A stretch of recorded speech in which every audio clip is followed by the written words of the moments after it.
Pride and Prejudice by Jane Austen.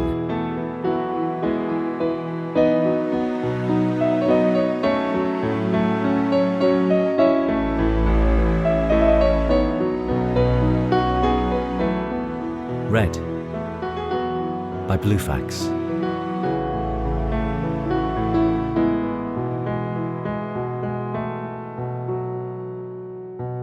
Chapter 1.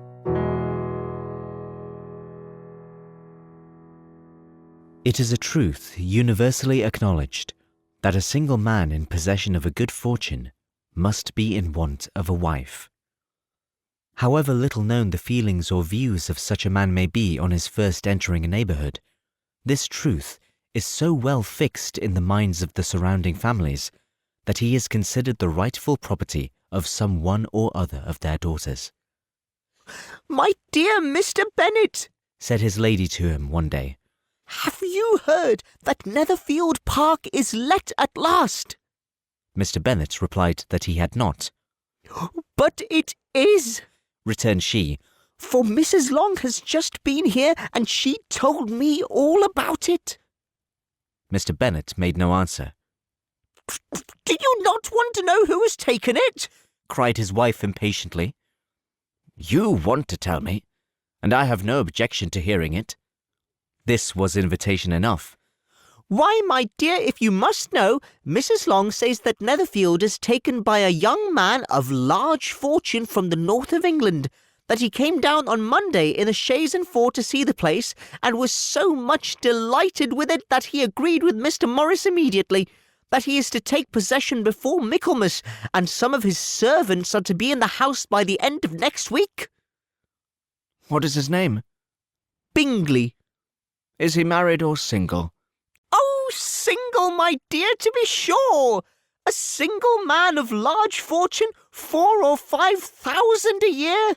What a fine thing for our girls." "How so? How can it affect them?" "My dear Mr. Bennet," replied his wife, "how can you be so tiresome? You must know that I am thinking of his marrying one of them." "Is that his design in settling here?" Design? Nonsense, how can you talk so? But it is very likely that he may fall in love with one of them, and therefore you must visit him as soon as he comes." "I see no occasion for that. You and the girls may go, or you may send them by themselves, which perhaps will be still better, for you are as handsome as any of them. Mr. Bingley may like you the best of the party." "My dear, you flatter me. I certainly have had my share of beauty, but I do not pretend to be anything extraordinary now. When a woman has 5 grown-up daughters, she ought to give over thinking of her own beauty." "In such cases, a woman has not often much beauty to think of." "But, my dear, you must indeed go and see Mr. Bingley when he comes into the neighbourhood." "It is more than I engage for, I assure you." "But consider your daughters. Only think what an establishment it would be for one of them. Sir William and Lady Lucas are determined to go merely on that account, for in general, you know, they visit no newcomers. Indeed, you must go, for it will be impossible for us to visit him if you do not." "You are over-scrupulous, surely. I dare say Mr. Bingley will be very glad to see you, and I will send a few lines by you to assure him of my hearty consent to his marrying whichever he chooses of the girls, though I must throw in a good word for my little Lizzie." "I desire you will do no such thing. Lizzie is not a bit better than the others, and I'm sure she is not half so handsome as Jane, nor half so good-humoured as Lydia. But you are always giving her the preference." "They have none of them much to recommend them," replied he. "They are all silly and ignorant like other girls, but Lizzie has something more of quickness than her sisters." "Mr. Bennet, how can you abuse your own children in such a way? You take delight in vexing me. You have no compassion for my poor nerves." "You mistake me, my dear. I have a high regard for your nerves. They are my old friends. I have heard you mention them with consideration these last 20 years at least." "Oh, you do not know what I suffer." "But I hope you will get over it, and live to see many young men of 4,000 a year come into the neighbourhood." It would be no use to us if 20 such should come, since you will not visit them. Depend on it, my dear, that when there are 20, I will visit them all. Mr. Bennet was so odd a mixture of quick parts, sarcastic humour, reserve and caprice, that the experience of 23 years had been insufficient to make his wife understand his character. Her mind was less difficult to develop. She was a woman of mean understanding, little information, and uncertain temper. When she was discontented, she fancied herself nervous. The business of her life was to get her daughters married. Its solace was visiting and news. Chapter 2. Mr. Bennet was among the earliest of those who waited on Mr. Bingley. He had always intended to visit him, though to the last always assuring his wife that he should not go. Until the evening after the visit was paid, she had no knowledge of it. It was then disclosed in the following manner. Observing his second daughter employed in trimming a hat, he suddenly addressed her with, "I hope Mr. Bingley will like it, Lizzie." "We are not in a way to know what Mr. Bingley likes," said her mother resentfully, "since we are not to visit." "But you forget, mamma," said Elizabeth, "that we shall meet him in the assemblies, and that Mrs. Long promised to introduce him." "I do not believe Mrs. Long will do any such thing. She has 2 nieces of her own. She is a selfish, hypocritical woman, and I have no opinion of her." "No more have I," said Mr. Bennet, "and I am glad to find that you do not depend on her serving you." Mrs. Bennet deigned not to make any reply, but, unable to contain herself, began scolding one of her daughters. "Don't keep coughing so, Kitty, for heaven's sake. Have a little compassion on my nerves. You tear them to pieces." "Kitty has no discretion in her coughs," said her father. "She times them ill." "I do not cough for my own amusement," replied Kitty fretfully. "When is your next ball to be, Lizzie?" "Tomorrow fortnight." "Aye, so it is," cried her mother. "And Mrs. Long does not come back till the day before, so it will be impossible for her to introduce him, for she will not know him herself." "Then, my dear, you may have the advantage of your friend, and introduce Mr. Bingley to her." "Impossible, Mr. Bennet, impossible, when I am not acquainted with him myself. How can you be so teasing?" "I honour your circumspection. A fortnight's acquaintance is certainly very little. One cannot know what a man really is by the end of a fortnight. But if we do not venture, somebody else will. And after all, Mrs. Long and her nieces must stand their chance, and therefore, as she will think it an act of kindness, if you decline the office, I will take it on myself." The girls stared at their father. Mrs. Bennet said only, "Nonsense, nonsense!" "What can be the meaning of that emphatic exclamation?" cried he. "Do you consider the forms of introduction and the stress that is laid on them as nonsense? I cannot quite agree with you there. What say you, Mary? For you are a young lady of deep reflection, I know, and read great books and make extracts." Mary wished to say something sensible, but knew not how. "While Mary is adjusting her ideas," he continued, "let us return to Mr. Bingley." "I am sick of Mr. Bingley," cried his wife. "I am sorry to hear that. But why did not you tell me that before? If I had known as much this morning, I certainly would not have called on him. It is very unlucky, but as I have actually paid the visit, we cannot escape the acquaintance now." The astonishment of the ladies was just what he wished, that of Mrs. Bennet perhaps surpassing the rest, though when the first tumult of joy was over, she began to declare that it was what she had expected all the while.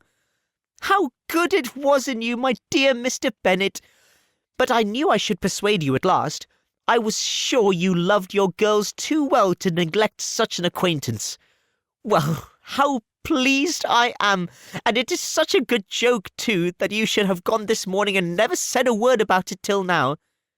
"Now, Kitty, you may cough as much as you choose," said Mr. Bennet, and, as he spoke, he left the room, fatigued with the raptures of his wife.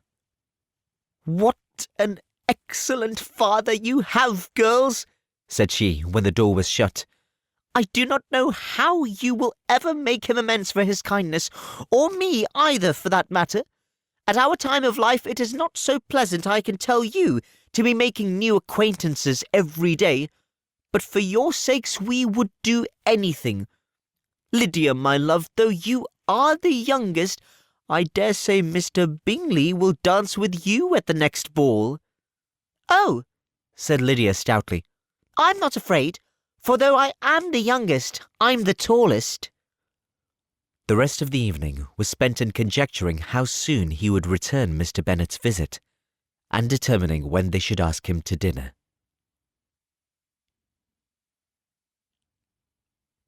Chapter 3.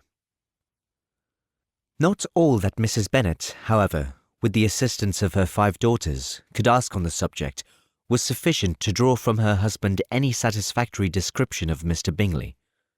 They attacked him in various ways, with barefaced questions, ingenious suppositions, and distant surmises, but he eluded the skill of them all, and they were at last obliged to accept the second-hand intelligence of their neighbour, Lady Lucas. Her report was highly favourable. Sir William had been delighted with him. He was quite young, wonderfully handsome, extremely agreeable, and, to crown the whole, he meant to be at the next assembly with a large party. Nothing could be more delightful. To be fond of dancing was a certain step towards falling in love, and very lively hopes of Mr. Bingley's heart were entertained. "If I can but see one of my daughters happily settled at Netherfield," said Mrs. Bennet to her husband, "and all the others equally well married, I shall have nothing to wish for." In a few days Mr. Bingley returned Mr. Bennet's visit, and sat about 10 minutes with him in his library. He had entertained hopes of being admitted to a sight of the young ladies, of whose beauty he had heard much, but he saw only the father. The ladies were somewhat more fortunate, for they had the advantage of ascertaining from an upper window that he wore a blue coat and rode a black horse. An invitation to dinner was soon afterwards dispatched, and already had Mrs. Bennet planned the courses that were to do credit to her housekeeping, when an answer arrived which deferred them all. Mr. Bingley was obliged to be in town the following day, and consequently unable to accept the honour of their invitation, etc. Mrs. Bennet was quite disconcerted. She could not imagine what business he could have in town so soon after his arrival in Hertfordshire, and she began to fear that he might be always flying about from one place to another, and never settled at Netherfield as he ought to be. Lady Lucas quieted her fears a little by starting the idea of his being gone to London only to get a large party for the ball, and a report soon followed that Mr. Bingley was to bring 12 ladies and 7 gentlemen with him to the assembly.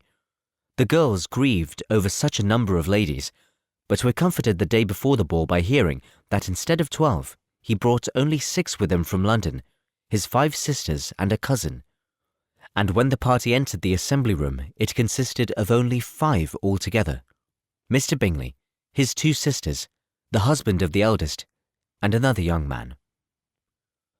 Mr. Bingley was good-looking and gentlemanlike. He had a pleasant countenance and easy, unaffected manners. His sisters were fine women, with an air of decided fashion. His brother-in-law, Mr. Hurst, merely looked the gentleman, but his friend Mr. Darcy soon drew the attention of the room by his fine, tall person, handsome features, noble mien, and the reports which was in general circulation within 5 minutes after his entrance, of his having 10,000 a year. The gentlemen pronounced him to be a fine figure of a man. The ladies declared he was much handsomer than Mr. Bingley, and he was looked at with great admiration for about half the evening, till his manners gave a disgust which turned the tide of his popularity, for he was discovered to be proud, to be above his company, and above being pleased, and not all his large estate in Derbyshire could then save him from having a most forbidding, disagreeable countenance, and being unworthy to be compared with his friend. Mr. Bingley had soon made himself acquainted with all the principal people in the room. He was lively and unreserved, danced every dance, was angry that the ball closed so early, and talked of giving one himself at Netherfield.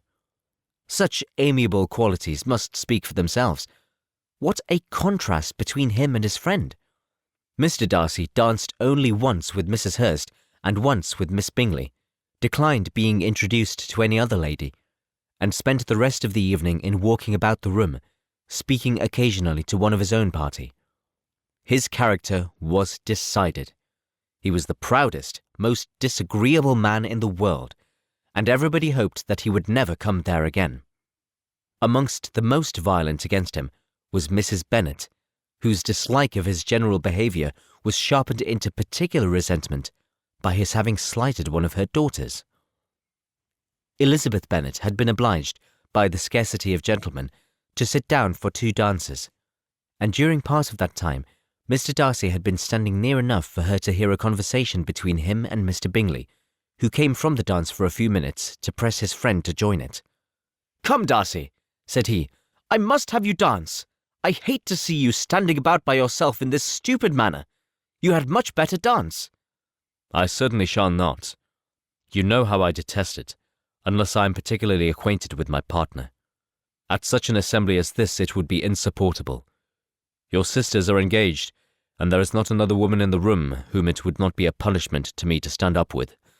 "I would not be so fastidious as you are," cried Mr. Bingley, "for a kingdom. Upon my honour, I never met with so many pleasant girls in my life as I have this evening, and there are several of them you see uncommonly pretty." "You are dancing with the only handsome girl in the room," said Mr. Darcy, looking at the eldest Miss Bennet. "Oh, she is the most beautiful creature I ever beheld. But there is one of her sisters sitting down just behind you, who is very pretty, and I dare say very agreeable. Do let me ask my partner to introduce you." "Which do you mean?" And turning round he looked for a moment at Elizabeth, till catching her eye, he withdrew his own and coldly said, "She is tolerable, but not handsome enough to tempt me. I am in no humour at present to give consequence to young ladies who are slighted by other men. You had better return to your partner and enjoy her smiles, for you are wasting your time with me." Mr. Bingley followed his advice. Mr. Darcy walked off, and Elizabeth remained with no very cordial feelings toward him. She told the story, however, with great spirit among her friends, for she had a lively, playful disposition, which delighted in anything ridiculous. The evening altogether passed off pleasantly to the whole family. Mrs. Bennet had seen her eldest daughter much admired by the Netherfield party. Mr. Bingley had danced with her twice, and she had been distinguished by his sisters. Jane was as much gratified by this as her mother could be, though in a quieter way. Elizabeth felt Jane's pleasure. Mary had heard herself mentioned to Miss Bingley as the most accomplished girl in the neighbourhood, and Catherine and Lydia had been fortunate enough never to be without partners, which was all that they had yet learned to care for at a ball. They returned, therefore, in good spirits to Longbourn, the village where they lived, and of which they were the principal inhabitants. They found Mr. Bennet still up. With a book he was regardless of time, and on the present occasion he had a good deal of curiosity as to the event of an evening which had raised such splendid expectations. He had rather hoped that his wife's views on the stranger would be disappointed, but he soon found out that he had a different story to hear. "Oh, my dear Mr. Bennet," as she entered the room, "we have had a most delightful evening, a most excellent ball. I wish you had been there. Jane was so admired, nothing could be like it. Everybody said how well she looked, and Mr. Bingley thought her quite beautiful and danced with her twice. Only think of that, my dear. He actually danced with her twice. And she was the only creature in the room that he asked a second time. First of all, he asked Miss Lucas. I was so vexed to see him stand up with her. But, however, he did not admire her at all. Indeed, nobody can, you know. And he seemed quite struck with Jane as she was going down the dance.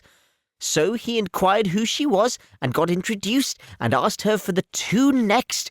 Then the 2 third he danced with Miss King, and the 2 fourth with Maria Lucas, and the 2 fifth with Jane again, and the 2 sixth with Lizzie, and the boulanger. If he had any compassion for me, cried her husband impatiently, he would not have danced half so much, For God's sake, say no more of his partners. Oh, that he had sprained his ankle in the first dance. Oh, my dear, I'm quite delighted with him. He is so excessively handsome, and his sisters are charming women. I never in my life saw anything more elegant than their dresses. I dare say the lace upon Mrs. Hurst's gown—" Here she was interrupted again. Mr. Bennet protested against any description of finery. She was therefore obliged to seek another branch of the subject, and related, with much bitterness of spirit and some exaggeration, the shocking rudeness of Mr. Darcy. "But I can assure you," she added, "that Lizzie does not lose much by not suiting his fancy, for he is a most disagreeable, horrid man, not at all worth pleasing, so high and so conceited that there was no enduring him. He walked here and he walked there, fancying himself so very great, not handsome enough to dance with. I wish you had been there, my dear, to have given him one of your set-downs. I quite detest the man." Chapter 4. When Jane and Elizabeth were alone, the former, who had been cautious in her praise of Mr. Bingley before, expressed to her sister just how very much she admired him. "He is just what a young man ought to be," said she. "Sensible, good-humoured, lively, and I never saw such happy manners, so much ease, with such perfect good breeding." "He is also handsome," replied Elizabeth, "which a young man ought likewise to be, if he possibly can. His character is thereby complete." "I was very much flattered by his asking me to dance a second time. I did not expect such a compliment." "Did not you? I did for you. But that is one great difference between us. Compliments always take you by surprise, and me never. What could be more natural than his asking you again? He could not help seeing that you were about 5 times as pretty as every other woman in the room. No thanks to his gallantry for that. Well, certainly he is very agreeable, and I give you leave to like him. You have liked many a stupider person." "Dear Lizzie, oh, you are a great deal too apt, you know, to like people in general. You never see a fault in anybody. All the world are good and agreeable in your eyes. I have never heard you speak ill of a human being in your life." "I would not wish to be hasty in censuring anyone, but I always speak what I think." "I know you do, and it is that which makes the wonder. With your good sense, to be so honestly blind to the follies and nonsense of others. Affectation of candour is common enough, one meets with it everywhere. But to be candid without ostentation or design, to take the good of everybody's character and make it still better, and say nothing of the bad, belongs to you alone. And so you like this man's sisters too, do you? Their manners are not equal to his." "Certainly not, at first. But they are very pleasing women when you converse with them. Miss Bingley is to live with her brother, and keep his house, and I am much mistaken if we shall not find a very charming neighbour in her." Elizabeth listened in silence, but was not convinced. Their behaviour at the assembly had not been calculated to please in general, and with more quickness of observation and less pliancy of temper than her sister, and with a judgment too unassailed by any attention to herself, she was very little disposed to approve them. They were, in fact, very fine ladies, not deficient in good humour when they were pleased, nor in the power of making themselves agreeable when they chose it, but proud and conceited. They were rather handsome, had been educated in one of the first private seminaries in town, had a fortune of £20,000, were in the habit of spending more than they ought, and of associating with people of rank, and were therefore in every respect entitled to think well of themselves, and meanly of others. They were of a respectable family in the north of England, a circumstance more deeply impressed on their memories than that their brother's fortune and their own had been acquired by trade. Mr. Bingley inherited property to the amount of nearly £100,000 from his father, who had intended to purchase an estate, but did not live to do it. Mr. Bingley intended it likewise, and sometimes made choice of his county, but as he was now provided with a good house and the liberty of a manor, it was doubtful to many of those who best knew the easiness of his temper whether he might not spend the remainder of his days at Netherfield, and leave the next generation to purchase. His sisters were anxious for his having an estate of his own, but though he was now only established as a tenant, Miss Bingley was by no means unwilling to preside at his table, nor was Mrs. Hurst, who had married a man of more fashion than fortune, less disposed to consider his house as her home when it suited her. Mr. Bingley had not been of age 2 years when he was tempted by an accidental recommendation to look at Netherfield House. He did look at it, and into it for half an hour, was pleased with the situation and the principal rooms, satisfied with what the owner had said in its praise, and took it immediately. Between him and Darcy there was a very steady friendship, in spite of great opposition of character. Bingley was endeared to Darcy by the easiness, openness and ductility of his temper, though no disposition could offer a greater contrast to his own, and though with his own he never appeared dissatisfied. On the strength of Darcy's regard, Bingley had the firmest reliance, and of his judgment the highest opinion. In understanding, Darcy was the superior. Bingley was by no means deficient, but Darcy was clever. He was at the same time haughty, reserved, and fastidious, and his manners, though well-bred, were not inviting. In that respect his friend had greatly the advantage. Bingley was sure of being liked wherever he appeared. Darcy was continually giving offence. The manner in which they spoke of the Meryton assembly was sufficiently characteristic. Bingley had never met with more pleasant people or prettier girls in his life.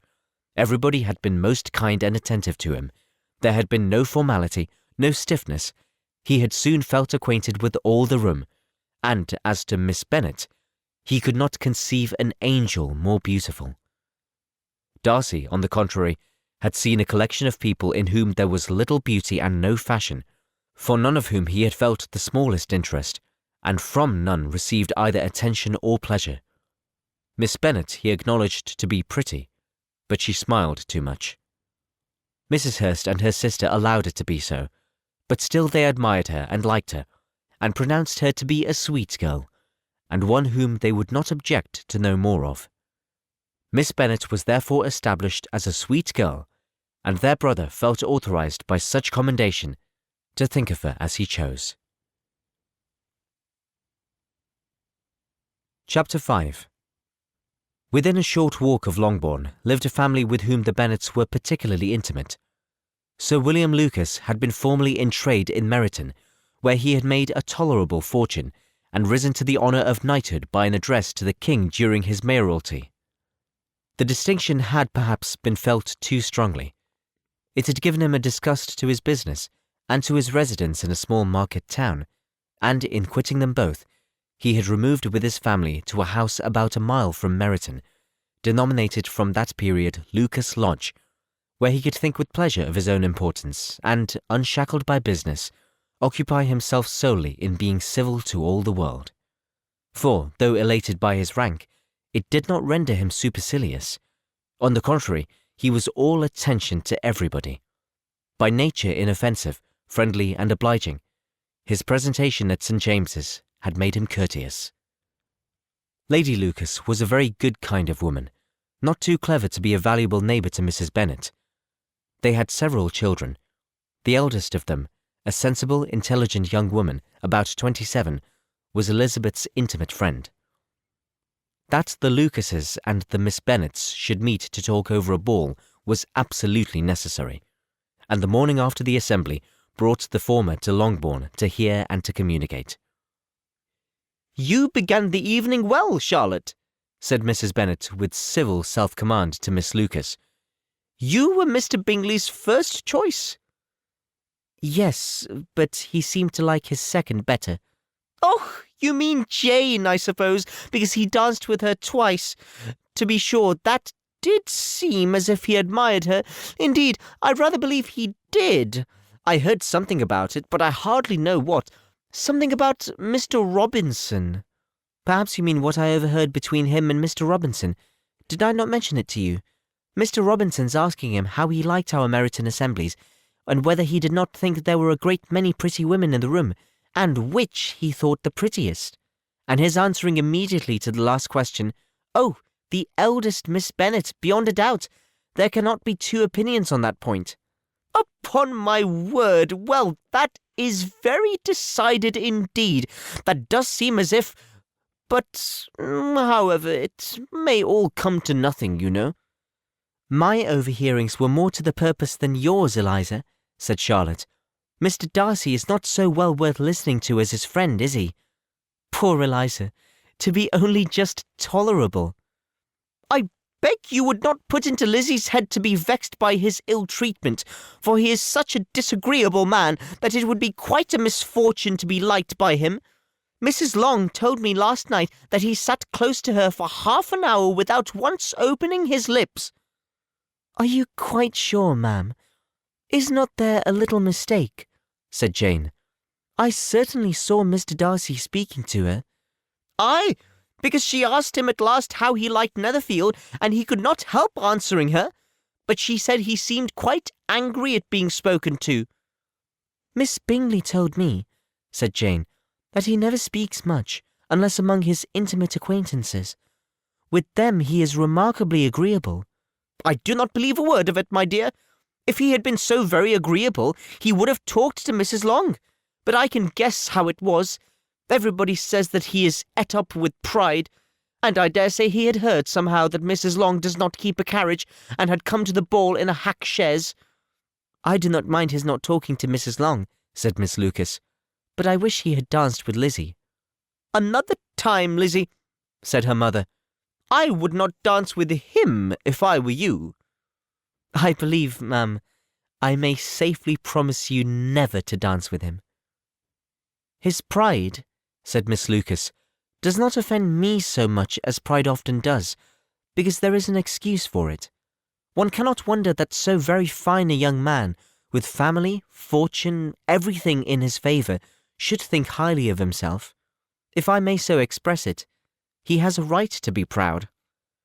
"That is very true," replied Elizabeth, "and I could easily forgive his pride if he had not mortified mine." "Pride," observed Mary, who piqued herself upon the solidity of her reflections, "is a very common feeling, I believe. By all that I have ever read, I am convinced that it is very common indeed, that human nature is particularly prone to it, and that there are very few of us who do not cherish a feeling of self-complacency on the score of some quality or other, real or imaginary. Vanity and pride are different things, though the words are often used synonymously. A person may be proud without being vain. Pride relates more to our opinion of ourselves. Vanity is what we would have others think of us." "If I were as rich as Mr. Darcy," cried a young Lucas, who came with his sisters, "I should not care how proud I was. I would keep a pack of foxhounds, and drink a bottle of wine a day." "Then you would drink a great deal more than you ought," said Mrs. Bennet, "and if I were to see you at it, I should take away your bottle directly." The boy protested that she should not. She continued to declare that she would, and the argument ended only with the visit. Chapter 6. The ladies of Longbourn soon waited on those of Netherfield. The visit was soon returned in due form. Miss Bennet's pleasing manners grew on the goodwill of Mrs. Hurst and Miss Bingley, and though the mother was found to be intolerable, and the younger sisters not worth speaking to, a wish of being better acquainted with them was expressed towards the two eldest.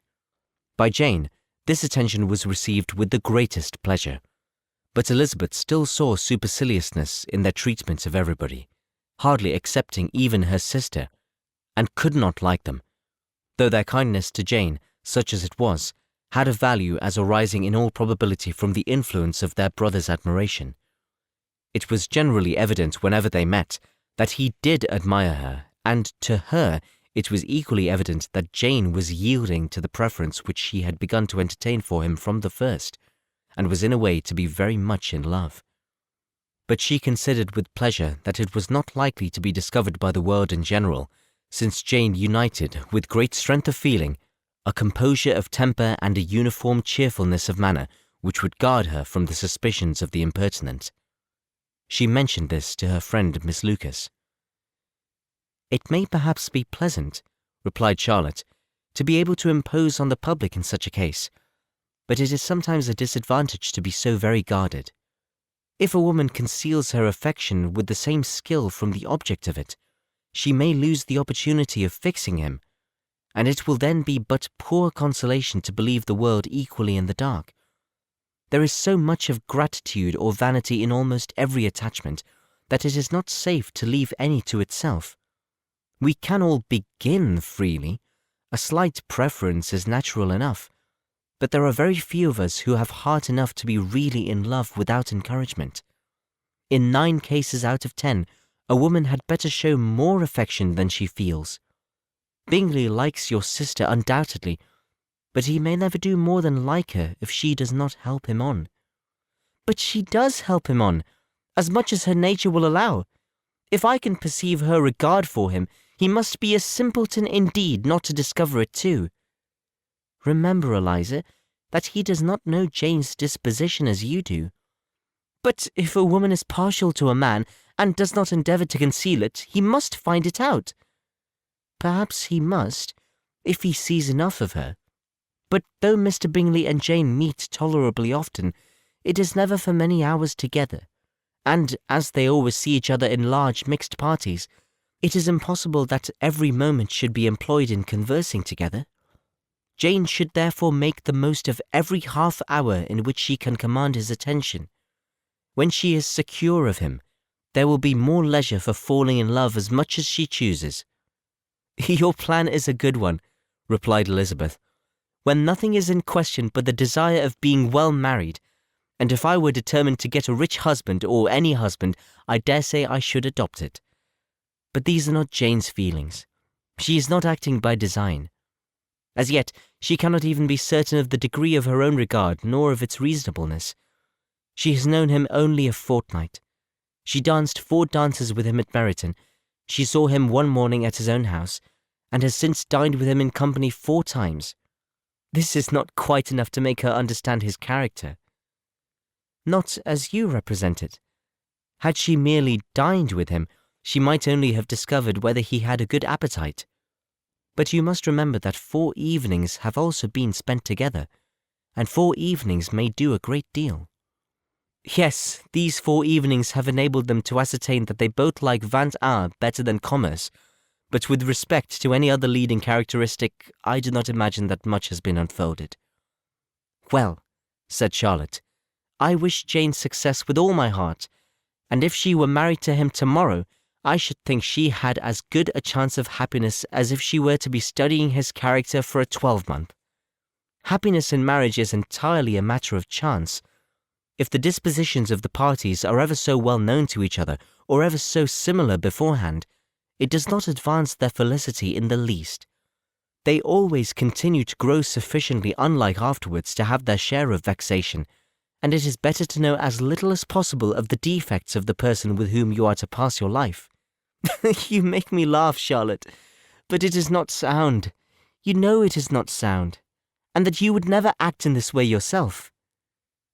Occupied in observing Mr. Bingley's attention to her sister, Elizabeth was far from suspecting that she was herself becoming an object of some interest in the eyes of his friend. Mr. Darcy had at first scarcely allowed her to be pretty. He had looked at her without admiration at the ball, and when they next met, he looked at her only to criticize. But no sooner had he made it clear to himself and his friends that she hardly had a good feature in her face, that he began to find it was rendered uncommonly intelligent by the beautiful expression of her dark eyes. To this discovery succeeded some others equally mortifying. Though he had detected with a critical eye more than one failure of perfect symmetry in her form, he was forced to acknowledge her figure to be light and pleasing, and in spite of his asserting that her manners were not those of the fashionable world, he was caught by their easy playfulness. Of this she was perfectly unaware. To her he was only the man who made himself agreeable nowhere, and who had not thought her handsome enough to dance with. He began to wish to know more of her, and, as a step towards conversing with her himself, attended to her conversation with others. His doing so drew her notice. It was at Sir William Lucas's, where a large party were assembled. "What does Mr. Darcy mean," said she to Charlotte, "by listening to my conversation with Colonel Forster? That is a question which Mr. Darcy only can answer. But if he does it any more, I shall certainly let him know that I see what he is about. He has a very satirical eye, and if I do not begin by being impertinent myself, I shall soon grow afraid of him." On his approaching them soon afterwards, though without seeming to have any intention of speaking, Miss Lucas defied her friend to mention such a subject to him, which immediately provoking Elizabeth to do it, she turned to him and said, "Did you not think, Mr. Darcy, that I expressed myself uncommonly well just now, when I was teasing Colonel Forster to give us a ball at Meryton?" "With great energy. But it is always a subject which makes a lady energetic." "You are severe on us." "It will be her turn soon to be teased," said Miss Lucas. "I'm going to open the instrument, Eliza, and you know what follows." "You are a very strange creature by way of a friend, always wanting me to play and sing before anybody and everybody. If my vanity had taken a musical turn, you would have been invaluable, but as it is, I would really rather not sit down before those who must be in the habit of hearing the very best performers." On Miss Lucas's persevering, however, she added, "Very well, if it must be so, it must," and gravely glancing at Mr. Darcy, "There is a fine old saying, which everybody here is of course familiar with, 'Keep your breath to cool your porridge,' and I shall keep mine to swell my song." Her performance was pleasing, though by no means capital. After a song or two, and before she could reply to the entreaties of several that she would sing again, she was eagerly succeeded at the instrument by her sister Mary, who having, in consequence of being the only plain one in the family, worked hard for knowledge and accomplishments, was always impatient for display. Mary had neither genius nor taste, and though vanity had given her application, it had given her likewise a pedantic air and conceited manner, which would have injured a higher degree of excellence than she had reached. Elizabeth, easy and unaffected, had been listened to with much more pleasure, though not playing half so well, and Mary, at the end of a long concerto, was glad to purchase praise and gratitude by Scotch and Irish airs at the request of her younger sisters, who, with some of the Lucases and 2 or 3 officers, joined eagerly in dancing at one end of the room. Mr. Darcy stood near them in silent indignation at such a mode of passing the evening, to the exclusion of all conversation, and was too much engrossed by his thoughts to perceive that Sir William Lucas was his neighbour, till Sir William Lucas thus began. "What a charming amusement for young people this is, Mr. Darcy. There is nothing like dancing after all. I consider it as one of the first refinements of polished society." "Certainly, sir, and it has the advantage also of being in vogue amongst the less polished societies of the world. Every savage can dance." Sir William only smiled. "Your friend performs delightfully," he continued after a pause, on seeing Bingley join the group, "and I doubt not that you are an adept in the science yourself, Mr. Darcy." "You saw me dance at Meryton, I believe, sir." "Yes, indeed, and received no inconsiderable pleasure from the sight. Do you often dance at St. James's?" "Never, sir." "Do you not think it would be a proper compliment to the place?" "It is a compliment which I never pay to any place if I can avoid it." "You have a house in town, I conclude?" Mr. Darcy bowed. "I had once had some thought of fixing in town myself, for I am fond of superior society, but I did not feel quite certain that the air of London would agree with Lady Lucas." He paused in hopes of an answer, but his companion was not disposed to make any, and Elizabeth at that instant moving towards them, he was struck with the action of doing a very gallant thing, and called out to her, "My dear Miss Eliza, why are you not dancing? Mr. Darcy, you must allow me to present this young lady to you as a very desirable partner. You cannot refuse to dance, I am sure, when so much beauty is before you." And taking her hand, he would have given it to Mr. Darcy, who, though extremely surprised, was not unwilling to receive it, when she instantly drew back, and said with some discomposure to Sir William, "Indeed, sir, I have not the least intention of dancing. I entreat you not to suppose that I moved this way in order to beg for a partner." Mr. Darcy, with grave propriety, requested to be allowed the honour of her hand, but in vain. Elizabeth was determined, nor did Sir William at all shake her purpose by his attempt at persuasion. "You excel so much in the dance, Miss Eliza, that it is cruel to deny me the happiness of seeing you, and though this gentleman dislikes the amusement in general, he can have no objection, I am sure, to oblige us for 1/2 hour." "Mr. Darcy is all politeness," said Elizabeth, smiling. "He is, indeed, but considering the inducement, my dear Miss Eliza, we cannot wonder at his complaisance, for who would object to such a partner?" Elizabeth looked archly, and turned away. Her resistance had not injured her with the gentleman, and he was thinking of her with some complacency, when thus accosted by Miss Bingley. "I can guess the subject of your reverie." "I should imagine not." "You are considering how insupportable it would be to pass many evenings in this manner, in such society, and indeed I am quite of your opinion. I was never more annoyed. The insipidity, and yet the noise, the nothingness, and yet the self-importance of all those people. What I would give to hear your strictures on them." "Your conjecture is totally wrong, I assure you. My mind was more agreeably engaged. I have been meditating on the very great pleasure which a pair of fine eyes in the face of a pretty woman can bestow." Miss Bingley immediately fixed her eyes on his face, and desired he would tell her what lady had the credit of inspiring such reflections. Mr. Darcy replied with great intrepidity, "Miss Elizabeth Bennet." "Miss Elizabeth Bennet?" repeated Miss Bingley. "I am all astonishment. How long has she been such a favourite, and pray, when am I to wish you joy?" "That is exactly the question which I expected you to ask. A lady's imagination is very rapid. It jumps from admiration to love, from love to matrimony, in a moment. I knew you would be wishing me joy." "Nay, if you are serious about it, I shall consider the matter is absolutely settled. You will be having a charming mother-in-law, indeed, and of course she will always be at Pemberley with you."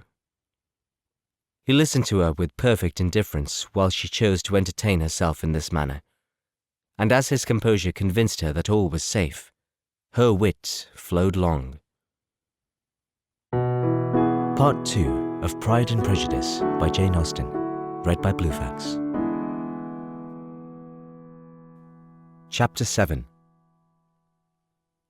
Mr. Bennet's property consisted almost entirely in an estate of 2,000 a year, which, unfortunately for his daughters, was entailed, in default of heirs male, on a distant relation, and their mother's fortune, though ample for her situation in life, could but ill supply the deficiency of his. Her father had been an attorney in Meryton, and had left her £4,000. She had a sister married to a Mr. Phillips, who had been a clerk to their father and succeeded him in the business, and a brother settled in London in a respectable line of trade. The village of Longbourn was only 1 mile from Meryton, a most convenient distance for the young ladies, who were usually tempted thither 3 or 4 times a week to pay their duty to their aunt and to a milliner's shop just over the way. The 2 youngest of the family, Catherine and Lydia, were particularly frequent in these attentions. Their minds were more vacant than their sisters', and when nothing better offered, a walk to Meryton was necessary to amuse their morning hours and furnish conversation for the evening. And however bare of news the country in general might be, they always contrived to learn some from their aunt.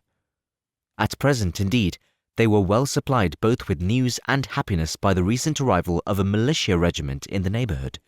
It was to remain the whole winter, and Meryton was the headquarters. Their visits to Mrs. Phillips were now productive of the most interesting intelligence. Every day added something to their knowledge of the officers' names and connections. Their lodgings were not long a secret, and at length they began to know the officers themselves. Mr. Phillips visited them all, and this opened to his nieces a store of felicity unknown before. They could talk of nothing but officers, and Mr. Bingley's large fortune, the mention of which gave animation to their mother, was worthless in their eyes when opposed to the regimentals of an ensign. After listening one morning to their effusions on this subject, Mr. Bennet coolly observed, "From all that I can collect by your manner of talking, you must be two of the silliest girls in the country. I have suspected it some time, but I am now convinced." Catherine was disconcerted, and made no answer, but Lydia, with perfect indifference, continued to express her admiration of Captain Carter, and her hope of seeing him in the course of the day, as he was going the next morning to London. "I am astonished, my dear," said Mrs. Bennet, "that you should be so ready to think your own children silly. If I wished to think slightingly of anybody's children, it should not be of my own, however." "If my children are silly, I must hope to always be sensible of it." "Yes, but as it happens, they are all of them very clever." "This is the only point, I flatter myself, on which we do not agree. I had hoped that our sentiments coincided in every particular, but I must so far differ from you as to think our two young daughters uncommonly foolish." "My dear Mr. Bennet, you must not expect such girls to have the sense of their father and mother. When they get to our age, I dare say they will not think about officers any more than we do. I remember the time when I liked a red coat myself very well, and indeed so I do still at my heart. And if a smart young colonel with 5,000 or 6,000 a year should want one of my girls, I shall not say nay to him. And I thought Colonel Forster looked very becoming the other night at Sir William's in his regimentals." "Mamma," cried Lydia, "my aunt says that Colonel Forster and Captain Carter do not go so often to Miss Watson's as they did when they first came. She sees them now so very often standing in Clark's library." Mrs. Bennet was prevented replying by the entrance of the footman with a note for Miss Bennet. It came from Netherfield, and the servant waited for an answer. Mrs. Bennet's eyes sparkled with pleasure, and she was eagerly calling out while her daughter read, "Well, Jane, who is it from? What is it about? What does he say? Well, Jane, make haste and tell us. Make haste, my love." "It is from Miss Bingley," said Jane, and then read it aloud. "My dear friend, if you are not so compassionate as to dine today with Louisa and me, we shall be in danger of hating each other for the rest of our lives, for a whole day's tete-a-tete between two women can never end without a quarrel. Come as soon as you can on receipt of this. My brother and the gentleman are to dine with the officers. Yours ever, Caroline Bingley." "With the officers?" cried Lydia. "I wonder my aunt did not tell us of that." "Dining out," said Mrs. Bennet. "That is very unlucky." "Can I have the carriage?" said Jane. No, my dear. You had better go on horseback, because it seems likely to rain, and then you must stay all night." "That would be a good scheme," said Elizabeth, "if you were sure that they would not offer to send her home." "Oh, but the gentlemen have Mr. Bingley's chaise to go to Meryton, and the Hursts have no horses to theirs." "I had much rather go in the coach." "But, my dear, your father cannot spare the horses, I am sure. They are wanted in the farm, Mr. Bennet, are they not?" "They are wanted in the farm much oftener than I can get them." "But if you have got them today," said Elizabeth, "my mother's purpose will be answered." She did at last extort from her father an acknowledgment that the horses were engaged. Jane was therefore obliged to go on horseback, and her mother attended her to the door with many cheerful prognostics of a bad day. Her hopes were answered. Jane had not been gone long before it rained hard. Her sisters were uneasy for her, but her mother was delighted. The rain continued the whole evening without intermission. Jane certainly could not come back. "This was a lucky idea of mine indeed," said Mrs. Bennet more than once, as if the credit of making it rain were all her own. Till the next morning, however, she was not aware of all the felicity of her contrivance. Breakfast was scarcely over when a servant from Netherfield brought the following note for Elizabeth. My dearest Lizzie, I find myself very unwell this morning, which, I suppose, is to be imputed to my getting wet through yesterday. My kind friends will not hear of my returning till I am better. They insist also on my seeing Mr. Jones. Therefore do not be alarmed if you should hear of his having been to me, and, excepting a sore throat and headache, there is not much the matter with me. Yours, etc. Well, my dear, said Mr. Bennet, when Elizabeth had read the note aloud, if your daughter should have a dangerous fit of illness, if she should die, it would be a comfort to know that it was all in pursuit of Mr. Bingley, and under your orders. Oh, I am not afraid of her dying. People do not die of trifling colds. She will be taken good care of. As long as she stays there, it is all very well. I would go and see her if I could have the carriage. Elizabeth, feeling really anxious, was determined to go to her, though the carriage was not to be had, and as she was no horsewoman, walking was her only alternative. She declared her resolution. How can you be so silly, cried her mother, as to think of such a thing in all this dirt? You will not be fit to be seen when you get there. I shall be very fit to see Jane, which is all I want. Is this a hint to me, Lizzie? Said her father. To send for the horses? No, indeed, I do not wish to avoid the walk. The distance is nothing when one has a motive, only 3 miles. I shall be back by dinner. I admire the activity of your benevolence, observed Mary, but every impulse of feeling should be guided by reason, and, in my opinion, exertion should always be in proportion to what is required. We will go as far as Meryton with you, said Catherine and Lydia. Elizabeth accepted their company, and the 3 young ladies set off together. If we make haste, said Lydia as they walked along, perhaps we may see something of Captain Carter before he goes. In Meryton they parted.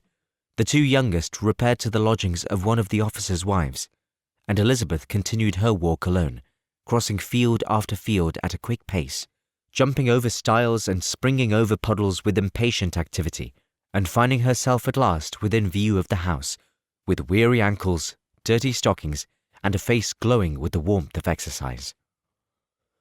She was shown into the breakfast parlour, where all but Jane were assembled, and where her appearance created a great deal of surprise. That she should have walked 3 miles so early in the day, in such dirty weather, and by herself, was almost incredible to Mrs. Hurst and Miss Bingley, and Elizabeth was convinced that they held her in contempt for it. She was received, however, very politely by them, and in their brother's manners there was something better than politeness. There was good humour and kindness. Mr. Darcy said very little, and Mr. Hurst nothing at all. The former was divided between admiration of the brilliancy which exercise had given to her complexion, and doubt as to the occasions justifying her coming so far alone. The latter was thinking only of his breakfast. Her inquiries after her sister were not very favourably answered. Miss Bennet had slept ill, and though up, was very feverish, and not well enough to leave her room. Elizabeth was glad to be taken to her immediately, and Jane, who had only been withheld by the fear of giving alarm or inconvenience from expressing in her note how much she longed for such a visit, was delighted at her entrance. She was not equal, however, to much conversation, and when Miss Bingley left them together, could attempt little besides expressions of gratitude for the extraordinary kindness she was treated with. Elizabeth silently attended her. When breakfast was over, they were joined by the sisters, and Elizabeth began to like them herself, when she saw how much affection and solicitude they showed for Jane. The apothecary came, and having examined his patient, said, as might be supposed, that she had caught a violent cold, and that they must endeavour to get the better of it, advised her to return to bed, and promised her some draughts. The advice was followed readily, for the feverish symptoms increased, and her head ached acutely. Elizabeth did not quit her room for a moment, nor were the other ladies often absent. The gentlemen being out, they had, in fact, nothing to do elsewhere. When the clock struck 3, Elizabeth felt that she must go, and very unwillingly said so. Miss Bingley offered her the carriage, and she only wanted a little pressing to accept it, when Jane testified such concern in parting with her that Miss Bingley was obliged to convert the offer of the shares to an invitation to remain at Netherfield for the present. Elizabeth most thankfully consented, and a servant was dispatched to Longbourn to acquaint the family with her stay and bring back a supply of clothes. Chapter 8. At 5 o'clock, the two ladies retired to dress, and at 6:30, Elizabeth was summoned to dinner. To the civil inquiries which then poured in, and amongst which she had the pleasure of distinguishing the much superior solicitude of Mr. Bingley's, she could not make a very favourable answer. Jane was by no means better. The sisters, on hearing this, repeated 3 or 4 times how much they were grieved, how shocking it was to have a bad cold, and how excessively they disliked being ill themselves, and then thought no more of the matter, and their indifference towards Jane when not immediately before them restored Elizabeth to the enjoyment of all her former dislike. Their brother, indeed, was the only one of the party whom she could regard with any complacency. His anxiety for Jane was evident, and his attentions to herself most pleasing, and they prevented her feeling herself so much an intruder as she believed she was considered by the others. She had very little notice from any but him. Miss Bingley was engrossed by Mr. Darcy, her sister scarcely less so, and as for Mr. Hurst, by whom Elizabeth sat, he was an indolent man, who lived only to eat, drink, and play at cards, who, when he found her to prefer a plain dish to a ragout, had nothing to say to her. When dinner was over, she returned directly to Jane, and Miss Bingley began abusing her as soon as she was out of the room. Her manners were pronounced to be very bad indeed, a mixture of pride and impertinence. She had no conversation, no style, no beauty. Mrs. Hurst thought the same, and added, "She has nothing, in short, to recommend her, but being an excellent walker. I shall never forget her appearance this morning. She really looked almost wild." "She did indeed, Louisa. I could hardly keep my countenance. Very nonsensical to come at all. Why must she be scampering about the country because her sister had a cold? Her hair, so untidy, so blousy." "Yes, and her petticoat. I hope you saw her petticoat, 6 inches deep in mud, I'm absolutely certain, and the gown which had been let down to hide it not doing its office." "Your picture may be very exact, Louisa," said Bingley, "but this was all lost upon me. I thought Miss Elizabeth Bennet looked remarkably well when she came into the room this morning. Her dirty petticoat quite escaped my notice." "You observed it, Mr. Darcy, I am sure," said Miss Bingley, "and I am inclined to think that you would not wish to see your sister make such an exhibition." "Certainly not."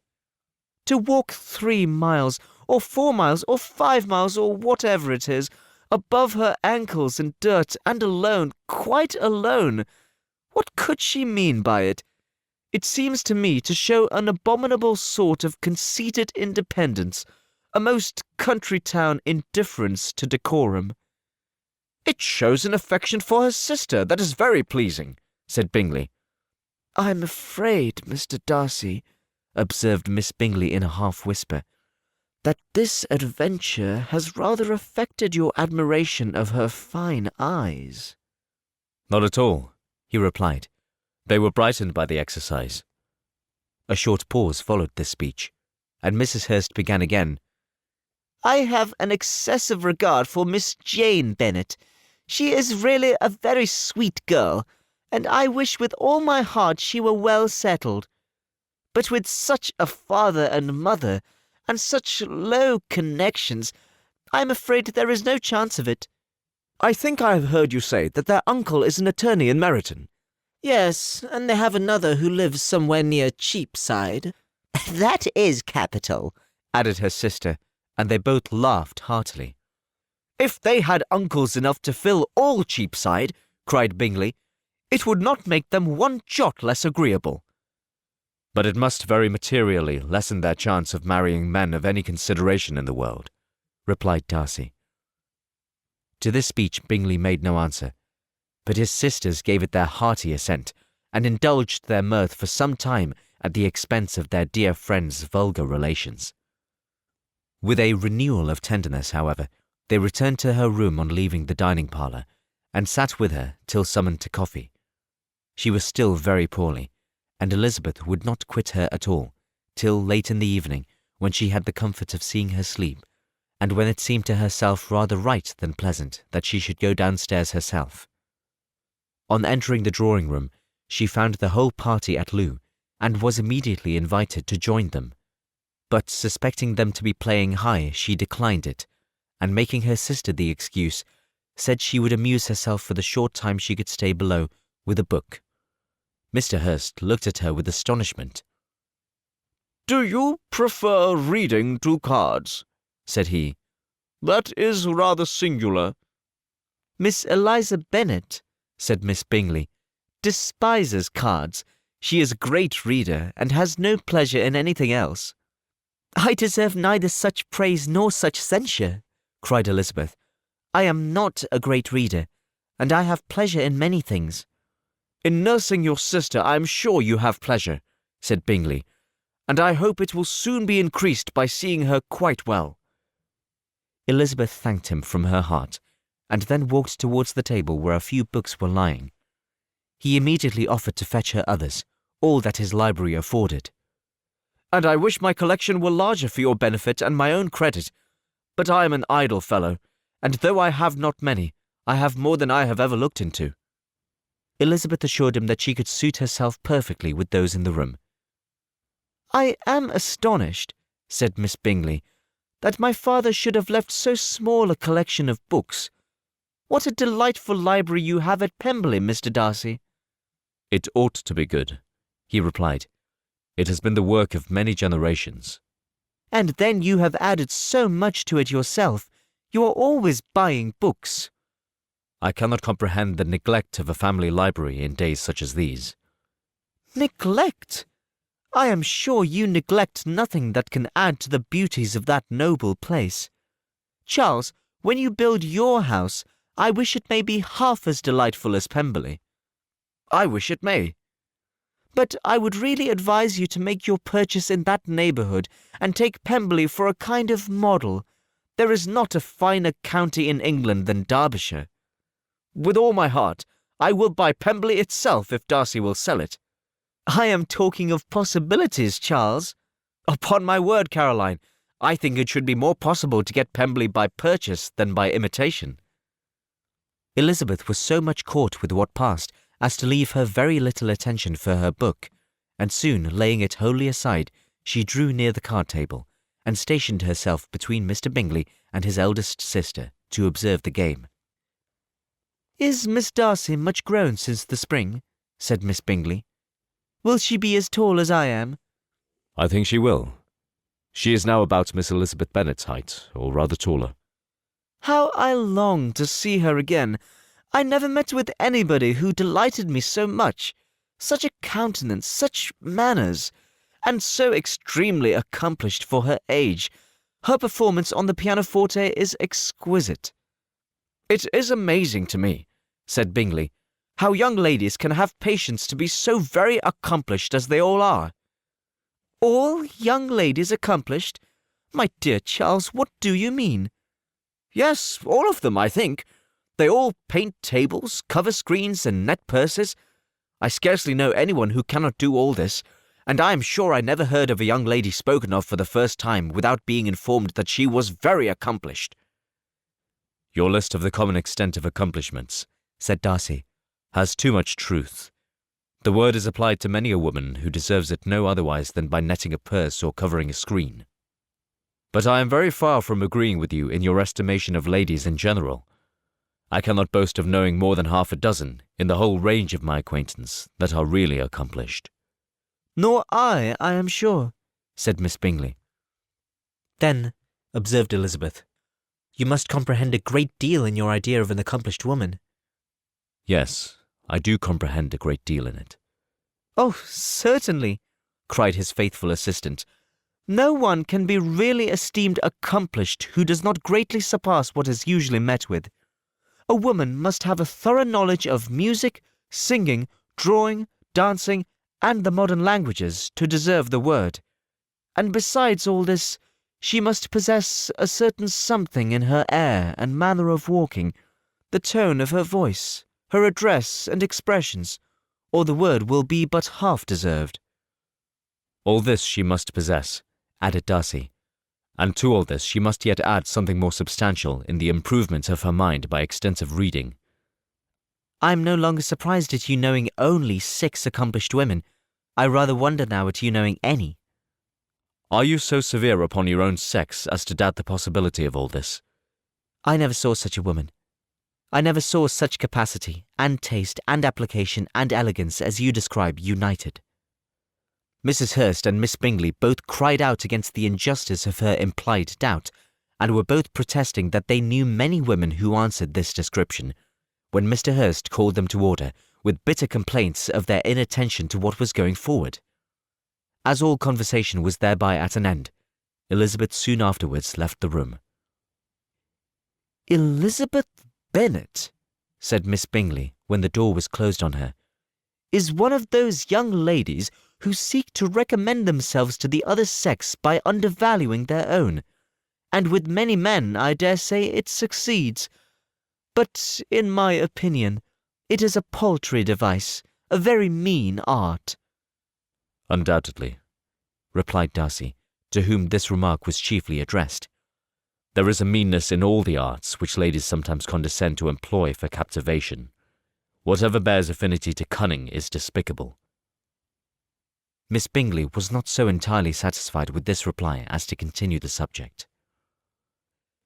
Elizabeth joined them again only to say that her sister was worse, and that she could not leave her. Mr. Bingley urged Mr. Jones being sent for immediately, while his sisters, convinced that no country advice could be of any service, recommended an express to town for one of the most eminent physicians.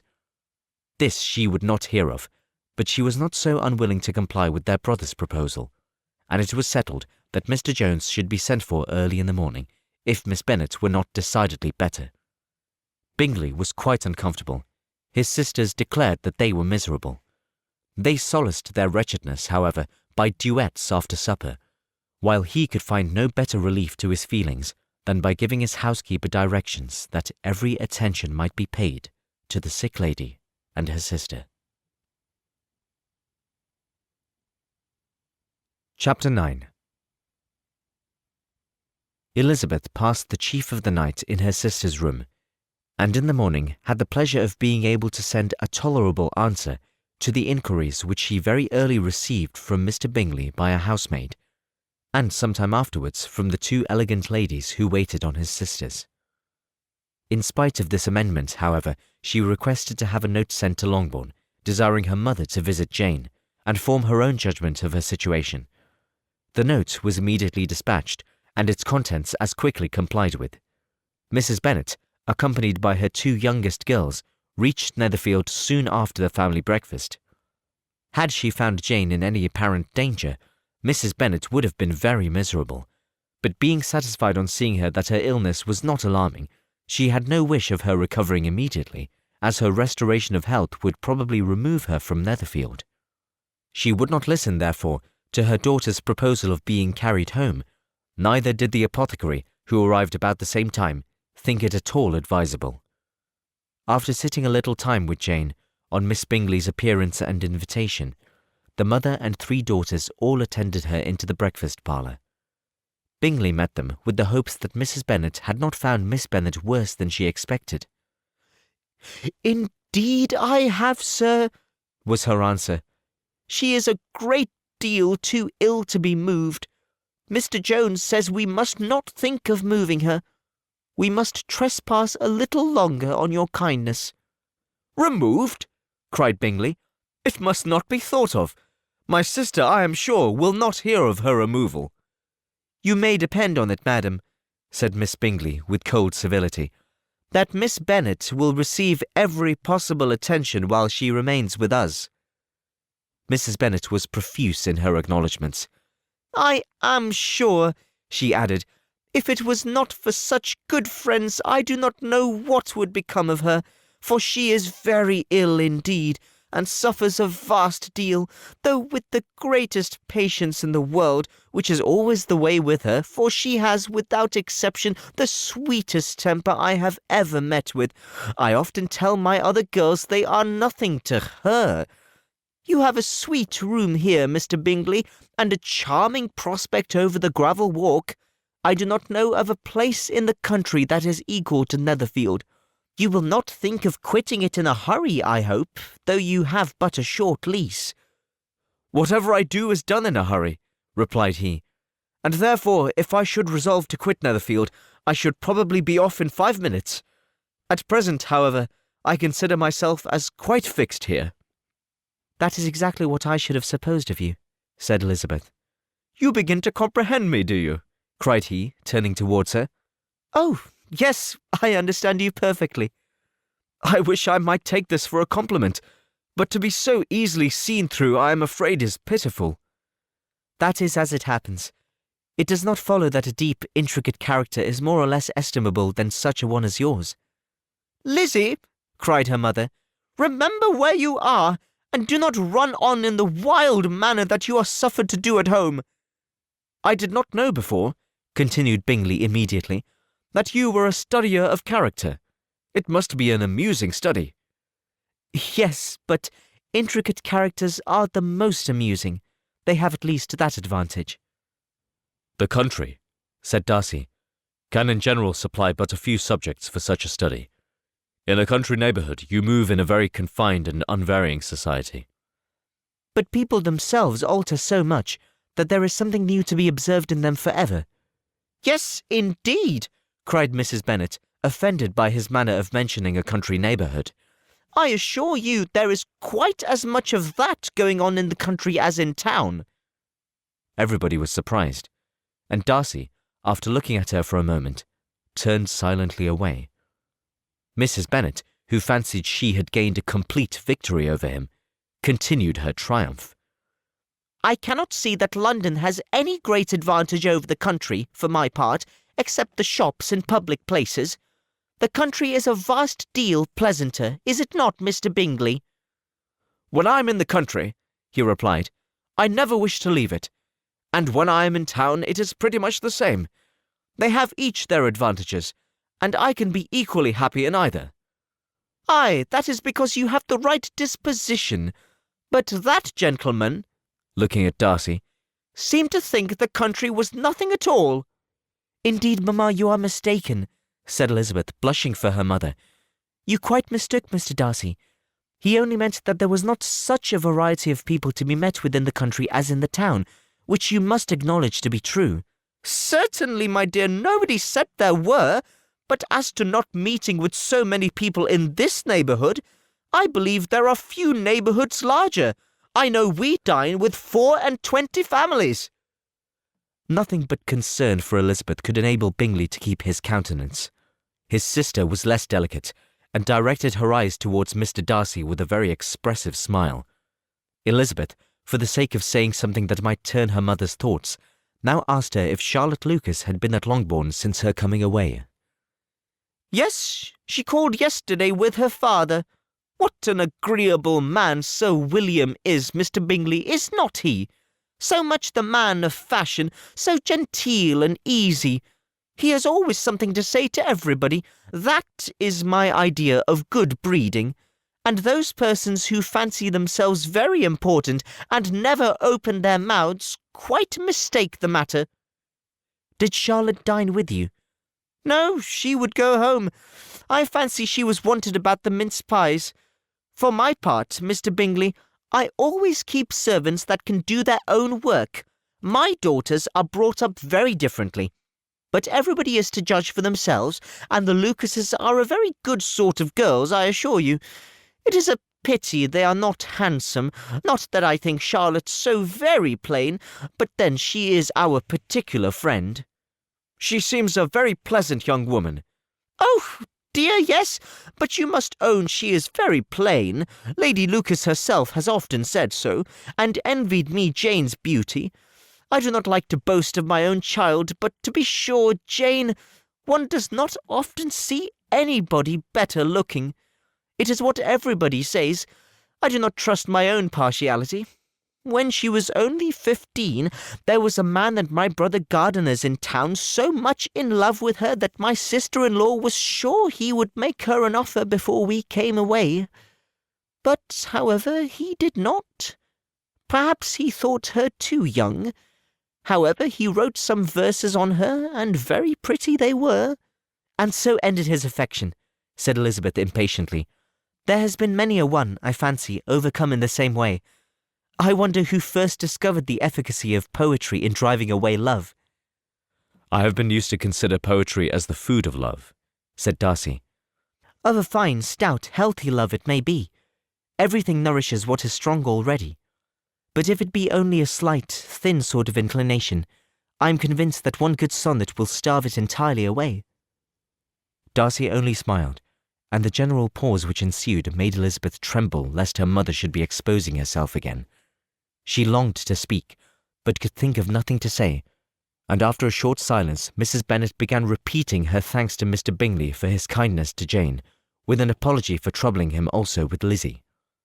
Mr. Bingley was unaffectedly civil in his answer, and forced his younger sister to be civil also, and say what the occasion required.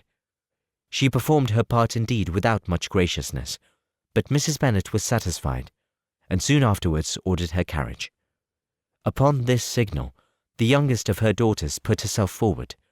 The two girls had been whispering to each other during the whole visit, and the result of it was that the youngest should tax Mr. Bingley with having promised on his first coming into the country to give a ball at Netherfield.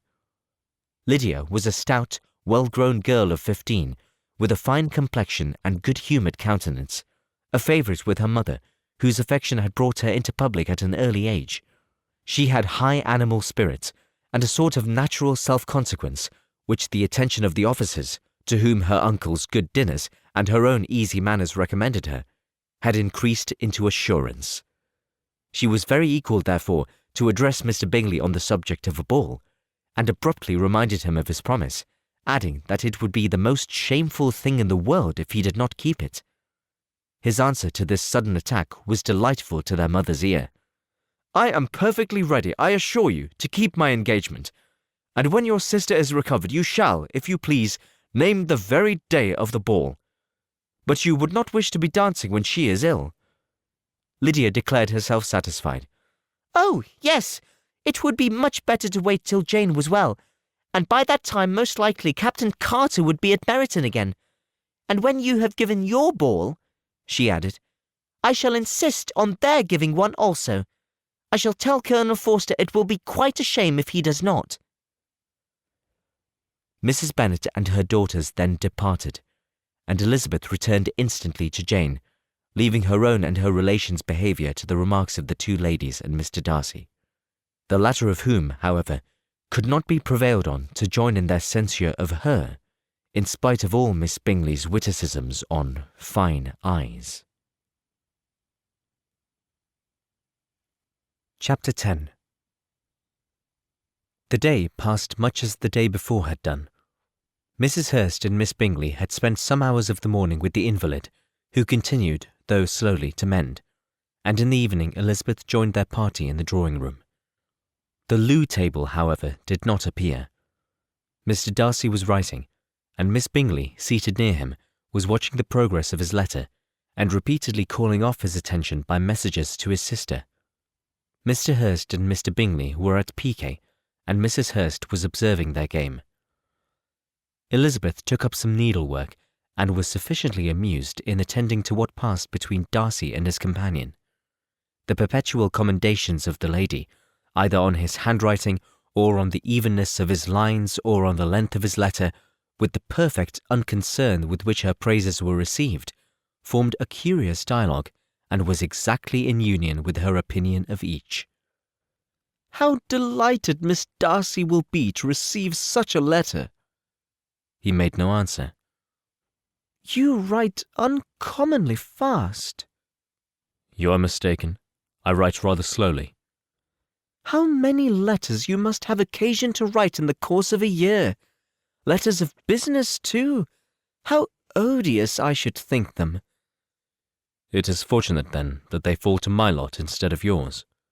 Pray tell your sister that I long to see her. I have already told her so once, by your desire. I am afraid you do not like your pen. Let me mend it for you. I mend pens remarkably well. Thank you, but I always mend my own. How can you contrive to write so even? He was silent. Tell your sister I am delighted to hear of her improvement on the harp, and pray let her know that I am quite in raptures with her beautiful little design for a table, and I think it infinitely superior to Miss Grantley's. Will you give me leave to defer your raptures till I write again? At present I have not room to do them justice. Oh, it is of no consequence. I shall see her in January. But do you always write such charming long letters to her, Mr. Darcy? They are generally long, but whether always charming it is not for me to determine. It is a rule with me that a person who can write a long letter with ease cannot write ill. That will not do for a compliment to Darcy, Caroline, cried her brother, because he does not write with ease. He studies too much for words of 4 syllables. Do not you, Darcy? My style of writing is very different from yours. Oh, cried Miss Bingley, Charles writes in the most careless way imaginable. He leaves out half his words and blots the rest. My ideas flow so rapidly that I have not time to express them, by which means my letters sometimes convey no ideas at all to my correspondents. Your humility, Mr. Bingley, said Elizabeth, must disarm reproof. Nothing is more deceitful, said Darcy, than the appearance of humility. It is often only carelessness of opinion, and sometimes an indirect boast. And which of the two do you call my little recent piece of modesty?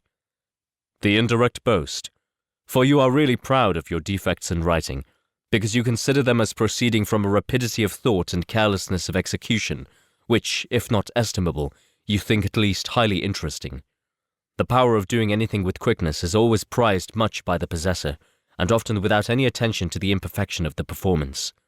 When you told Mrs. Bennet this morning that if you ever resolved upon quitting Netherfield you should be gone in 5 minutes, you meant it to be a sort of panegyric, of compliment to yourself. And yet what is there so very laudable in the precipitance which must leave very necessary business undone, and can be of no real advantage to yourself or anyone else? Nay, cried Bingley, this is too much, to remember at night all the foolish things that were said in the morning. And yet, upon my honour, I believe what I said of myself to be true, and I believe it at this moment. At least, therefore, I did not assume the character of needless precipitance merely to show off before the ladies. I dare say you believed it, but I am by no means convinced that you would be gone with such celerity.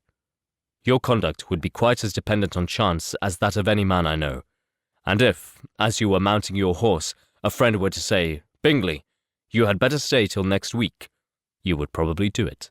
You would probably not go, and at another word might stay a month. You have only proved by this, cried Elizabeth, that Mr. Bingley did not do justice to his own disposition. You have shown him off far more now than he did himself.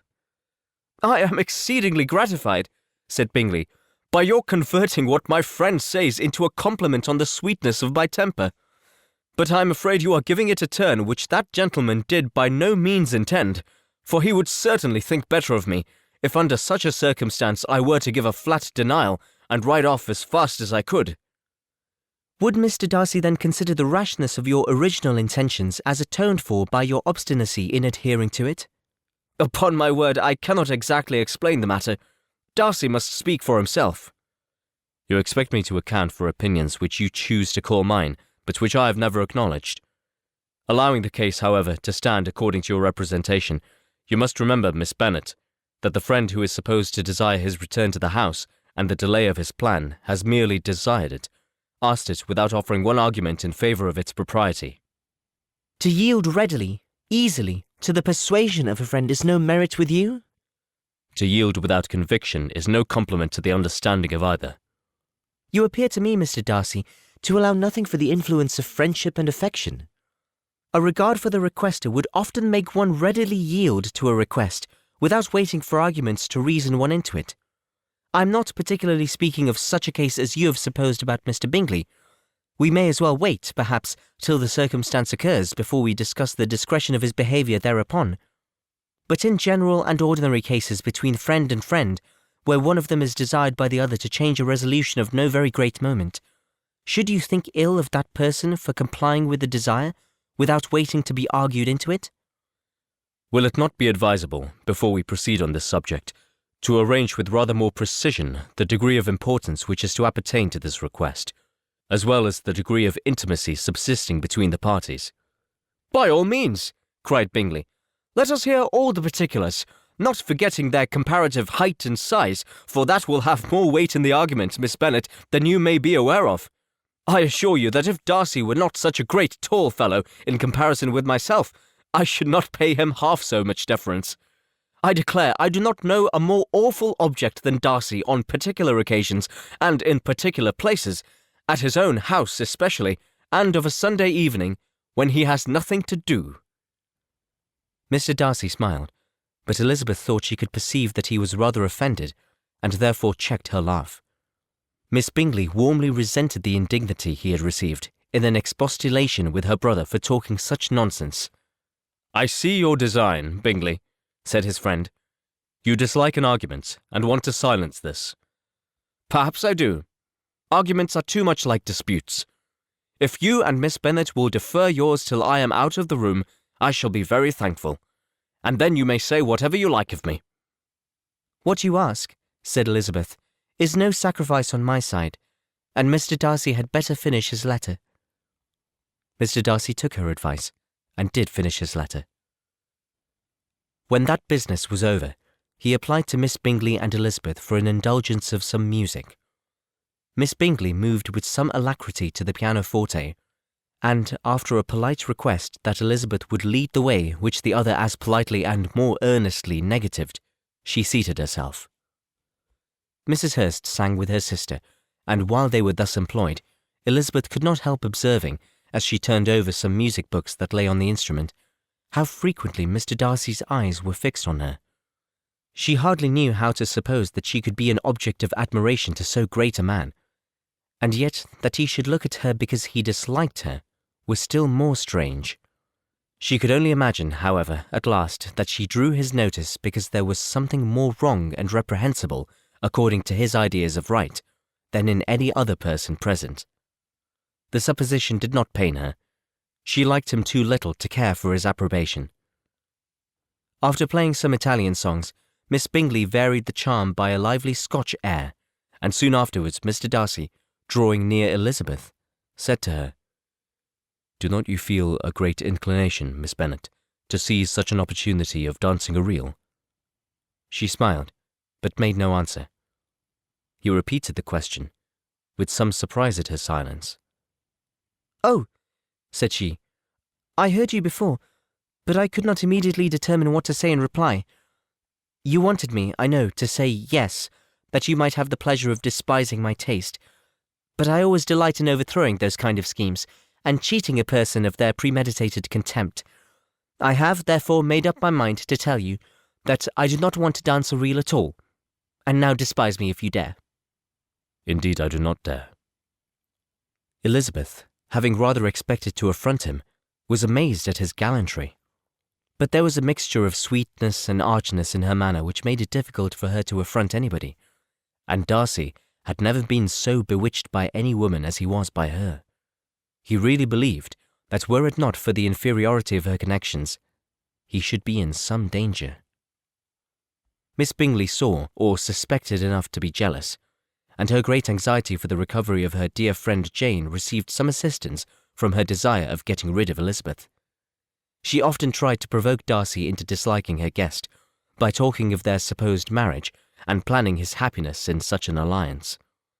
I hope, said she, as they were walking together in the shrubbery the next day, you will give your mother-in-law a few hints when this desirable event takes place, as to the advantage of holding her tongue, and, if you can compass it, do cure the younger girls of running after officers, and, if I may mention so delicate a subject, endeavour to check that little something bordering on conceit and impertinence which your lady possesses. Have you anything else to propose for my domestic felicity? Oh, yes. Do let the portraits of your uncle and Aunt Phillips be placed in the gallery at Pemberley. Put them next to your great-uncle, the judge. They are in the same profession, you know, only in different lines.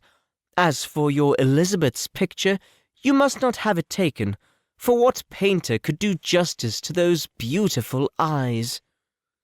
It would not be easy indeed to catch their expression, but their colour and shape, and the eyelashes, so remarkably fine, might be copied. At that moment they were met from another walk by Mrs. Hurst and Elizabeth herself. "I did not know that you intended to walk," said Miss Bingley in some confusion, lest they had been overheard.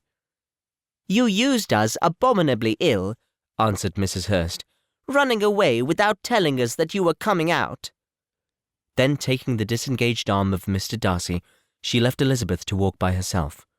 The path admitted just 3. Mr. Darcy felt their rudeness, and immediately said, "This walk is not wide enough for our party. We had better go into the avenue." But Elizabeth, who had not the least inclination to remain with them, laughingly answered, No, stay where you are. You are charmingly grouped, and appear to uncommon advantage. The picturesque would be spoilt by admitting a fourth. Goodbye." Then she ran gaily off, rejoicing as she rambled about, in the hope of being at home again in a day or 2. Jane was already so much recovered as to intend leaving her room for a couple of hours that evening.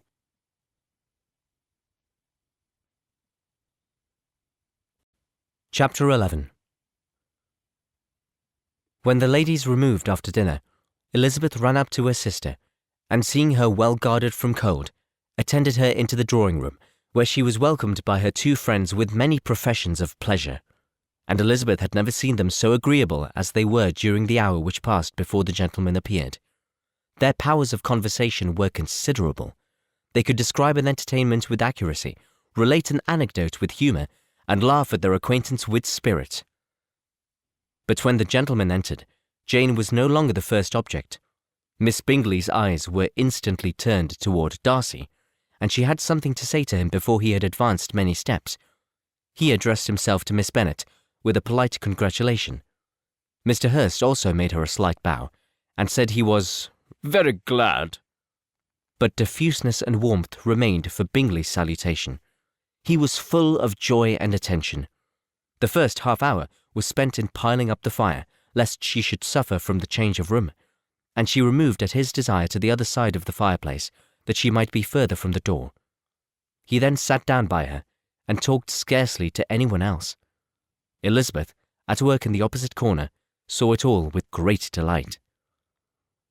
When tea was over, Mr. Hurst reminded his sister-in-law of the card-table, but in vain. She had obtained private intelligence that Mr. Darcy did not wish for cards, and Mr. Hurst soon found even his open petition rejected. She assured him that no one intended to play, and the silence of the whole party on the subject seemed to justify her.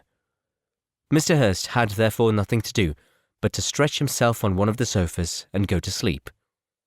Darcy took up a book, Miss Bingley did the same, and Mrs. Hurst, principally occupied in playing with her bracelets and rings, joined now and then in her brother's conversation with Miss Bennet. Miss Bingley's attention was quite as much engaged in watching Mr. Darcy's progress through his book as in reading her own, and she was perpetually either making some inquiry or looking at his page. She could not win him, however, to any conversation. He merely answered her question and read on. At length, quite exhausted by the attempt to be amused with her own book, which she had only chosen because it was the 2nd volume of his, she gave a great yawn and said, "How pleasant it is to spend an evening in this way! I declare, after all, there is no enjoyment like reading. How much sooner one tires of anything than of a book! When I have a house of my own, I shall be miserable if I have not an excellent library." No one made any reply. She then yawned again, threw aside her book, and cast her eyes round the room in quest for some amusement, when, hearing her brother mentioning a ball to Miss Bennet, she turned suddenly towards him and said, "By the by, Charles, are you really serious in meditating a dance at Netherfield? I would advise you, before you determine on it, to consult the wishes of the present party. I am much mistaken if there are not some among us to whom a ball would be rather a punishment than a pleasure." "If you mean Darcy," cried her brother, "he may go to bed if he chooses before it begins. But as for the ball, it is a quite settled thing, and as soon as Nichols has made white soup enough, I shall send round my cards." "I should like balls infinitely better," she replied, "if they were carried on in a different manner. But there is something insufferably tedious in the usual process of such a meeting. It would surely be more rational if conversation instead of dancing were made the order of the day." "Much more rational, my dear Caroline, I dare say, but it would not be near so much like a ball." Miss Bingley made no answer, and soon afterwards she got up and walked about the room. Her figure was elegant, and she walked well, but Darcy, at whom it was all aimed, was still inflexibly studious. In the desperation of her feelings, she resolved on one effort more, and, turning to Elizabeth, said, "Miss Eliza Bennet, let me persuade you to follow my example, and take a turn about the room.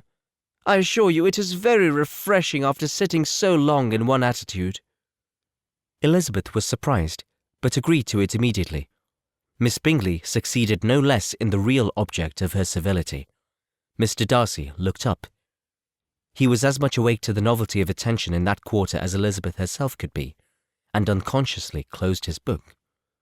He was directly invited to join their party, but he declined it, observing that he could imagine but two motives for their choosing to walk up and down the room together, with either of which motives his joining them would interfere. What could he mean? She was dying to know what could be his meaning, and asked Elizabeth whether she could at all understand him.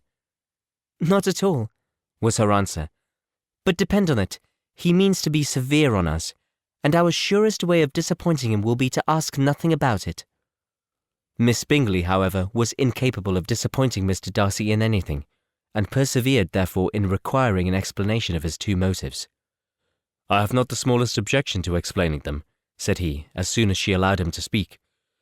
"You either chose this method of passing the evening because you are in each other's confidence, and have secret affairs to discuss, or because you are conscious that your figures appear to the greatest advantage in walking. If the first, I would be completely in your way, and if the second, I can admire you much better as I sit by the fire." "Oh, shocking!" cried Miss Bingley. "I have never heard something so abominable. How shall we punish him for such a speech?" "Nothing so easy, if you have but the inclination," said Elizabeth. "We can all plague and punish one another. Tease him, laugh at him. Intimate as you are, you must know how it is to be done." "But upon my honour, I do not. I do assure you that my intimacy has not yet taught me that. Tease calmness of manner and presence of mind? No, no, I feel he may defy us there. And as to laughter, we will not expose ourselves, if you please, by attempting to laugh without a subject. Mr. Darcy may hug himself." "Mr. Darcy is not to be laughed at," cried Elizabeth.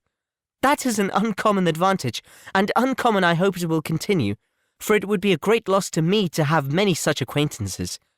I dearly love a laugh." "Miss Bingley," said he, "has given me more credit than can be. The wisest and the best of men, nay, the wisest and best of their actions, may be rendered ridiculous by a person whose first object in life is a joke." "Certainly," replied Elizabeth. "There are such people, but I hope I am not one of them. I hope I never ridicule what is wise and good. Follies and nonsense, whims and inconsistencies do divert me, I own, and I laugh at them whenever I can. But these, I suppose, are precisely what you are without." "Perhaps that is not possible for anyone. But it has been the study of my life to avoid those weaknesses which often expose a strong understanding to ridicule." "Such as vanity and pride?" "Yes, vanity is a weakness indeed. But pride, where there is a real superiority of mind, pride will always be under good regulation." Elizabeth turned away to hide a smile. "Your examination of Mr. Darcy is over, I presume?" said Miss Bingley. "And pray, what is the result?" "I am perfectly convinced by it that Mr. Darcy has no defect. He owns it himself without disguise." "No," said Darcy. "I have made no such pretension. I have faults enough, but they are not, I hope, of understanding. My temper I dare not vouch for. It is, I believe, too little yielding, certainly too little for the convenience of the world. I cannot forget the follies and vices of others as soon as I ought, nor their offences against myself. My feelings are not puffed about with every attempt to move them. My temper would perhaps be called resentful. My good opinion, once lost, is lost forever." "That is a failing indeed," cried Elizabeth. "Implacable resentment is a shade in the character. But you have chosen your fault well. I really cannot laugh at it. You are safe from me." There is, I believe, in every disposition a tendency to some particular evil, a natural defect which not even the best education can overcome. "And your defect is to hate everybody." "And yours," he replied with a smile, "is wilfully to misunderstand them." "Do let us have a little music," cried Miss Bingley, tired of a conversation in which she had no share. "Louisa, you will not mind my waking Mr. Hurst?" Her sister had not the smallest objection, and the pianoforte was opened, and Darcy, after a few moments' recollection, was not sorry for it. He began to feel the danger of paying Elizabeth too much attention.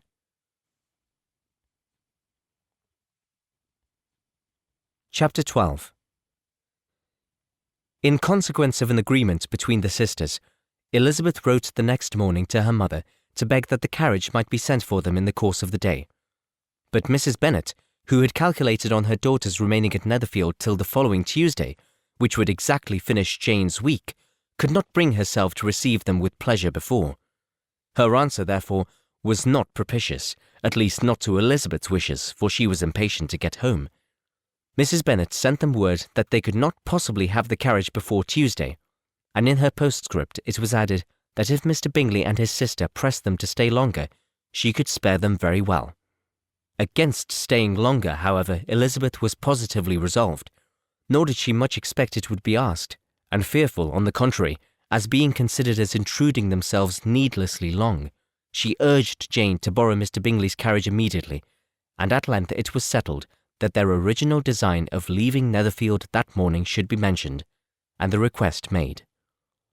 The communication excited many professions of concern, and enough was said of wishing them to stay at least till the following day to work on Jane, and till the morrow their going was deferred. Miss Bingley was then sorry that she had proposed the delay, for her jealousy and dislike of one sister much exceeded her affection for the other. The master of the house heard with real sorrow that they were to go so soon, and repeatedly tried to persuade Miss Bennet that it would not be safe for her, that she was not enough recovered. But Jane was firm where she felt herself to be right. To Mr. Darcy it was welcome intelligence. Elizabeth had been at Netherfield long enough. She attracted him more than he liked, and Miss Bingley was uncivil to her, and more teasing than usual to himself. He wisely resolved to be particularly careful that no sign of admiration should now escape him, nothing that could elevate her with the hope of influencing his felicity, sensible that if such an idea had been suggested, his behaviour during the last day must have material weight in confirming or crushing it. Steady to his purpose, he scarcely spoke 10 words to her through the whole of Saturday, and though they were at one time left by themselves for half an hour, he adhered most conscientiously to his book, and would not even look at her. On Sunday, after morning service, the separation, so agreeable to almost all, took place. Miss Bingley's civility to Elizabeth increased at last very rapidly, as well as her affection for Jane, and when they parted, after assuring the latter of the pleasure it would always give her to see her either at Longbourn or Netherfield, and embracing her most tenderly, she even shook hands with the former. Elizabeth took leave of the whole party in the liveliest of spirits. They were not welcomed home very cordially by their mother. Mrs. Bennet wondered at their coming, and thought them very wrong to give so much trouble, and was sure Jane would have caught cold again. But their father, though very laconic in his expressions of pleasure, was really glad to see them. He had felt their importance in the family circle. The evening conversation, when they were all assembled, had lost much of its animation, and almost all its sense by the absence of Jane and Elizabeth. They found Mary, as usual, deep in the study of thorough bass and human nature, and had some extracts to admire, and some new observations of threadbare morality to listen to. Catherine and Lydia had information for them of a different sort. Much had been done and much had been said in the regiment since the preceding Wednesday. Several of the officers had dined lately with their uncle. A private had been flogged, and it had actually been hinted that Colonel Forster was going to be married. Part 3 of Pride and Prejudice by Jane Austen, read by Bluefax. Chapter 13. "I hope, my dear," said Mr. Bennet to his wife as they were at breakfast the next morning, "that you have ordered a good dinner today, because I have reason to expect an addition to our family party." Who do you mean, my dear? I know of nobody that is coming, I am sure, unless Charlotte Lucas should happen to call in, and I hope my dinners are good enough for her. I do not believe she often sees such at home. "The person of whom I speak is a gentleman, and a stranger." Mrs. Bennet's eyes sparkled. A gentleman and a stranger? It is Mr. Bingley, I am sure. Well, I am sure I shall be extremely glad to see Mr. Bingley. But, good Lord, how unlucky! There is not a bit of fish to be got today. Lydia, my love, ring the bell. I must speak to Hill this moment. "It is not Mr. Bingley," said her husband. "It is a person whom I never saw in the whole course of my life." This roused general astonishment, and he had the pleasure of being eagerly questioned by his wife and his 5 daughters at once. After amusing himself some time with their curiosity, he thus explained. "About a month ago I received this letter, and about a fortnight ago I answered it, for I thought it a case of some delicacy and requiring early attention. It is from my cousin, Mr. Collins, who, when I am dead, may turn you all out of this house as soon as he pleases." Oh, my dear, cried his wife, I cannot bear to hear that mention. Pray do not talk of that odious man. I do think it is the hardest thing in the world that your estate should be entailed away from your own children, and I am sure, if I had been you, I should have tried long ago to do something or other about it. Jane and Elizabeth tried to explain to her the nature of an entail.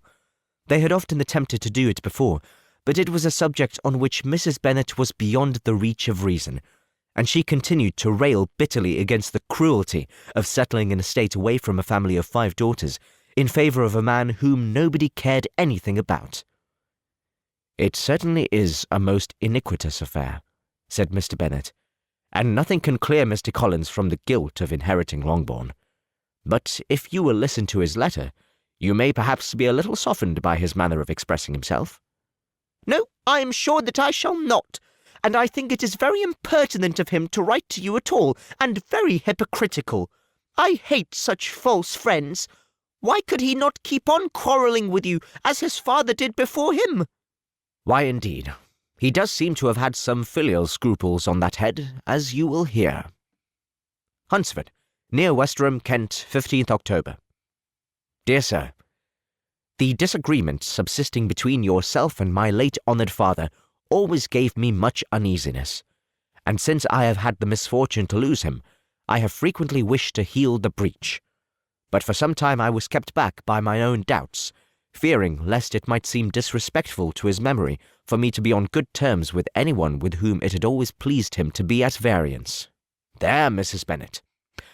My mind, however, is now made up on the subject, for, having received ordination at Easter, I have been so fortunate as to be distinguished by the patronage of the Right Honourable Lady Catherine de Bourgh, widow of Sir Lewis de Bourgh, whose bounty and beneficence has preferred me to the valuable rectory of this parish, where it shall be my earnest endeavour to demean myself with grateful respect towards her ladyship, and be ever ready to perform those rites and ceremonies which are constituted by the Church of England.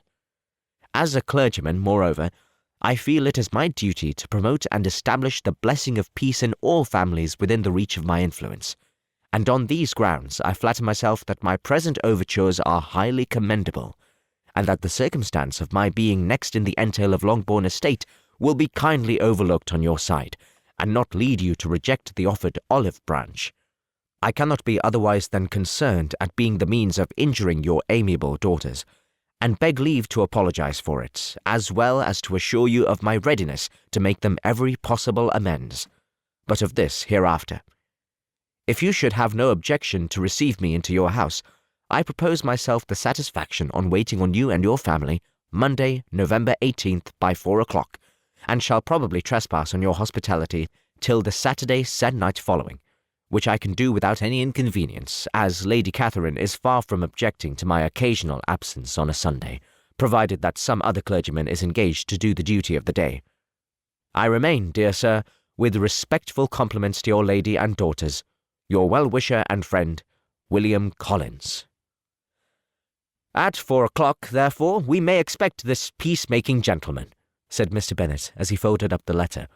He seems to be a most conscientious and polite young man, upon my word, and I doubt not will prove a valuable acquaintance, especially if Lady Catherine should be so indulgent as to let him come to us again. There is some sense in what he says about the girls, however, and if he is disposed to make them any amends, I shall not be the person to discourage him. Though it is difficult, said Jane, to guess in what way he can mean to make us the atonement he thinks our due, the wish is certainly to his credit. Elizabeth was chiefly struck by his extraordinary deference for Lady Catherine, and his kind intention of christening, marrying, and burying his parishioners whenever it were required. "He must be an oddity, I think," said she. "I cannot make him out. There is something very pompous in his style. And what can he mean by apologizing for being next in the entail? We cannot suppose he would help it if he could. Could he be a sensible man, sir?" "No, my dear, I think not. I have great hopes of finding him quite the reverse. There is a mixture of servility and self-importance in his letter, which promises well. I am impatient to see him." "In point of composition," said Mary, "the letter does not seem defective. The idea of the olive branch perhaps is not wholly new, yet I think it is well expressed." To Catherine and Lydia, neither the letter nor its writer were in any degree interesting. It was next to impossible that their cousin should come in a scarlet coat, and it was now some weeks since they had received pleasure from the society of a man in any other colour. As for their mother, Mr. Collins's letter had done away much of her ill will, and she was preparing to see him with a degree of composure which astonished her husband and daughters. Mr. Collins was punctual to his time, and was received with great politeness by the whole family. Mr. Bennet indeed said little, but the ladies were ready enough to talk, and Mr. Collins seemed neither in need of encouragement nor inclined to be silent himself. He was a tall, heavy-looking young man of 25. His air was grave and stately, and his manners were very formal. He had not been long seated before he complimented Mrs. Bennet on having so fine a family of daughters, said he had heard much of their beauty, but that in this instance fame had fallen short of the truth, and added that he did not doubt her seeing them all in due time disposed of in marriage. This gallantry was not much to the taste of some of his hearers, but Mrs. Bennet, who quarrelled with no compliments, answered most readily. "You are very kind, I am sure, and I wish them all my heart it may prove so, for else they will be destitute enough. Things are settled so oddly." "You allude, perhaps, to the entail of this estate?" "Ah, sir, I do indeed. It is a grievous affair to my poor girls, you must confess. Not that I mean to find fault with you, for such things I know are all chance in this world. There is no knowing how estates will go when once they come to be entailed." "I am very sensible, madam, of the hardship to my fair cousins, and could say much on the subject, but that I am cautious of appearing forward and precipitate, that I can assure the young ladies that I come prepared to admire them. At present I will not say more, but perhaps when we are better acquainted—" He was interrupted by a summons to dinner, and the girls smiled on each other. They were not the only objects of Mr. Collins's admiration.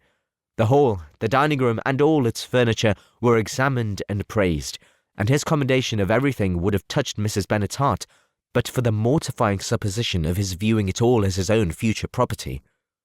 The dinner, too, in its turn, was highly admired, and he begged to know to which of his fair cousins the excellency of the cooking was owing.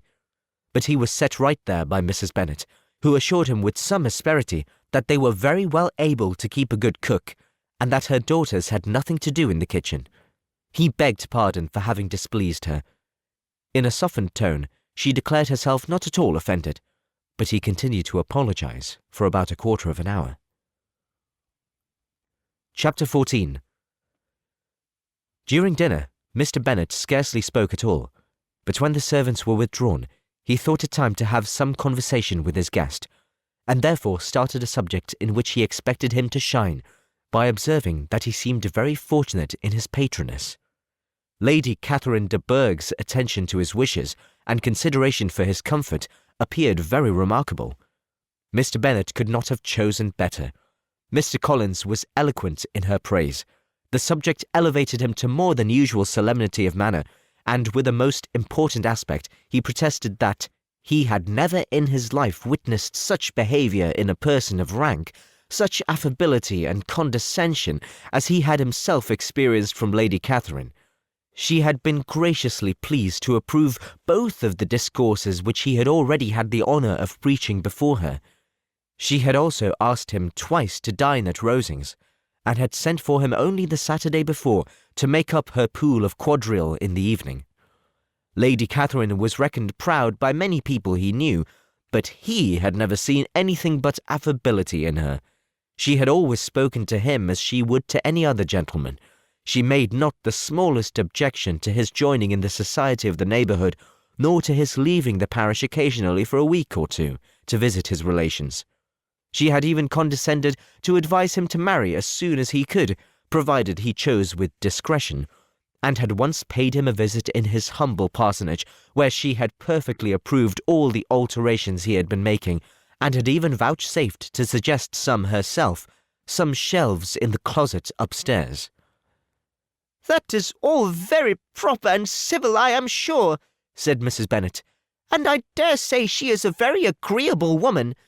It is a pity that great ladies in general are not more like her. Does she live near you, sir?" "The garden in which stands my humble abode is separated only by a lane from Rosings Park, her ladyship's residence." "I think you said she was a widow, sir. Has she any family?" "She has only one daughter, the heiress of Rosings, and of very extensive property." "Ah," said Mrs. Bennet, shaking her head, "then she is better off than many girls. And what sort of young lady is she? Is she handsome?" "She is a most charming young lady indeed. Lady Catherine herself says that, in point of true beauty, Miss de Bourgh is far superior to the handsomest of her sex, because there is that in her features which marks the young lady of distinguished birth. She is unfortunately of a sickly constitution, which has prevented her from making that progress in many accomplishments which she could not have otherwise failed of, as I am informed by the lady who superintended her education and who still resides with them. But she is perfectly amiable, and often condescends to drive by my humble abode in her little phaeton and ponies." "Has she been presented?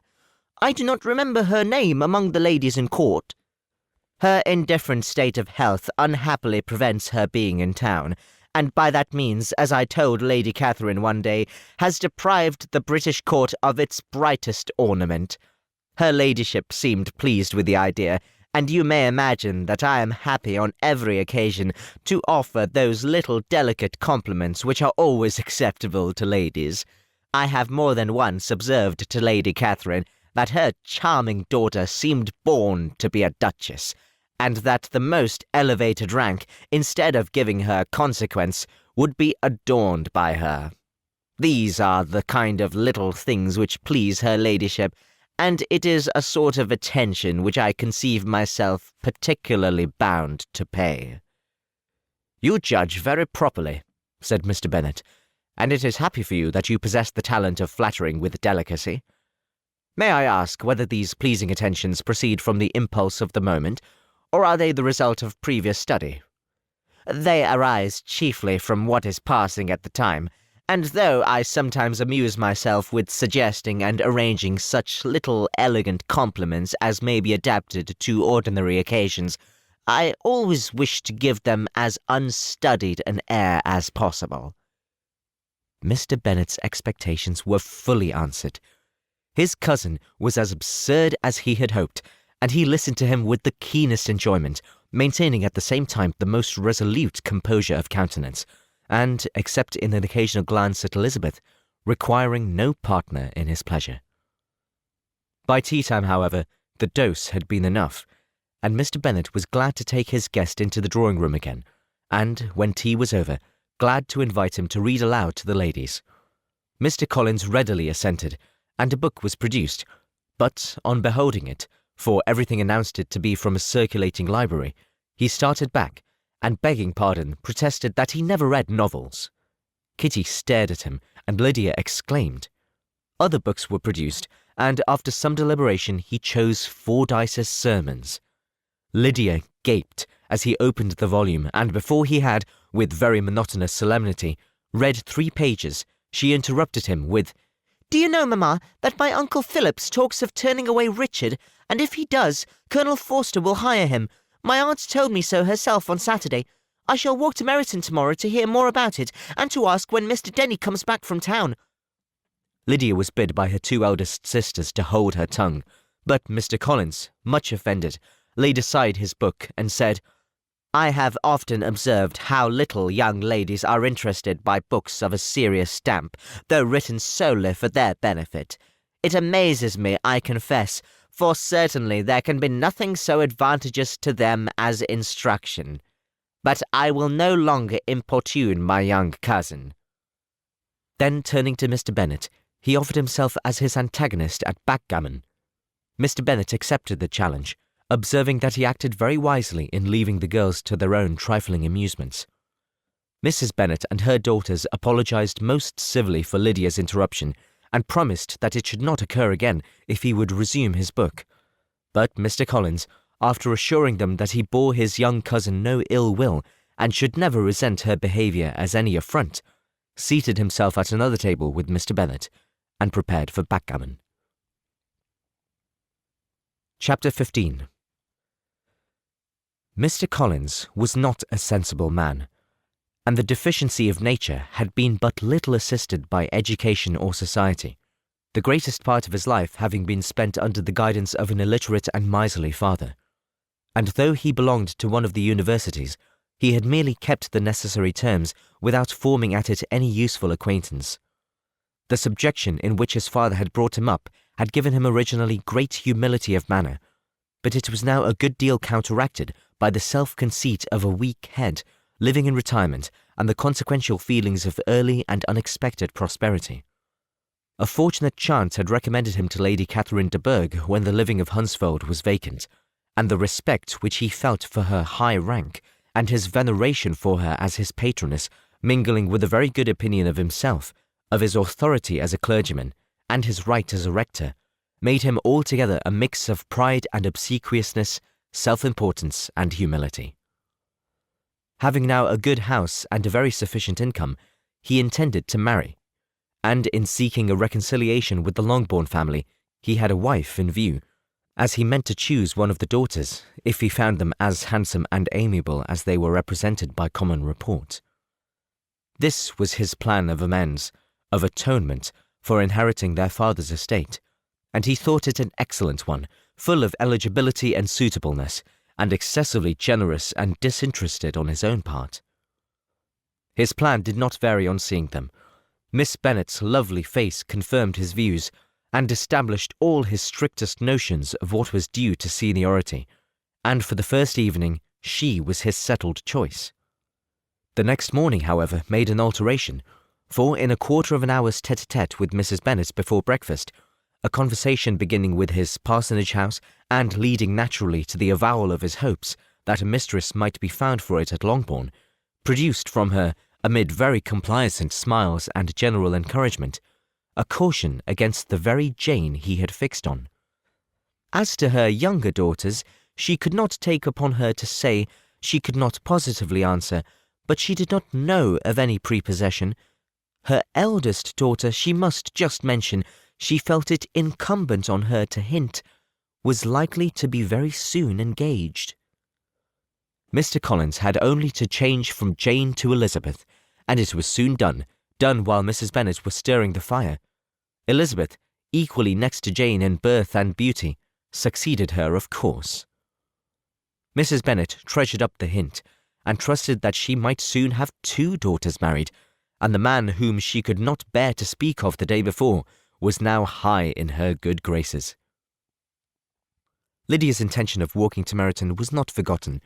Every sister except Mary agreed to go with her, and Mr. Collins was to attend them at the request of Mr. Bennet, who was most anxious to get rid of him and have his library to himself. For thither Mr. Collins had followed him after breakfast, and there he would continue, nominally engaged with one of the largest folios in the collection, but really talking to Mr. Bennet with little cessation of his house and garden at Hunsfeld. Such doings discomposed Mr. Bennet exceedingly. In his library he had been always sure of leisure and tranquillity, and though prepared, as he told Elizabeth, to meet with folly and conceit in every other room of the house, he was used to be free from them there. His civility, therefore, was most prompt in inviting Mr. Collins to join his daughters in their walk, and Mr. Collins, being in fact much better fitted for a walker than a reader, was extremely pleased to close his large book and go. In pompous nothings on his side, and civil assents on that of his cousins, their time passed till they entered Meryton. The attention of the younger ones was then no longer to be gained by him. Their eyes were immediately wandering up in the street in quest of the offices, and nothing less than a very smart bonnet indeed, or a really new muslin in the shop window, could recall them. But the attention of every lady was soon caught by a young man whom they had never seen before, of most gentlemanlike appearance, walking with another officer on the other side of the way. The officer was the very Mr. Denny concerning whose return from London Lydia came to inquire, and he bowed as they passed. All were struck by the stranger's air, all wondered who he could be, and Kitty and Lydia, determined if possible to find out, led the way across the street under pretence of wanting something in an opposite shop, and fortunately had just gained the pavement when the 2 gentlemen, turning back, had reached the same spot. Mr. Denny addressed them directly, and entreated permission to introduce his friend, Mr. Wickham, who had returned with him the day before from town, and he was happy to say had accepted a commission in their corps. This was exactly as it should be, for the young man wanted only regimentals to make him completely charming. His appearance was greatly in his favour. He had all the best part of beauty, a fine countenance, a good figure, and very pleasing address. The introduction was followed up on his side by a happy readiness of conversation, a readiness at the same time perfectly correct and unassuming, and the whole party was still standing and talking together very agreeably when the sound of horses drew their notice, and Darcy and Bingley were seen riding down the street. On distinguishing the ladies of the group, the 2 gentlemen came directly towards them and began the usual civilities. Bingley was the principal spokesman, and Miss Bennet the principal object. He was then, he said, on his way to Longbourn on purpose to inquire after her. Mr. Darcy corroborated it with a bow, and was beginning to determine not to fix his eyes on Elizabeth, when they were suddenly arrested by the sight of the stranger, and Elizabeth, happening to see the countenance of both as they looked at each other, was all astonishment at the effect of the meeting. Both changed colour. One looked white, the other red. Mr. Wickham, after a few moments, touched his hat, a salutation which Mr. Darcy just deigned to return. What could be the meaning of it? It was impossible to imagine. It was impossible not to long to know.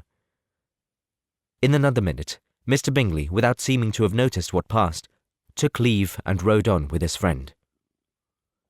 Mr. Denny and Mr. Wickham walked with the young ladies to the door of Mr. Phillips's house, and then made their bows, in spite of Miss Lydia's pressing entreaties that they should come in, and even in spite of Mrs. Phillips throwing up the parlour window and loudly seconding the invitation.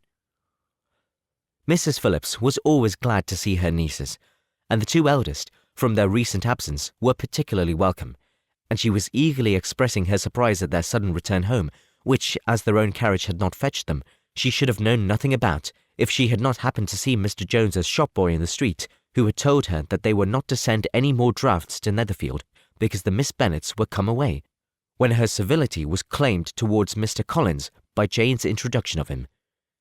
She received him with her very best politeness, which he returned with as much more, apologizing for his intrusion without any previous acquaintance with her, which he could not help flattering himself, however, might be justified by his relationship to the young ladies who introduced him to her notice. Mrs. Phillips was quite awed by such an excess of good breeding, but her contemplation of one stranger was soon put to an end by exclamations and inquiries about the other, of whom, however, she could only tell her nieces what they already knew, that Mr. Denny had brought him from London, and that he was to have a lieutenant's commission in the shire. She had been watching him the last hour, she said, as he walked up and down the street, and had Mr. Wickham appeared, Kitty and Lydia would certainly have continued the occupation. But unluckily no one passed windows now except a few of the officers, who, in comparison with the stranger, were become stupid, disagreeable fellows. Some of them were to dine with the Phillipses the next day, and their aunt promised to make her husband call on Mr. Wickham, and give him an invitation also, if the family from Longbourn would come in the evening. This was agreed to, and Mrs. Phillips protested that they would have a nice, comfortable, noisy game of lottery tickets, and a little bit of hot supper afterwards. The prospects of such delights was very cheering, and they parted in mutual good spirits. Mr. Collins repeated his apologies in quitting the room, and was assured with unwearying civility that they were perfectly needless. As they walked home, Elizabeth related to Jane what she had seen pass between the two gentlemen, but though Jane would have defended either or both had they appeared to be in the wrong, she could no more explain such behaviour than her sister. Mr. Collins, on his return, highly gratified Mrs. Bennet by admiring Mrs. Phillips's manners and politeness. He protested that, except Lady Catherine and her daughter, he had never seen a more elegant woman, for she had not only received him with the utmost civility, but even pointedly included him in her invitation for the next evening, although utterly unknown to her before. Something, he supposed, might be attributed to his connection with them, but yet he had never met with so much attention in the whole course of his life. Chapter 16. As no objection was made to the young people's engagement with their aunt, and all Mr. Collins' scruples of leaving Mr. and Mrs. Bennet for a single evening during his visit were most steadily resisted, the coach conveyed him and his 5 cousins at a suitable hour to Meryton, and the girls had the pleasure of hearing, as they entered the drawing-room, that Mr. Wickham had accepted their uncle's invitation, and was then in the house. When this information was given, and they had all taken their seats, Mr. Collins was at leisure to look around him and admire, and he was so much struck with the size and furniture of the apartment, that he declared he might almost have supposed himself in the small summer breakfast parlour at Rosings, a comparison that did not at first convey much gratification. But when Mrs. Phillips understood from him what Rosings was and who was its proprietor, when she had listened to the description of only one of Lady Catherine's drawing-rooms, and found that the chimney-piece alone had cost £800, she felt all the force of the compliment, and would hardly have resented a comparison with the housekeeper's room. In describing to her all the grandeur of Lady Catherine and her mansion, with occasional digressions in praise of his own humble abode, and the improvements it was receiving, he was happily employed until the gentlemen joined them, and he found in Mrs. Phillips a very attentive listener, whose opinion of his consequence increased with what she heard, and who was resolving to retail it all among her neighbours as soon as she could. To the girls, who could not listen to their cousin, and who had nothing to do but wish for an instrument, and examine their own indifferent imitations of china on the mantelpiece, the interval of waiting appeared very long. It was over at last, however. The gentleman did approach, and when Mr. Wickham walked into the room, Elizabeth felt that she had neither been seeing him before or thinking of him since, with the smallest degree of unreasonable admiration. The officers of the shire were in general a very creditable, gentlemanlike set, and the best of them were of the present party. but Mr. Wickham was as far beyond them all in person, countenance, air, and walk, as they were superior to the broad-faced, stuffy Uncle Phillips, breathing port wine, who followed them into the room. Mr. Wickham was the happy man towards whom almost every female eye was turned, and Elizabeth was the happy woman by whom he finally seated himself, and the agreeable manner in which he immediately fell into conversation, though it was only of its being a wet night, made her feel that the commonest, dullest, most threadbare topic might be rendered interesting by the skill of the speaker. With such rivals for the notice of the fair as Mr. Wickham and the officers, Mr. Collins seemed to sink into insignificance. To the young ladies he certainly was nothing, but he had still at intervals a kind listener in Mrs. Phillips, and was by her watchfulness most abundantly supplied with coffee and muffin. When the card tables were placed, he had the opportunity of obliging her in turn by sitting down to whist. "I know little of the game at present," said he, "but I shall be glad to improve myself, for in my situation in life—" Mrs. Phillips was very glad for his compliance, but could not wait for his reason. Mr. Wickham did not play at whist, and with ready delight was he received at the other table between Elizabeth and Lydia. At first there seemed danger of Lydia's engrossing him entirely, for she was a most determined talker, but being likewise extremely fond of lottery tickets, she soon grew too much interested in the game, too eager in making bets and exclaiming after prizes to have attention for anyone in particular. Allowing for the common demands of the game, Mr. Wickham was therefore at leisure to talk to Elizabeth, and she was very willing to hear him, though what she chiefly wished to hear she could not hope to be told, the history of his acquaintance with Mr. Darcy. She dared not even mention that gentleman. Her curiosity, however, was unexpectedly relieved. Mr. Wickham began the subject himself. He inquired how far Netherfield was from Meryton, and after receiving her answer, asked in a hesitating manner how long Mr. Darcy had been staying there. "About a month," said Elizabeth, and then, unwilling to let the subject drop, added, "He is a man of very large property in Derbyshire, I understand." "Yes," replied Mr. Wickham. "His estate there is a noble one, a clear 10,000 per annum. You could not have met with a person more capable of giving you certain information on that head than myself, for I have been connected with his family in a particular manner from my infancy." Elizabeth could not look but surprised. "You may well be surprised, Miss Bennet, at such an assertion, after seeing, as you probably might, the very cold manner of our meeting yesterday. Are you much acquainted with Mr. Darcy?" "As much as I ever wish to be," cried Elizabeth very warmly. "I have spent 4 days in the same house with him, and I think him very disagreeable." "I have no right to give my opinion," said Wickham, "as to his being disagreeable or otherwise. I am not qualified to form one. I have known him too long and too well to be a fair judge. It is impossible for me to be impartial. But I believe your opinion of him would in general astonish, and perhaps you would not express it quite so strongly anywhere else. Here you are in your own family." "Upon my word, I say no more here than I might say in any house in the neighbourhood, except Netherfield.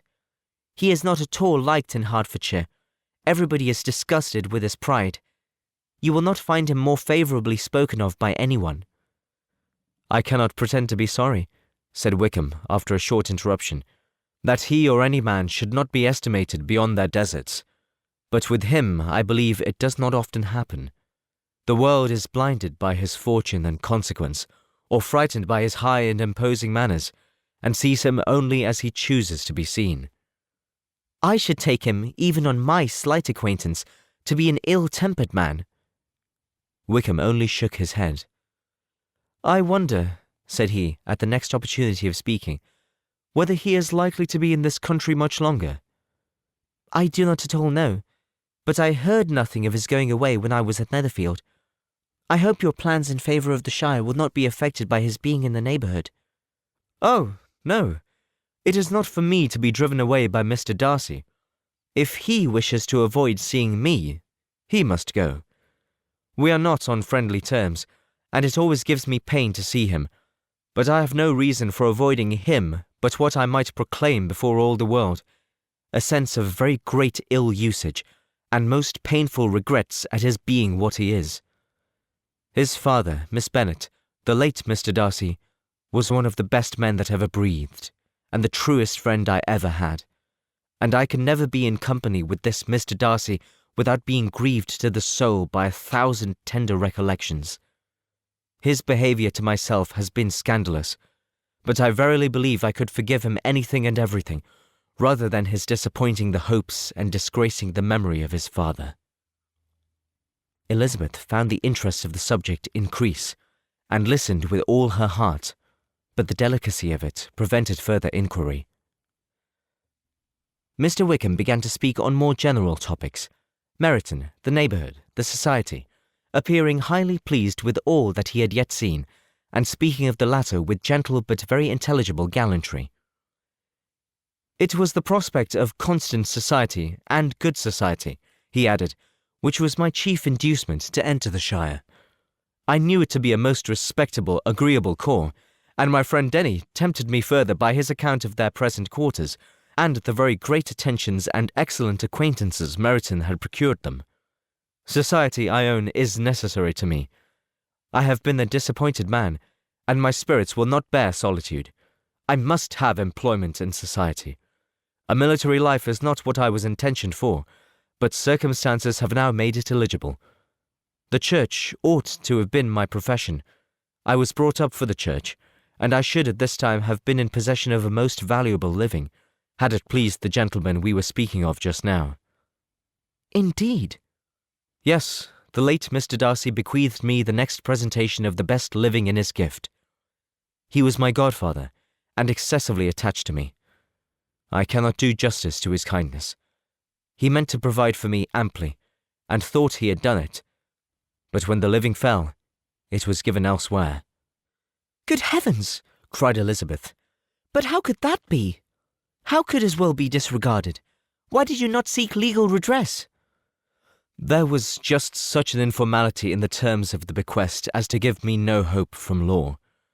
A man of honour could not have doubted the intention, but Mr. Darcy chose to doubt it, or to treat it as a merely conditional recommendation, and to assert that I had forfeited all claim to it by extravagance, imprudence, in short anything or nothing.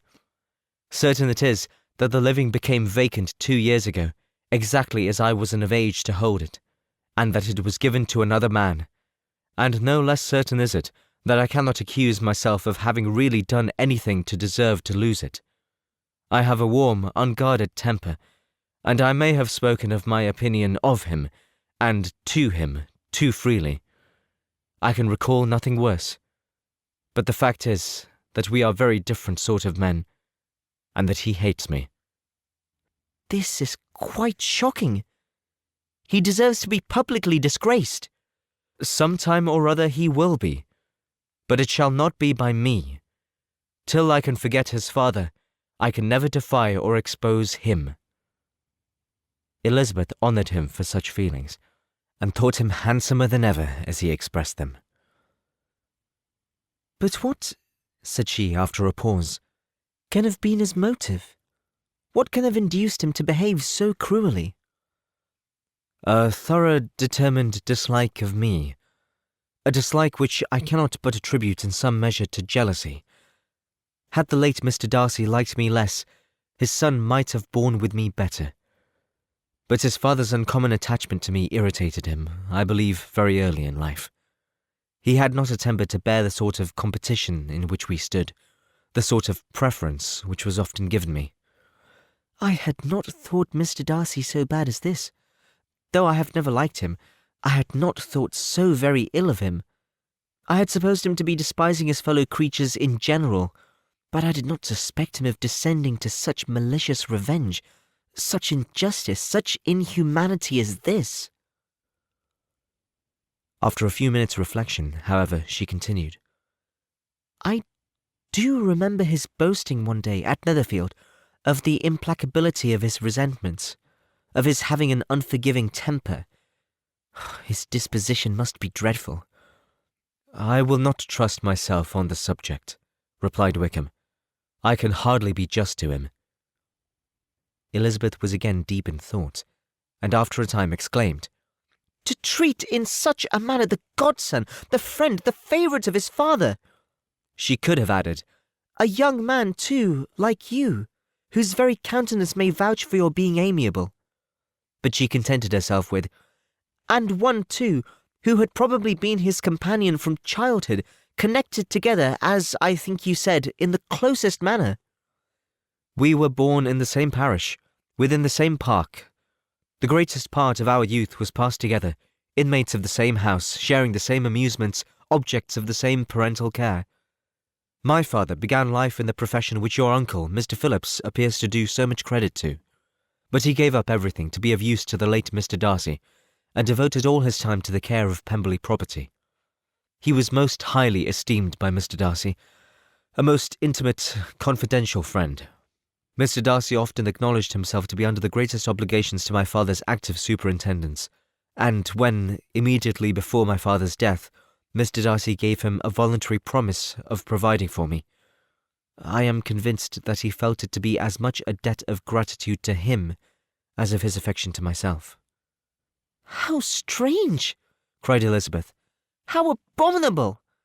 I wonder that the very pride of this Mr. Darcy has not made him just to you, if from no better motive that he should not have been too proud to be dishonest, for dishonesty I must call it."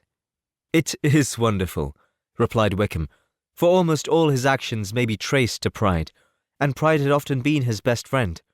It has connected him nearer with virtue than with any other feeling. But we are none of us consistent, and in his behaviour to me there were stronger impulses even than pride." "Can such abominable pride as his ever have done him good?" "Yes. It has often led him to be liberal and generous, to give his money freely, to display hospitality, to assist his tenants, and relieve the poor. Family pride and filial pride, for he is very proud of what his father was, have done this. Not to appear to disgrace his family, to degenerate from the popular qualities, or lose the influence of the Pemberley house, is a powerful motive. He has also brotherly pride, which, with some brotherly affection, makes him a very kind and careful guardian of his sister, and you will hear him generally cried up as the most attentive and best of brothers." "What sort of girl is Miss Darcy?" He shook his head. "I wish I could call her amiable.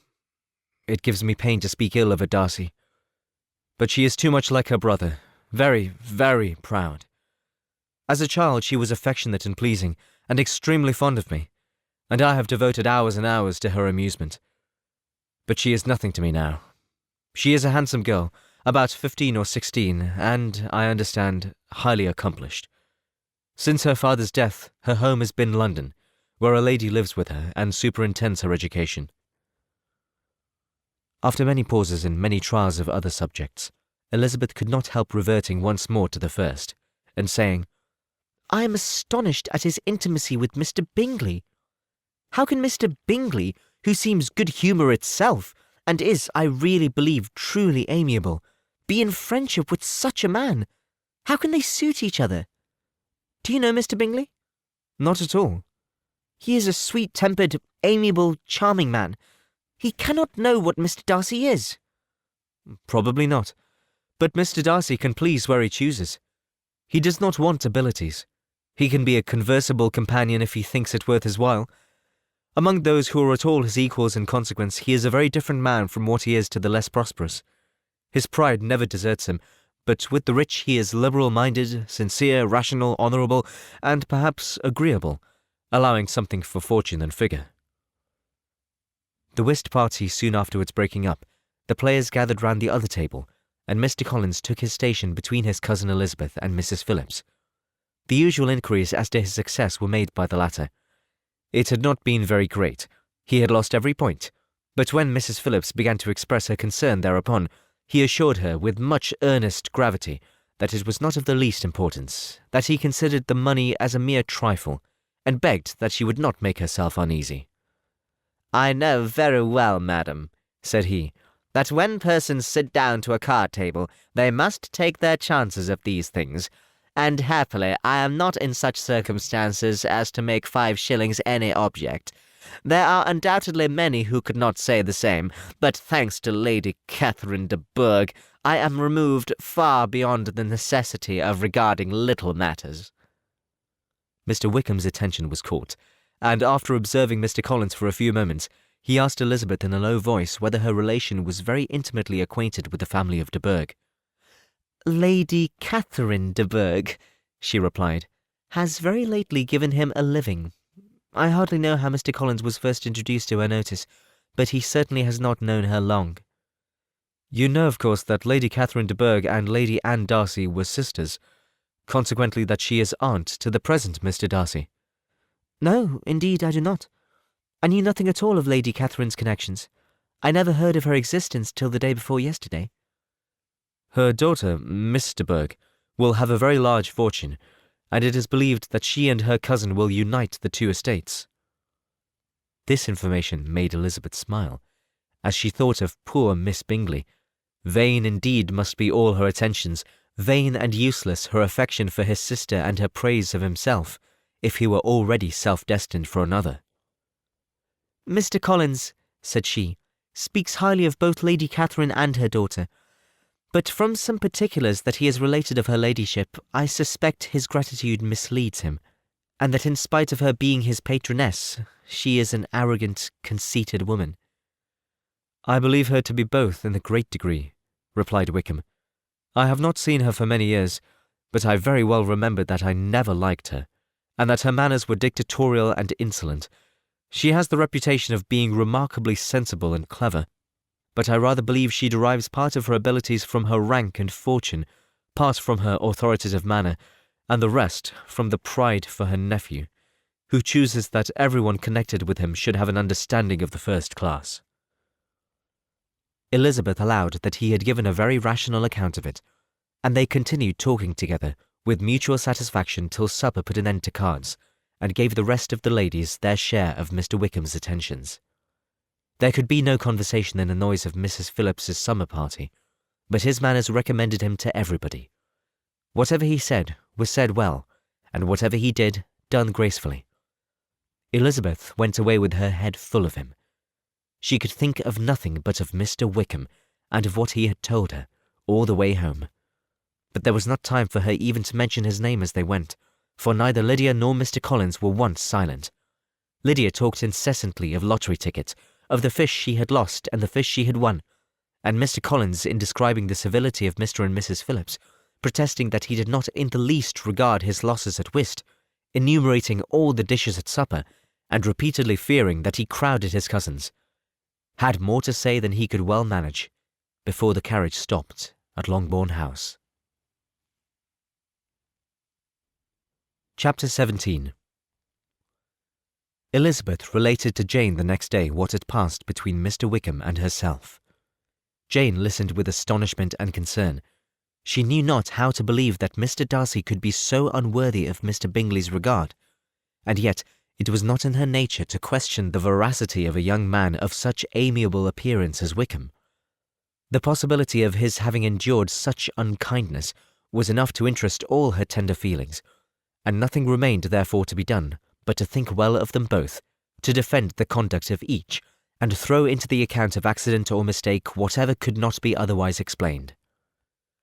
"They have both," said she, "been deceived, I say, in some way or other, of which we can form no idea.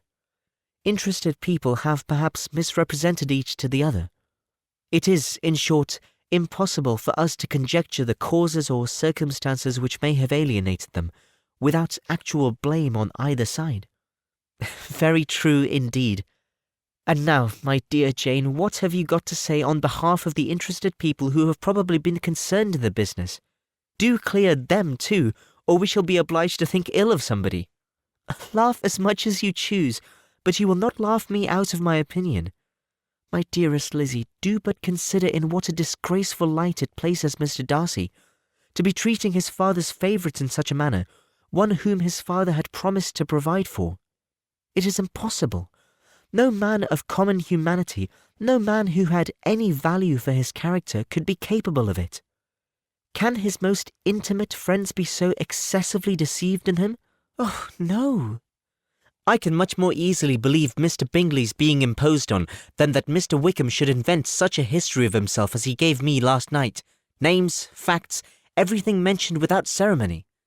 If it be not so, let Mr. Darcy contradict it. Besides, there was truth in his looks. It is difficult indeed. It is distressing. One does not know what to think. I beg your pardon. One knows exactly what to think. But Jane could think with certainty on only one point, that Mr. Bingley, if he had been imposed on, would have much to suffer when the affair became public. The two ladies were summoned from the shrubbery where this conversation passed by the arrival of the very persons of whom they had been speaking. Mr. Bingley and his sisters came to give their personal invitation for the long-expected ball at Netherfield, which was fixed for the following Tuesday. The two ladies were delighted to see their dear friend again, calling it an age since they had met, and repeatedly asked what she had been doing with herself since their separation. To the rest of the family they paid little attention, avoiding Mrs. Bennet as much as possible, saying not much to Elizabeth, and nothing at all to the others. They were soon gone again, rising from their seats with an activity which took their brother by surprise, and hurrying off as if eager to escape from Mrs. Bennet's civilities. The prospect of the Netherfield ball was extremely agreeable to every female of the family. Mrs. Bennet chose to consider it as given in compliment to her eldest daughter, and was particularly flattered by receiving the invitation from Mr. Bingley himself instead of a ceremonious card. Jane pictured to herself a happy evening in the society of her two friends and the attentions of their brother, and Elizabeth thought with pleasure of dancing a great deal with Mr. Wickham, and of seeing a confirmation of everything in Mr. Darcy's look and behaviour. The happiness anticipated by Catherine and Lydia depended less on any single event, or any particular person, for though they each, like Elizabeth, meant to dance half the evening with Mr. Wickham, he was by no means the only partner who could satisfy them, and a ball was, at any rate, a ball. And even Mary could assure her family that she had no disinclination for it. "While I can have my mornings to myself," said she, "it is enough. I think it is no sacrifice to join occasionally in evening engagements. Society has claims on us all, and I profess myself one of those who consider intervals of recreation and amusement as desirable for everybody." Elizabeth's spirits were so high on this occasion that though she did not often speak unnecessarily to Mr. Collins, she could not help asking him whether he intended to accept Mr. Bingley's invitation, and if he did, whether he would think it proper to join in the evening's amusement, and she was rather surprised to find that he entertained no scruple whatever on that head, and was very far from dreading a rebuke either from the Archbishop or Lady Catherine de Bourgh by venturing to dance.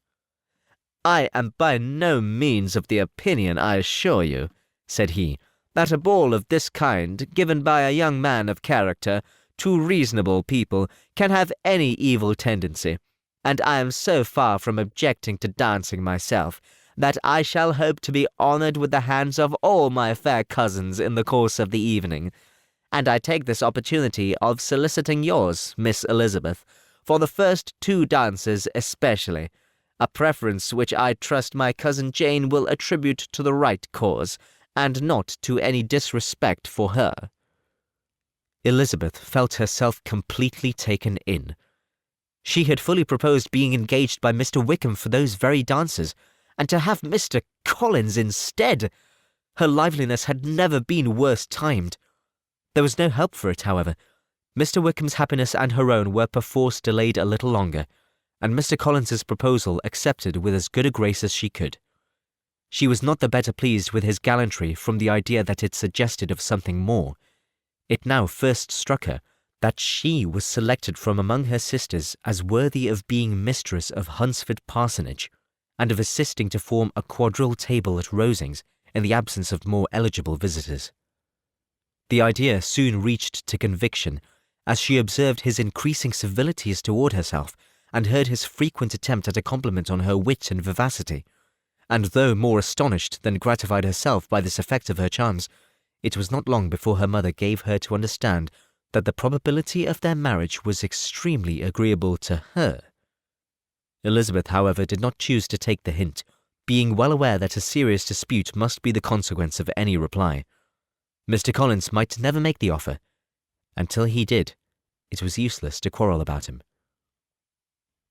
If there had not been a Netherfield ball to prepare for and talk of, the younger Miss Bennets would have been in a very pitiable state at this time, for from the day of the invitation to the day of the ball, there was such a succession of rain as prevented their walking to Meryton once. No aunt, no officers, no news could be sought after. The very shoe roses for Netherfield were got by proxy. Even Elizabeth might have found some trial of her patience in weather which totally suspended the improvement of her acquaintance with Mr. Wickham, and nothing less than the dance on Tuesday could have made such a Friday, Saturday, Sunday, and Monday endurable to Kitty and Lydia.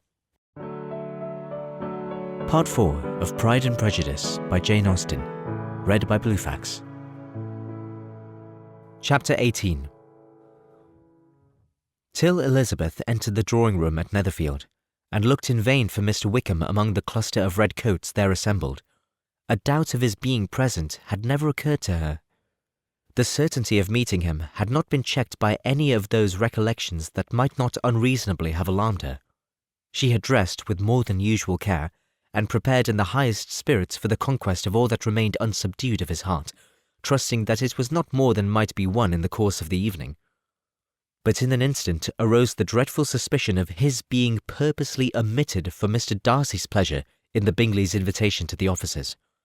And though this was not exactly the case, the absolute fact of his absence was pronounced by his friend Denny, to whom Lydia eagerly applied, and who told them that Wickham had been obliged to go to town on business the day before, and was not yet returned, adding, with a significant smile, "I do not imagine his business would have called him away just now, if he had not wanted to avoid a certain gentleman here."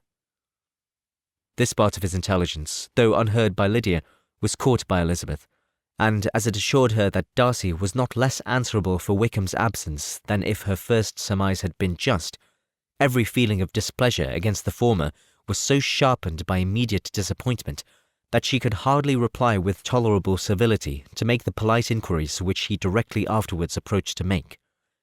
Attendance, forbearance, patience with Darcy was injury to Wickham. She was resolved against any sort of conversation with him, and turned away with a degree of ill humour which she could not wholly surmount even in speaking to Mr. Bingley, whose blind partiality provoked her. But Elizabeth was not formed for ill humour, and though every prospect of her own was destroyed for the evening, it could not dwell long on her spirits. And having told all her griefs to Charlotte Lucas, whom she had not seen for a week, she was soon able to make a voluntary transition to the oddities of her cousin, and to point him out to her particular notice. The first 2 dances, however, brought a return of distress. They were dances of mortification. Mr. Collins, awkward and solemn, apologizing instead of attending, and often moving wrong without being aware of it, gave her all the shame and misery which a disagreeable partner for a couple of dances can give. The moment of her release from him was ecstasy. She danced next with an officer, and had the refreshment of talking of Wickham, and of hearing that he was universally liked. When those dances were over, she returned to Charlotte Lucas, and was in conversation with her, when she found herself suddenly addressed by Mr. Darcy, who took her so much by surprise in his application for her hand, that, without knowing what she did, she accepted him. He walked away again immediately, and she was left to fret over her own want of presence of mind. Charlotte tried to console her.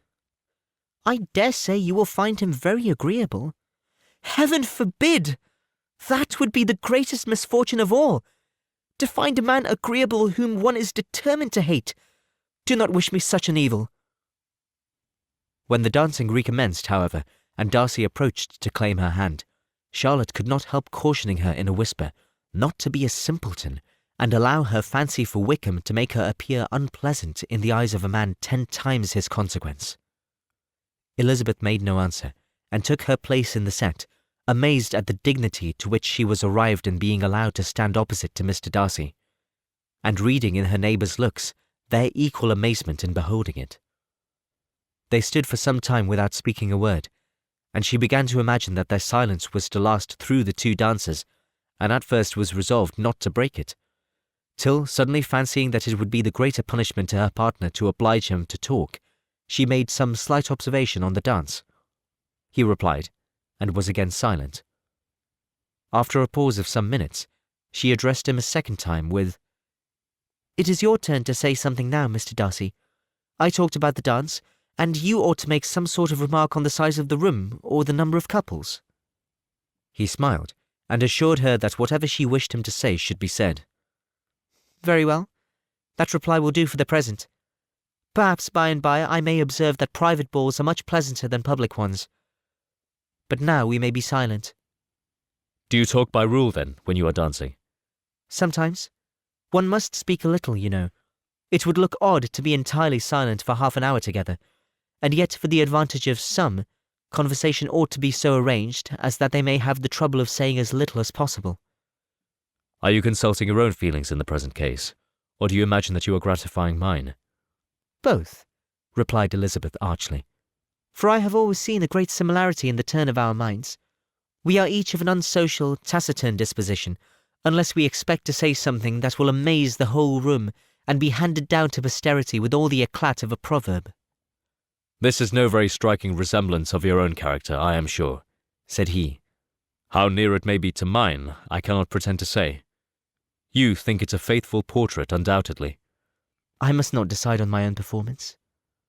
He made no answer, and they were again silent till they had gone down the dance, when he asked her if she and her sisters did not very often walk to Meryton.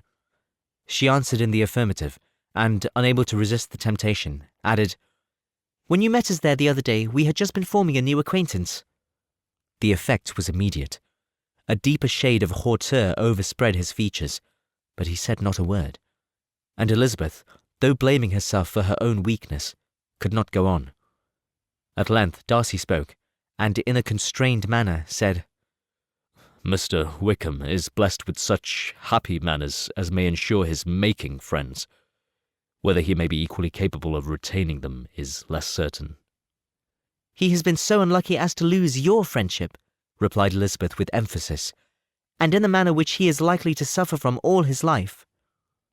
Darcy made no answer, and seemed desirous of changing the subject.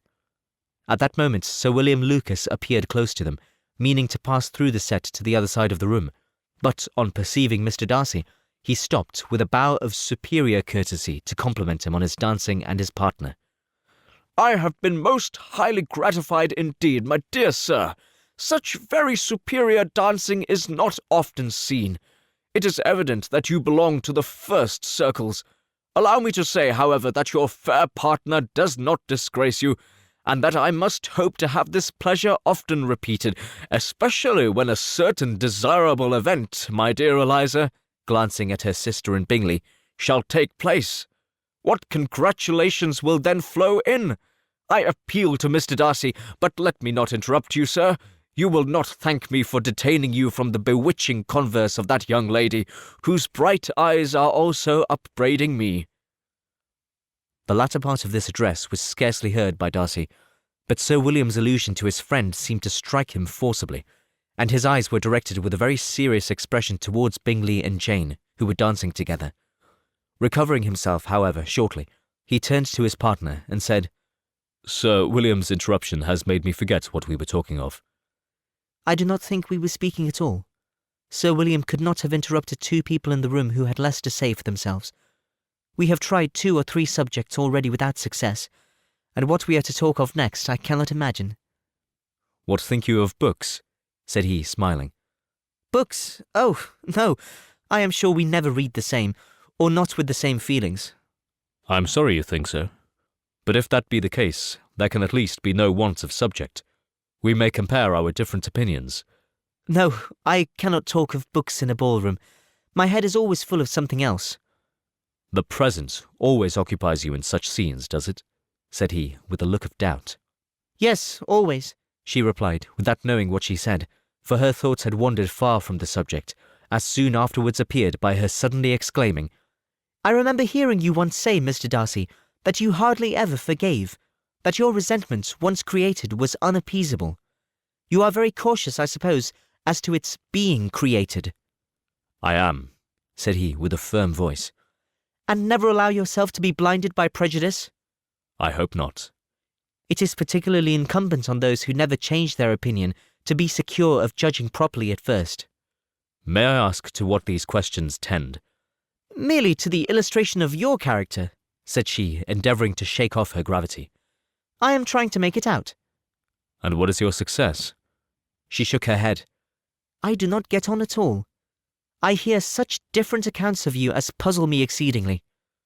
I can readily believe, answered he gravely, that reports may vary greatly with respect to me, and I could wish, Miss Bennet, that you were not to sketch my character at the present moment, as there is reason to fear that the performance may reflect no credit on either. But if I do not take your likeness now, I may never have another opportunity. I would by no means suspend any pleasure of yours, he coldly replied. She said no more, and they went down the other dance and parted in silence, and on each side dissatisfied, though not to an equal degree, for in Darcy's breast there was a tolerable, powerful feeling towards her, which soon procured her pardon, and directed all his anger against another. They had not long separated when Miss Bingley came towards her, and with an expression of civil disdain accosted her. So, Miss Eliza, I hear you are quite delighted with George Wickham. Your sister has been talking to me about him, and asking me 1,000 questions, and I find that the young man quite forgot to tell you, among his other communication, that he was the son of old Wickham, the late Mr. Darcy's steward. Let me recommend you, however, as a friend, not to give implicit confidence to all his assertions, for as to Mr. Darcy's using him ill, it is perfectly false, for, on the contrary, he has always been remarkably kind to him, though George Wickham has treated Mr. Darcy in a most infamous manner. I do not know the particulars, but I know very well that Mr. Darcy is not in the least to blame, that he cannot bear to hear George Wickham mentioned, and that though my brother thought that he could not well avoid including him in his invitation to the officers, he was excessively glad to find that he had taken himself out of the way. His coming into the country at all is a most insolent thing indeed, and I wonder how he could presume to do it. I pity you, Miss Eliza, for this discovery of your favourite's guilt, but really, considering his descent, one could not expect much better. His guilt and his descent appear by your account to be the same, said Elizabeth angrily, for I have heard you accuse him of nothing worse than of being the son of Mr. Darcy's steward, and of that I can assure you he informed me himself.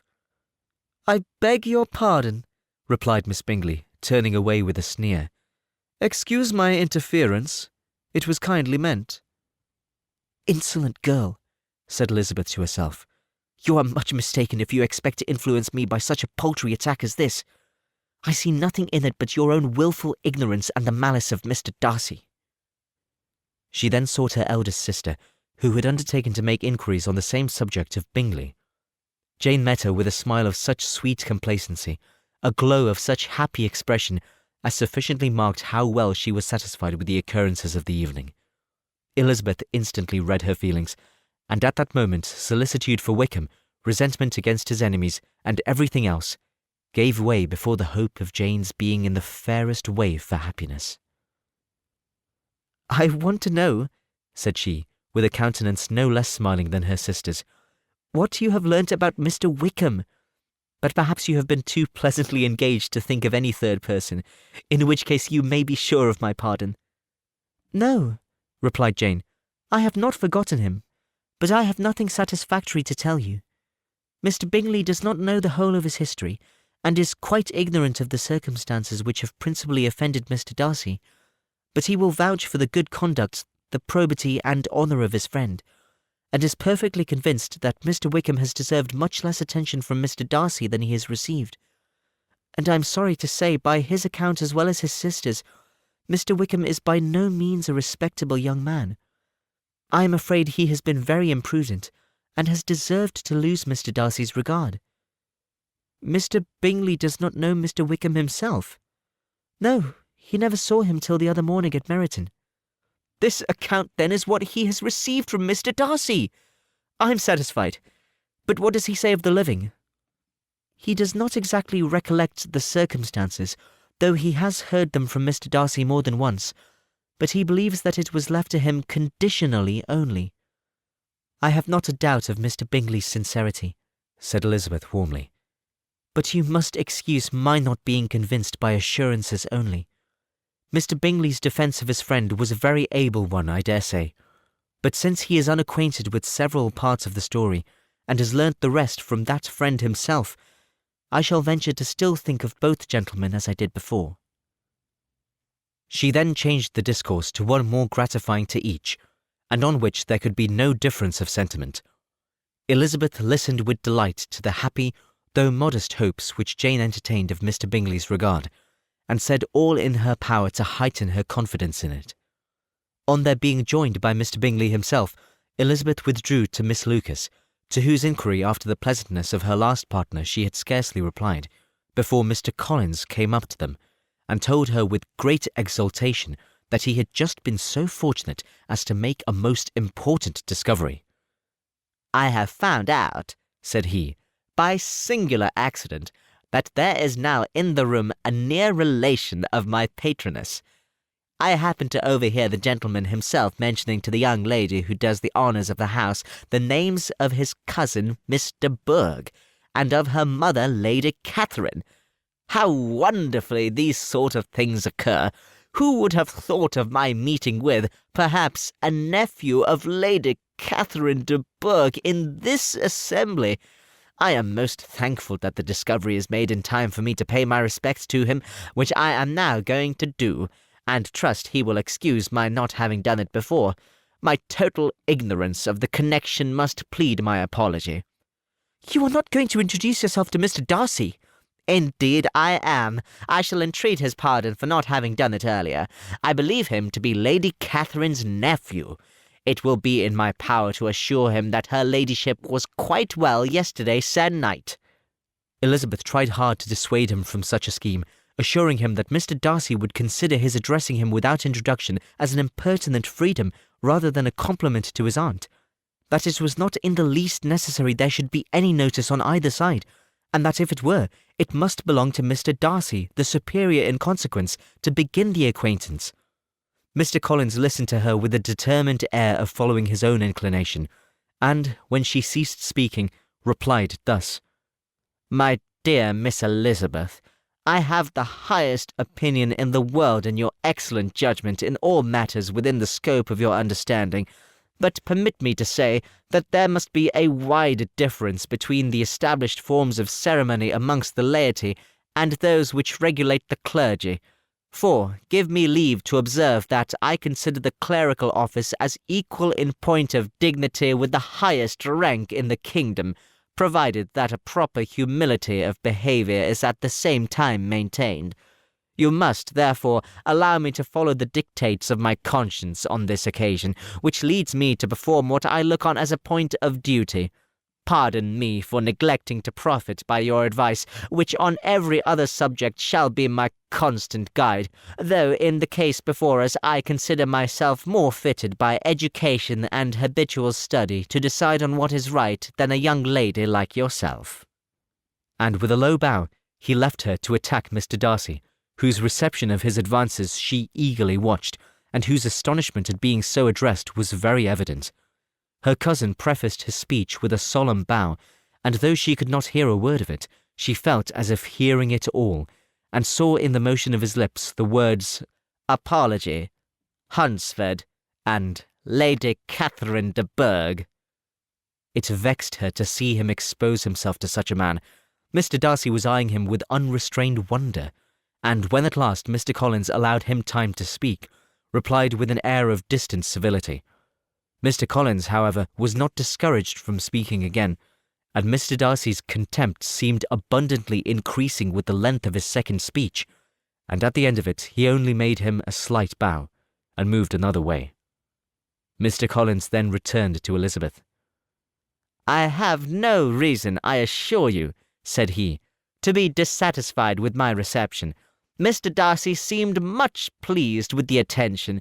He answered me with the utmost civility, and even paid me the compliment of saying that he was so well convinced of Lady Catherine's discernment as to be certain she could never bestow a favour unworthily. It was really a very handsome thought. Upon the whole, I am much pleased with him." As Elizabeth had no longer any interest of her own to pursue, she turned her attention almost entirely on her sister and Mr. Bingley, and the train of agreeable reflections which her observations gave birth to made her perhaps almost as happy as Jane. She saw her in idea settled in that very house, in all the felicity which a marriage of true affection could bestow, and she felt capable, under such circumstances, of endeavouring even to like Bingley's two sisters. Her mother's thoughts she plainly saw were bent the same way, and she determined not to venture near her, lest she might hear too much. When they sat down to supper, therefore, she considered it a most unlucky perverseness which placed them within one of each other, and deeply was she vexed to find that her mother was talking to that one person, Lady Lucas, freely, openly, and of nothing else but her expectation that Jane would soon be married to Mr. Bingley. It was an animating subject, and Mrs. Bennet seemed incapable of fatigue while enumerating the advantages of the match. His being such a charming young man, and so rich, and living but 3 miles from them, were the first points of self-gratulation, and then it was such a comfort to think how fond the two sisters were of Jane, and to be certain that they must desire the connection as much as she could do. It was, moreover, such a promising thing for her younger daughters, as Jane marrying so greatly must throw them in the way of other rich men. And lastly, it was so pleasant at her time of life to be able to consign her single daughters to the care of their sister, that she might not be obliged to go into company more than she liked. It was necessary to make this circumstance a matter of pleasure, because on such occasions it is the etiquette. But no one was less likely than Mrs. Bennet to find comfort in staying at home at any period of her life. She concluded with many good wishes that Lady Lucas might soon be equally fortunate, though evidently and triumphantly believing there was no chance of it. In vain did Elizabeth endeavour to check the rapidity of her mother's words, or persuade her to describe her felicity in a less audible whisper, for, to her inexpressible vexation, she could perceive that the chief of it was overheard by Mr. Darcy, who sat opposite to them. Her mother only scolded her for being nonsensical. "What is Mr. Darcy to me, pray, that I should be afraid of him? I am sure we owe him no such particular civility as to be obliged to say nothing he might not like to hear." "For heaven's sake, madam, speak lower. What advantage can it be for you to offend Mr. Darcy? You will never recommend yourself to his friend by so doing." Nothing that she could say, however, had any influence. Her mother would talk of her views in the same intelligible tone. Elizabeth blushed and blushed again with shame and vexation. She could not help frequently glancing her eye at Mr. Darcy, though every glance convinced her of what she dreaded, for though he was not always looking at her mother, she was convinced that his attention was invariably fixed by her. The expression of his face changed gradually from indignant contempt to a composed and steady gravity. At length, however, Mrs. Bennet had no more to say, and Lady Lucas, who had long been yawning at the repetition of delights which she saw no likelihood of sharing, was left to the comforts of cold ham and chicken. Elizabeth now began to revive, but not long was the interval of tranquillity, for, when supper was over, singing was talked of, and she had the mortification of seeing Mary, after very little entreaty, preparing to oblige the company. By many significant looks and silent entreaties did she endeavour to prevent such a proof of complaisance, but in vain. Mary would not understand them. Such an opportunity of exhibiting was delightful to her, and she began her song. Elizabeth's eyes were fixed on her with most painful sensations, and she watched her progress through the several stanzas with an impatience which was very ill rewarded at their close. For Mary, on receiving, amongst the thanks of the table, the hint of a hope that she might be prevailed on to favour them again, after the pause of half a minute, began another. Mary's powers were by no means fitted for such a display. Her voice was weak, and her manner affected. Elizabeth was in agonies. She looked at Jane to see how she bore it, but Jane was very composedly talking to Bingley. She looked at his two sisters, and saw them making signs of derision at each other, and at Darcy, who continued, however, imperturbably grave. She looked at her father to entreat his interference, lest Mary should be singing all night. He took the hint, and when Mary had finished her second song, said aloud, "That will do extremely well, child. You have delighted us long enough. Let the other young ladies have time to exhibit." Mary, though pretending not to hear, was somewhat disconcerted, and Elizabeth, sorry for her, and sorry for her father's speech, was afraid her anxiety had done no good. Others of the party were now applied to. "If I," said Mr. Collins, "were so fortunate as to be able to sing, I should have great pleasure, I am sure, in obliging the company with an air, for I consider music as a very innocent diversion, and perfectly compatible with the profession of a clergyman. I do not mean, however, to assert that we can be justified in devoting too much of our time to music, for there are certainly other things to be attended to. The rector of a parish has much to do. In the first place, he must make such an agreement for tithes as may be beneficial to himself and not offensive to his patron. He must write his own sermons, and the time that remains will not be too much for his parish duties, and the care and improvement of his dwelling, which he cannot be excused from making as comfortable as possible. And I do not think it of light importance that he should have attentive and conciliatory manners towards everybody, especially towards those to whom he owes his preferment. I cannot acquit him of that duty, nor could I think well of the man who should omit an occasion of testifying his respect towards anybody connected with the family." And with a bow to Mr. Darcy, he concluded his speech, which had been spoken so loud as to be heard by half the room. Many stared, many smiled, but no one looked more amused than Mr. Bennet himself, while his wife seriously commended Mr. Collins for having spoken so sensibly, and observed in a half-whisper to Lady Lucas that he was a remarkably clever, good kind of young man. To Elizabeth it appeared that, had her family made an agreement to expose themselves as much as they could during the evening, it would have been impossible for them to play their parts with more spirit or finer success.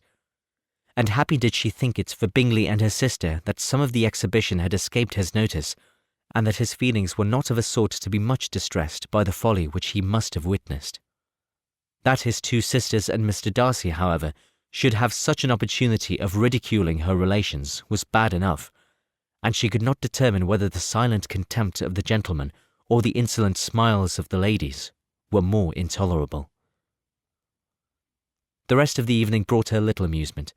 She was teased by Mr. Collins, who continued most perversingly by her side, and though he could not prevail on her to dance with him again, put it out of her power to dance with others.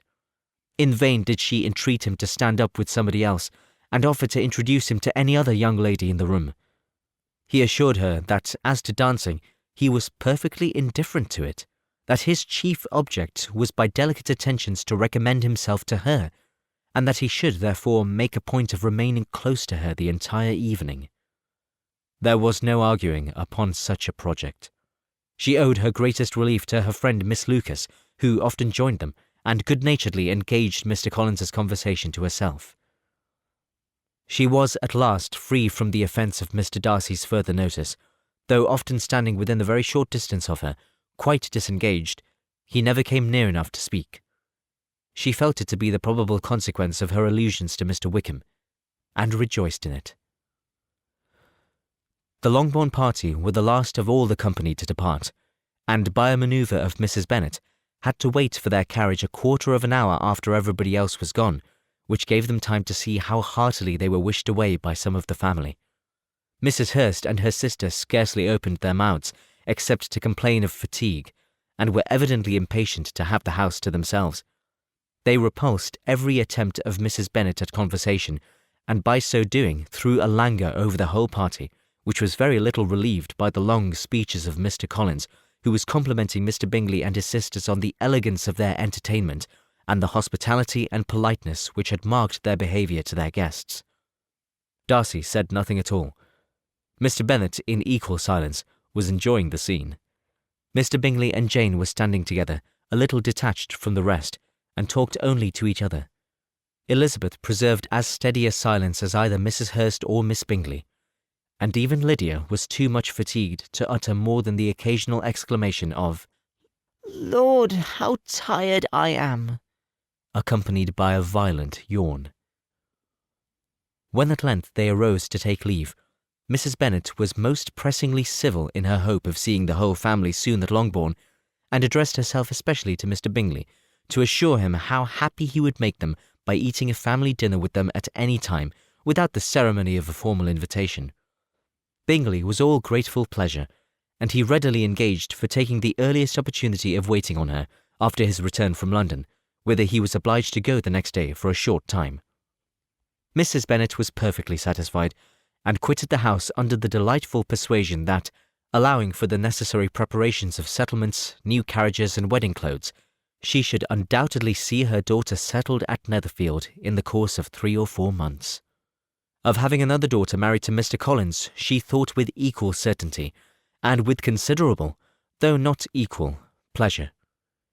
Elizabeth was the least dear to her of all her children, and though the man and the match were quite good enough for her, the worth of each was eclipsed by Mr. Bingley and Netherfield. Chapter 19. The next day opened a new scene at Longbourn. Mr. Collins made his declaration in form, having resolved to do it without loss of time, as his leave of absence extended only to the following Saturday, and having no feelings of diffidence to make it distressing to himself even at the moment, he set about it in a very orderly manner, with all the observances which he supposed a regular part of the business. On finding Mrs. Bennet, Elizabeth, and one of the younger girls together soon after breakfast, he addressed the mother in these words: "May I hope, madam, for your interest with your fair daughter Elizabeth, when I solicit for the honour of a private audience with her in the course of this morning?" Before Elizabeth had any time for anything but a blush of surprise, Mrs. Bennet answered instantly, "Oh, dear, yes, certainly. I am sure Lizzie will be very happy. I am sure she can have no objection.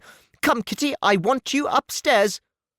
And gathering her work together, she was hastening away when Elizabeth called out, "Dear madam, do not go. I beg you will not go. Mr. Collins must excuse me. He can have nothing to say to me that anybody need not hear. I am going away myself."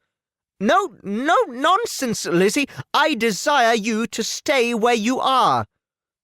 And upon Elizabeth seeming really, with vexed and embarrassed looks, about to escape, she added, "Lizzie, I insist upon you seeing and hearing Mr. Collins." Elizabeth would not oppose such an injunction, and a moment's consideration making her also sensible that it would be wisest to get it over as soon and as quietly as possible, she sat down again and tried to conceal, by incessant employment, the feelings which were divided between distress and diversion.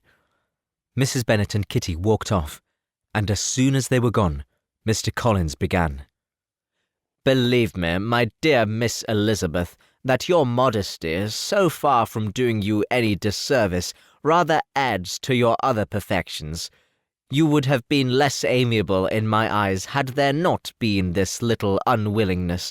But allow me to assure you that I have your respected mother's permission for this address.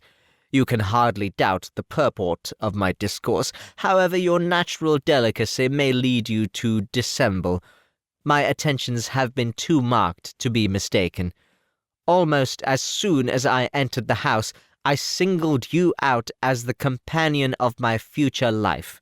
But before I am run away with my feelings on this subject, perhaps it would be advisable for me to state my reasons for marrying, and, moreover, for coming into Hertfordshire with the design of selecting a wife, as I certainly did." The idea of Mr. Collins, with all his solemn composure, being run away with by his feelings, made Elizabeth so near laughing that she could not use the short pause he allowed in any attempt to stop him further, and he continued, "My reasons for marrying are, first, that I think it a right thing for every clergyman in easy circumstances, like myself, to set the example of matrimony in his parish. Secondly, that I am convinced that it will add very greatly to my happiness. And thirdly, which perhaps I ought to have mentioned earlier, that it is the particular advice and recommendation of the very noble lady whom I have the honour of calling patroness. Twice has she condescended to give me her opinion, unasked too, on this subject, and it was but the very Saturday night before I left Hunsford, between our pools at quadrille, while Mrs. Jenkinson was arranging Miss de Bourgh's footstool, that she said, 'Mr. Collins, you must marry, A clergyman like you must marry. Choose properly, choose a gentlewoman for my sake, and for your own, let her be an active, useful sort of person, not brought up high, but able to make a small income go a good way. This is my advice. Find such a woman as soon as you can, bring her to Hunsford, and I will visit her. Allow me, by the way, to observe, my fair cousin, that I do not reckon the notice and kindness of Lady Catherine de Bourgh as among the least of the advantages in my power to offer. You will find her manners beyond anything I can describe, and your wit and vivacity, I think, must be acceptable to her, especially when tempered with the silence and respect which her rank will inevitably excite. Thus much for my general intention in favour of matrimony. It remains to be told why my views were directed towards Longbourn instead of my own neighbourhood, where I can assure you there are many amiable young women.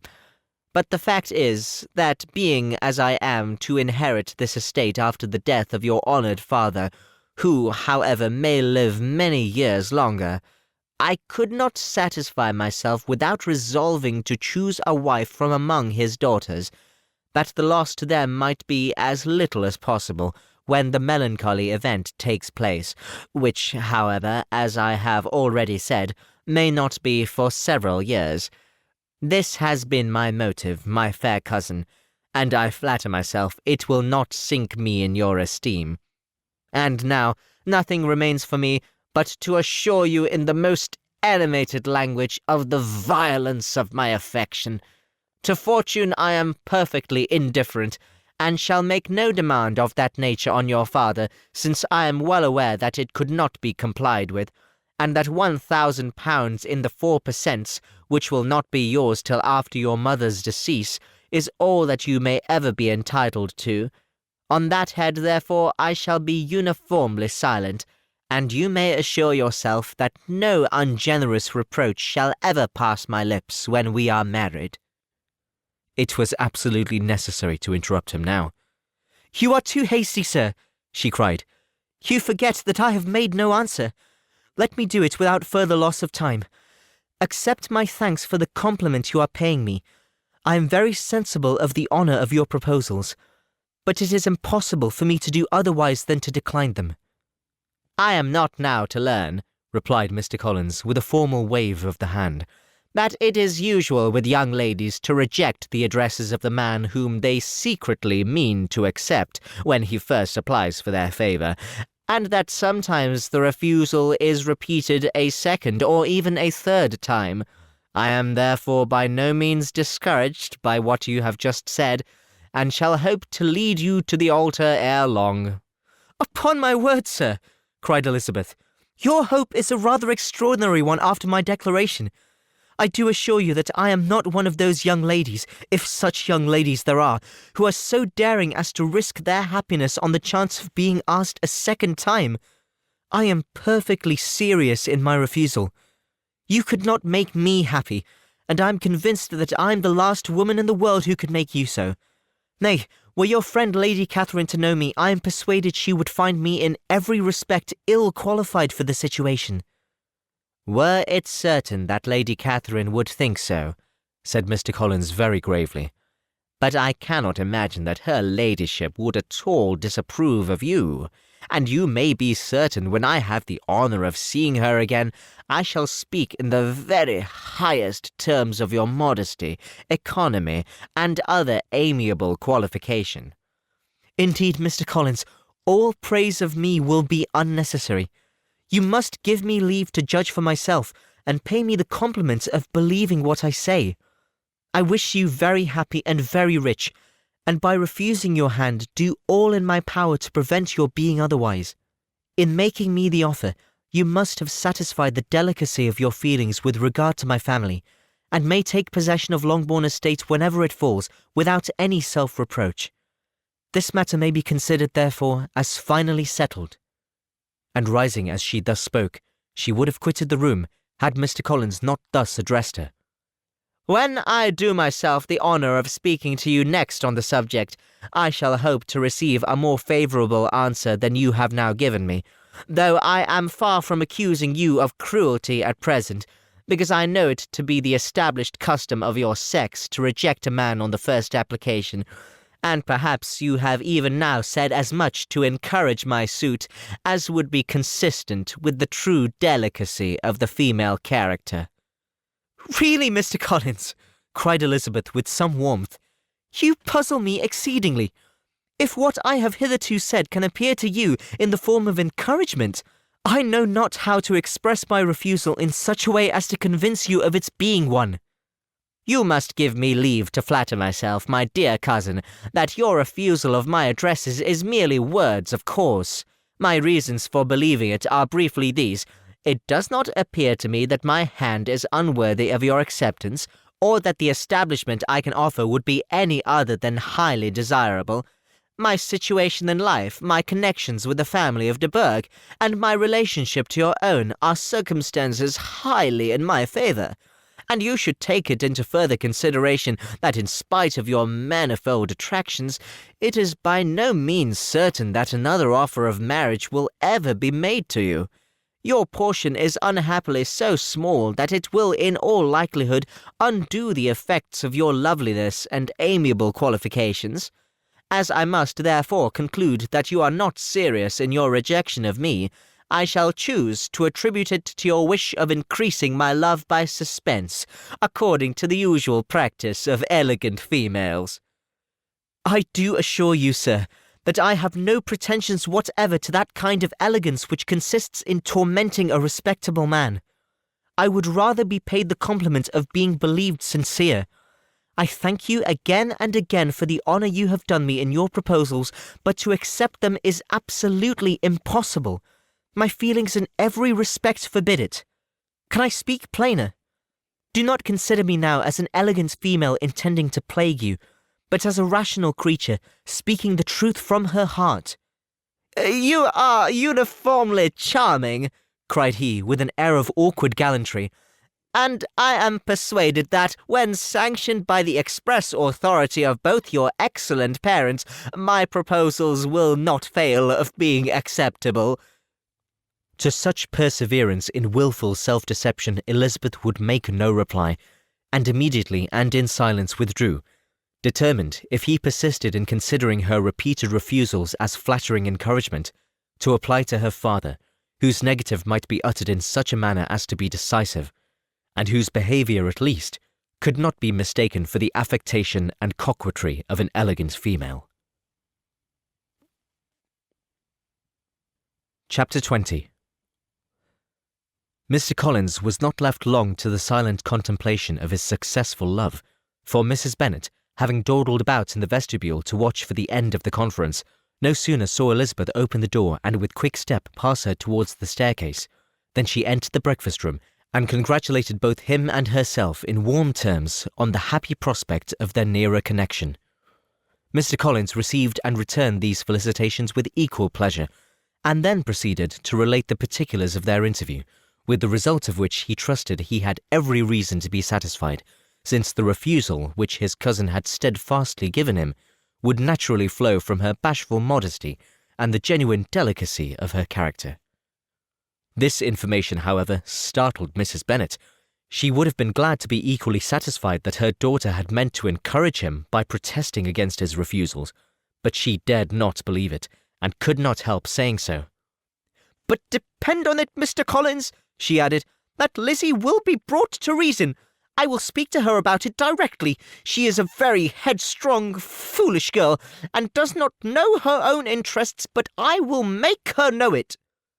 "Pardon me for interrupting you, madam," cried Mr. Collins, "but if she is really headstrong and foolish, I know not whether she would altogether be a very desirable wife to a man in my situation, who naturally looks for happiness in the marriage state. If, therefore, she actually persists in rejecting my suit, perhaps it were better not to force her into accepting me, because if liable to such defects of temper, she could not contribute much to my felicity." "So you misunderstand me," said Mrs. Bennet, alarmed. Lizzie is only headstrong in such matters as these. In everything else she is as good-natured a girl as ever lived. I will go directly to Mr. Bennet, and we shall very soon settle it with her, I am sure." She would not give him time to reply, but hurrying instantly to her husband, called out as she entered the library. "Oh, Mr. Bennet, you are wanted immediately. We are all in an uproar. You must come and make Lizzie marry Mr. Collins, for she vows she will not have him, and if you do not make haste, he will change his mind and not have her." Mr. Bennet raised his eyes from his book as she entered, and fixed them on her face with a calm unconcern which was not in the least altered by her communication. "I have not the pleasure of understanding you," said he, when she had finished her speech. "Of what are you talking?" "Of Mr. Collins and Lizzie. Lizzie declares she will not have Mr. Collins, and Mr. Collins begins to say that he will not have Lizzie." "And what am I to do on the occasion? It seems a hopeless business." "Speak to Lizzie about it yourself. Tell her that you insist upon her marrying him." Let her be called down. She shall hear my opinion." Mrs. Bennet rang the bell, and Miss Elizabeth was summoned to the library. "Come here, child," cried her father as she approached. "I have sent for you on an affair of importance. I understand Mr. Collins has made you an offer of marriage. Is it true?" Elizabeth replied that it was. "Very well. And this offer of marriage you have refused?" "I have, sir." "Very well. We now come to the point. Your mother insists upon your accepting it. Is it not so, Mrs. Bennet?" "Yes, or I will never see her again." An unhappy alternative is before you, Elizabeth. From this day you must be a stranger to one of your parents. Your mother will never see you again if you do not marry Mr. Collins. And I will never see you again if you do." Elizabeth could not but smile at such a conclusion of such a beginning, but Mrs. Bennet, who had persuaded herself that her husband regarded the affair as she wished, was excessively disappointed. "What do you mean, Mr. Bennet, in talking this way? You promised me to insist upon her marrying him." "My dear," replied her husband, "I have two small favours to request. First, that you will allow me the free use of my understanding on the present occasion, and secondly, of my room. I shall be glad to have the library to myself as soon as may be." Not yet, however, in spite of her disappointment in her husband, did Mrs. Bennet give up the point. She talked to Elizabeth again and again, coaxed and threatened her by turns. She endeavoured to secure Jane in her interest, but Jane, with all possible mildness, declined interfering, and Elizabeth, sometimes with real earnestness, and sometimes with playful gaiety, replied to her attacks. Though her manner varied, however, her determination never did. Mr. Collins, meanwhile, was meditating in solitude on what had passed. He thought too well of himself to comprehend on what motives his cousin could refuse him, and though his pride was hurt, he suffered in no other way. His regard for her was quite imaginary, and the possibility of her deserving her mother's reproach prevented his feeling any regret. While the family were in this confusion, Charlotte Lucas came to spend the day with them. She was met in the vestibule by Lydia, who, flying to her, cried in a half-whisper, "I am glad you are come, for there is such fun here. What do you think has happened this morning? Mr. Collins has made an offer to Lizzie, and she will not have him." Charlotte hardly had time to answer, before they were joined by Kitty, who came to tell the same news, and no sooner had they entered the breakfast-room, where Mrs. Bennet was alone, than she likewise began on the subject, calling on Miss Lucas for her compassion, and entreating her to persuade her friend Lizzie to comply with the wishes of all her family. "Pray do, my dear Miss Lucas," she added in a melancholy tone, "for nobody is on my side, nobody takes part with me. I am cruelly used, nobody feels for my poor nerves." Charlotte's reply was spared by the entrance of Jane and Elizabeth. "Aye, there she comes," continued Mrs. Bennet, "looking as unconcerned as may be, and caring no more for us than if we were at York, providing she can have her own way.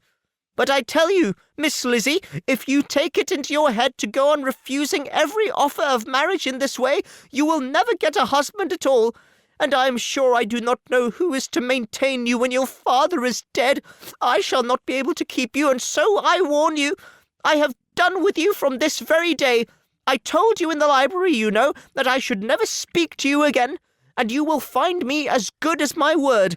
I have no pleasure in talking to undutiful children. Not that I have much pleasure indeed in talking to anybody. People who suffer as I do from nervous complaints can have no great inclination for talking.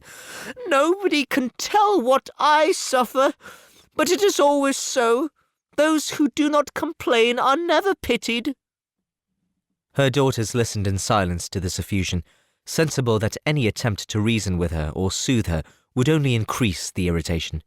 She talked on, therefore, without interruption from any of them, till they were joined by Mr. Collins, who entered the room with an air more stately than usual, and on perceiving whom, she said to the girls, "Now I do insist upon it that you, all of you, hold your tongues, and let me and Mr. Collins have a little conversation together."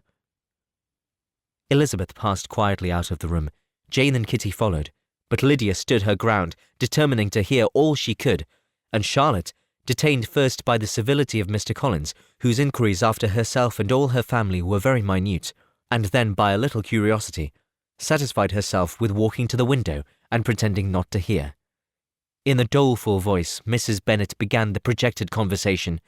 "Oh, Mr. Collins!" "My dear madam," replied he, "let us be forever silent on this point.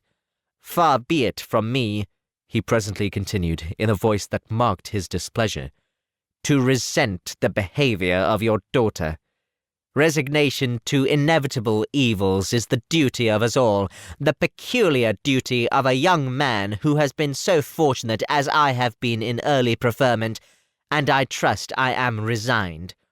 Perhaps not the less so from feeling a doubt of my positive happiness had my fair cousin honoured me with her hand, for I have often observed that resignation is never so perfect as when the blessing denied begins to lose somewhat of its value in our estimation. You will not, I hope, consider me as showing any disrespect to your family, my dear madam, by thus withdrawing my pretensions to your daughter's favour, without having paid yourself and Mr. Bennet the compliment of requesting you to interpose your authority in my behalf. My conduct may, I fear, be questionable in having accepted my dismission from your daughter's lips instead of your own, but we are all liable to error. I have certainly meant well through the whole affair.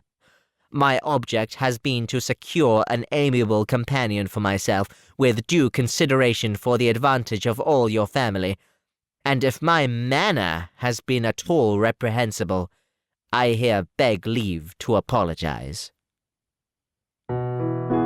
Part 5 of Pride and Prejudice by Jane Austen, read by Bluefax. Chapter 21. The discussion of Mr. Collins's offer was now nearly at an end, and Elizabeth had only to suffer from the uncomfortable feelings necessarily attending it, and occasionally from some peevish allusions of her mother. As for the gentleman himself, his feelings were chiefly expressed not by embarrassment or dejection, or by trying to avoid her, but by stiffness of manner and resentful silence. He scarcely ever spoke to her, and the assiduous attentions which had been so sensible of himself were transferred for the rest of the day to Miss Lucas, whose civility in listening to him was a sensible relief to them all, and especially to her friend. The morrow produced no abatement of Mrs. Bennet's ill humour or ill health. Mr. Collins was also in the same state of angry pride. Elizabeth had hoped that his resentment might shorten his visit, but his plan did not appear in the least affected by it. He was always to have gone on Saturday, and to Saturday he meant to stay. After breakfast, the girls walked to Meryton to inquire if Mr. Wickham were returned, and to lament over his absence from the Netherfield Ball. He joined them on their entering the town, and attended them to their aunt's, where his regret and vexation, and the concern of everybody, was well talked over. To Elizabeth, however, he voluntarily acknowledged that the necessity of his absence had been self-imposed. "I found," said he, "as the time drew near, that I had better not meet Mr. Darcy, that to be in the same room, The same party with him for so many hours together might be more than I could bear, and that scenes might arise unpleasant to more than myself. She highly approved his forbearance, and they had leisure for a full discussion of it, and for all the commendation which they civilly bestowed on each other, as Wickham and another officer walked back with them to Longbourn. And during the walk he particularly attended to her. His accompanying them was a double advantage. She felt all the compliment it offered to herself, and it was most acceptable as an occasion of introducing him to her father and mother. Soon after their return, a letter was delivered to Miss Bennet. It came from Netherfield. The envelope contained a sheet of elegant little hot-pressed paper, well covered with a lady's fair, flowing hand, and Elizabeth saw her sister's countenance change as she read it, and saw her dwelling intently on some particular passages. Jane recollected herself soon, and, putting the letter away, tried to join with her usual cheerfulness in the general conversation. But Elizabeth felt an anxiety on the subject which drew off her attention even from Wickham, and no sooner had he and his companion taken leave than a glance from Jane invited her to follow her upstairs.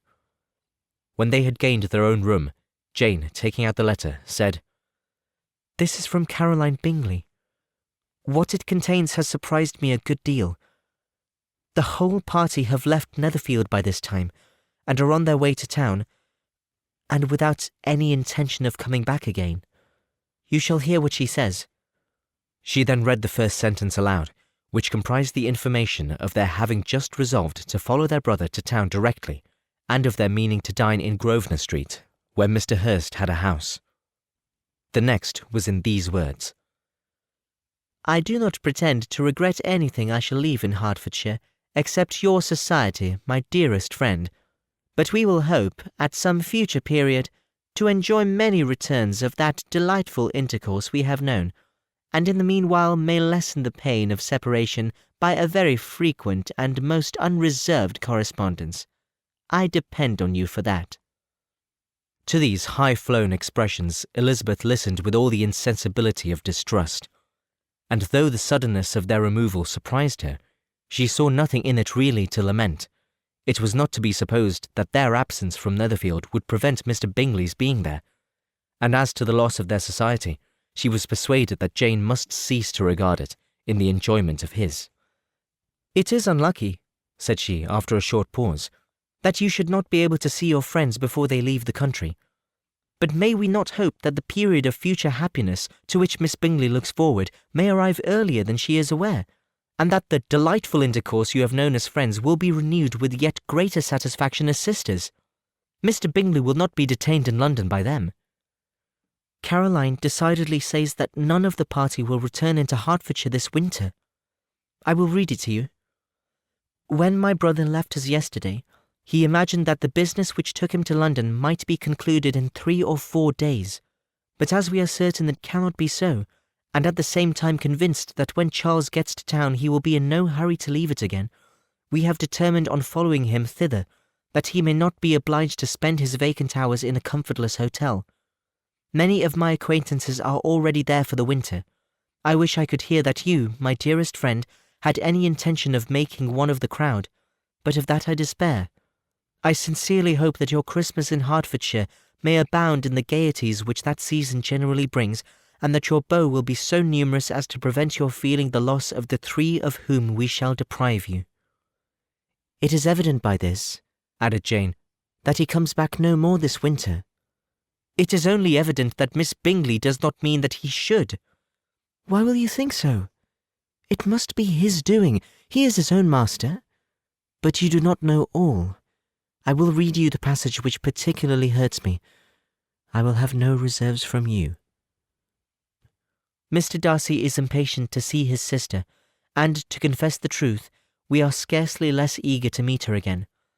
I really do not think Georgiana Darcy has her equal for beauty, elegance, and accomplishments, and the affection she inspires in Louisa and myself is heightened into something still more interesting, of the hope we dare entertain of her being hereafter our sister.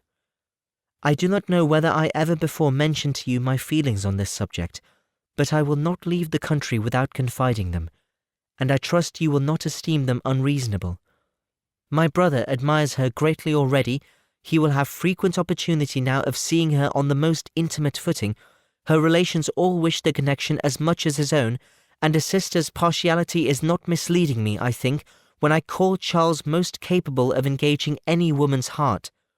With all these circumstances to favour an attachment, and nothing to prevent it, am I wrong, my dearest Jane, in indulging the hope of an event which will secure the happiness of so many? What do you think of this sentence, my dear Lizzie? Said Jane as she finished it. Is it not clear enough? Does it not expressively declare that Caroline neither expects nor wishes me to be her sister, that she is perfectly convinced of her brother's indifference, and that if she suspects the nature of my feelings for him, she means, most kindly, to put me on my guard? Can there be any other opinion on the subject? Yes, there can, for mine is totally different. Will you hear it? Most willingly. You shall have it in a few words. Miss Bingley sees that her brother is in love with you, and wants him to marry Miss Darcy. She follows him to town in the hope of keeping him there, and tries to persuade you that he does not care about you. Jane shook her head. Indeed, Jane, you ought to believe me. No one who has ever seen you together can doubt his affection. Miss Bingley, I am sure, cannot. She is not such a simpleton. Could she have seen half as much love in Mr. Darcy for herself, she would have ordered her wedding clothes. But the case is this. We are not rich enough or grand enough for them, and she is the more anxious to get Miss Darcy for her brother, from the notion that when there has been one intermarriage, she may have less trouble in achieving a second, in which there is certainly some ingenuity, and I dare say it would succeed if Miss de Bourgh were out of the way. But, my dearest Jane, you cannot seriously imagine that because Miss Bingley tells you her brother greatly admires Miss Darcy, he is in the smallest degree less sensible of your merit than when he took leave of you on Tuesday, or that it will be in her power to persuade him that, instead of being in love with you, he is very much in love with her friend. If we thought alike of Miss Bingley, replied Jane, your representation of all this might make me quite easy. But I know the foundation is unjust. Caroline is incapable of wilfully deceiving anyone, and all that I can hope in this case is that she is deceiving herself. That is right. You could not have started a more happy idea, since you will not take comfort in mine. Believe her to be deceived, by all means. You have now done your duty by her, and must fret no longer. But, my dear sister, can I be happy, even supposing the best, in accepting a man whose sisters and friends are all wishing him to marry elsewhere? You must decide for yourself, said Elizabeth. And if, upon mature deliberation, you find that the misery of disobliging his two sisters is more than equivalent to the happiness of being his wife, I advise you by all means to refuse him. How can you talk so? Said Jane, faintly smiling. You must know that though I should be exceedingly grieved at their disapprobation, I could not hesitate. I did not think you would. And that being the case, I cannot consider your situation with much compassion. But if he returns no more this winter, my choice will never be required. 1,000 things may arise in 6 months. The idea of his returning no more Elizabeth treated with the utmost contempt. It appeared to her merely the suggestion of Caroline's interested wishes, and she could not for a moment suppose that those wishes, however openly or artfully spoken, could influence a young man so totally independent of everyone. She represented to her sister as forcibly as possible what she felt on the subject, and had soon the pleasure of seeing its happy effect. Jane's temper was not desponding, and she was gradually led to hope, though the diffidence of affection sometimes overcame the hope, that Bingley would return to Netherfield, and answer every wish of her heart. They agreed that Mrs. Bennet should only hear of the departure of the family without being alarmed on the score of the gentleman's conduct. But even this partial communication gave her a great deal of concern, and she bewailed it as exceedingly unlucky that the ladies should happen to go away just as they were all getting so intimate together. After lamenting it, however, at some length, she had the consolation that Mr. Bingley would soon be down again and soon dining at Longbourn, and the conclusion of all was the comfortable declaration that though he had been invited only to a family dinner, she would take care to have 2 full courses. Chapter 22. The Bennets were engaged to dine with the Lucases, and again, during the chief of the day, was Miss Lucas so kind as to listen to Mr. Collins. Elizabeth took an opportunity of thanking her. "It keeps him in good humour," said she, "and I am more obliged to you than I can express." Charlotte assured her friend of her satisfaction in being useful, and that it amply repaid her for the little sacrifice of her time. This was very amiable, but Charlotte's kindness extended farther than Elizabeth had any conception of. Its object was nothing else than to secure her from any return of Mr. Collins's addresses by engaging them towards herself. Such was Miss Lucas's scheme, and appearances were so favourable, that when they parted at night, she would have felt almost secure of success if he had not been to leave Hertfordshire so very soon. But here she did injustice to the fire and independence of his character, for it led him to escape out of Longbourn House the next morning with admirable slyness, and hasten to Lucas Lodge to throw himself at her feet. He was anxious to avoid the notice of his cousins, from a conviction that if they saw him depart, they could not fail to conjecture his design, and he was not willing to have the attempt known till its success might be known likewise. For though feeling almost secure, and with reason, for Charlotte had been tolerably encouraging, he was comparatively diffident since the adventure of Wednesday. His reception, however, was of the most flattering kind. Miss Lucas perceived him from an upper window as he walked towards the house, and instantly set out to meet him accidentally in the lane. But little had she dared to hope that so much love and eloquence awaited her there. In as short time as Mr. Collins's long speeches would allow, everything was settled between them to the satisfaction of both, and as they entered the house, he earnestly entreated her to name the day that was to make him the happiest of men. And though such a solicitation must be waived for the present, the lady felt no inclination to trifle with his happiness.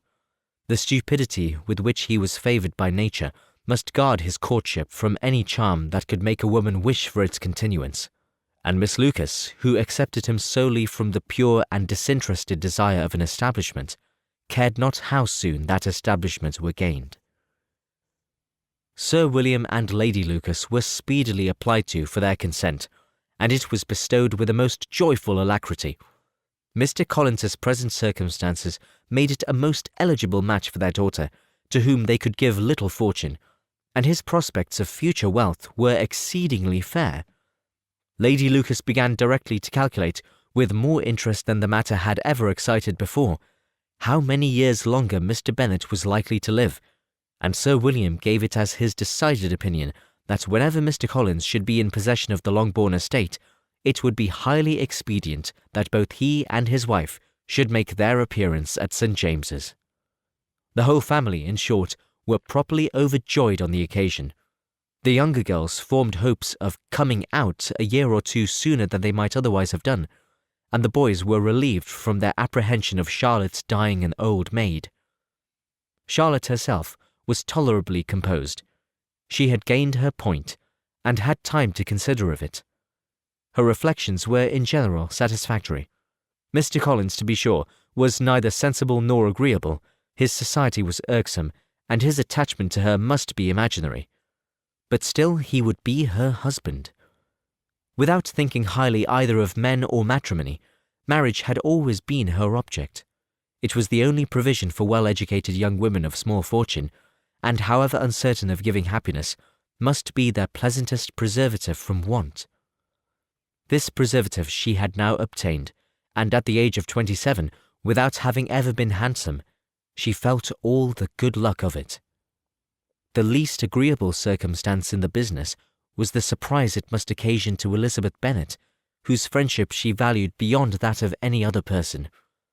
Elizabeth would wonder, and probably would blame her, and though her resolution was not to be shaken, her feelings must be hurt by such a disapprobation.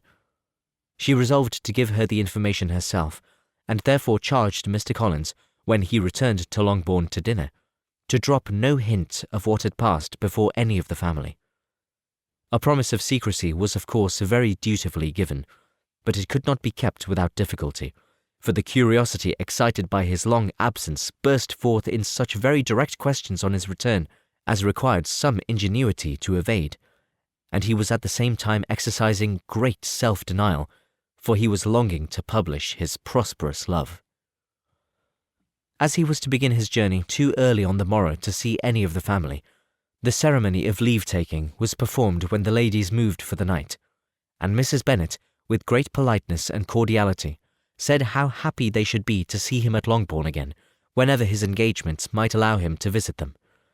"My dear madam," he replied, "this invitation is particularly gratifying, because it is what I have been hoping to receive, and you may be very certain that I shall avail myself of it as soon as possible." They were all astonished, and Mr. Bennet, who could by no means wish for so speedy a return, immediately said, "But is there not danger of Lady Catherine's disapprobation here, my good sir? You had better neglect your relations than run the risk of offending your patroness." "My dear sir," replied Mr. Collins, "I am particularly obliged to you for this friendly caution, and you may depend on my not taking so material a step without her ladyship's concurrence." "You cannot be too much upon your guard. Risk anything other than her displeasure, and if you find it likely to be raised by your coming to us again, which I should think exceedingly probable, stay quietly at home, and be satisfied that we shall take no offence." "Believe me, my dear sir, my gratitude is warmly excited by such affectionate attention, and depend upon it, you will speedily receive from me a letter of thanks for this, and for every other mark of your regard during my stay in Hertfordshire. As for my fair cousins, though my absence may not be long enough to render it necessary, I shall now take the liberty of wishing them health and happiness, not excepting my cousin Elizabeth." With proper civilities the ladies then withdrew, all of them equally surprised that he meditated a quick return. Mrs. Bennet wished to understand by it that he thought of paying his addresses to one of her younger girls, and Mary might have been prevailed on to accept him. She rated his abilities much higher than any of the others. There was a solidity in his reflections which often struck her, and though by no means so clever as herself, she thought that if encouraged to read and improve himself by such an example as hers, he might become a very agreeable companion. But on the following morning, every hope of this kind was done away. Miss Lucas called soon after breakfast, and in the private conference with Elizabeth related the event of the day before.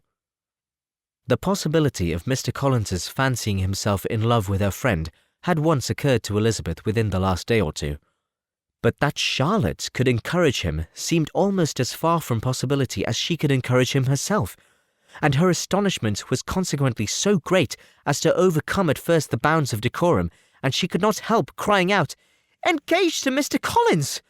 My dear Charlotte, impossible!" The steady countenance which Miss Lucas had commanded in telling her story gave way to a momentary confusion here on receiving so direct a reproach, though, as it was no more than she expected, she soon regained her composure, and calmly replied, "Why should you be surprised, my dear Eliza? Do you think it incredible that Mr. Collins should be able to procure any woman's good opinion because he was not so happy as to succeed with you?" But Elizabeth had now recollected herself, and making a strong effort for it, was able to assure with tolerable firmness that the prospect of their relationship was highly grateful to her, and that she wished her all imaginable happiness. "I see what you are feeling," replied Charlotte. "You must be surprised, very much surprised, so lately as Mr. Collins was wishing to marry you. But when you have had time to think it over, I hope you will be satisfied with what I have done. I am not romantic, you know. I never was. I ask only a comfortable home, and considering Mr. Collins's character, connection, and situation in life, I am convinced that my chance of happiness with him is as fair as most people can boast on entering the marriage state." Elizabeth quietly answered, "Undoubtedly." And after an awkward pause, they returned to the rest of the family. Charlotte did not stay much longer, and Elizabeth was then left to reflect on what she had heard. It was a long time before she became at all reconciled to the idea of so unsuitable a match. the strangeness of Mr. Collins's making 2 offers of marriage within 3 days was nothing in comparison of his being now accepted. She had always felt that Charlotte's opinion of matrimony was not exactly like her own, but she had not supposed it to be possible that, when called into action, she would have sacrificed every better feeling to worldly advantage. Charlotte, the wife of Mr. Collins, was a most humiliating picture, and to the pang of a friend disgracing herself and sunk in her esteem, was added the distressing conviction that it was impossible for that friend to be tolerably happy in the lot she had chosen. Chapter 23. Elizabeth was sitting with her mother and sisters, reflecting on what she had heard, and doubting whether she was authorized to mention it, when Sir William Lucas himself appeared, sent by his daughter, to announce her engagement to the family. With many compliments to them, and much self-gratulation on the prospect of a connection between the houses, he unfolded the matter to an audience not merely wondering, but incredulous, for Mrs. Bennet, with more perseverance than politeness, protested he must be entirely mistaken, and Lydia, always unguarded and often uncivil, boisterously exclaimed, "Good Lord! Sir William, how can you tell such a story? Do not you know that Mr. Collins wants to marry Lizzie?" Nothing less than the complaisance of a courtier could have borne without anger such treatment, but Sir William's good breeding carried him through it all, and though he begged leave to be as positive as to the truth of his information, he listened to all their impertinence with the most forbearing courtesy. Elizabeth, feeling it incumbent on her to relieve him from so unpleasant a situation, now put herself forward to confirm his account, by mentioning her prior knowledge of it from Charlotte herself, and endeavoured to put a stop to the exclamations of her mother and sisters by the earnestness of her congratulations to Sir William, in which she was readily joined by Jane, and by making a variety of remarks on the happiness that might be expected from the match, the excellent character of Mr. Collins, and the convenient distance of Hunsford from London. Mrs. Bennet was in fact too much overpowered to say a great deal while Sir William remained, but no sooner had he left them than her feelings found a rapid vent. In the first place, she persisted in disbelieving the whole of the matter. Secondly, she was very sure that Mr. Collins had been taken in. Thirdly, she trusted that they would never be happy together. And fourthly, that the match might be broken off. 2 inferences, however, were plainly deduced from the whole. One, that Elizabeth was the real cause of the mischief, and the other that she herself had been barbarously misused by them all, and on these 2 points she principally dwelt during the rest of the day. Nothing could console and nothing could appease her. Nor did that day wear out her resentment. A week elapsed before she could see Elizabeth without scolding her. A month passed away before she could speak to Sir William or Lady Lucas without being rude, and many months were gone before she could at all forgive their daughter. Mr. Bennet's emotions were more tranquil on the occasion, and such as he did experience he pronounced to be of a most agreeable sort, for it gratified him, he said, to discover that Charlotte Lucas, whom he had been used to think tolerably sensible, was as foolish as his wife, and more foolish than his daughter. Jane confessed herself a little surprised at the match, but she said less of her astonishment than of her earnest desire for their happiness, nor could Elizabeth persuade her to consider it as improbable. Kitty and Lydia were far from envying Miss Lucas, for Mr. Collins was only a clergyman, and it affected them in no other way than as a piece of news to spread at Meryton. Lady Lucas could not be insensible of triumph on being able to retort on Mrs. Bennet the comfort of having a daughter well married, and she called at Longbourn rather oftener than usual to say how happy she was, though Mrs. Bennet's sour looks and ill-natured remarks might have been enough to drive happiness away. Between Elizabeth and Charlotte there was a restraint which kept them mutually silent on the subject, and Elizabeth felt persuaded that no real confidence could ever subsist between them again. Her disappointment in Charlotte made her turn with fond regard to her sister, of whose rectitude and delicacy she was sure her opinion could never be shaken, and for whose happiness she grew daily more anxious, as Bingley had now been gone a week, and nothing more was heard of his return. Jane had sent Caroline an early answer to her letter, and was counting the days till she might reasonably hope to hear again. The promised letter of thanks from Mr. Collins arrived on Tuesday, addressed to her father, and written with all the solemnity of gratitude which a 12 months' abode in the family might have prompted. After discharging his conscience on that head, he proceeded to inform them, with many rapturous expressions, of his happiness in having obtained the affection of their amiable daughter, Miss Lucas, and then explained that it was merely with the view of enjoying her society that he had been so ready to close with their kind wish of seeing him again at Longbourn, whither he had hoped to be able to return on Monday fortnight. For Lady Catherine, he added, so heartily approved his marriage, that she wished it to take place as soon as possible, which he trusted would be an unanswerable argument with his amiable Charlotte to name an early day for making him the happiest of men. Mr. Collins's return into Hertfordshire was no longer a matter of pleasure to Mrs. Bennet. On the contrary, she was as much disposed to complain of it as her husband. It was very strange that he should come to Longbourn instead of to Lucas Lodge. It was also very inconvenient and exceedingly troublesome. She hated having visitors in the house while her health was so indifferent, and lovers were of all people the most disagreeable. Such were the gentle murmurs of Mrs. Bennet, and they gave way only to the greater distress of Mr. Bingley's continued absence. Neither Jane nor Elizabeth were comfortable on this subject. Day after day passed away without bringing any other tidings of him than the report which shortly prevailed in Meryton of his coming no more to Netherfield the whole winter, a report which highly incensed Mrs. Bennet, and which she never failed to contradict as a most scandalous falsehood. Even Elizabeth began to fear, not that Bingley was indifferent, but that his sisters would be successful in keeping him away.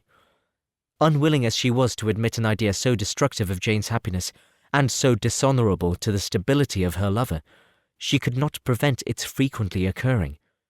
The united efforts of his two unfeeling sisters and of his overpowering friend, assisted by the attractions of Miss Darcy and the amusements of London, might be too much, she feared, for the strength of his attachment. As for Jane, her anxiety under this suspense was, of course, more painful than Elizabeth's, but whatever she felt she was desirous of concealing, and between herself and Elizabeth, therefore, the subject was never alluded to. But as no such delicacy restrained her mother, an hour seldom passed in which she did not talk of Bingley, express her impatience for his arrival, or even require Jane to confess that if he did not come back, she would think herself very ill-used. It needed all Jane's steady mildness to bear these attacks with tolerable tranquillity. Mr. Collins returned most punctually on Monday fortnight, but his reception at Longbourn was not quite so gracious as it had been on his first introduction.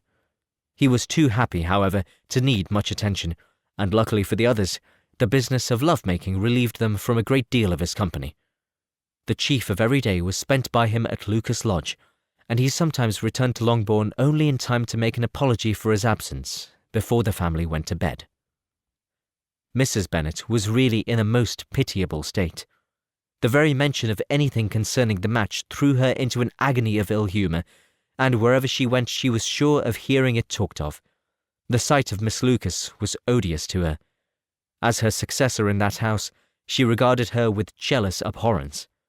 Whenever Charlotte came to see them, she concluded her to be anticipating the hour of possession, and whenever she spoke in a low voice to Mr. Collins, was convinced that they were talking of the Longbourn estate, and resolving to turn herself and her daughters out of the house as soon as Mr. Bennet were dead. She complained bitterly of all this to her husband. "Indeed, Mr. Bennet," said she, "it is very hard to think that Charlotte Lucas should ever be the mistress of this house, that I should be forced to make way for her, and live to see her take her place in it." My dear, do not give way to such gloomy thoughts. Let us hope for better things. Let us flatter ourselves that I may be the survivor. This was not very consoling to Mrs. Bennet, and therefore, instead of making any answer, she went on as before. "I cannot bear to think that they should have all this estate. If it was not for the entail, I should not mind it." What should not you mind? "I should not mind anything at all. Let us be thankful that you are preserved from such a state of insensibility. I can never be thankful, Mr. Bennet, for anything about the entail. How anyone could have the conscience to entail away an estate from one's own daughters I cannot understand.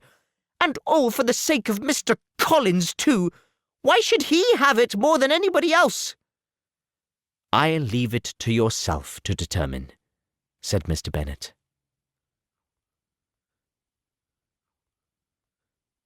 Chapter 24. Miss Bingley's letter arrived, and put an end to doubt.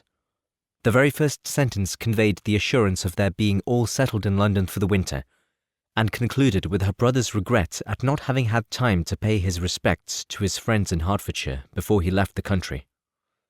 Hope was over, entirely over, and when Jane could attend to the rest of the letter, she found little, except the professed affection of the writer, that could give her any comfort.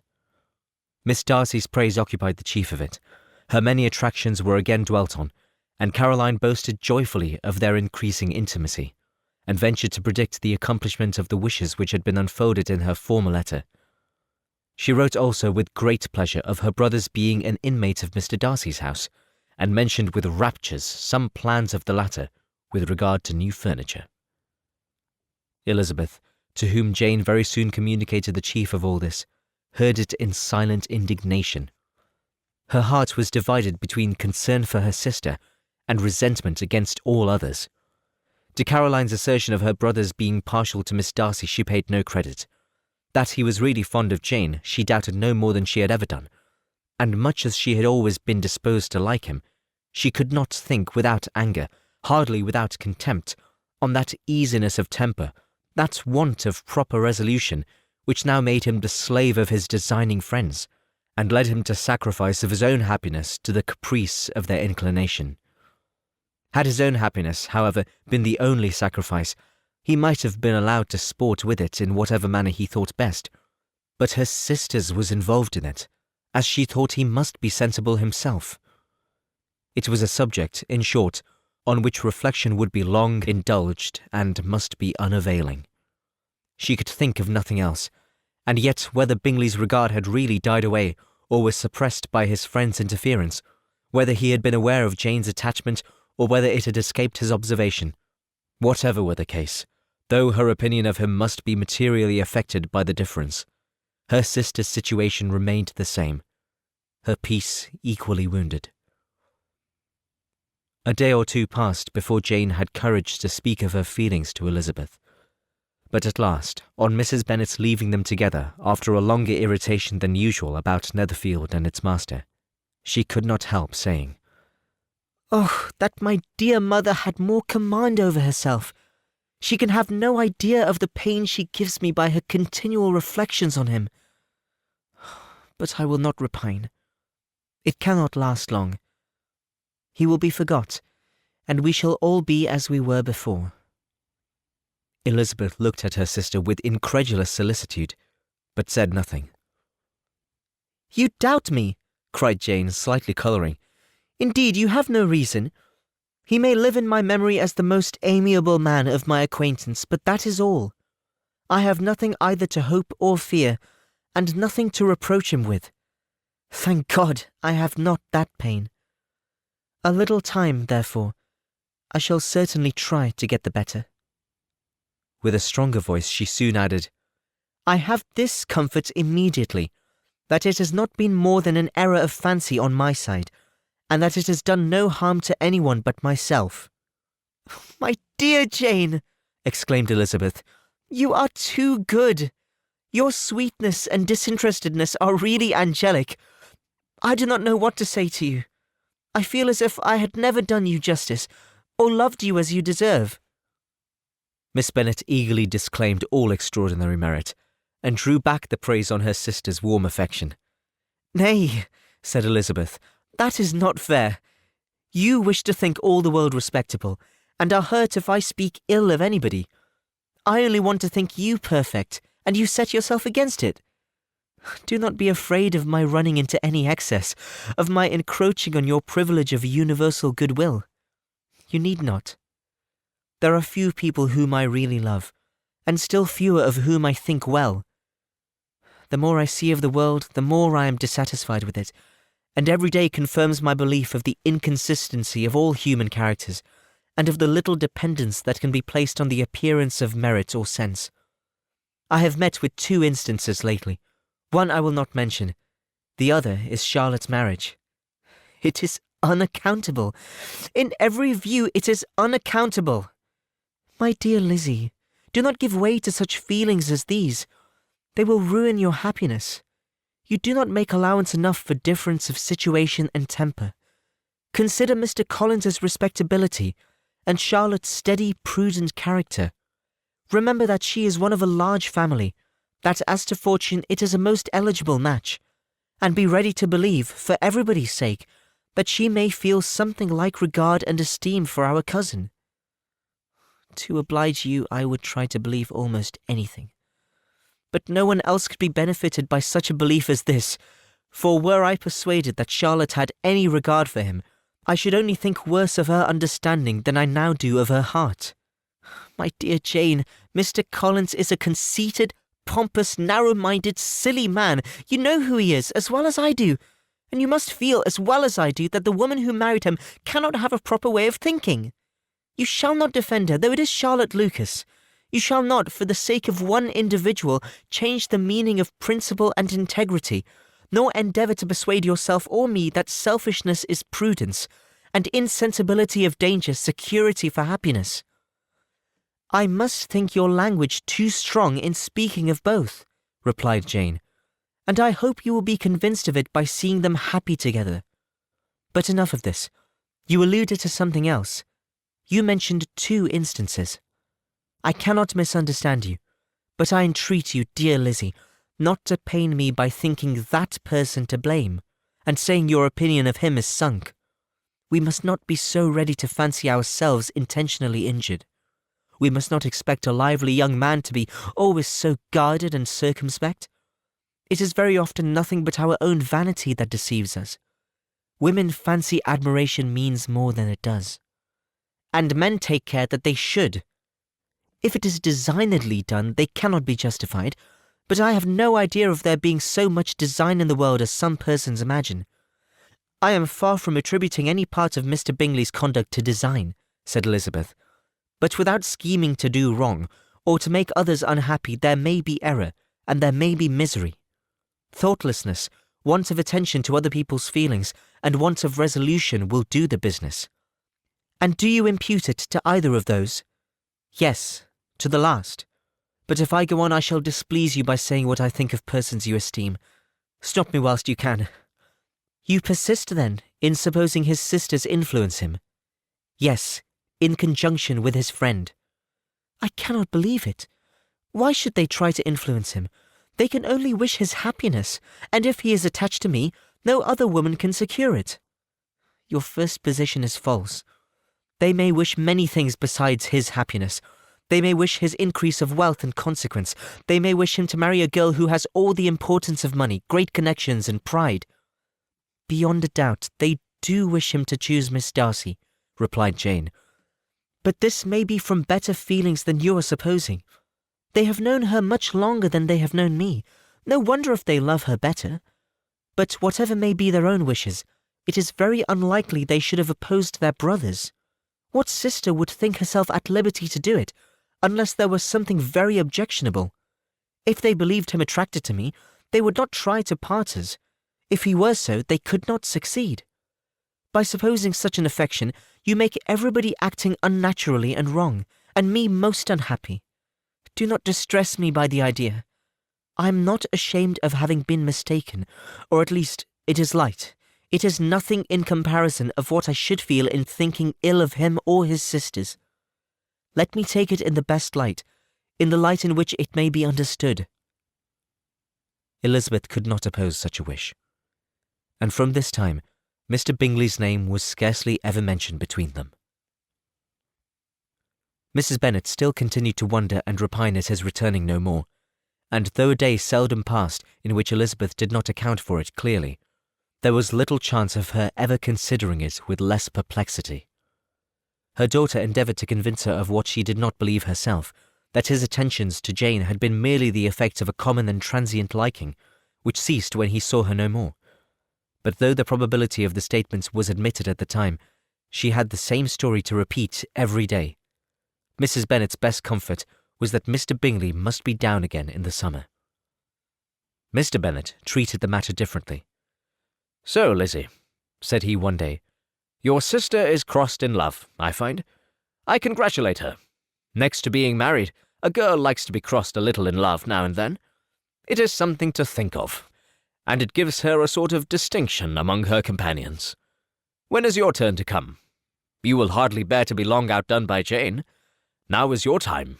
Here are officers enough in Meryton to disappoint all the young ladies in the country.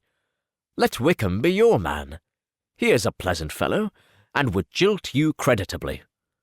"Thank you, sir, but a less agreeable man would satisfy me. We must not all expect Jane's good fortune."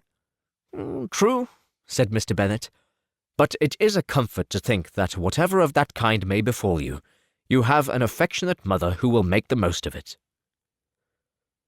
Mr. Wickham's society was of material service in dispelling the gloom which the late perverse occurrences had thrown on many of the Longbourn family. They saw him often, and to his other recommendations was now added that of general unreserve. The whole of what Elizabeth had already heard, his claims on Darcy, and all that he had suffered from him, was now openly acknowledged and publicly canvassed, and everybody was pleased to know how much they had always disliked Mr. Darcy before they had known anything of the matter.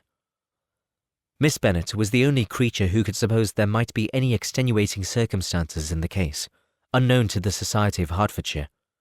Her mind and steady candour always pleaded for allowances, and urged the possibility of mistakes. But by everybody else, Mr. Darcy was condemned as the worst of men. Chapter 25. After a week spent in professions of love and schemes of felicity, Mr. Collins was called from his amiable Charlotte by the arrival of Saturday. The pain of separation, however, might be alleviated on his side by preparations for the reception of his bride, as he had reason to hope that shortly after his return into Hertfordshire, the day would be fixed that was to make him the happiest of men. He took leave of his relations at Longbourn with as much solemnity as before, wished his fair cousin's health and happiness again, and promised their father another letter of thanks. On the following Monday, Mrs. Bennet had the pleasure of receiving her brother and his wife, who came as usual to spend the Christmas at Longbourn. Mr. Gardiner was a sensible, gentlemanlike man, greatly superior to his sister, as well by nature as education. The Netherfield ladies would have had difficulty in believing that a man who lived by trade, and within view of his own warehouses, could have been so well-bred and agreeable. Mrs. Gardiner, who was several years younger than Mrs. Bennet and Mrs. Phillips, was an amiable, intelligent, elegant woman, and a great favourite with all her Longbourn nieces.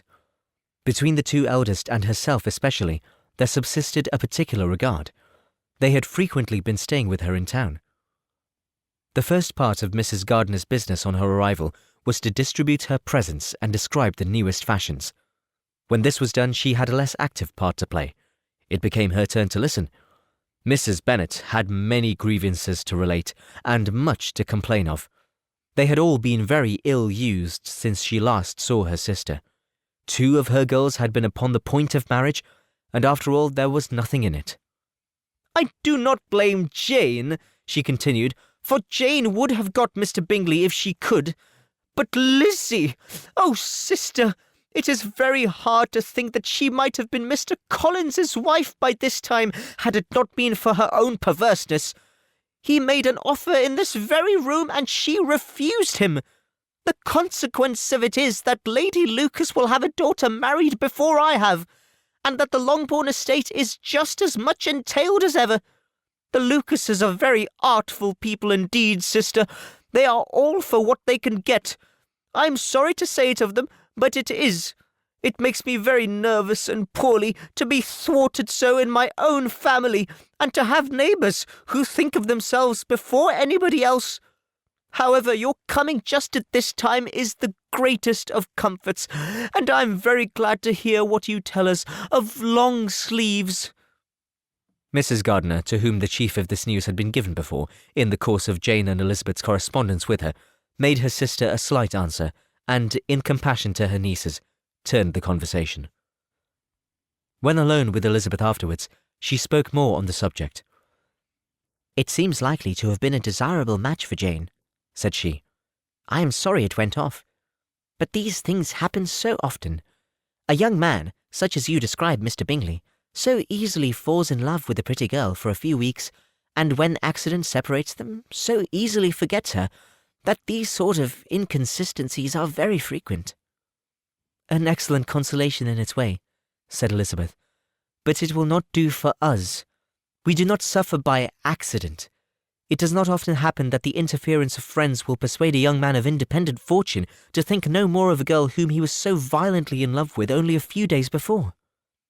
"But that expression of violently in love is so hackneyed, so doubtful, so indefinite, that it gives me very little idea.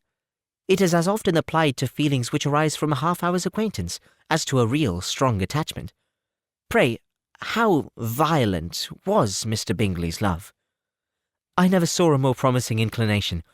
He was growing quite inattentive to other people, and wholly engrossed by her. Every time they met it was more decided and remarkable. At his own ball he offended 2 or 3 young ladies by not asking them to dance, and I spoke to him twice myself without receiving an answer. Could there be finer symptoms? Is not general incivility the very essence of love?" "Oh, yes, of that kind of love which I suppose him to have felt. Poor Jane! I am sorry for her, because, with her disposition, she may not get over it immediately. It had better have happened to you, Lizzie. You would have laughed yourself out of it sooner. But do you think she would be prevailed upon to go back with us? Change of scene might be of service, and perhaps a little relief from home may be as useful as anything."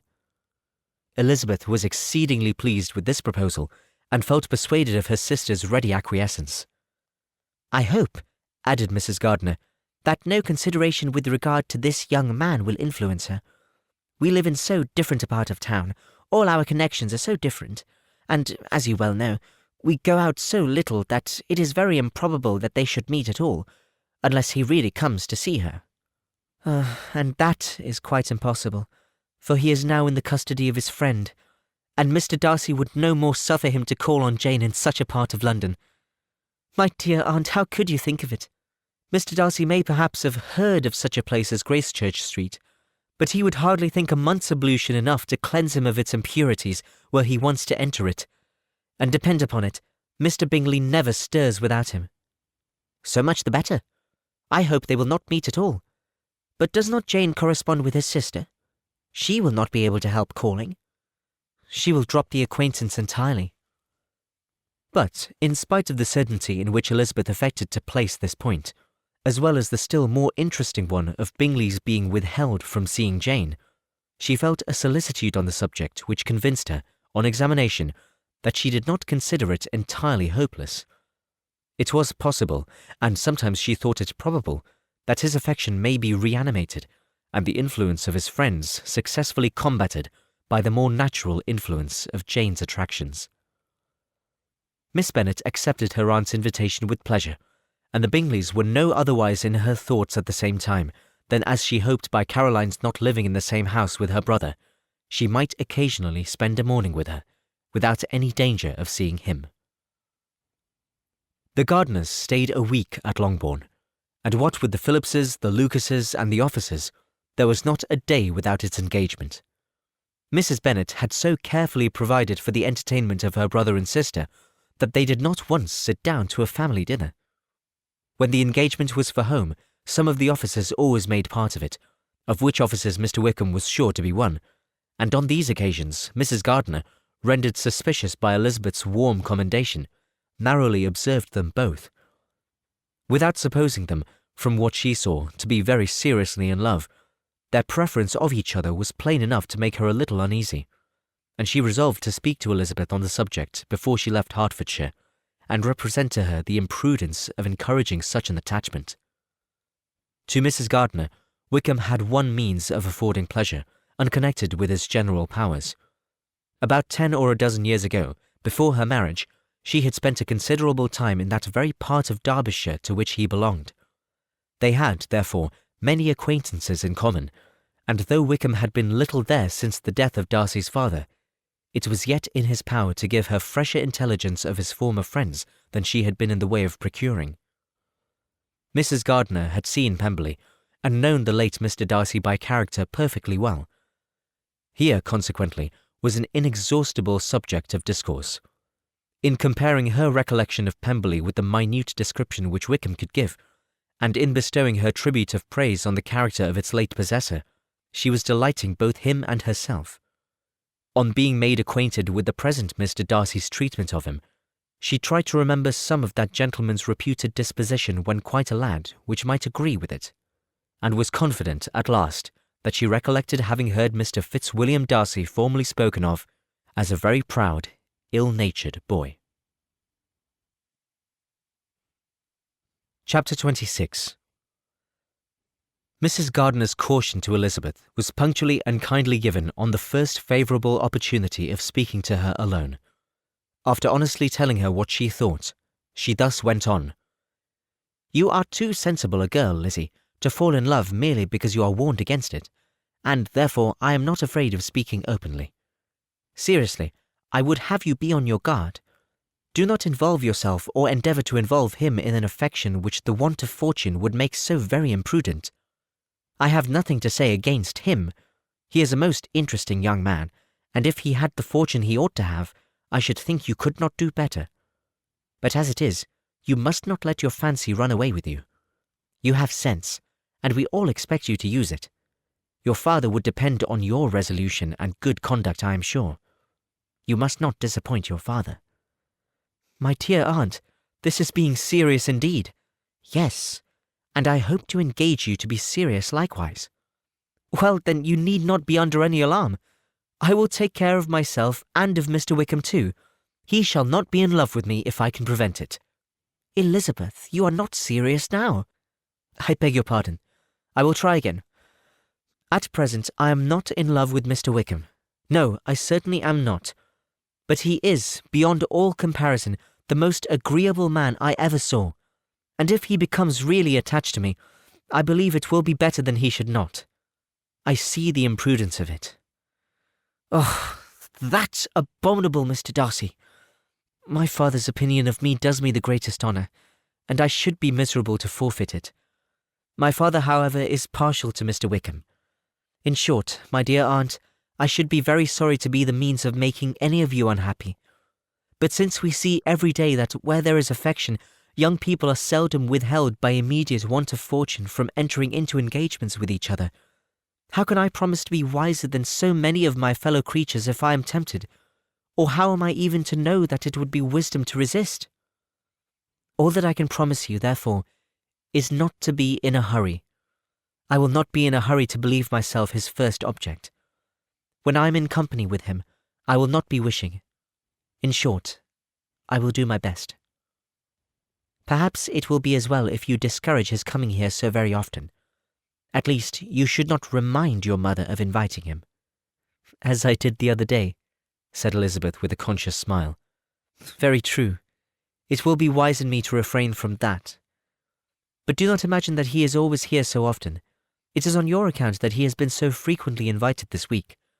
You know my mother's ideas as to the necessity of constant company for her friends. But really, and upon my honour, I will try to do what I think to be the wisest. And now I hope you are satisfied." Her aunt assured her that she was, and Elizabeth having thanked her for the kindness of her hints, they parted, a wonderful instance of advice being given on such a point, without being resented. Mr. Collins returned to Hertfordshire soon after it had been quitted by the Gardiners and Jane, but as he took up his abode with the Lucases, his arrival was of no great inconvenience to Mrs. Bennet. His marriage was now fast approaching, and she was at length so far resigned as to think it inevitable, and even repeatedly to say, in an ill-natured tone, that she wished they might be happy. Thursday was to be the wedding day, and on Wednesday Miss Lucas paid her farewell visit, and when she rose to leave, Elizabeth, ashamed of her mother's ungracious and reluctant good wishes, and sincerely affected herself, accompanied her out of the room. As they went downstairs together, Charlotte said, "I shall depend on hearing from you very often, Eliza." "That you certainly shall." "And I have another favour to ask you. Will you come and see me? "We shall often meet, I hope, in Hertfordshire." "I am not likely to leave Kent for some time. Promise me, therefore, to come to Hunsford." Elizabeth could not refuse, though she foresaw little pleasure in the visit. "My father and Maria are coming to me in March," added Charlotte, "and I hope you will consent to be of the party. Indeed, Eliza, you will be as welcome as either of them." The wedding took place. The bride and bridegroom set off for Kent from the church door, and everybody had much to say, or to hear, on the subject as usual. Elizabeth soon heard from her friend, and their correspondence was as regular and frequent as it had ever been. That it should be equally unreserved was impossible. Elizabeth could never address her without feeling that all the comfort of intimacy was over, and though determined not to slacken as a correspondent, it was for the sake of what had been, rather than what was. Charlotte's first letters were received with a good deal of eagerness. There could not but be curiosity to know how she would speak of her new home, how she would like Lady Catherine, and how happy she would dare pronounce herself to be. Though, when the letters were read, Elizabeth felt that Charlotte expressed herself on every point exactly as she might have foreseen. She wrote cheerfully, seemed surrounded with comforts, and mentioned nothing which she could not praise. The house, furniture, neighbourhood, and roads were all to her taste, and Lady Catherine's behaviour was most friendly and obliging.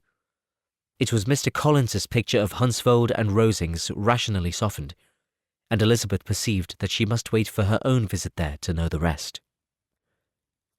Jane had already written a few lines to her sister to announce their safe arrival in London, and when she wrote again, Elizabeth hoped it would be in her power to say something of the Bingleys.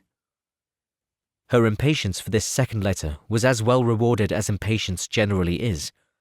Jane had been a week in town without either seeing or hearing from Caroline.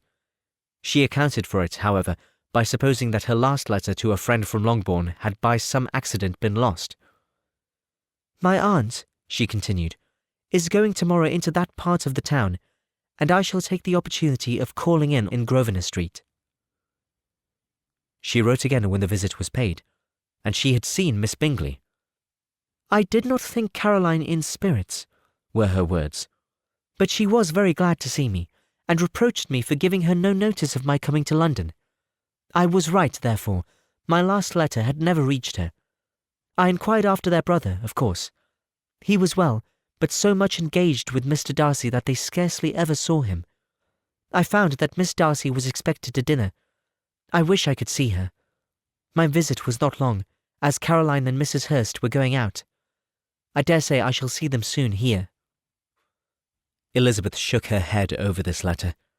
It convinced her that accident only could discover to Mr. Bingley her sister's being in town. 4 weeks passed away, and Jane saw nothing of him.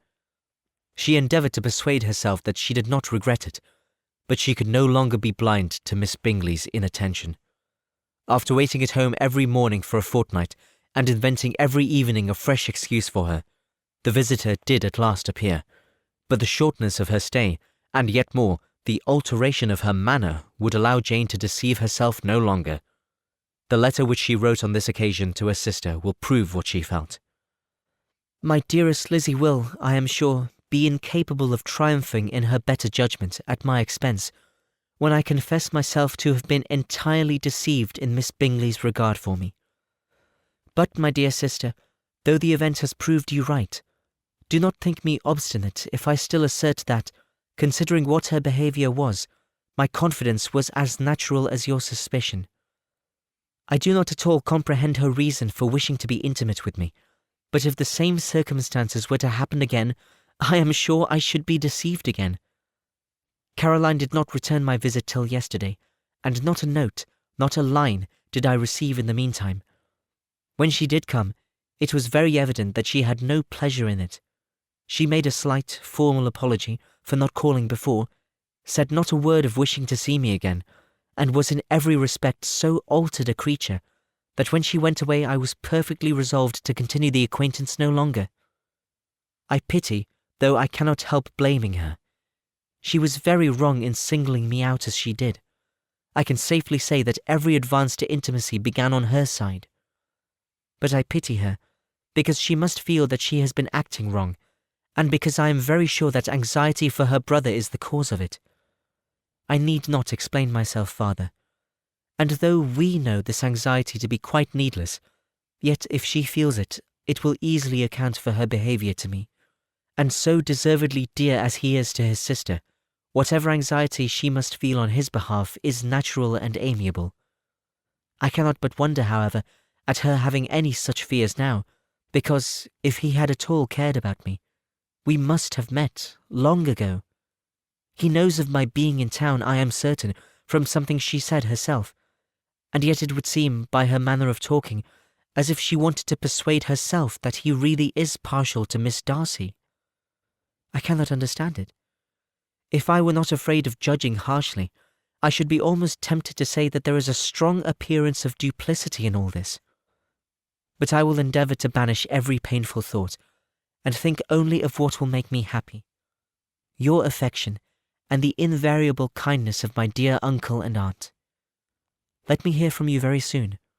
Miss Bingley said something of his never returning to Netherfield again, of giving up the house, but not with any certainty. We had better not mention it. I am extremely glad that you have such pleasant accounts from our friends at Hunsford. Pray go to see them, with Sir William and Maria. I am sure you will be very comfortable there. Yours, etc. This letter gave Elizabeth some pain, but her spirits returned as she considered that Jane would no longer be duped, by the sister at least. All expectation from the brother was now absolutely over. She would not even wish for a renewal of his attentions. His character sunk on every review of it, and as a punishment for him, as well as a possible advantage to Jane, she sincerely hoped he might really soon marry Mr. Darcy's sister, as by Wickham's account, she would make him abundantly regret what he had thrown away. Mrs. Gardiner, about this time, reminded Elizabeth of her promise concerning that gentleman, and required information, and Elizabeth had such to send as might rather give contentment to her aunt than to herself.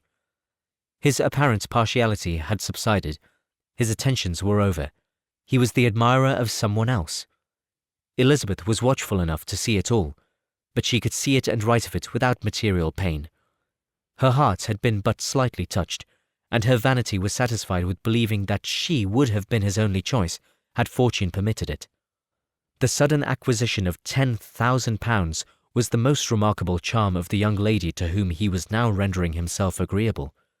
But Elizabeth, less clear-sighted perhaps in this case than in Charlotte's, did not quarrel with him for his wish of independence. Nothing, on the contrary, could be more natural, and while able to suppose that it cost him a few struggles to relinquish her, she was ready to allow it a wise and desirable measure for both, and could very sincerely wish him happy. All this was acknowledged to Mrs. Gardiner, and after relating the circumstances, she thus went on. I am now convinced, my dear aunt, that I have never been much in love, for had I really experienced that pure and elevating passion, I should at present detest his very name, and wish him all manner of evil. But my feelings are not only cordial towards him, they are even impartial towards Miss King. I cannot find out that I hate her at all, or that I am in the least unwilling to think her a very good sort of girl. There can be no love in all this. My watchfulness has been effectual, and though I certainly should be a more interesting object to all my acquaintances were I distractedly in love with him, I cannot say that I regret my comparative insignificance. Importance may sometimes be purchased too dearly. Kitty and Lydia take his defection much more to heart than I do. They are young in the ways of the world, and not yet open to the mortifying conviction that handsome young men must have something to live on as well as the plain.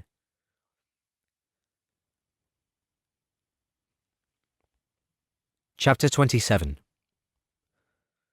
With no greater events than these in the Longbourn family, and otherwise diversified by little beyond the walks to Meryton, sometimes dirty and sometimes cold, did January and February pass away. March was to take Elizabeth to Hunsford, She had not at first thought very seriously of going thither, but Charlotte, she soon found, was depending on the plan, and she gradually learned to consider it herself with greater pleasure, as well as with greater certainty. Absence had increased her desire of seeing Charlotte again, and weakened her disgust of Mr. Collins. There was novelty in the scheme, and as, with such a mother and such uncompanionable sisters, home could not be faultless, a little change was not unwelcome for its own sake. The journey would moreover give her a peep at Jane, and, in short, as the time drew near, she would have been very sorry for any delay. Everything, however, went on smoothly, and was finally settled according to Charlotte's first sketch. She was to accompany Sir William and his second daughter. The improvement of spending a night in London was added in time, and the plan became perfect as plan could be. The only pain was in leaving her father, who would certainly miss her, and who, when it came to the point, so little liked her going that he told her to write to him, and almost promised to answer her letter. The farewell between herself and Mr. Wickham was perfectly friendly, on his side even more. His present pursuit could not make him forget that Elizabeth had been the first to excite and to deserve his attention, the first to listen and to pity, the first to be admired, and in his manner of bidding her adieu, wishing her every enjoyment, reminding her of what she was to expect in Lady Catherine de Bourgh, and trusting their opinion of her, their opinion of everybody, would always coincide. There was a solicitude, an interest which she felt must ever attach her to him with a most sincere regard, and she parted from him convinced that, whether married or single, he must always be her model of the amiable and pleasing. Her fellow travellers the next day were not of a kind to make her think him less agreeable. Sir William Lucas and his daughter Maria, a good-humoured girl but as empty-headed as herself, had nothing to say that could be worth hearing, and were listened to with about as much delight as the rattle of the chaise. Elizabeth loved absurdities, but she had known Sir William's too long. He could tell her nothing new of the wonders of his presentation and knighthood, and his civilities were worn out, like his information. It was a journey of only 24 miles, and they began it so early as to be in Gracechurch Street by noon.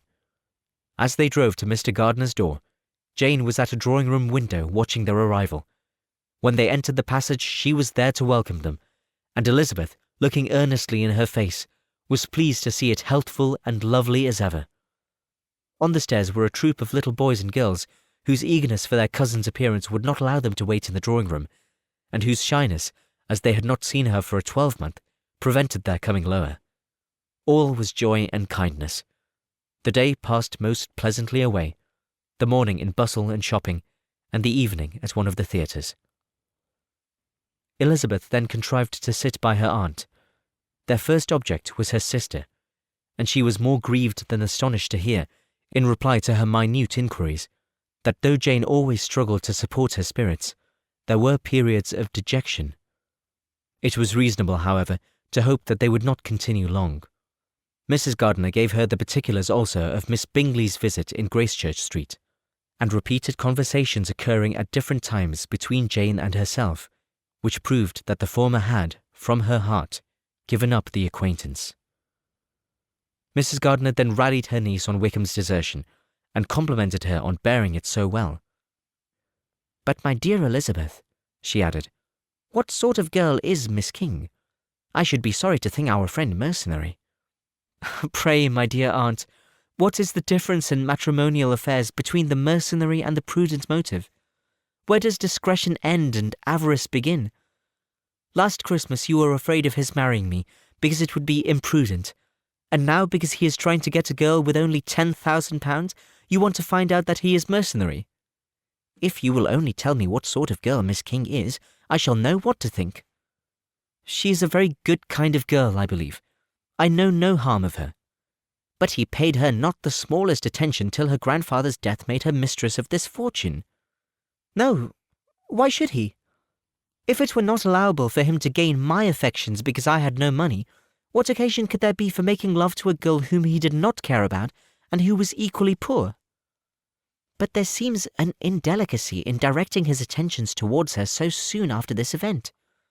A man in distressed circumstances has not time for all those elegant decorums which other people may observe. If she does not object to it, why should we?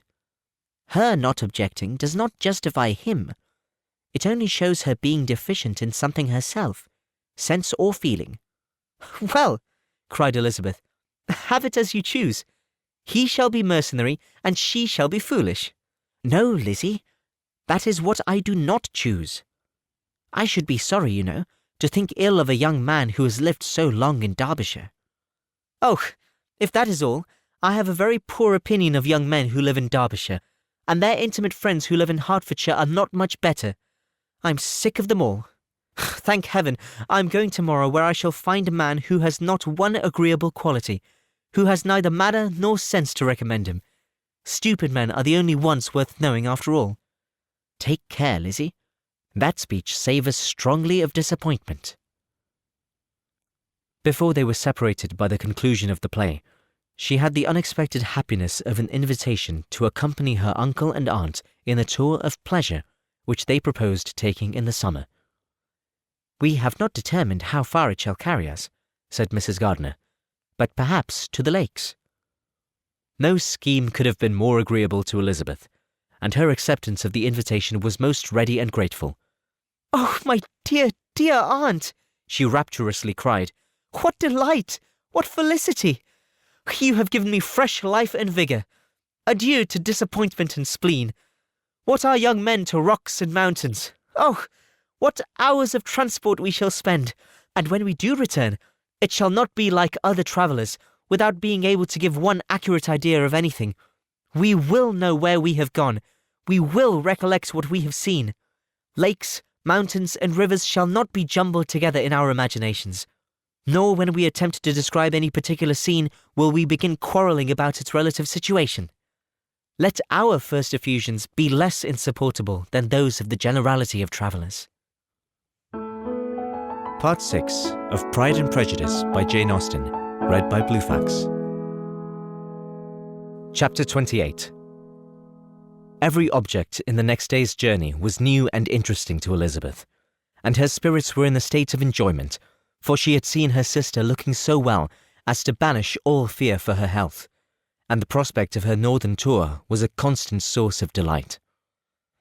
When they left the high road for the lane to Hunsford, every eye was in search of the parsonage, and every turning expected to bring it into view. The palings of Rosings Park was their boundary on one side. Elizabeth smiled at the recollection of all that she had heard of its inhabitants. At length the parsonage was discernible. The garden sloping to the road, the house standing in it, the green pales and the laurel hedge, everything declared they were arriving.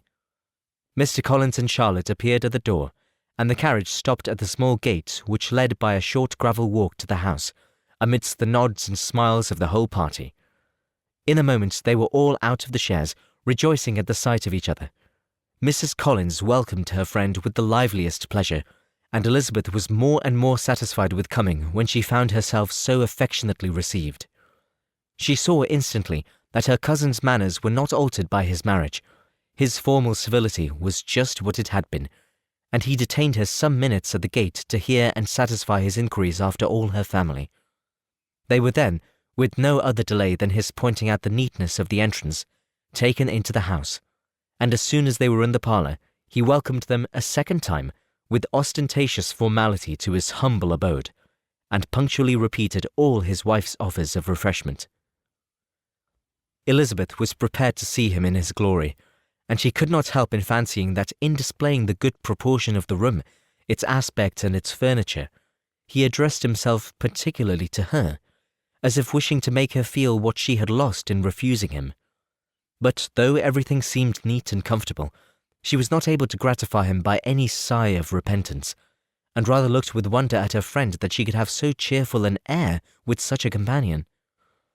When Mr. Collins said anything of which his wife might reasonably be ashamed, which certainly was not unseldom, she involuntarily turned her eye on Charlotte.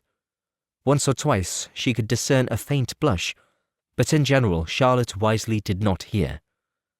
After sitting long enough to admire every article of furniture in the room, from the sideboard to the fender, to give an account of their journey and of all that had happened in London, Mr. Collins invited them to take a stroll in the garden, which was large and well laid out, and to the cultivation of which he attended himself.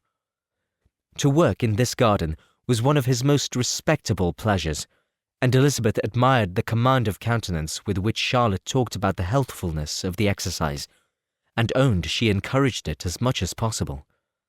Here, leading the way through every walk and crosswalk, and scarcely allowing them an interval to utter the praises he asked for, every view was pointed out with a minuteness which left beauty entirely behind. He could number the fields in every direction, and could tell how many trees there were in the most distant clump. But of all the views which his garden, or which the country or kingdom could boast, none were to be compared with the prospect of Rosings, afforded by an opening in the trees that bordered the park nearly opposite the front of his house. It was a handsome modern building, well situated on rising ground. From his garden, Mr. Collins would have led them round his 2 meadows, but the ladies, not having shoes to encounter the remains of a white frost, turned back, and while Sir William accompanied him, Charlotte took her sister and friend over the house, extremely well pleased, probably, to have the opportunity of showing it without her husband's help. It was rather small, but well built and convenient, and everything was fitted up and arranged with a neatness and consistency of which Elizabeth gave Charlotte all the credit. When Mr. Collins could be forgotten, there was really an air of great comfort throughout, and by Charlotte's evident enjoyment of it, Elizabeth supposed he must be often forgotten. She had already learnt that Lady Catherine was still in the country. It was spoken of again while they were at dinner, when Mr. Collins, joining in, observed, Yes, Miss Elizabeth, you will have the honour of seeing Lady Catherine de Bourgh on the ensuing Sunday at church, and I need not say you will be delighted with her.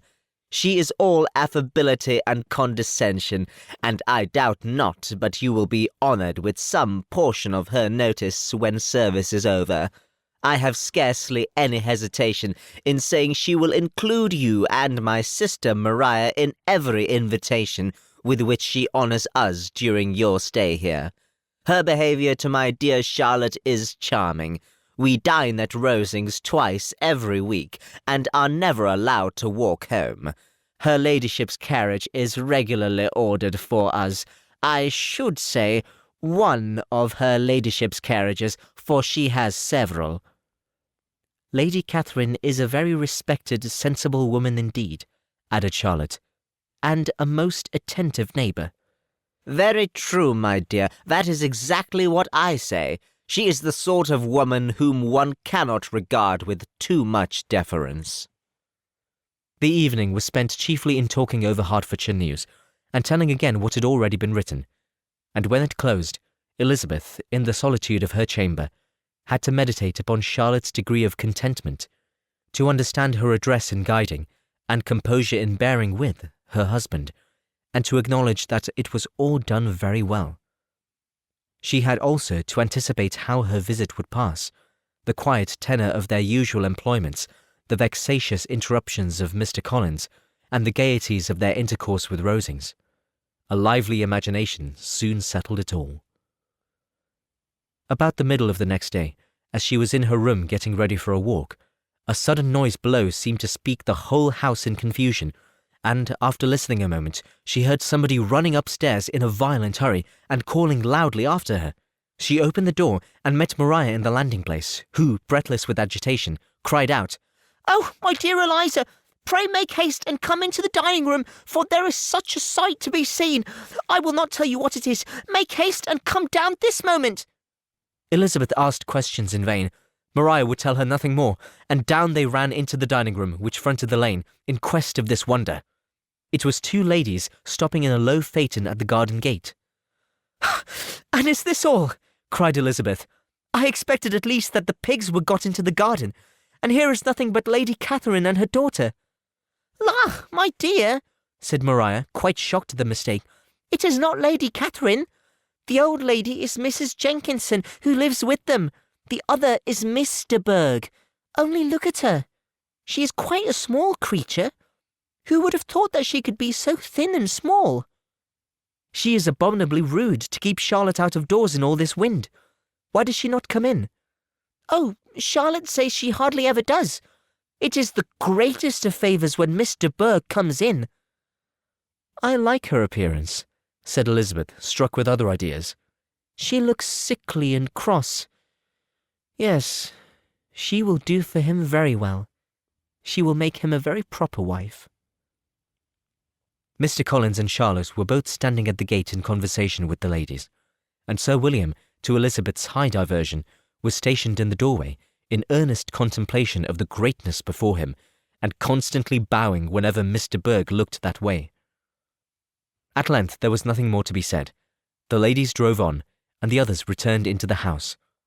Mr. Collins no sooner saw the two girls that he began to congratulate them on their good fortune, which Charlotte explained by letting them know that the whole party was asked to dine at Rosings the next day. Chapter 29. Mr. Collins's triumph, in consequence of this invitation, was complete. The power of displaying the grandeur of his patroness to his wondering visitors, and of letting them see her civility towards himself and his wife, was exactly what he had wished for. And that an opportunity of doing it should be given so soon was such an instance of Lady Catherine's condescension as he knew not how to admire enough. "I confess," said he, "that I should not have been at all surprised by her ladyship's asking us on Sunday to drink tea and spend the evening at Rosings. I rather expected, from my knowledge of her affability, that it would happen. But who could have foreseen such an attention as this? Who could have imagined that we should receive an invitation to dine there, an invitation, moreover, including the whole party, so immediately after your arrival?" "I am the less surprised at what has happened," replied Sir William, "from that knowledge of what the manners of the great really are, which my situation in life has allowed me to acquire. About the court, such instances of elegant breeding are not uncommon." Scarcely anything was talked of the whole day or next morning but their visit to Rosings. Mr. Collins was carefully instructing them in what they were to expect, that the sight of such rooms, so many servants, and so splendid a dinner might not wholly overpower them. When the ladies were separating for the toilette, he said to Elizabeth, "Do not make yourself uneasy, my dear cousin, about your apparel. Lady Catherine is far from requiring that elegance of dress in us which becomes herself and her daughter. I would advise you merely to put on whatever of your clothes is superior to the rest. There is no occasion for anything more. Lady Catherine will not think the worse of you for being simply dressed. She likes having the distinction of rank preserved." While they were dressing, he came 2 or 3 times to their different doors to recommend their being quick, as Lady Catherine very much objected to be kept waiting for her dinner.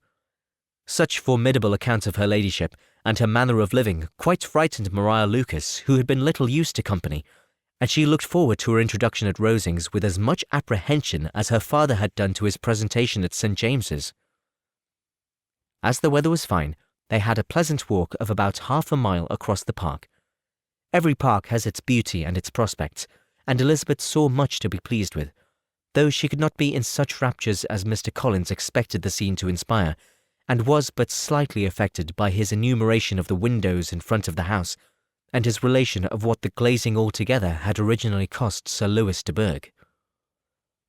When they ascended the steps to the hall, Maria's alarm was every moment increasing, and even Sir William did not look perfectly calm. Elizabeth's courage did not fail her.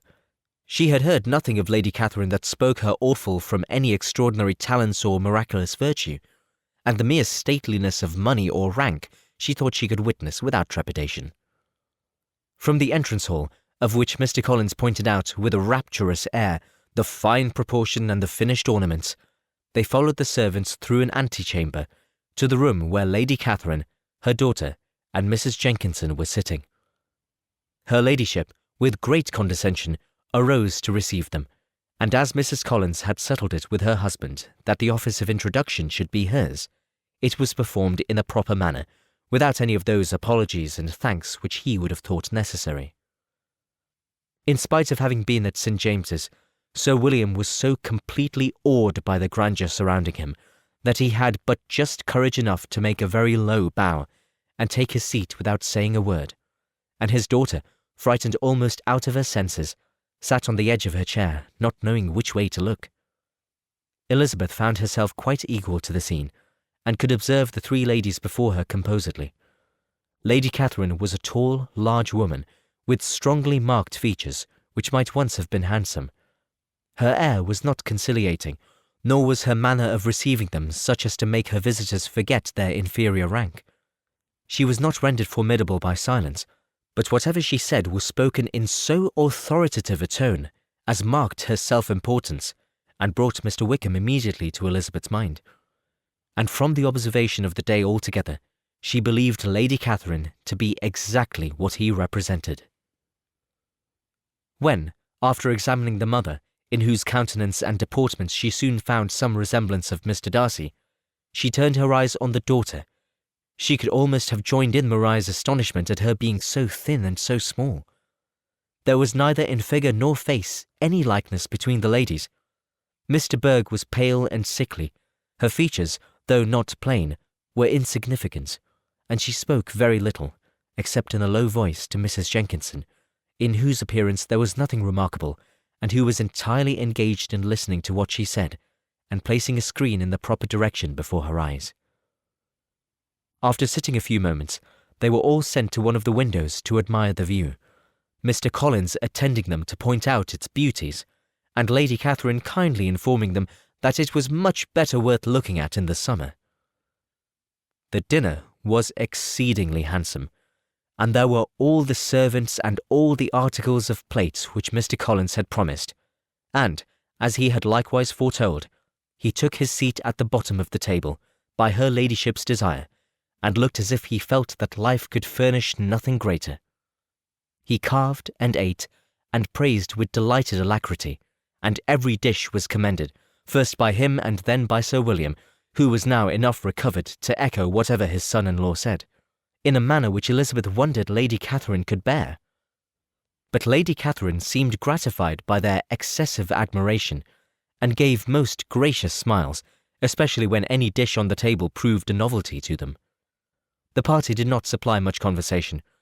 Elizabeth was ready to speak whenever there was an opening, but she was seated between Charlotte and Mr. Berg, the former of whom was engaged in listening to Lady Catherine, and the latter said not a word to her all dinner-time. Mrs. Jenkinson was chiefly employed in watching how little Mr. Berg ate, pressing her to try some other dish, and fearing she was indisposed. Maria thought speaking out of the question, and the gentlemen did nothing but eat and admire. When the ladies returned to the drawing-room, there was little to be done but to hear Lady Catherine talk, which she did without any intermission till coffee came in, delivering her opinion on every subject in so decisive a manner as proved that she was not used to having her judgment controverted. She inquired into Charlotte's domestic concerns familiarly and minutely, gave her a great deal of advice as to the management of them all, told her how everything ought to be regulated in so small a family as hers, and instructed her as to the care of her cows and her poultry. Elizabeth found that nothing was beneath this great lady's attention which could furnish her with an occasion of dictating to others.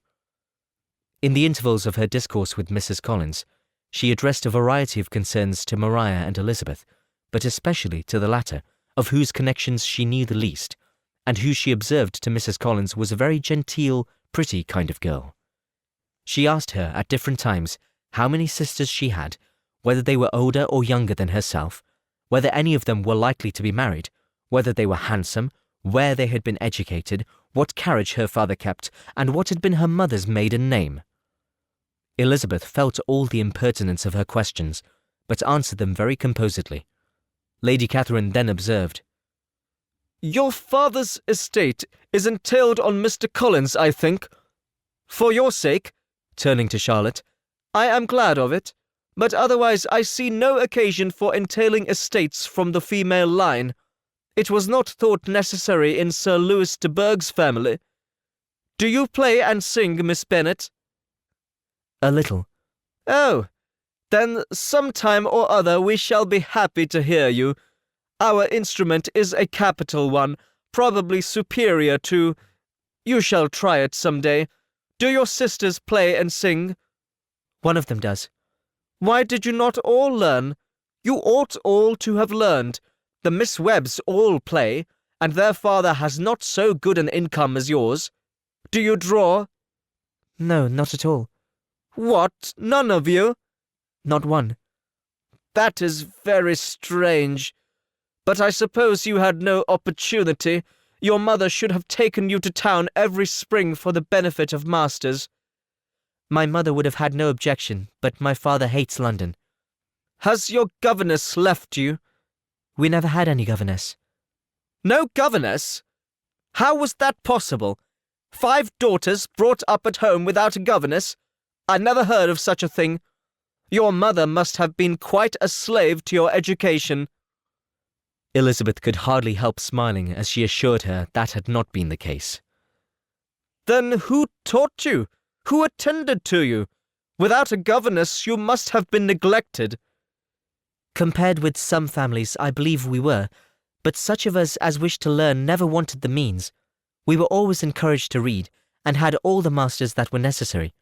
Those who chose to be idle certainly might. Aye, no doubt. But that is what a governess will prevent, and if I had known your mother, I should have advised her most strenuously to engage one. I always say that nothing is to be done in education without study and regular instruction, and nobody but a governess can give it. It is wonderful how so many families I have been the means of supplying in that way. I am always glad to get a young person well placed out.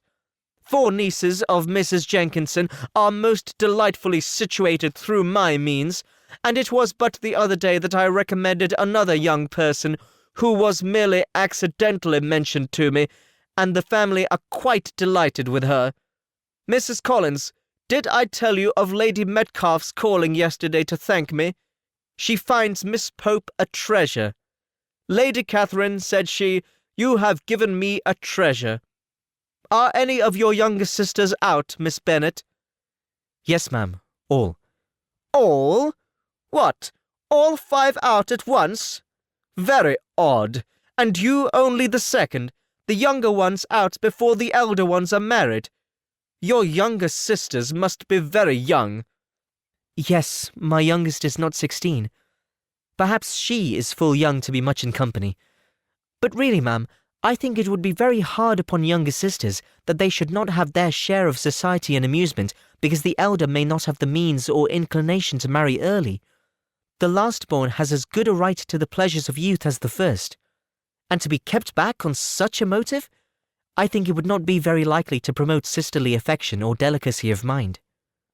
Upon my word, said her ladyship, you give your opinion very decidedly for so young a person.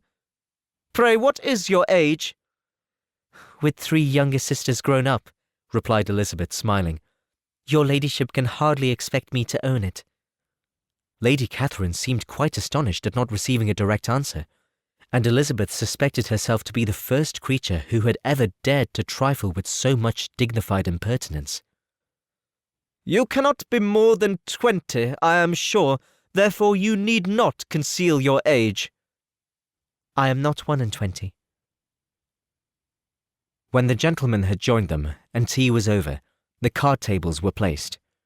Lady Catherine, Sir William, and Mr. and Mrs. Collins sat down to quadrille, and as Miss de Bourgh chose to play at casino, the 2 girls had the honour of assisting Mrs. Jenkinson to make up her party. Their table was superlatively stupid. Scarcely a syllable was uttered that did not relate to the game, except when Mrs. Jenkinson expressed her fears of Miss de Bourgh's being too hot or too cold, or having too much or too little light. A great deal more passed at the other table. Lady Catherine was generally speaking, stating the mistakes of the 3 others, or relating some anecdote of herself. Mr. Collins was employed in agreeing to everything her ladyship said, thanking her for every fish he won, and apologising if he thought he won too many. Sir William did not say much. He was storing his memory with anecdotes and noble names. When Lady Catherine and her daughter had played as long as they chose, the tables were broken up, the carriage was offered to Mrs. Collins, gratefully accepted and immediately ordered. The party then gathered round the fire to hear Lady Catherine determine what weather they were to have on the morrow. From these instructions they were summoned by the arrival of the coach, and with many speeches of thankfulness on Mr. Collins's side, and as many bows on Sir William's, they departed. As soon as they had driven from the door, Elizabeth was called on by her cousin to give her opinion of all that she had seen at Rosings, which, for Charlotte's sake, she made more favourable than it really was. But her commendation, though costing her some trouble, could by no means satisfy Mr. Collins, and he was very soon obliged to take her ladyship's praise into his own hands. Chapter 30.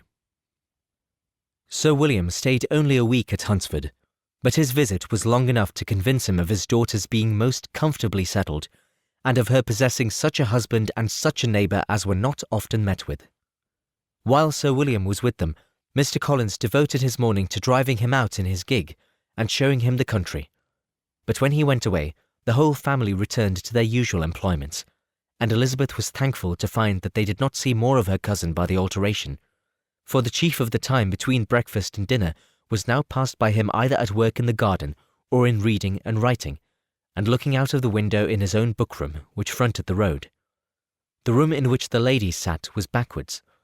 Elizabeth had at first rather wondered that Charlotte should not prefer the dining parlour for common use. It was a better-sized room, and had a more pleasant aspect. But she soon saw that her friend had an excellent reason for what she did, for Mr. Collins would undoubtedly have been much less in his own apartment had they sat in one equally lively, and she gave Charlotte credit for the arrangement. From the drawing-room they could distinguish nothing in the lane, and were indebted to Mr. Collins for the knowledge of what carriages went along, and how often especially Mr. Berg drove by in her phaeton, which he never failed coming to inform them of, though it happened almost every day. She not unfrequently stopped at the parsonage, and had a few minutes' conversation with Charlotte, but was scarcely ever prevailed upon to get out. Very few days passed in which Mr. Collins did not walk to Rosings, and not many in which his wife did not think it necessary to go likewise, until Elizabeth recollected that there might be other family livings to be disposed of. She could not understand the sacrifice of so many hours. Now and then they were honoured with a call from her ladyship, and nothing escaped her observation that was passing in the room during these visits. She examined into their employments, looked at their work, and advised them to do it differently, found fault with the arrangement of the furniture, or detected the housemaid in negligence, and if she accepted any refreshment, seemed to do it only for the sake of finding out that Mrs. Collins's joints of meat were too large for her family.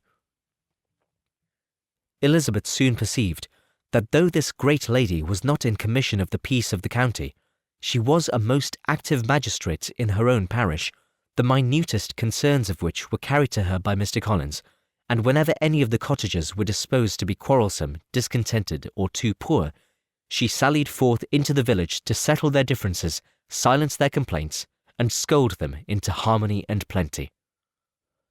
The entertainment of dining at Rosings was repeated about twice a week, and, allowing for the loss of Sir William, and there being only one card table in the evening, every such entertainment was the counterpart of the first. Their other engagements were few, as the style of living in the neighbourhood in general was beyond Mr. Collins's reach. This, however, was no evil to Elizabeth, and upon the whole she spent her time comfortably enough. There were half hours of pleasant conversation with Charlotte, and the weather was so fine for the time of year that she had often great enjoyment out of doors. Her favourite walk, and where she frequently went while the others were calling on Lady Catherine, was along the open grove which edged that side of the park, where there was a nice sheltered path which no one seemed to value but herself, and where she felt beyond the reach of Lady Catherine's curiosity. In this quiet way, the first fortnight of her visit soon passed away. Easter was approaching, and the week preceding it was to bring an addition to the family at Rosings, which in so small a circle must be important. Elizabeth had heard soon after her arrival that Mr. Darcy was expected there in the course of a few weeks, and though there were not many of her acquaintances whom she did not prefer, his coming would furnish one comparatively new to look at in their Rosings parties, and she might be amused in seeing how hopeless Miss Bingley's designs on him were by his behaviour to his cousin, for whom he was evidently destined by Lady Catherine, who talked of his coming with the greatest satisfaction, spoke of him in terms of the highest admiration, and seemed almost angry to find that he had already been frequently seen by Miss Lucas and herself.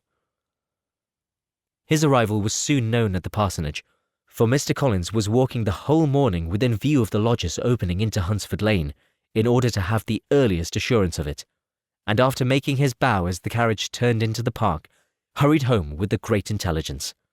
There were 2 nephews of Lady Catherine to require them, for Mr. Darcy had brought with him a Colonel Fitzwilliam, the younger son of his uncle Lord, and to the surprise of all the party, when Mr. Collins returned, the gentleman accompanied him. Charlotte had seen them from her husband's room, crossing the road, and immediately running into the other, told the girls what an honour they might expect, adding, "I may thank you, Eliza, for this piece of civility. Mr. Darcy would never have come so soon to wait upon me." Elizabeth had scarcely time to disclaim all right to the compliment before their approach was announced by the doorbell, and shortly afterwards the 3 gentlemen entered the room. Colonel Fitzwilliam, who led the way, was about 30, not handsome, but in person and address most truly the gentleman. Mr. Darcy looked just as he had been used to look in Hertfordshire, paid his compliments, with his usual reserve, to Mrs. Collins, and whatever might be his feelings toward her friend, met her with every appearance of composure. Elizabeth merely curtsied to him without saying a word. Colonel Fitzwilliam entered into conversation directly with the readiness and ease of a well-bred man, and talked very pleasantly. But his cousin, after having addressed a slight observation on the house and garden to Mrs. Collins, sat for some time without speaking to anybody. At length, however, his civility was so far awakened as to inquire of Elizabeth after the health of her family. She answered him in the usual way, and, after a moment's pause, added, "My sister has been in town these 3 months. Have you never happened to see her there?" She was perfectly sensible that he never had, but she wished to see whether he would betray any consciousness of what had passed between the Bingleys and Jane, and she thought he looked a little confused as he answered that he had never been so fortunate as to meet Miss Bennet. The subject was pursued no farther, and the gentlemen soon afterwards went away. Chapter 31. Colonel Fitzwilliam's manners were very much admired at the parsonage, and the ladies all felt that he must add considerably to the pleasures of their engagements at Rosings. It was some days, however, before they received any invitation thither, for while there were visitors in the house, they could not be necessary, and it was not till Easter Day, almost a week after the gentlemen's arrival, that they were honoured by such an attention, and then they were merely asked on leaving church to come there in the evening. For the last week they had seen very little of Lady Catherine or her daughter. Colonel Fitzwilliam had called at the parsonage more than once during the time, but Mr. Darcy they had seen only at church. The invitation was accepted, of course, and at a proper hour they joined the party in Lady Catherine's drawing-room. Her ladyship received them civilly, but it was plain that their company was by no means so acceptable as when she could get nobody else, and she was, in fact, almost engrossed by her nephews, speaking to them, especially to Darcy, much more than to any other person in the room. Colonel Fitzwilliam seemed really glad to see them. Anything was a welcome relief to him at Rosings, and Mrs. Collins's pretty friend had moreover caught his fancy very much. He now seated himself by her, and talked so agreeably of Kent and Hertfordshire, of travelling and staying at home, of new books and music, that Elizabeth had never been half so well entertained in that room before, and they conversed with so much spirit and flow as to draw the attention of Lady Catherine herself, as well as of Mr. Darcy. His eyes had been soon and repeatedly turned towards them with a look of curiosity, and that her ladyship, after a while, shared the feeling was more openly acknowledged, for she did not scruple to call out, "What is it that you are saying, Fitzwilliam? What is it you are talking of? What are you telling Miss Bennet? Let me hear what it is." "We are speaking of music, madam," said he, when no longer able to avoid a reply. "Of music? Then pray speak aloud. It is of all subjects my delight. I must have my share in the conversation if you are speaking of music. There are few people in England, I suppose, who have more true enjoyment of music than myself, or a better natural taste. If I had ever learnt, I should have been a great proficient, and so would Anne if her health had allowed her to apply. I am confident that she would have performed delightfully. How does Georgiana get on, Darcy?" Mr. Darcy spoke with affectionate praise of his sister's proficiency. I am very glad to hear such a good account of her, said Lady Catherine, and pray tell her from me that she cannot expect to excel if she does not practice a good deal. I assure you, madam, he replied, that she does not need such advice. She practices very constantly. So much the better. It cannot be done too much, and when I next write to her, I shall charge her not to neglect it on any account. I often tell young ladies that no excellence in music is to be acquired without constant practice. I have told Miss Bennet several times that she will never play really well unless she practices more, and though Mrs. Collins has no instrument, she is very welcome, as I have often told her, to come to Rosings every day and play on the pianoforte in Mrs. Jenkinson's room. She would be in nobody's way, you know, in that part of the house. Mr. Darcy looked a little ashamed of his aunt's ill-breeding, and made no answer. When coffee was over, Colonel Fitzwilliam reminded Elizabeth of having promised to play to him, and she sat down directly to the instrument. He drew a chair near her. Lady Catherine listened to half a song, and then talked, as before, to her other nephew, till the latter walked away from her, and making with his usual deliberation towards the pianoforte, stationed himself so as to command a full view of the fair performer's countenance. Elizabeth saw what he was doing, and at the first convenient pause, turned to him with an arch smile, and said, "You mean to frighten me, Mr. Darcy, by coming in all this state to hear me? I will not be alarmed, though your sister does play so well. There is a stubbornness about me that never can bear to be frightened at the will of others. My courage always rises at every attempt to intimidate me."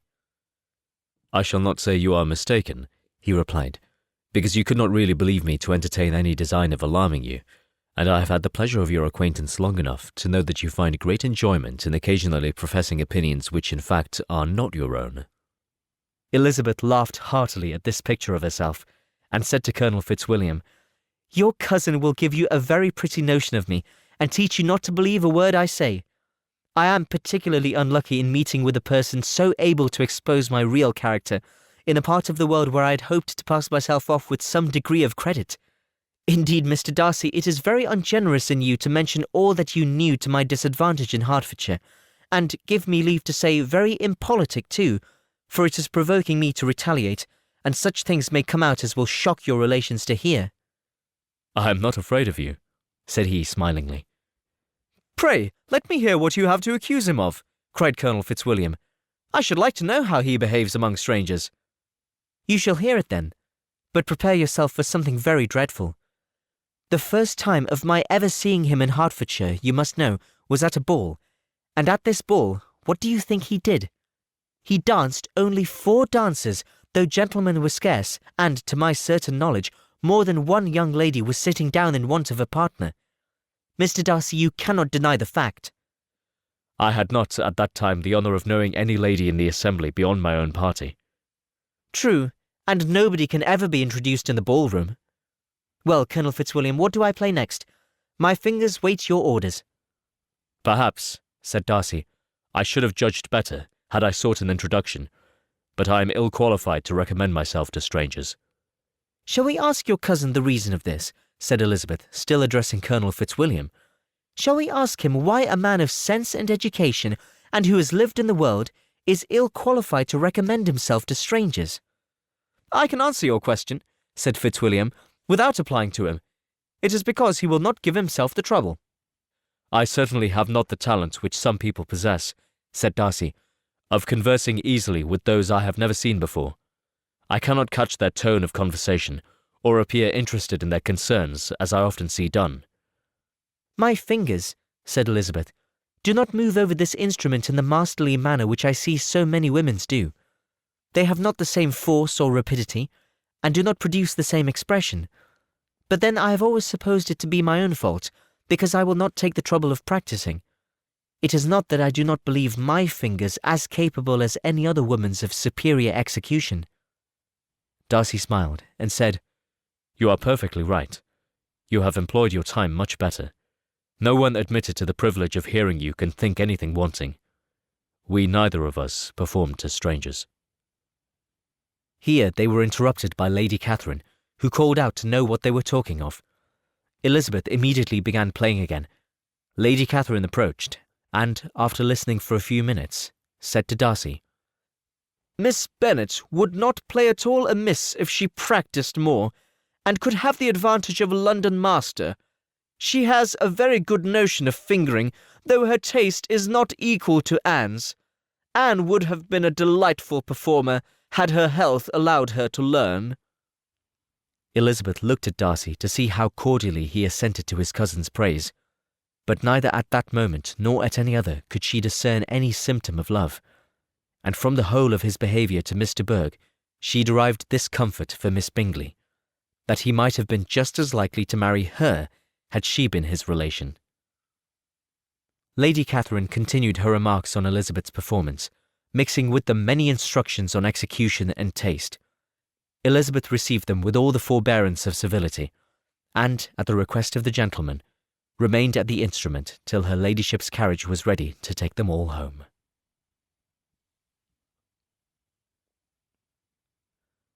Chapter 32. Elizabeth was sitting by herself the next morning, and writing to Jane while Mrs. Collins and Maria were gone on business into the village, when she was startled by a ring at the door, the certain signal of a visitor.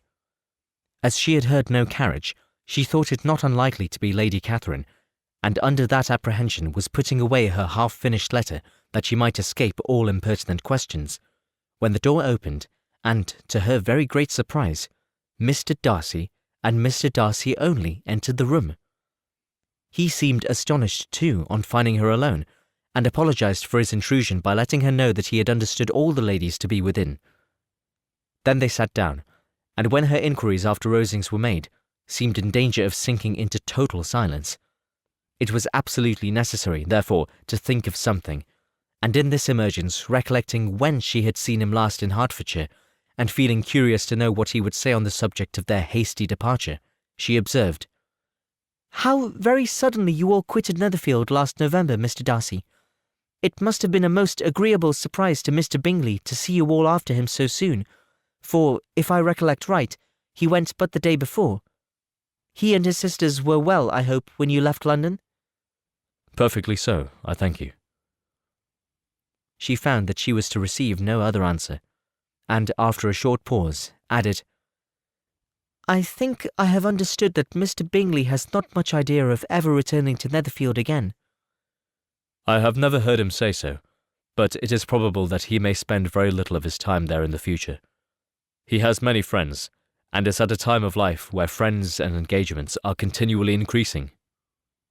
"If he means to be but little at Netherfield, it would be better for the neighbourhood that he should give up the place entirely, for then we might possibly get a settled family there. But perhaps Mr. Bingley did not take the house so much for the convenience of the neighbourhood as for his own, and we must expect him to keep it or quit it on the same principle." I should not be surprised, said Darcy, if he were to give it up as soon as any eligible purchase offers. Elizabeth made no answer. She was afraid of talking longer of his friend, and, having nothing else to say, was now determined to leave the trouble of finding a subject to him. He took the hint, and soon began with, "This seems a very comfortable house. Lady Catherine, I believe, did a great deal to it when Mr. Collins first came to Hunsford." "I believe she did, and I am sure she could not have bestowed her kindness on a more grateful object." "Mr. Collins appears to be very fortunate in his choice of wife." "Yes, indeed. His friends may well rejoice in his having met with one of the very few sensible women who would have accepted him, or have made him happy if they had. My friend has an excellent understanding, though I am not certain that I consider her marrying Mr. Collins as the wisest thing she ever did. She seems perfectly happy, however, and in the prudential light it is certainly a very good match for her." "It must be very agreeable for her to be settled within so easy a distance of her own family and friends." "An easy distance, do you call it? It is nearly 50 miles. "And what is 50 miles of good road? Little more than half a day's journey. Yes, I call it a very easy distance."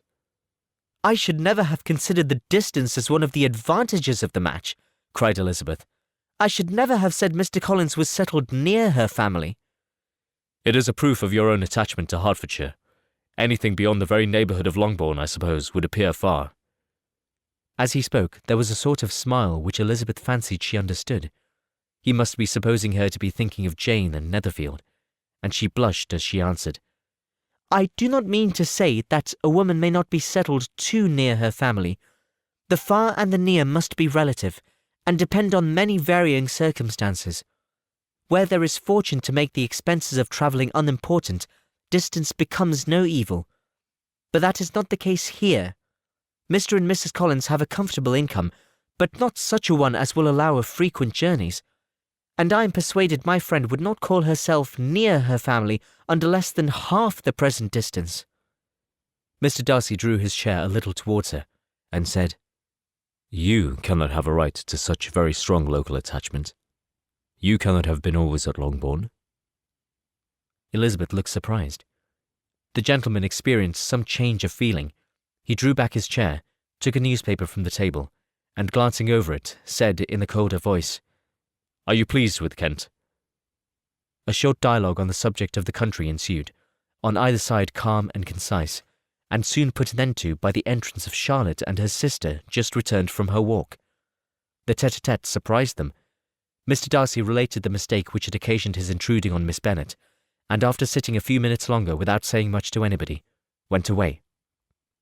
"What can be the meaning of this?" said Charlotte as soon as he was gone. "My dear Eliza, he must be in love with you, or he would never have called us in this familiar way."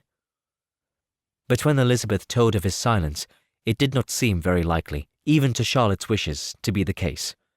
And after various conjectures, they could at last only suppose his visit to proceed from the difficulty of finding anything to do, which was the more probable from the time of year.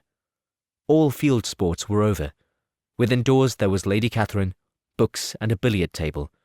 But gentlemen cannot always be within doors, and in the nearness of the parsonage, or the pleasantness of the walk to it, or of the people who lived in it, the two cousins found a temptation from this period of walking thither almost every day. They called at various times of the morning, sometimes separately, sometimes together, and now and then accompanied by their aunt.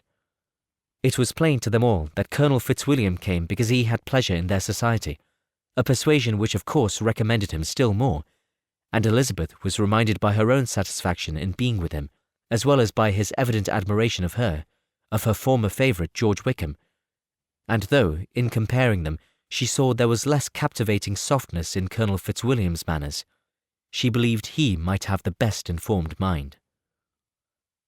But why Mr. Darcy came so often to the parsonage, it was more difficult to understand. It could not be for society, as he frequently sat there 10 minutes together without opening his lips, and when he did speak, it seemed the effect of necessity rather than of choice, a sacrifice to propriety, not a pleasure to himself. He seldom appeared really animated. Mrs. Collins knew not what to make of him. Colonel Fitzwilliam's occasionally laughing at his stupidity proved that he was generally different, which her own knowledge of him could not have told her. And as she would like to have believed this change the effect of love, and the object of that love her friend Eliza, she set herself seriously to work to find it out. She watched him whenever they were at Rosings, and whenever he came to Hunsford, but without much success. He certainly looked at her friend a great deal, but the expression of that look was disputable. It was an earnest, steadfast gaze, but she often doubted whether there were much admiration in it, and sometimes it seemed nothing but absence of mind.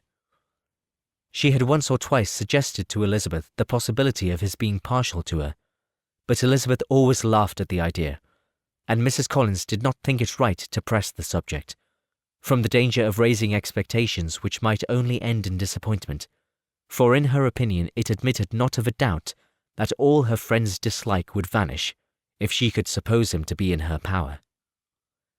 In her kind schemes for Elizabeth, she sometimes planned her marrying Colonel Fitzwilliam. He was beyond comparison the most pleasant man. He certainly admired her, and his situation in life was most eligible.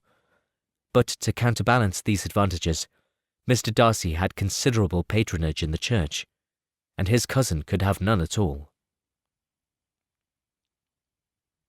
Chapter 33. More than once did Elizabeth, in her ramble within the park, unexpectedly meet Mr. Darcy, She felt all the perverseness of the mischance that should bring him where no one else was brought, and, to prevent its ever happening again, took care to inform him at first that it was a favourite haunt of hers. How it could occur a second time, therefore, was very odd. Yet it did, and even a third. It seemed like wilful ill nature, or a voluntary penance, for on those occasions it was not merely a few formal inquiries and an awkward pause and then away, but he actually thought it necessary to turn back and walk with her. He never said a great deal, nor did she give herself the trouble of talking or of listening much, but it struck her in the course of their third rencontre that he was asking some odd, unconnected questions about her pleasure in being at Hunsford, her love of solitary walks, and her opinion of Mr. and Mrs. Collins's happiness, and that in speaking of Rosings and her not perfectly understanding the house, he seemed to expect that, whenever she came into Kent again, she would be staying there too. His words seemed to imply it. Could he have Colonel Fitzwilliam in his thoughts? She supposed, if he meant anything, he must mean an allusion to what might arise in that quarter. It distressed her a little, and she was quite glad to find herself at the gate in the pales opposite the parsonage. She was engaged one day as she walked in perusing Jane's last letter, and dwelling on some passages which proved that Jane had not written in spirits, when, instead of being again surprised by Mr. Darcy, she saw upon looking up that Colonel Fitzwilliam was meeting her. Putting away the letter immediately and forcing a smile, she said, "I did not know before that you ever walked this way." "I have been making a tour of the park," he replied, "as I generally do every year, and intend to close it with a call at the parsonage. Are you going much farther?" "No, I should have turned in a moment." And accordingly she did turn, and they walked towards the parsonage together. "Do you certainly leave Kent on Saturday?" "Yes, if Darcy does not put it off again. But I am at his disposal. He arranges the business just as he pleases." "And if not able to please himself in the arrangement, he has at least pleasure in the great power of choice. I do not know anybody who seems more to enjoy the power of doing what he likes than Mr. Darcy." "He likes to have his own way very well," replied Colonel Fitzwilliam, "but so we all do. It is only that he has better means of having it than many others, because he is rich and many others are poor. I speak feelingly. A younger son, you know, must be inured to self-denial and dependence." "In my opinion, the younger son of an earl can know very little of either. Now seriously, what have you ever known of self-denial and dependence? When have you been prevented by want of money from going wherever you choose, or procuring anything you had a fancy for?" "These are home questions, and perhaps I cannot say that I have experienced many hardships of that nature. But in matters of greater weight, I may suffer from want of money. Younger sons cannot marry where they like." "Unless where they like women of fortune, which I think they very often do." "Our habits of expense make us too dependent, and there are not many in my rank of life who can afford to marry without some attention to money." "Is this," thought Elizabeth, "meant for me?" And she coloured at the idea, but, recovering herself, said in a lively tone, "And pray, what is the usual price of an earl's younger son? Unless the elder brother is very sickly, I suppose you would not ask above £50,000. He answered her in the same style, and the subject dropped. To interrupt a silence which might make him fancy her affected with what had passed, she soon afterwards said, "I imagine your cousin brought you down with him chiefly for the sake of having someone at his disposal. I wonder he does not marry, to secure a lasting convenience of that kind. But perhaps his sister does as well for the present, and as she is under his sole care, he may do what he likes with her." "No," said Colonel Fitzwilliam, "that is an advantage which he must divide with me. I am joined with him in the guardianship of Miss Darcy." "Are you indeed? And pray, what sort of guardians do you make? Does your charge give you much trouble? Young ladies of her age are sometimes a bit difficult to manage, and if she has the true Darcy spirit, she may like to have her own way." As she spoke, she observed him looking at her earnestly, and the manner in which he immediately asked her why she supposed Miss Darcy likely to give them any uneasiness, convinced her that she had somehow or other got pretty near the truth. She directly replied, "You need not be frightened. I never heard any harm of her, and I dare say she is one of the most tractable creatures in the world. She is a very great favourite with some ladies of my acquaintance, Mrs. Hurst and Miss Bingley. I think I have heard you say that you know them. I know them a little. Their brother is a pleasant, gentlemanlike man. He is a great friend of Darcy's. Oh, yes, said Elizabeth dryly. Mr. Darcy is uncommonly kind to Mr. Bingley, and takes a prodigious deal of care of him. Care of him? Yes, I really believe Darcy does take care of him in those points where he most wants care.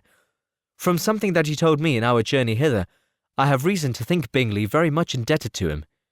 But I ought to beg his pardon, for I have no right to suppose that Bingley was the person meant. It was all conjecture. What is it you mean? It is a circumstance which Darcy could not wish to be generally known, because if it were to get round to the lady's family, it would be an unpleasant thing. You may depend on my not mentioning it. And remember that I have not much reason for supposing it to be Bingley. What he told me was merely this, that he congratulated himself on having lately saved a friend from the inconveniences of a most imprudent marriage, but without mentioning names or any other particulars, and I only suspected it to be Bingley from believing him the kind of young man to get into a scrape of that sort, and from knowing them to have been together the whole of last summer. Did Mr. Darcy give you reasons for this interference? I understood that there were some very strong objections against the lady. And what arts did he use to separate them? He did not talk to me of his own arts, said Fitzwilliam, smiling. He only told me what I have now told you. Elizabeth made no answer, and walked on, her heart swelling with indignation. After watching her a little, Fitzwilliam asked her why she was so thoughtful. I am thinking of what you have been telling me, she said. Your cousin's conduct does not suit my feelings. Why was he to be the judge? You are rather disposed to call his interference officious. I do not see what right Mr. Darcy had to decide on the propriety of his friend's inclination, or why, upon his own judgment alone, he was to determine and direct in what manner his friend was to be happy. But, she continued, recollecting herself, as we know none of the particulars, it is not fair to condemn him. It is not to be supposed that there was much affection in the case. That is not an unnatural surmise, said Fitzwilliam, but it is a lessening of the honour of my cousin's triumph, very sadly. This was spoken jestingly, but it appeared to her so just a picture of Mr. Darcy that she would not trust herself with an answer, and therefore, abruptly changing the conversation, talked on indifferent matters until they reached the parsonage. There, shut into her own room, as soon as their visitor left them, she could think without interruption of all that she had heard. It was not to be supposed that any other people could be meant than those with whom she was connected. There could not exist in the world two men over whom Mr. Darcy could have such boundless influence. That he had been concerned in the measures taken to separate Bingley and Jane she had never doubted, but she had always attributed to Miss Bingley the principal design and arrangement of them. If his own vanity, however, did not mislead him, he was the cause. His pride and caprice were the cause of all that Jane had suffered and still continued to suffer.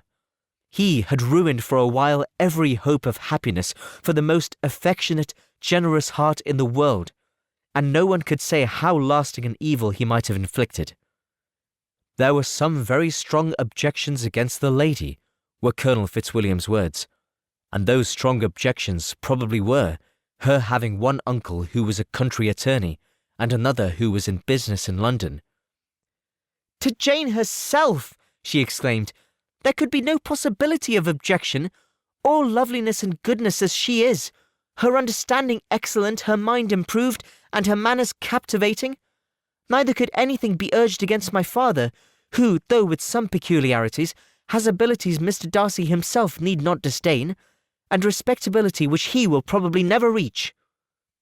When she thought of her mother, her confidence gave way a little, but she would not allow that any objections there had material weight with Mr. Darcy, whose pride, she was convinced, would receive a deeper wound from the want of importance in his friend's connections than from their want of sense, and she was quite decided, at last, that he had been partly governed by this worst kind of pride, and partly by the wish of retaining Mr. Bingley for his sister.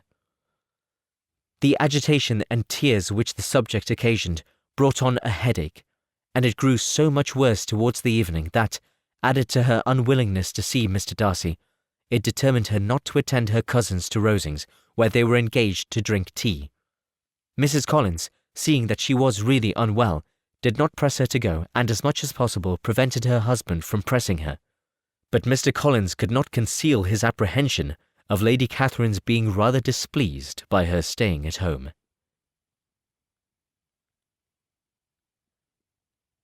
Chapter 34.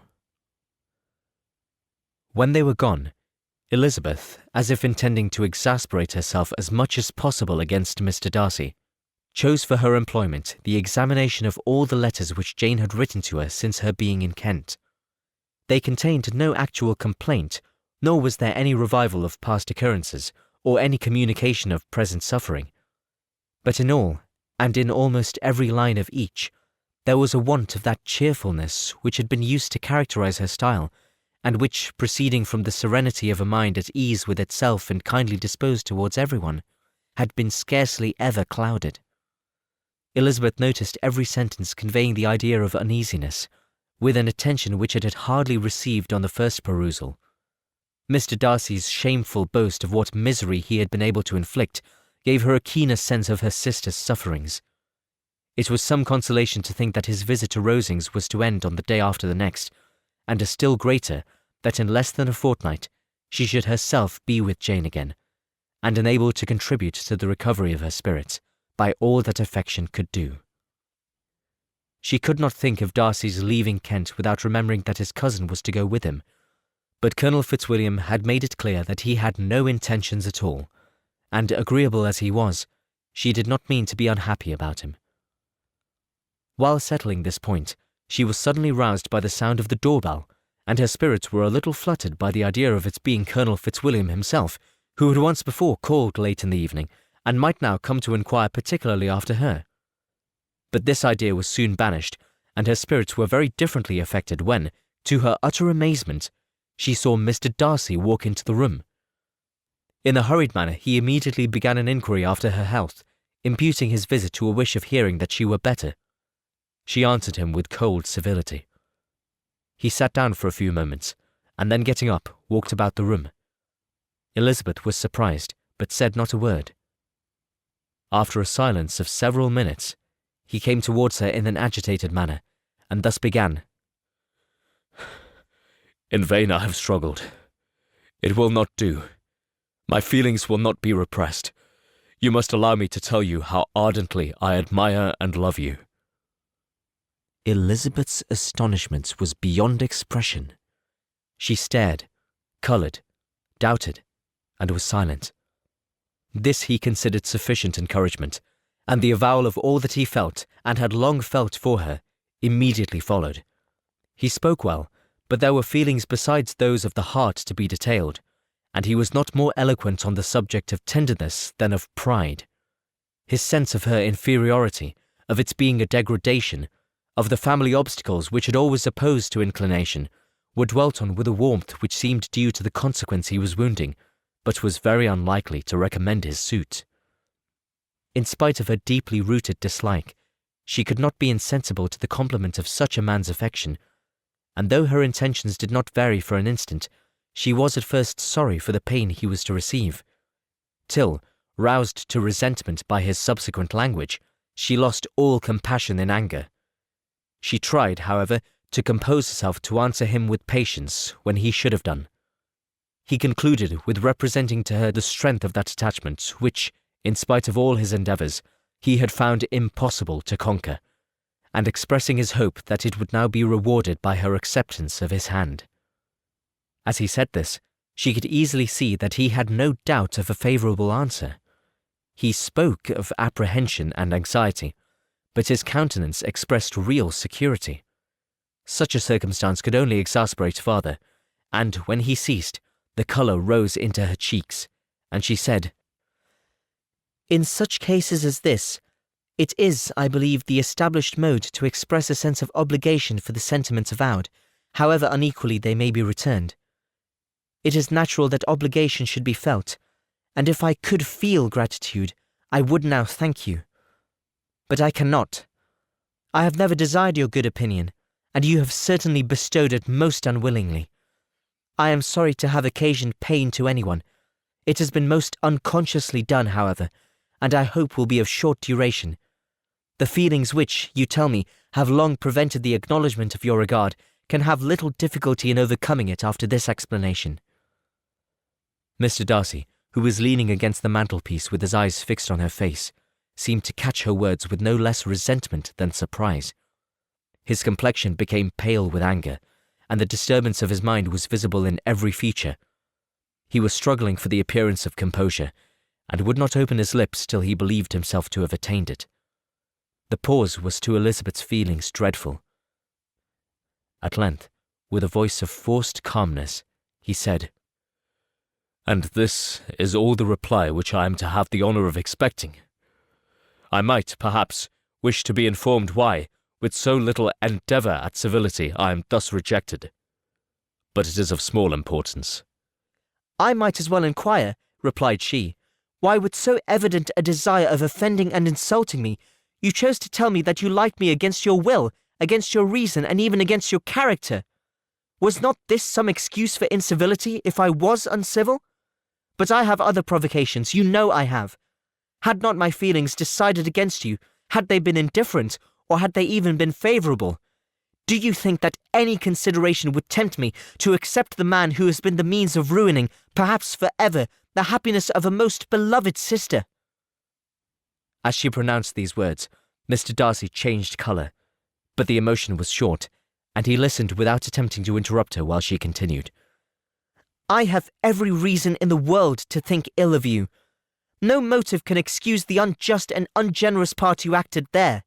You dare not, you cannot deny that you have been the principal, if not the only, means of dividing them from each other, of exposing one to the censure of the world for caprice and instability, and the other to its derision for disappointed hopes, and involving them both in a misery of the acutest kind."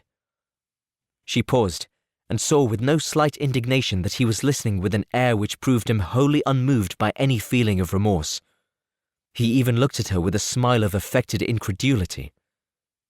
"Can you deny that you have done it?" she repeated. With assumed tranquillity, he then replied, "I have no wish of denying that I did everything in my power to separate my friend from your sister, or that I rejoice in my success. Towards him I have been kinder than towards myself." Elizabeth disdained the appearance of noticing this civil reflection, but its meaning did not escape, nor was it likely to conciliate her. "But it is not merely this affair," she continued, "on which my dislike is founded. Long before it had taken place, my opinion of you was decided. Your character was unfolded in the recital which I received many months ago from Mr. Wickham. On this subject, what can you have to say?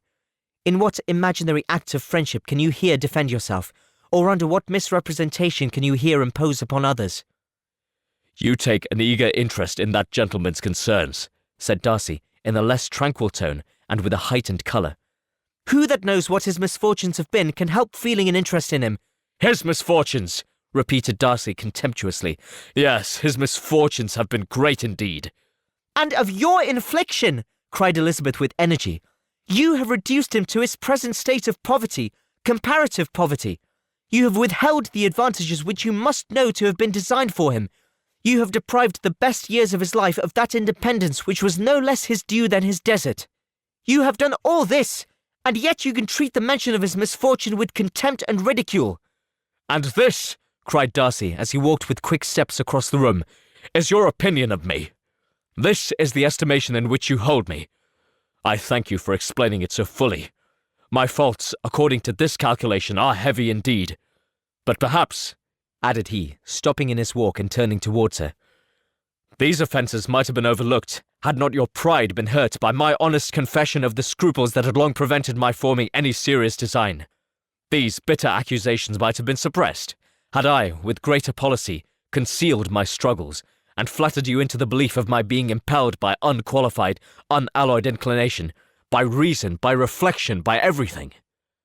But disguise of every sort is my abhorrence. Nor am I ashamed of the feelings I related. They were natural and just. Could you expect me to rejoice in the inferiority of your connections, to congratulate myself on the hope of relations whose condition in life is so decidedly beneath my own?" Elizabeth felt herself growing more angry every moment, yet she tried to the utmost to speak with composure when she said, "You are mistaken, Mr. Darcy, if you suppose that the mode of your declaration affected me in any other way than as it spared me the concern which I might have felt in refusing you had you behaved in a more gentlemanlike manner." She saw him start at this, but he said nothing, and she continued, "You could not have made the offer of your hand in any possible way that would have tempted me to accept it." Again his astonishment was obvious, and he looked at her with an expression of mingled incredulity and mortification. She went on, "From the very beginning, from the first moment, I may almost say, of my acquaintance with you, your manners, impressing me with the fullest belief of your arrogance, your conceit, and your selfish disdain of the feelings of others, was such as to form the groundwork of disapprobation on which succeeding events have built so immovable a dislike. And I had not known you a month before I felt that you were the last man in the world whom I could ever be prevailed on to marry."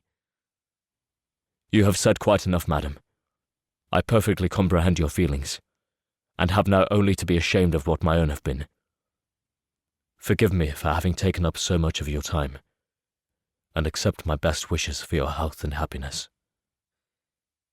And with these words he hastily left the room, and Elizabeth heard him the next moment open the front door and quit the house.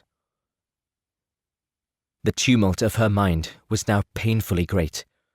She knew not how to support herself, and from actual weakness sat down and cried for half an hour. Her astonishment, as she reflected on what had passed, was increased by every review of it.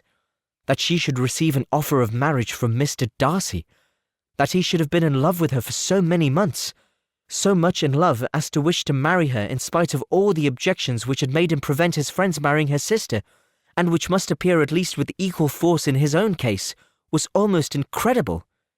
It was gratifying to have inspired unconsciously so strong an affection. But his pride, his abominable pride, his shameless avowal of what he had done with respect to Jane, his unpardonable assurance in acknowledging, though he could not justify it, and the unfeeling manner in which he had mentioned Mr. Wickham, his cruelty towards whom he had not attempted to deny, soon overcame the pity which the consideration of his attachment had for a moment excited. She continued in very agitated reflections till the sound of Lady Catherine's carriage made her feel how unequal she was to encounter Charlotte's observation, and hurried her away to her room. Part 7 of Pride and Prejudice by Jane Austen, read by Bluefax. Chapter 35. Elizabeth awoke the next morning to the same thoughts and meditations which had at length closed her eyes. She could not yet recover from the surprise of what had happened. It was impossible to think of anything else, and, totally indisposed for employment, she resolved soon after breakfast to indulge herself in air and exercise. She was proceeding directly to her favourite walk, when the recollection of Mr. Darcy's sometimes coming there stopped her, and instead of entering the park, she turned up the lane, which led farther from the turnpike road. The park paling was still the boundary on one side, and she soon passed one of the gates into the ground. After walking 2 or 3 times along that part of the lane, she was tempted, by the pleasantness of the morning, to stop at the gates and look into the park. The 5 weeks which she had now passed in Kent had made a great difference in the country, and every day was adding to the verdure of the early trees. She was on the point of continuing her walk, when she caught a glimpse of a gentleman within the sort of grove which edged the park. He was moving that way, and, fearful of its being Mr. Darcy, she was directly retreating. But the person who advanced was now near enough to see her, and stepping forward with eagerness, pronounced her name. She had turned away, but on hearing herself called, though in a voice which proved it to be Mr. Darcy, she moved again towards the gate. He had by that time reached it also, and, holding out a letter, which she instinctively took, said with a look of haughty composure, "I have been walking in the grove some time in the hope of meeting you. Will you do me the honour of reading that letter?" And then, with a slight bow, turned again into the plantation, and was soon out of sight. With no expectation of pleasure, but with the strongest curiosity, Elizabeth opened the letter, and, to her still increasing wonder, perceived an envelope containing 2 sheets of letter paper, written quite through in a very close hand. The envelope itself was likewise full. Pursuing her way along the lane, she then began it. It was dated from Rosings at 8 o'clock in the morning, and was as follows. Be not alarmed, madam, on receiving this letter, by the apprehension of its containing any repetition of those sentiments or renewal of those offers which were last night so disgusting to you. I write without any intention of paining you, or humbling myself, by dwelling on wishes which, for the happiness of both, cannot be too soon forgotten. And the efforts which the formation and the perusal of this letter must occasion should have been spared, had not my character required it to be written and read. You must therefore pardon the freedom with which I demand your attention. Your feelings, I know, will bestow it unwillingly, but I demand it of your justice. 2 offences of a very different nature, and by no means equal magnitude, you last night laid to my charge. The first mentioned was that, regardless of the sentiments of either, I had detached Mr. Bingley from your sister, and the other, that I had, in defiance of various claims, in defiance of honour and humanity, ruined the immediate prosperity and blasted the prospects of Mr. Wickham, wilfully and wantonly to have thrown off the companion of my youth, the acknowledged favourite of my father, a young man who had scarcely any other dependence than on our patronage, and who had been brought up to expect its exertion, would be a depravity, to which the separation of 2 young persons, whose affection could be the growth of only a few weeks, could bear no comparison. But from the severity of that blame which was last night so liberally bestowed respecting each circumstance, I shall hope to be in the future secured when the following account of my actions and their motives has been read. If, in the explanation of them, which is due to myself, I am under the necessity of relating feelings which may be offensive to yours, I can only say that I am sorry. The necessity must be obeyed, and further apology would be absurd. I had not been long in Hertfordshire before I saw, in common with others, that Bingley preferred your elder sister to any other young woman in the country. But it was not till the evening of the dance at Netherfield that I had any apprehension of his feeling a serious attachment. I had often seen him in love before. At that ball, while I had the honour of dancing with you, I was first made acquainted, by Sir William Lucas's accidental information, that Bingley's attentions to your sister had given rise to a general expectation of their marriage. He spoke of it as a certain event, of which the time alone could be undecided. From that moment I observed my friend's behaviour attentively, and I could then perceive that his partiality for Miss Bennet was beyond what I had ever witnessed in him. Your sister also I watched. Her look and manners were open, cheerful, and engaging as ever, but without any symptom of peculiar regard, and I remained convinced from the evening's scrutiny that though she received his attentions with pleasure, she did not invite them by any participation of sentiment. If you have not been mistaken here, I must have been in error. Your superior knowledge of your sister must make the latter probable.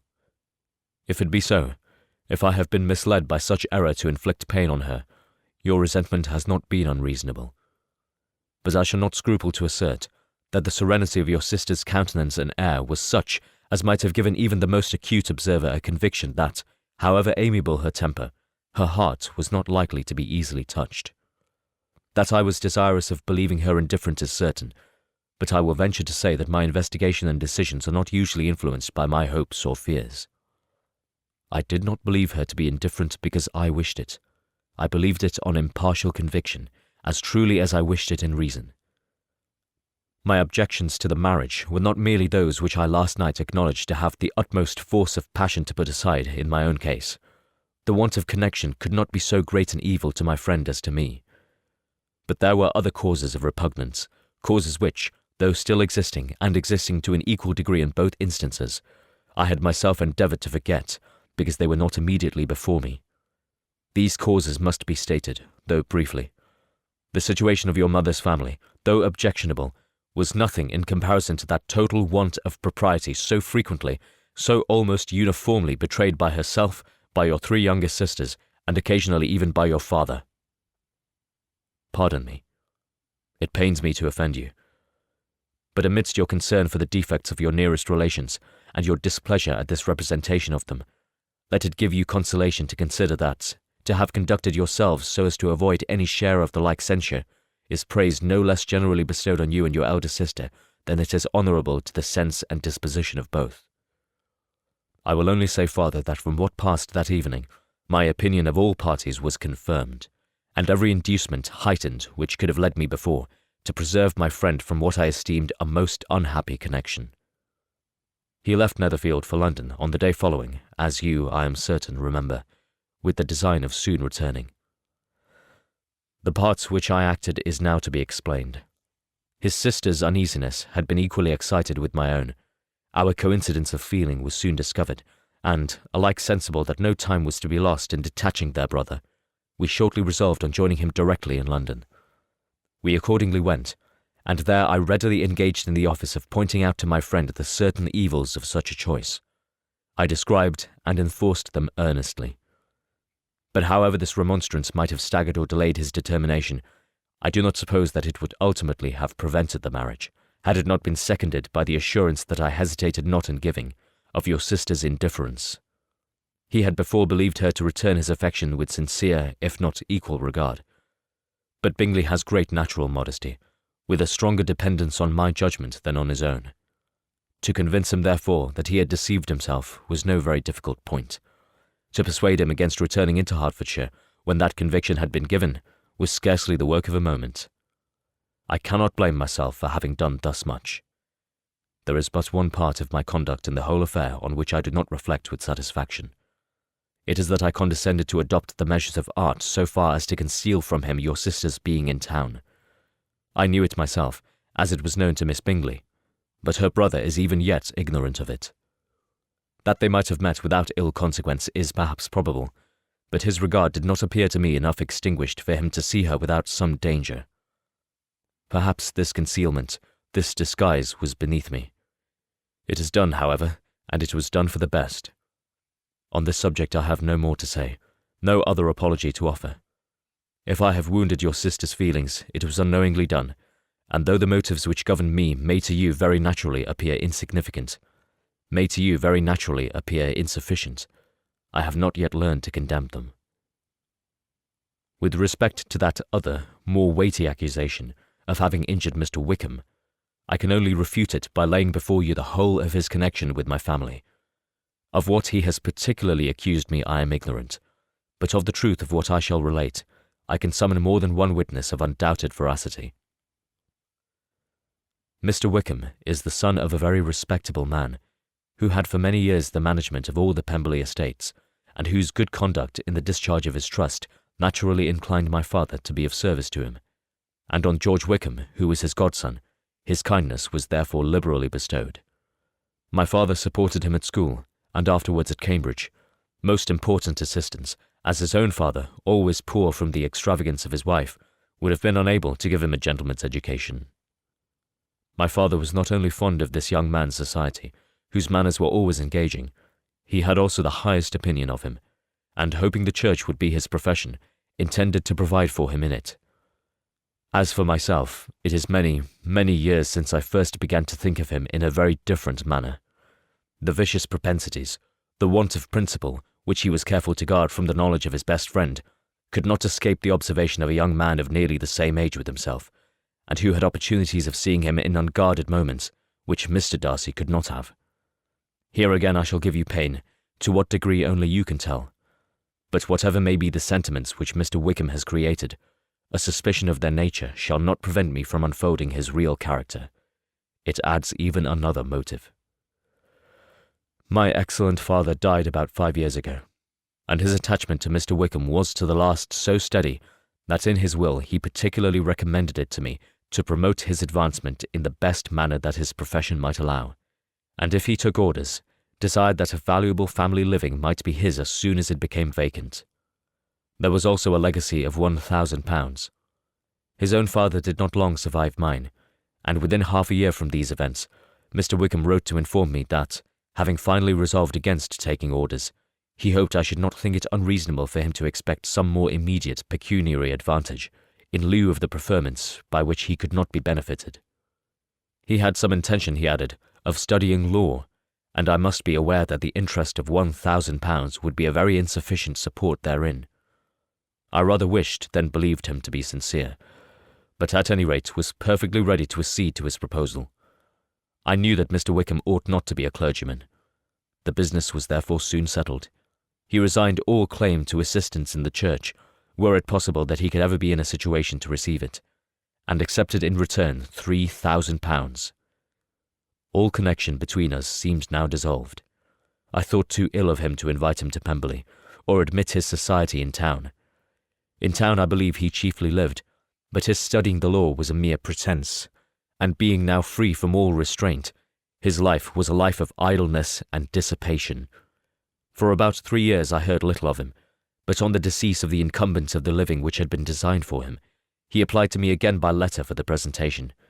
His circumstances, he assured me, and I had no difficulty in believing it, were exceedingly bad. He had found the law a most unprofitable study, and was now absolutely resolved on being ordained, if I would present him to the living in question, of which he trusted there could be little doubt, as he was well assured that I had no other person to provide for, and I could not have forgotten my revered father's intentions. You will hardly blame me for refusing to comply with this entreaty, or for resisting every repetition of it. His resentment was in proportion to the distress of his circumstances, and he was doubtless as violent in his abuse of me to others as his reproaches to myself. After this period every appearance of acquaintance was dropped. How he lived I know not, but last summer he was again most painfully obtruded on my notice. I must now mention a circumstance which I would wish to forget myself, and which no obligation less than the present should induce me to unfold to any human being. Having said thus much, I feel no doubt of your secrecy. My sister, who is more than 10 years my junior, was left to the guardianship of my mother's nephew, Colonel Fitzwilliam, and myself.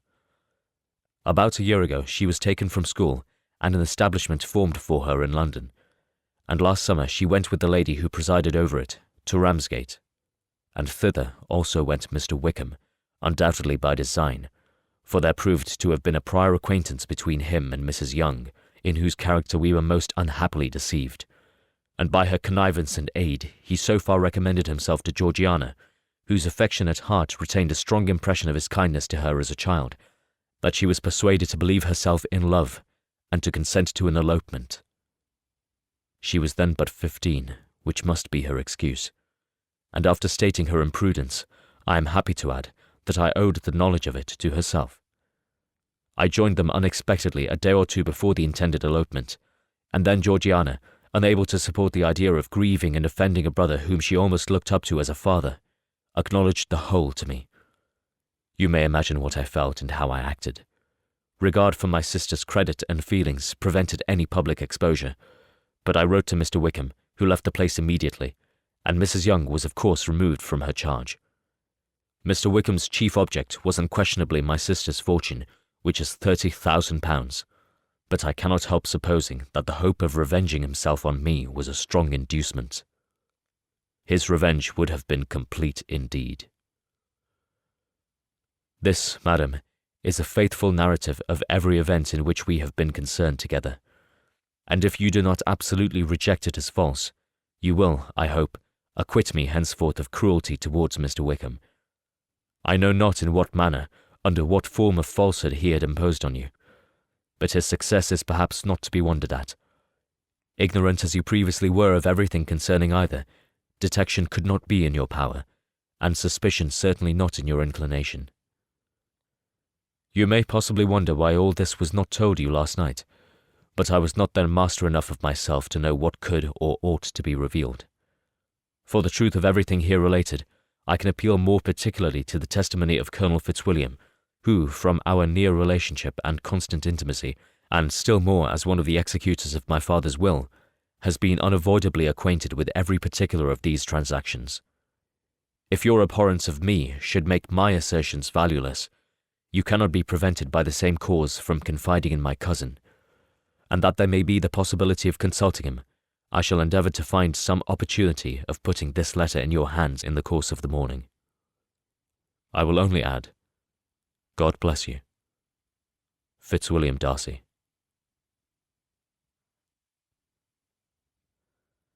Chapter 36.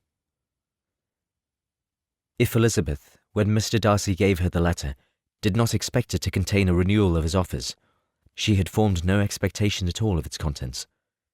But such as they were, it may well be supposed how eagerly she went through them, and what a contrariety of emotion they excited. Her feelings as she read were scarcely to be defined. With amazement did she first understand that he believed any apology to be in his power, and steadfastly was she persuaded that he could have no explanation to give which a just sense of shame would not conceal. With a strong prejudice against everything he might say, she began his account of what had happened at Netherfield. She read with an eagerness which hardly left her power of comprehension, and from impatience of knowing what the next sentence might bring, was incapable of attending to the sense of the one before her eyes. His belief of her sister's insensibility she instantly resolved to be false, and his account of the real, the worst objections to the match, made her too angry to have any wish of doing him justice. He expressed no regret for what he had done which satisfied her. His style was not penitent, but haughty. It was all pride and insolence. But when this subject was succeeded by his accounts of Mr. Wickham, when she read with somewhat clearer attention a relation of events which, if true, must overthrow every cherished opinion of his worth, and which bore so alarming an affinity to his own history of himself, her feelings were yet more acutely painful and more difficult of definition. Astonishment, apprehension, and even horror oppressed her. She wished to discredit it entirely, repeatedly exclaiming, "This must be false! This cannot be! This must be the grossest falsehood!" And when she had gone through the whole letter, though scarcely knowing anything of the last page or two, put it hastily away, protesting that she would not regard it, that she would never look in it again. In this perturbed state of mind, with thoughts that could rest on nothing, she walked on. But it would not do. In half a minute the letter was unfolded again, and collecting herself as well as she could, she again began the mortifying perusal of all that related to Wickham, and commanded herself so far as to examine the meaning of every sentence. The account of his connection with the Pemberley family was exactly what he had related himself, and the kindness of the late Mr. Darcy, though she had not before known its extent, agreed equally well with his own words. So far each recital confirmed the other, but when she came to the will, the difference was great. What Wickham had said of the living was fresh in her memory, and as she recalled his very words, it was impossible not to feel that there was gross duplicity on one side or the other, and for a few moments she flattered herself that her wishes did not err. But when she read and re-read with the closest attention the particulars immediately following of Wickham's resigning all pretensions to the living, of his receiving in lieu so considerable a sum as £3,000, again was she forced to hesitate. She put down the letter, weighed every circumstance with what she meant to be impartiality, deliberated on the probability of each statement, but with little success. On both sides it was only assertion. Again she read on, but every line proved more clearly that the affair, which she had believed it impossible that any contrivance could so represent as to render Mr. Darcy's conduct in it less than infamous, was capable of a turn which must make him entirely blameless throughout the whole. The extravagance and general profligacy which he scrupled not to lay at Mr. Wickham's charge exceedingly shocked her, the more so as she could bring no proof of its injustice. She had never heard of him before his entrance into the Shire militia, in which he had engaged at the persuasion of the young man who, on meeting him accidentally in town, had there renewed a slight acquaintance. Of his former way of life nothing had been known in Hertfordshire but what he told himself. As to his real character, had information been in her power, she had never felt a wish of inquiring. His countenance, voice, and manner had established him at once in the possession of every virtue. She tried to recollect some instance of goodness, some distinguished trait of integrity or benevolence that might rescue him from the attacks of Mr. Darcy, or at least, by the predominance of virtue, atone for those casual errors under which she could endeavour to class what Mr. Darcy had described as the idleness and vice of many years' continuance. But no such recollection befriended her. She could see him instantly before her, in every charm of air and address, but she could remember no more substantial good than the general approbation of the neighbourhood, and the regard which his social powers had gained him in the mess. After pausing on this point a considerable while, she once more continued to read. But alas, the story which followed, on his designs on Miss Darcy, received some confirmation on what had passed between Colonel Fitzwilliam and herself only the morning before, and at last she was referred for the truth of every particular to Colonel Fitzwilliam himself, from whom she had previously received the information of his near concern in all his cousin's affairs, and whose character she had no reason to question. At one time she had almost resolved on applying to him, but the idea was checked by the awkwardness of the application, and at length wholly banished by the conviction that Mr. Darcy would never have hazarded such a proposal if he had not been well assured of his cousin's corroboration. She perfectly remembered everything that had passed in conversation between Wickham and herself, in their first evening at Mr. Phillips's. Many of his expressions were still fresh in her memory. She was now struck with the impropriety of such communications to a stranger, and wondered it had escaped her before. She saw the indelicacy of putting himself forward as he had done, and the inconsistency of his professions with his conduct. She remembered that he had boasted of having no fear of seeing Mr. Darcy, that Mr. Darcy might leave the country, but that he should stand his ground. Yet he had avoided the Netherfield Ball the very next week. She remembered also that, till the Netherfield party had quitted the country, he had told his story to no one but herself, but that after their removal it had been everywhere discussed, that he had then no reserves, no scruples in sinking Mr. Darcy's character, though he had assured her that respect for the father would always prevent his exposing the son. How differently did everything now appear in which he was concerned! His attentions to Miss King were now the consequence of views solely and hatefully mercenary, and the mediocrity of her fortune proved no longer the moderation of his wishes, but his eagerness to grasp at anything. His behaviour to herself could now have had no tolerable motive. He had either been deceived with regard to her fortune, or had been gratifying his vanity by encouraging the preference which she believed she had most incautiously shown. Every lingering struggle in his favour grew fainter and fainter, and in farther justification of Mr. Darcy, she could not but allow that Mr. Bingley, when questioned by Jane, had long ago asserted his blamelessness in the affair, that proud and repulsive as were his manners, she had never, in the whole course of their acquaintance, an acquaintance which had latterly brought them much together and given her a sort of intimacy with his ways, seen anything that betrayed him to be unprincipled or unjust, anything that spoke him of irreligious or immoral habits, that among his own connections he was esteemed and valued, that even Wickham had allowed him merit as a brother, and that she had often heard him speak so affectionately of his sister as to prove him capable of some amiable feeling, that had his actions been what Mr. Wickham represented them, so gross a violation of everything right could hardly have been concealed from the world, and that friendship between a person capable of it and such an amiable man as Mr. Bingley was incomprehensible. She grew absolutely ashamed of herself. Of neither Darcy nor Wickham could she think without feeling she had been blind, partial, prejudiced, absurd. "How despicably I have acted!" she cried.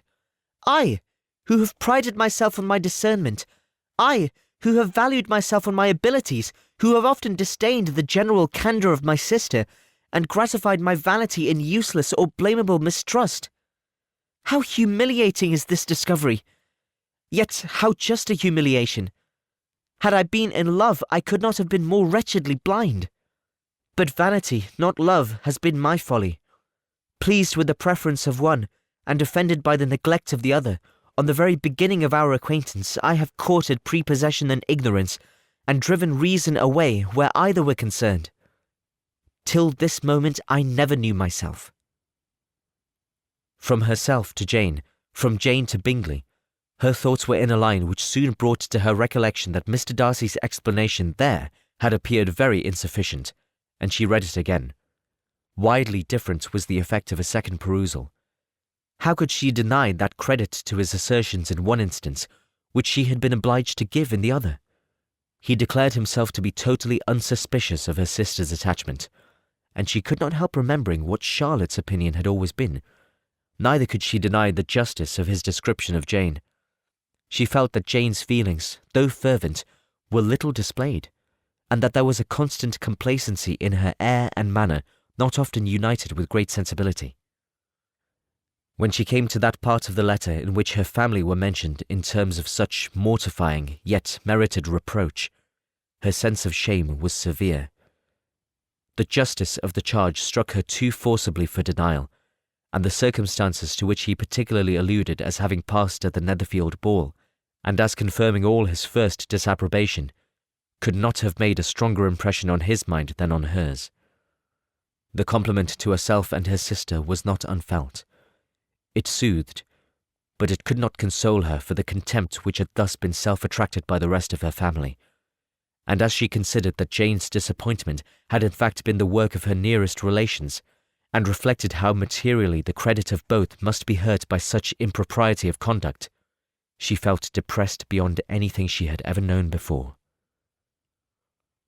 After wandering along the lane for 2 hours, giving way to every variety of thought, reconsidering events, determining probabilities, and reconciling herself, as well as she could, to a change so sudden and so important, fatigue, and a recollection of her long absence, made her at length return home, and she entered the house with the wish of appearing cheerful as usual, and the resolution of repressing such reflections as must make her unfit for conversation. She was immediately told that the 2 gentlemen from Rosings had each called during her absence, Mr. Darcy only for a few minutes to take leave, but that Colonel Fitzwilliam had been sitting with them at least an hour, hoping for her return, and almost resolving to walk after her till she could be found. Elizabeth could but just affect concern in missing him. She really rejoiced at it. Colonel Fitzwilliam was no longer an object. She could think only of her letter. Chapter 37. The 2 gentlemen left Rosings the next morning, and Mr. Collins, having been in waiting near the lodges to make them his parting obeisance, was able to bring home the pleasing intelligence of their appearing in very good health and in as tolerable spirits as could be expected after the melancholy scene so lately gone through at Rosings. To Rosings then he hastened, to console Lady Catherine and her daughter, and on his return brought back, with great satisfaction, a message from her ladyship, importing that she felt herself so dull as to make her very desirous of having them all to dine with her. Elizabeth could not see Lady Catherine without recollecting that, had she chosen it, she might by this time have been presented to her as her future niece, nor could she think, without a smile, of what her ladyship's indignation would have been. What would she have said? How would she have behaved? Were questions with which she amused herself. Their first subject was the diminution of the Rosings party. "I assure you I feel it exceedingly," said Lady Catherine. "I believe no one feels the loss of friends as much as I do, but I am particularly attached to these young men, and know them to be so much attached to me. They were excessively sorry to go, but so they always are. The dear Colonel rallied his spirits tolerably till just at last, but Darcy seemed to feel it most acutely, more, I think, than last year. His attachment to Rosings certainly increases."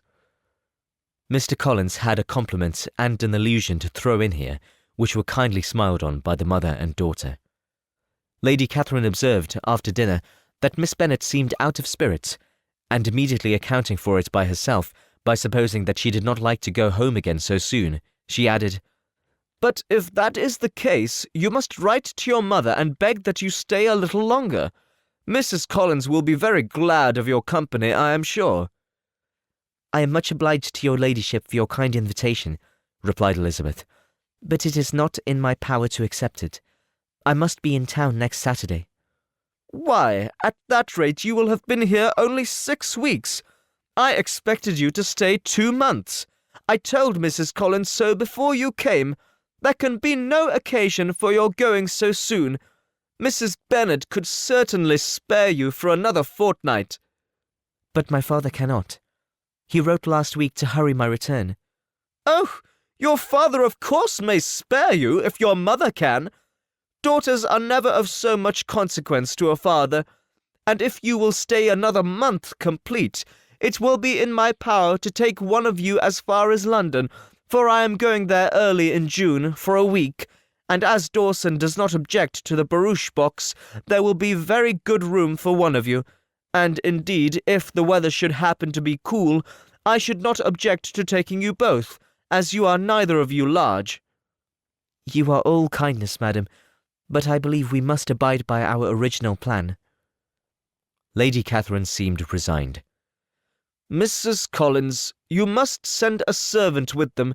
You know I always speak my mind, and I cannot bear the idea of 2 young women travelling post by themselves. It is highly improper. You must contrive to send somebody. I have the greatest dislike in the world to that sort of thing. Young women should always be properly guarded and attended according to their situation in life. When my niece Georgiana went to Ramsgate last summer, I made a point of her having 2 men-servants go with her. Miss Darcy, the daughter of Mr. Darcy of Pemberley, and Lady Anne could not have appeared with propriety in a different manner. I am excessively attentive to all those things. You must send John with the young ladies, Mrs. Collins. I am glad it occurred to me to mention it, for it would really be discreditable to you to let them go alone. My uncle is to send a servant for us. Oh, your uncle! He keeps a manservant, does he? I am very glad you have somebody who thinks of these things. Where shall you change horses? Oh, Bromley, of course. If you mention my name at the bell, you will be attended to. Lady Catherine had many other questions to ask respecting their journey, and as she did not answer them all herself, attention was necessary, which Elizabeth believed to be lucky for her, or, with a mind so occupied, she might have forgotten where she was. Reflection must be reserved for solitary hours. Whenever she was alone, she gave way to it as the greatest relief, and not a day went by without a solitary walk, in which she might indulge all the delight of unpleasant recollections. Mr. Darcy's letter she was in a fair way of soon knowing by heart. She studied every sentence, and her feelings towards its writer were at times widely different. When she remembered the style of his address, she was still full of indignation. But when she considered how unjustly she had condemned and upbraided him, her anger was turned against herself, and his disappointed feelings became the object of compassion. His attachment excited gratitude, his general character respect. But she could not approve him, nor could she for a moment repent her refusal, or feel the slightest inclination ever to see him again. In her own past behaviour there was a constant source of vexation and regret, and in the unhappy defects of her family, a subject of yet heavier chagrin. They were hopeless of remedy. Her father, contented with laughing at them, would never exert himself to restrain the wild giddiness of his youngest daughters, and her mother, with manners so far from right herself, was entirely insensible of the evil. Elizabeth had frequently united with Jane in an endeavour to check the imprudence of Catherine and Lydia, but while they were supported by their mother's indulgence, what chance could there be of improvement? Catherine, weak-spirited, irritable, and completely under Lydia's guidance, had been always affronted by their advice, and Lydia, self-willed and careless, would scarcely give them a hearing. They were ignorant, idle, and vain. While there was an officer in Meryton, they would flirt with him, and while Meryton was within a walk of Longbourn, they would be going there forever. Anxiety on Jane's behalf was another prevailing concern, and Mr. Darcy's explanation, by restoring Bingley to all her former good opinion, heightened the sense of what Jane had lost. His affection was proved to have been sincere, and his conduct cleared of all blame, unless any could attach to the implicitness of his confidence in his friend. How grievous then was the thought that, of a situation so desirable in every respect, so replete with advantage, so promising for happiness, Jane had been deprived by the folly and indecorum of her own family.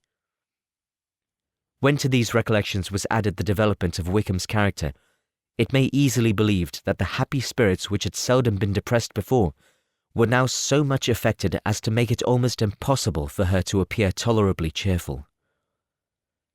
Their engagements at Rosings were as frequent during the last week of her stay as they had been at first. The very last evening was spent there, and her ladyship again inquired minutely into the particulars of their journey, gave them directions as to the best method of packing, and was so urgent on the necessity of placing gowns in the only right way that Maria thought herself obliged, on her return, to undo all the work of the morning and pack her trunk afresh. When they parted, Lady Catherine, with great condescension, wished them a good journey, and invited them to come to Hunsford again next year, and Miss de Bourgh exerted herself so far as to curtsy and hold out her hand to both.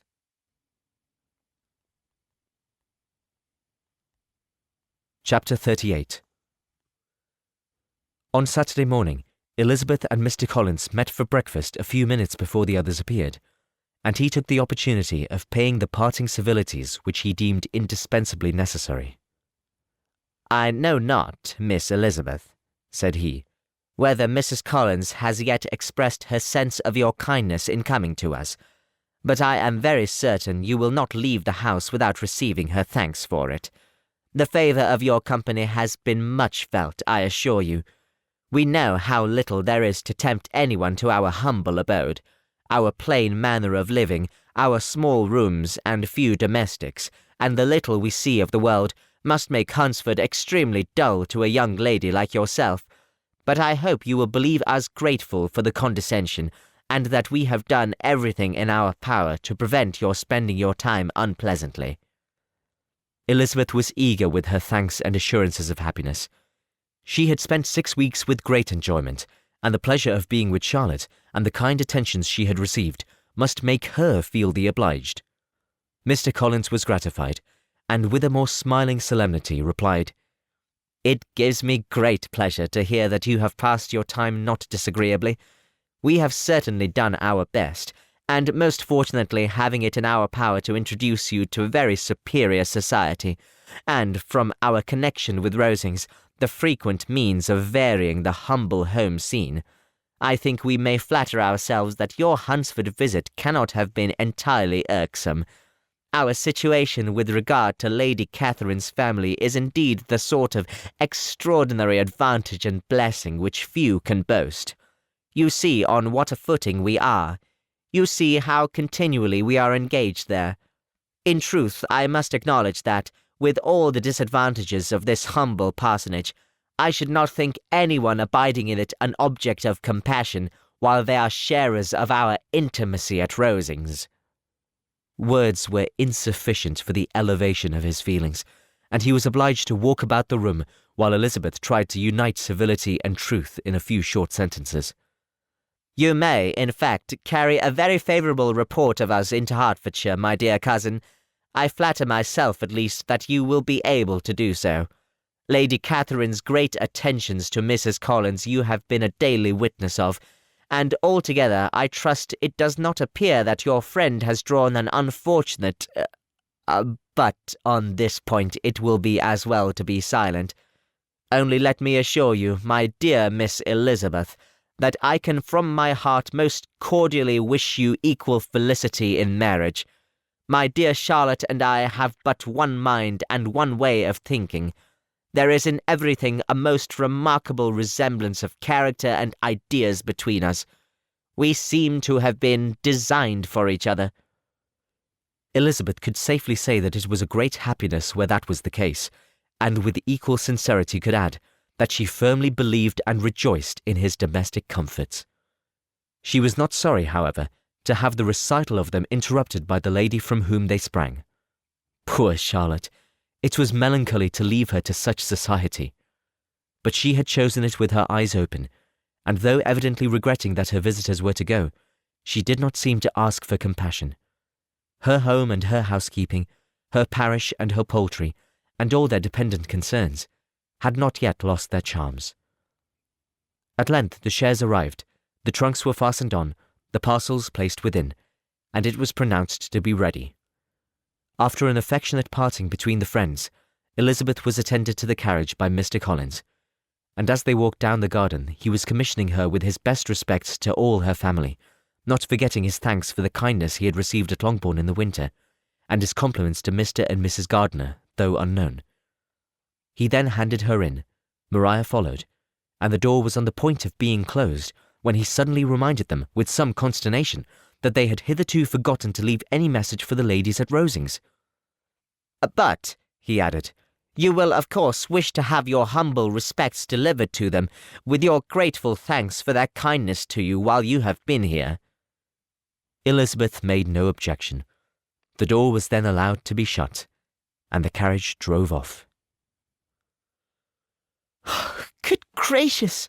Cried Maria after a few minutes' silence. It seems but a day or two since we first came, and yet how many things have happened! A great many indeed, said her companion with a sigh.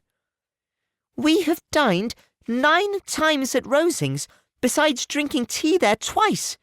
How much I shall have to tell! Elizabeth added privately. and how much I shall have to conceal."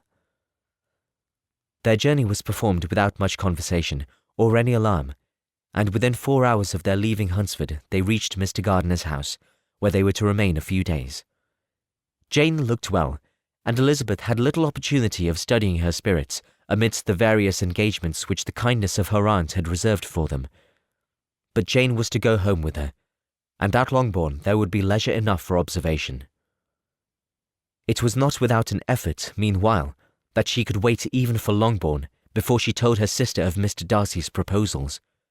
To know that she had the power of revealing what would so exceedingly astonish Jane, and must, at the same time, so highly gratify whatever of her own vanity she had not yet been able to reason away, was such a temptation to openness as nothing could have conquered but the state of indecision in which she remained as to the extent of what she should communicate, and her fear, if she once entered on the subject, of being hurried into repeating something of Bingley, which might only grieve her sister further.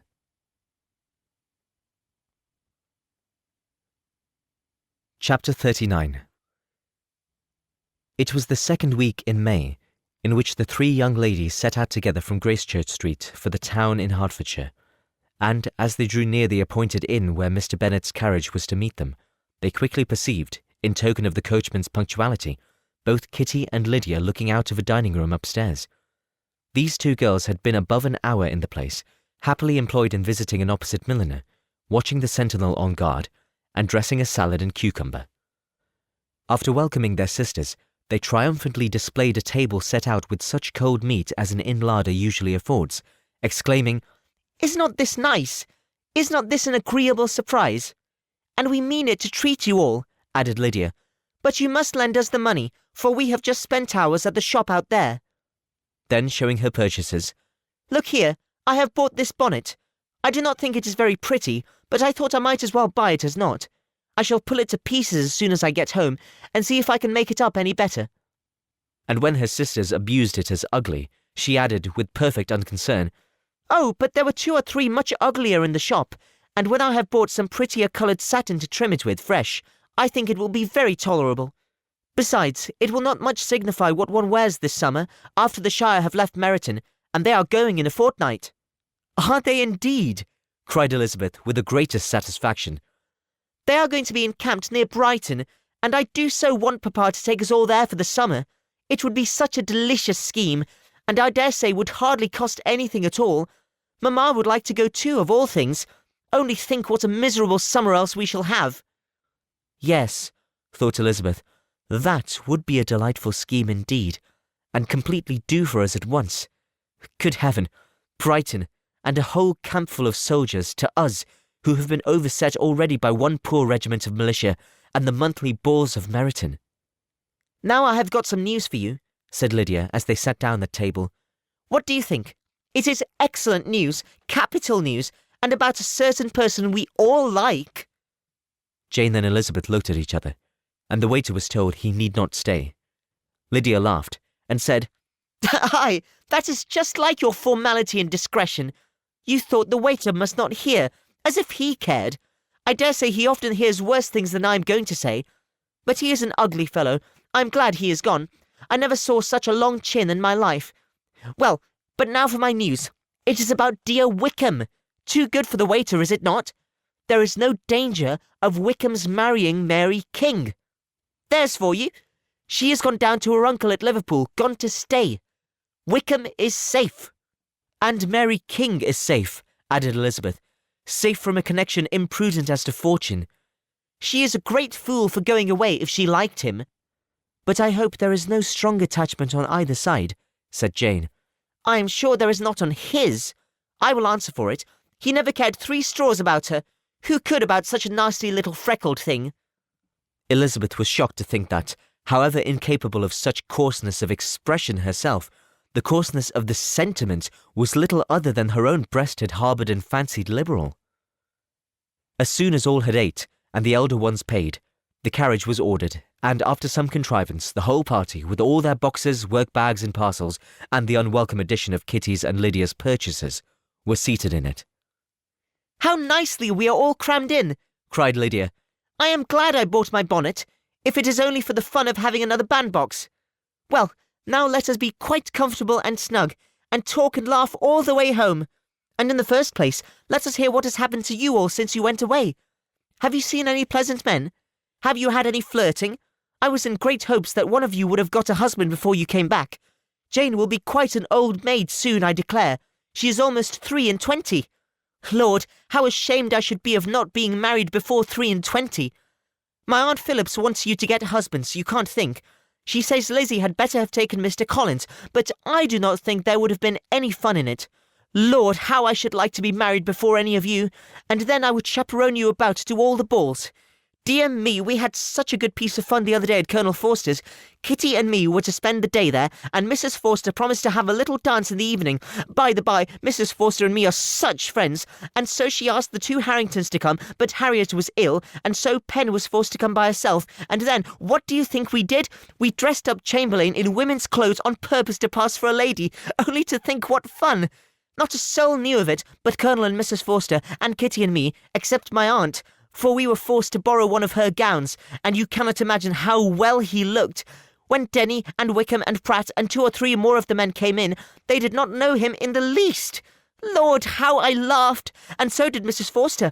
I thought I should have died, and that made the men suspect something, and then they soon found out what was the matter. With such kinds of histories of their parties and good jokes, did Lydia, assisted by Kitty's hints and additions, endeavour to amuse her companions all the way to Longbourn. Elizabeth listened as little as she could, but there was no escaping the frequent mention of Wickham's name. Their reception at home was most kind. Mrs. Bennet rejoiced to see Jane in undiminished beauty, and more than once during dinner did Mr. Bennet say voluntarily to Elizabeth, "I am glad you are come back, Lizzie." Their party in the dining room was large, for almost all the Lucases came to meet Maria and hear the news, and various were the subjects that occupied them.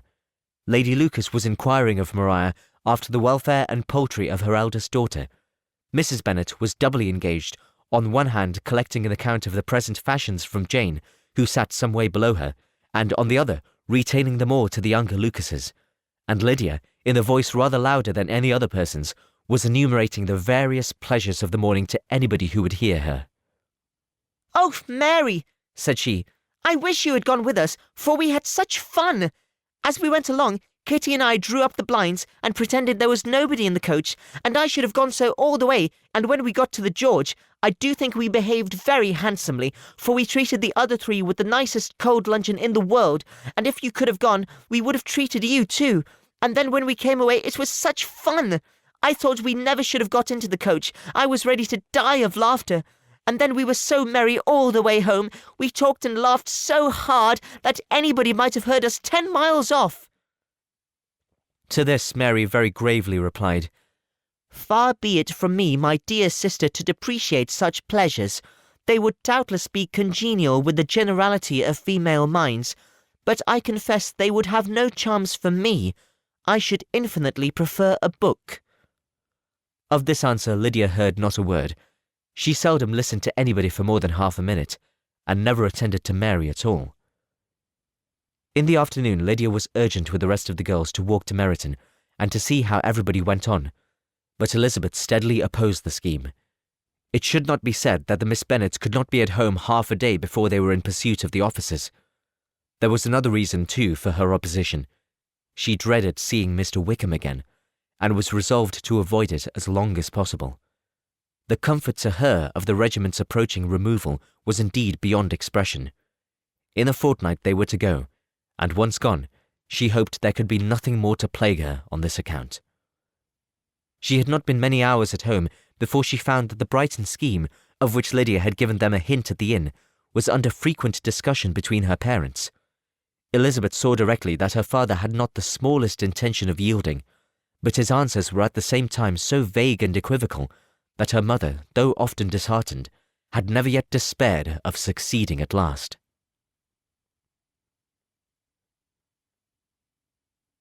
Chapter 40.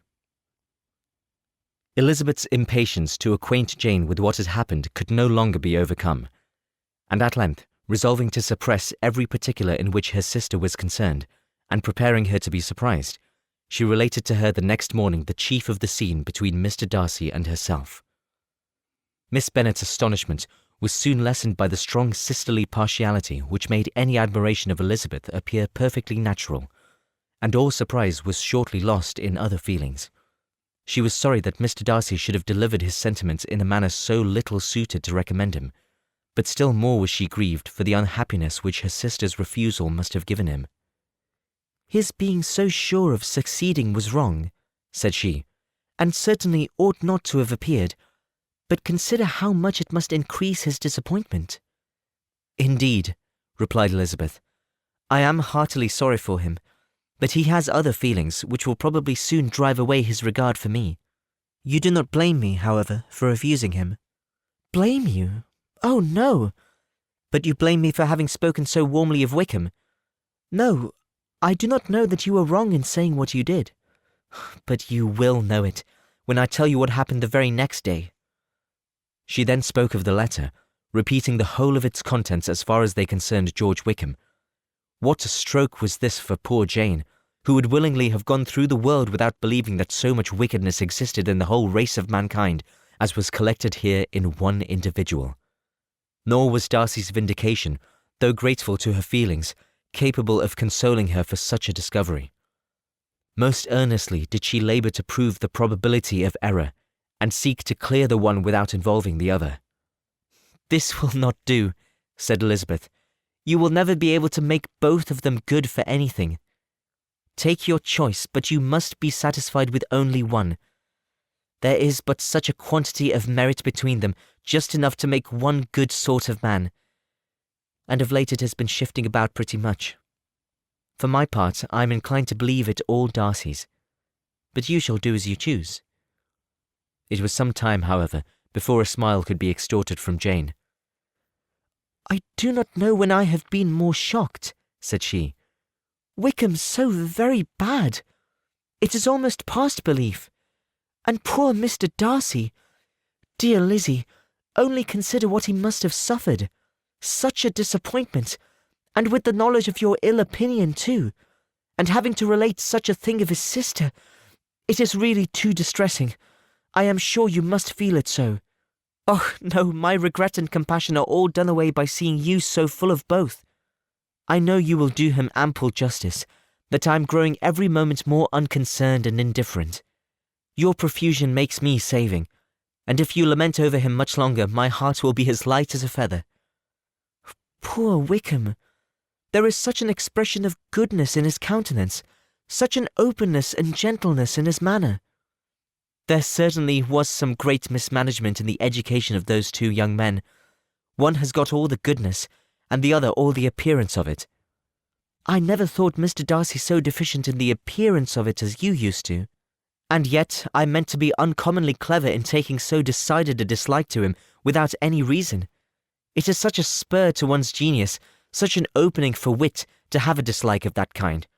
One may be continually abusive without saying anything just, but one cannot always be laughing at a man without now and then stumbling on something witty. Lizzie, when you first read that letter, I am sure you could not treat the matter as you do now. Indeed, I could not. I was uncomfortable enough, I may say unhappy, and with no one to speak to about what I felt, no Jane to comfort me and say that I had not been so very weak and vain and nonsensical as I knew I had. Oh, how I wanted you! How unfortunate that you should have used such very strong expressions in speaking of Mr. Wickham to Mr. Darcy, for now they do appear wholly undeserved. Certainly. But the misfortune of speaking with bitterness is a most natural consequence of the prejudices I had been encouraging. There is one point on which I want your advice. I want to be told whether I ought, or ought not, to make our acquaintances in general understand Wickham's character. Miss Bennet paused a little, and then replied, Surely there can be no occasion for exposing him so dreadfully. What is your opinion? That it ought not to be attempted. Mr. Darcy has not authorized me to make his communication public. On the contrary, every particular relative to his sister was meant to be kept as much as possible to myself, and if I endeavour to undeceive people as to the rest of his conduct, who will believe me? The general prejudice against Mr. Darcy is so violent that it would be the death of half the good people in Meryton to attempt to place him in an amiable light. I am not equal to it. Wickham will soon be gone, and therefore it will not signify to anyone here what he really is. Some time hence it will all be found out, and then we may laugh at their stupidity in not knowing it before. At present, I will say nothing about it. You are quite right. To have his errors made public might ruin him forever. He is now, perhaps, sorry for what he has done, and anxious to re-establish a character. We must not make him desperate. The tumult of Elizabeth's mind was allayed by this conversation. She had got rid of 2 of the secrets which had weighed on her for a fortnight, and was certain of a willing listener in Jane, whenever she might wish to talk again of either. But there was still something lurking behind, of which prudence forbade the disclosure. She dared not relate the other half of Mr. Darcy's letter, nor explain to her sister how sincerely she had been valued by her friend. Here was knowledge in which no one could partake, and she was sensible that nothing less than a perfect understanding between the parties could justify her in throwing off this last encumbrance of mystery. And then, said she, if that very improbable event should ever take place, I shall merely be able to tell what Bingley may tell in a much more agreeable manner himself. The liberty of communication cannot be mine till it has lost all its value. She was now, on being settled at home, at leisure to observe the real state of her sister's spirits. Jane was not happy. She still cherished a very tender affection for Bingley. Having never even fancied herself in love before, her regard had all the warmth of first attachment, and, from her age and disposition, greater steadiness than most first attachments often boast, and so fervently did she value his remembrance, and prefer him to every other man, that all her good sense, and all her attention to the feelings of her friends, were requisite to check the indulgence of those regrets which must have been injurious to her own health and their tranquillity. "Well, Lizzie," said Mrs. Bennet one day, "what is your opinion now of this sad business of Jane's? For my part, I am determined never to speak of it again to anybody. I told my sister Philip so the other day, but I cannot find out that Jane saw anything of him in London. Well, he is a very undeserving young man, and I do not suppose there's the least chance in the world of her ever getting him now. There is no talk of his coming to Netherfield again in the summer, and I have inquired of everybody, too, who is likely to know." "I do not believe he will ever live at Netherfield any more." "Oh, well, it is just as he chooses. Nobody wants him to come. Though I shall always say he used my daughter extremely ill, and if I was her, I should not have put up with it. Well, my comfort is I am sure Jane will die of a broken heart, and then he will be sorry for what he has done." But as Elizabeth could not receive comfort from any such expectation, she made no answer. "Well, Lizzie," continued her mother soon afterwards, "and so the Collinses live very comfortable, do they? Well, I only hope it will last. And what sort of table do they keep? Charlotte is an excellent manager, I dare say. If she is half as sharp as her mother, she is saving enough. There is nothing extravagant in their housekeeping, I dare say." "No, nothing at all." "A great deal of good management, depend on it. Yes, they will take care not to outrun their income. They will never be distressed for money. Well, much good may it do them. And so, I suppose, they often talk of having Longbourn when your father is dead. They look upon it as quite their own, I dare say, whenever that happens." It was a subject which they could not mention before me. "No, it would have been strange if they had, but I make no doubt they often talk about it between themselves. Well, if they can be easy with an estate that is not lawfully their own, so much the better. I should be ashamed of having one that was only entailed on me." Part 8 of Pride and Prejudice by Jane Austen, read by Bluefax. Chapter 41. The first week of their return was soon gone. The second began. It was the last of the regiment's stay in Meryton, and all the young ladies in the neighbourhood were dropping apace. The dejection was almost universal. The elder Miss Bennet alone was still able to eat, drink, and sleep, and pursue the usual course of their employments. Very frequently they were reproached for this insensibility by Kitty and Lydia, whose own misery was extreme, and who could not comprehend such hard-heartedness in any of the family.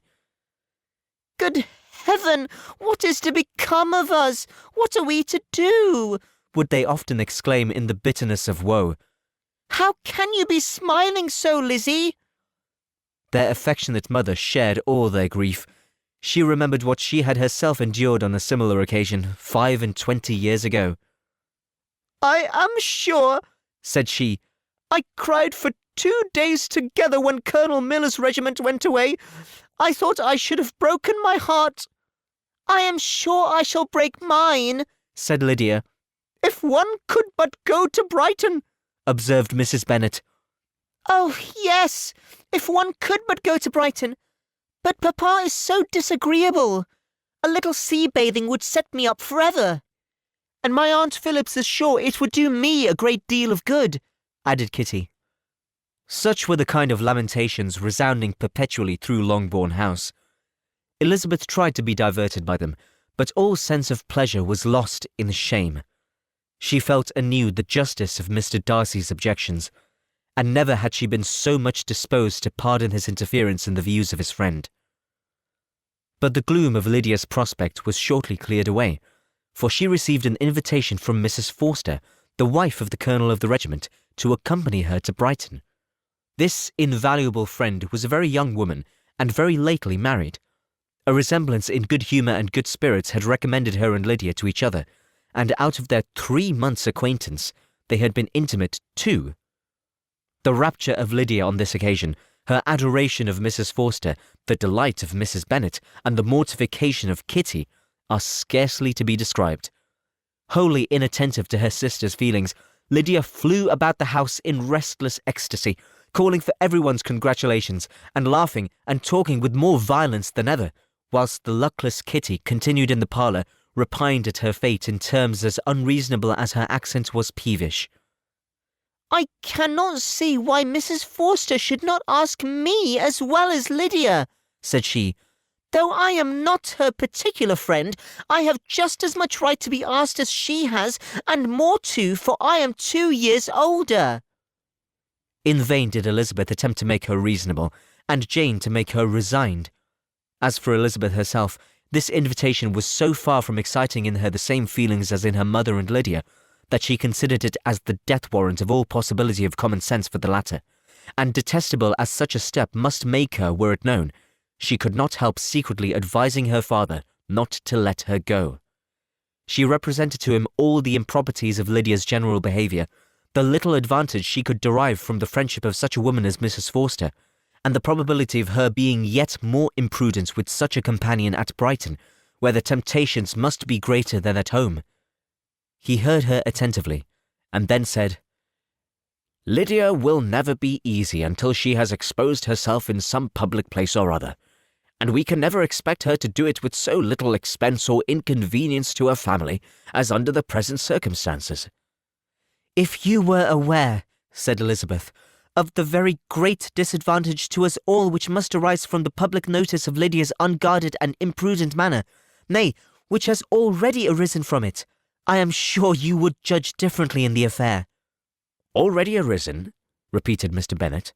"What, has she frightened away some of your lovers? Poor little Lizzie!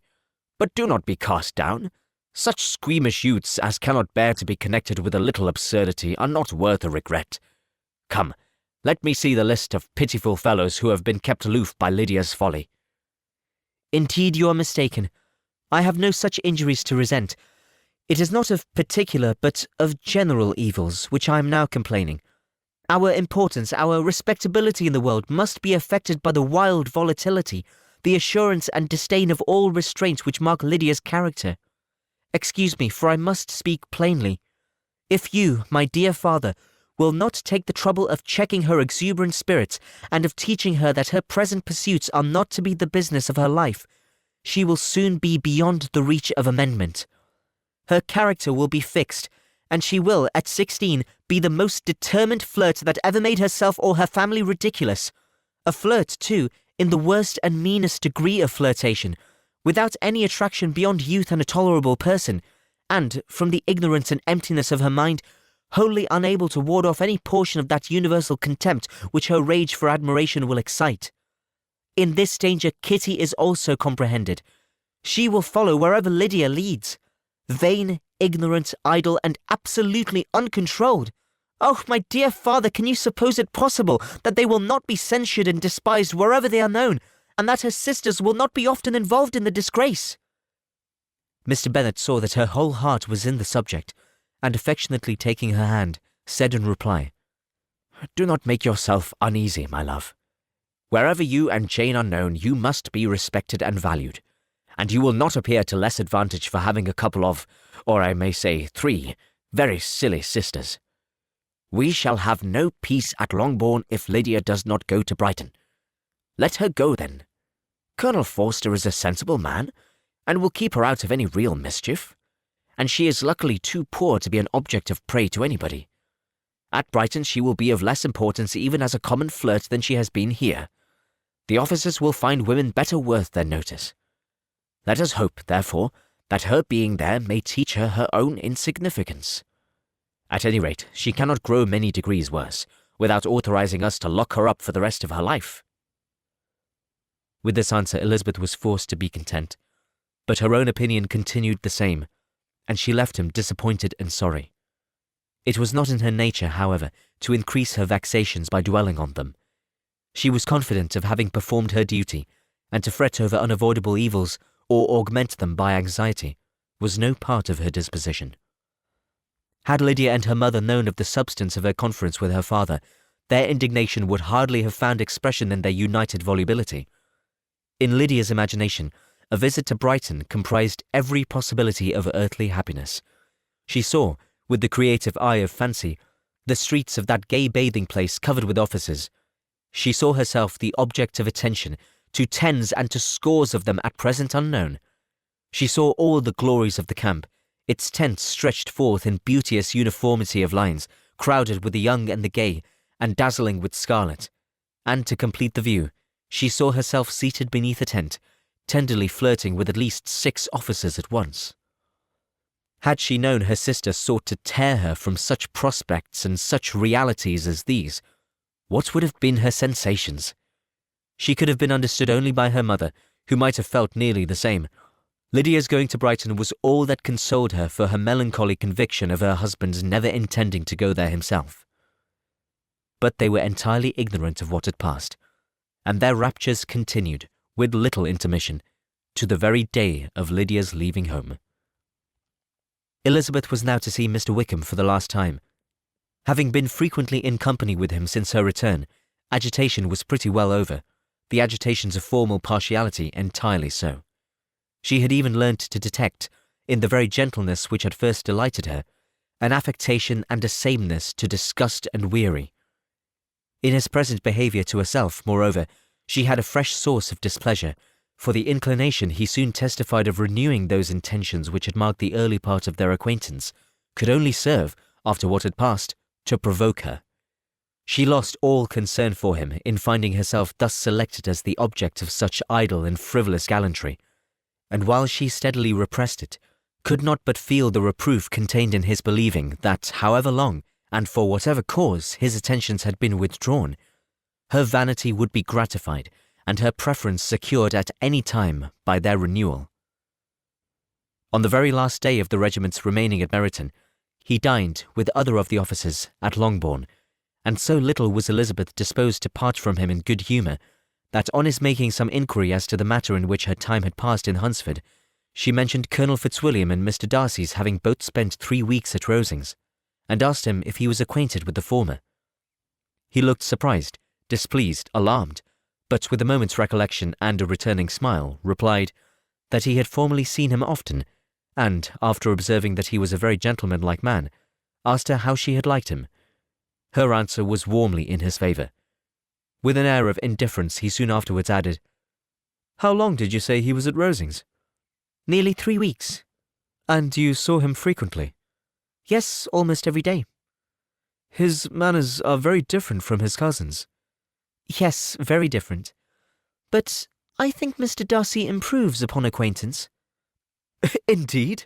Cried Mr. Wickham with a look which did not escape her. And pray, may I ask— but checking himself, he added, in a gayer tone, is it in address that he improves? Has he deigned to add aught of civility to his ordinary style? For I dare not hope, he continued in a more lower and more serious tone, that he has improved in essentials. Oh, no, said Elizabeth.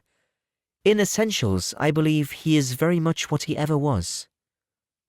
While she spoke, Wickham looked as if scarcely knowing whether to rejoice over her words or to distrust their meaning. There was a something in her countenance which made him listen with an apprehensive and anxious attention, while she added, When I said that he improved upon acquaintance, I did not mean that his mind or his manners were in a state of improvement, but that, from knowing him better, his disposition was better understood. Wickham's alarm now appeared in a heightened complexion and agitated look. For a few minutes he was silent, till, shaking off his embarrassment, he turned to her again, and said in the gentlest of accents, You, who so well know my feeling towards Mr. Darcy, will readily comprehend how I sincerely must rejoice that he is wise enough to assume even the appearance of what is right. His pride in that direction may be of service, if not to himself, to many others, for it must only deter him from such foul misconduct as I have suffered by. I only fear that the sort of cautiousness to which you, I imagine, have been alluding, is merely adopted on his visits to his aunt, of whose good opinion and judgment he stands much in awe. His fear of her has always operated, I know, when they were together, and a good deal is to be imputed to his wish of forwarding the match with Miss de Bourgh, which I am certain he has very much at heart. Elizabeth could not repress a smile at this, but she answered only by a slight inclination of the head. She saw that he wanted to engage her on the old subject of his grievances, and she was in no humour to indulge him. The rest of the evening passed with the appearance, on his side, of usual cheerfulness, but with no further attempt to distinguish Elizabeth, and they parted at last with mutual civility, and, possibly, a mutual desire of never meeting again. When the party broke up, Lydia returned with Mrs. Forster to Meryton, from whence they were to set out early the next morning. The separation between her and her family was rather noisy than pathetic. Kitty was the only one who shed tears, but she did weep from vexation and envy. Mrs. Bennet was diffuse in her good wishes for the felicity of her daughter, and impressive in her injunctions that she should not miss the opportunity of enjoying herself as much as possible, advice which there was every reason to believe would be well attended to. And in the clamorous happiness of Lydia herself in bidding farewell, the more gentle adieus of her sisters were uttered without being heard. Chapter 42. Had Elizabeth's opinion been all drawn from her own family, she could not have formed a very pleasing opinion of conjugal felicity or domestic comfort. Her father, captivated by youth and beauty, and that appearance of good humour which youth and beauty generally give, had married a woman whose weak understanding and illiberal mind had very early in their marriage put an end to all real affection for her. Respect, esteem, and confidence had vanished for ever, and all his views of domestic happiness were overthrown. But Mr. Bennet was not of a disposition to seek comfort for the disappointment which his own imprudence had brought on, in any of those pleasures which too often console the unfortunate for their folly or their vice. He was fond of the country and of books, and from these tastes had arisen his principal enjoyments. To his wife he was very little otherwise indebted than as her ignorance and folly had contributed to his amusement. This is not the sort of happiness which a man would in general wish to owe to his wife, but where other powers of entertainment are wanting, the true philosopher will derive benefit from such as are given. Elizabeth, however, had never been blind to the impropriety of her father's behaviour as a husband. She had always seen it with pain, but respecting his abilities, and grateful for his affectionate treatment of herself, she endeavoured to forget what she could not overlook, and to banish from her thoughts that continual breach of conjugal obligation and decorum which, in exposing his wife to the contempt of her own children, was so highly reprehensible. But she had never felt so strongly as now the disadvantages which must attend the children of so unsuitable a marriage, nor ever been so fully aware of the evils arising from so ill-judged a direction of talents which, rightly used, might at least have preserved the respectability of his daughters, even if incapable of enlarging the mind of his wife. When Elizabeth had rejoiced over Wickham's departure, she found little other cause for satisfaction in the loss of the regiment. Their parties abroad were less varied than before, and at home she had a mother and sister whose constant repinings at the dullness of everything around them threw a real gloom over their domestic circle. And though Kitty might in time regain her natural degree of sense, since the disturbers of her brain were removed, her other sister, from whose disposition greater evil might be apprehended, was likely to be hardened in all her folly and assurance by a situation of such double danger as a watering place and a camp. Upon the whole, therefore, she found what has been sometimes found before, that an event to which she had been looking with impatient desire did not, in taking place, bring all the satisfaction she had promised herself. It was consequently necessary to name some other period for the commencement of actual felicity, to have some other point on which her wishes and hopes might be fixed, and by again enjoying the pleasure of anticipation, console herself for the present, and prepare for another disappointment. Her tour to the lakes was now the object of her happiest thoughts. It was her best consolation for all the uncomfortable hours which the discontentedness of her mother and Kitty made inevitable, and could she have included Jane in the scheme, every part of it would have been perfect. But it is fortunate, thought she, that I have something to wish for. Were the whole arrangement complete, my disappointment would be certain. But here, by carrying with me one ceaseless source of regret in my sister's absence, I may reasonably hope to have all my expectations of pleasure realized. A scheme of which every part promises delight can never be successful, and general disappointment is only warded off by the defence of some little peculiar vexation.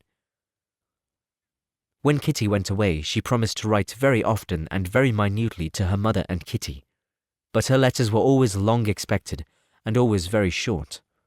Those to her mother contained little else than they were just returned from the library, where such and such officers had attended them, and where she had seen such beautiful ornaments as made her quite wild, that she had a new gown or a new parasol, which she would have described more fully, but was obliged to leave off in a violent hurry, as Mrs. Forster called her, and they were going off to the camp. And from her correspondence with her sister there was still less to be learned, for her letters to Kitty, though rather longer, were much too full of lines under the words to be made public. After the first fortnight or 3 weeks of her absence, health, good humour, and cheerfulness began to reappear at Longbourn. Everything wore a happier aspect. The families who had been in town for the winter came back again, and summer finery and summer engagements arose. Mrs. Bennet was restored to her usual querulous serenity, and, by the middle of June, Kitty was so much recovered as to be able to enter Meryton without tears.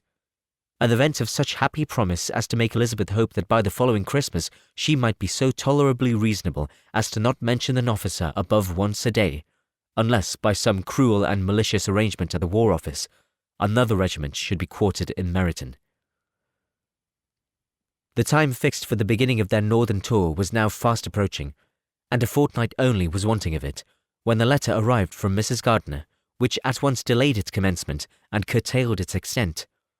Mr. Gardiner would be prevented by business from setting out till a fortnight later in July, and must be in London again within a month, and as that left too short a period for them to go so far and see so much as they had proposed, or at least to see it with the leisure and comfort they had built on, they were obliged to give up the lakes and substitute a more contracted tour, and according to the present plan were to go no farther northwards than Derbyshire.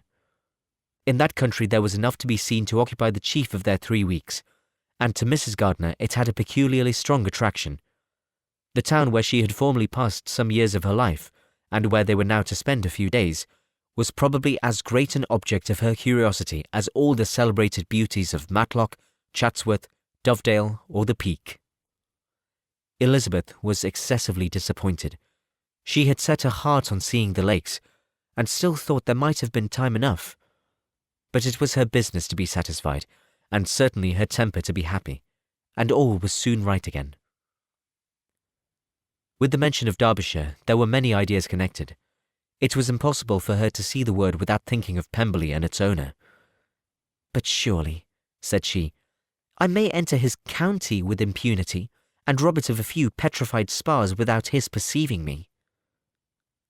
The period of expectation was now doubled. 4 weeks were to pass away before her uncle and aunt's arrival.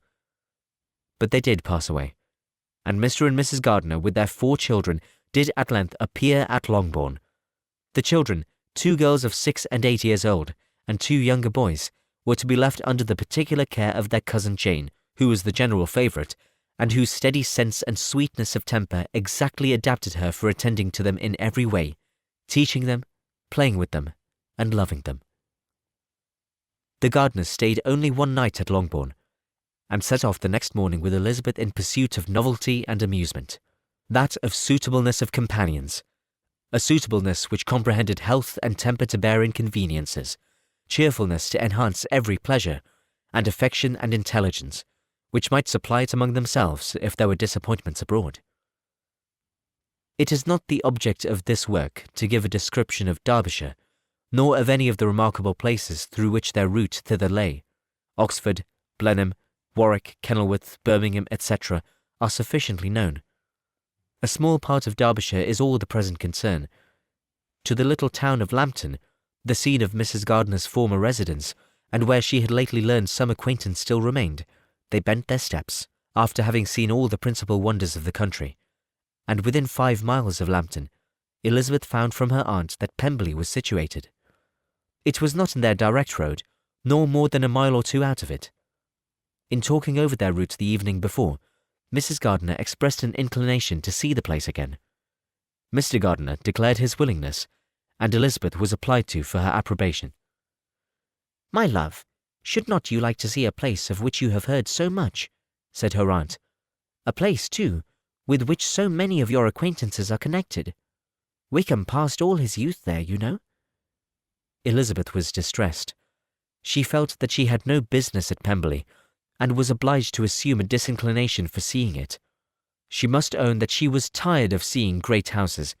After going over so many, she really had no pleasure in fine carpets or satin curtains. Mrs. Gardiner abused her stupidity. "If it were merely a fine house richly furnished," said she, "I should not care about it myself. But the grounds are delightful. They have some of the finest woods in the country." Elizabeth said no more, but her mind could not acquiesce. The possibility of meeting Mr. Darcy while viewing the place instantly occurred. It would be dreadful. She blushed at the very idea, and thought it would be better to speak openly to her aunt than to run such a risk. But against this there were objections, and she finally resolved that it could be the last resource, if her private inquiries to the absence of the family were unfavourably answered. Accordingly, when she retired at night, she asked the chambermaid whether Pemberley were not a very fine place, what was the name of its proprietor, and with no little alarm, whether the family were down for the summer. A most welcome negative followed the last question, and her alarms now being removed, she was at leisure to feel a great deal of curiosity to see the house herself, and when the subject was revived the next morning, and she was again applied to, could readily answer, and with a proper air of indifference, that she had not really any dislike to the scheme. To Pemberley, therefore, they were to go. Chapter 43. Elizabeth, as they drove along, watched for the first appearance of Pemberley Woods with some perturbation, and when at length they turned in at the lodge, her spirits were in a high flutter. The park was very large, and contained a great variety of ground. They entered it in one of its lowest points, and drove for some time through a beautiful wood stretching over a wide extent. Elizabeth's mind was too full for conversation, but she saw and admired every remarkable spot and point of view. They gradually ascended for 1/2 mile, and then found themselves at the top of a considerable eminence, where the wood ceased, and the eye was instantly caught by Pemberley House, situated on the opposite side of the valley, into which the road with some abruptness wound. It was a large, handsome stone building, standing well on rising ground, and backed by a ridge of high woody hills, and in front a stream of some natural importance was swelled into greater, but without any artificial appearance. Its banks were neither formal nor falsely adorned. Elizabeth was delighted. She had never seen a place for which nature had done more, or where natural beauty had been so little counteracted by an awkward taste. They were all of them warm in their admiration, and at that moment she felt that to be mistress of Pemberley might be something. They descended the hill, crossed the bridge, and drove to the door, and while examining the nearer aspect of the house, all her apprehension of meeting its owner returned. She dreaded lest the chambermaid had been mistaken. On applying to see the place, they were admitted into the hall, and Elizabeth, as they waited for the housekeeper, had leisure to wonder at her being where she was. The housekeeper came, a respectable-looking elderly woman, much less fine and more civil than she had any notion of finding her. They followed her into the dining parlour. It was a large, well-proportioned room, handsomely fitted up. Elizabeth, after slightly surveying it, went to a window to enjoy its prospect. The hill, crowned with wood which they had descended, receiving increased abruptness from the distance, was a beautiful object. Every disposition of the ground was good, and she looked on the whole scene, the river, the trees scattered on its banks, and the winding of the valley, as far as she could trace it, with delight. As they passed into other rooms, these objects were taking different positions, but from every window there were beauties to be seen. The rooms were lofty and handsome, and their furniture suitable to the fortune of its proprietor. But Elizabeth saw, with admiration of his taste, that it was neither gaudy nor uselessly fine, with less of splendour and more real elegance than the furniture of Rosings. And of this place, thought she, I might have been mistress. With these rooms I might now have been familiarly acquainted. Instead of viewing them as a stranger, I might have rejoiced in them as my own, and welcomed to them as visitors my uncle and aunt. But no, recollecting herself, that could never be. My uncle and aunt would have been lost to me. I should not have been allowed to invite them. This was a lucky recollection. It saved her from something very like regret. She longed to inquire of the housekeeper whether her master was really absent, but had not the courage for it. At length, however, the question was asked by her uncle, and she turned away with alarm, while Mrs. Reynolds replied that he was, adding, "But we expect him tomorrow with a large party of friends." How rejoiced was Elizabeth that their own journey had not by any circumstance been delayed a day! Her aunt now called her to look at a picture. She approached, and saw the likeness of Mr. Wickham, suspended amongst several other miniatures over the mantelpiece. Her aunt asked her, smilingly, how she liked it. The housekeeper came forward, and told them it was a picture of a young gentleman, the son of her late master's steward, who had been brought up by him at his own expense. "He has gone now into the army," she added, "but I am afraid he has turned out very wild." Mrs. Gardiner looked at her niece with a smile, but Elizabeth could not return it. "And that," said Mrs. Reynolds, pointing to another of the miniatures, "is my master, and very like him. It was drawn at the same time as the other, about 8 years ago." "I have heard much of your master's fine person," said Mrs. Gardiner, looking at the picture. "It is a handsome face. But, Lizzie, you can tell us whether it is like or not." Mrs. Reynolds' respect for Elizabeth seemed to increase on this intimation of her knowing her master. "Does that young lady know Mr. Darcy?" Elizabeth coloured, and said, "A little." "And do you not think him a very handsome gentleman, ma'am?" "Yes, very handsome." "I am sure I know none so handsome. But in the gallery upstairs you will see a finer, larger picture of him than this. This room was my late master's favourite room, and these miniatures are just as they used to be then. He was very fond of them."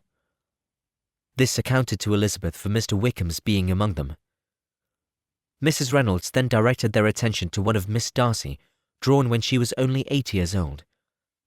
"And is Miss Darcy as handsome as her brother?" said Mrs. Gardiner. "Oh, yes, the handsomest young lady that ever was seen, and so accomplished. She plays and sings all day long. In the next room is a new instrument just come down for her, a present from my master. She comes here tomorrow with him." Mr. Gardiner, whose manners were very easy and pleasant, encouraged her communicativeness by his questions and remarks. Mrs. Reynolds, either by pride or attachment, had evidently great pleasure in talking of her master and his sister. "Is your master much at Pemberley in the course of the year?"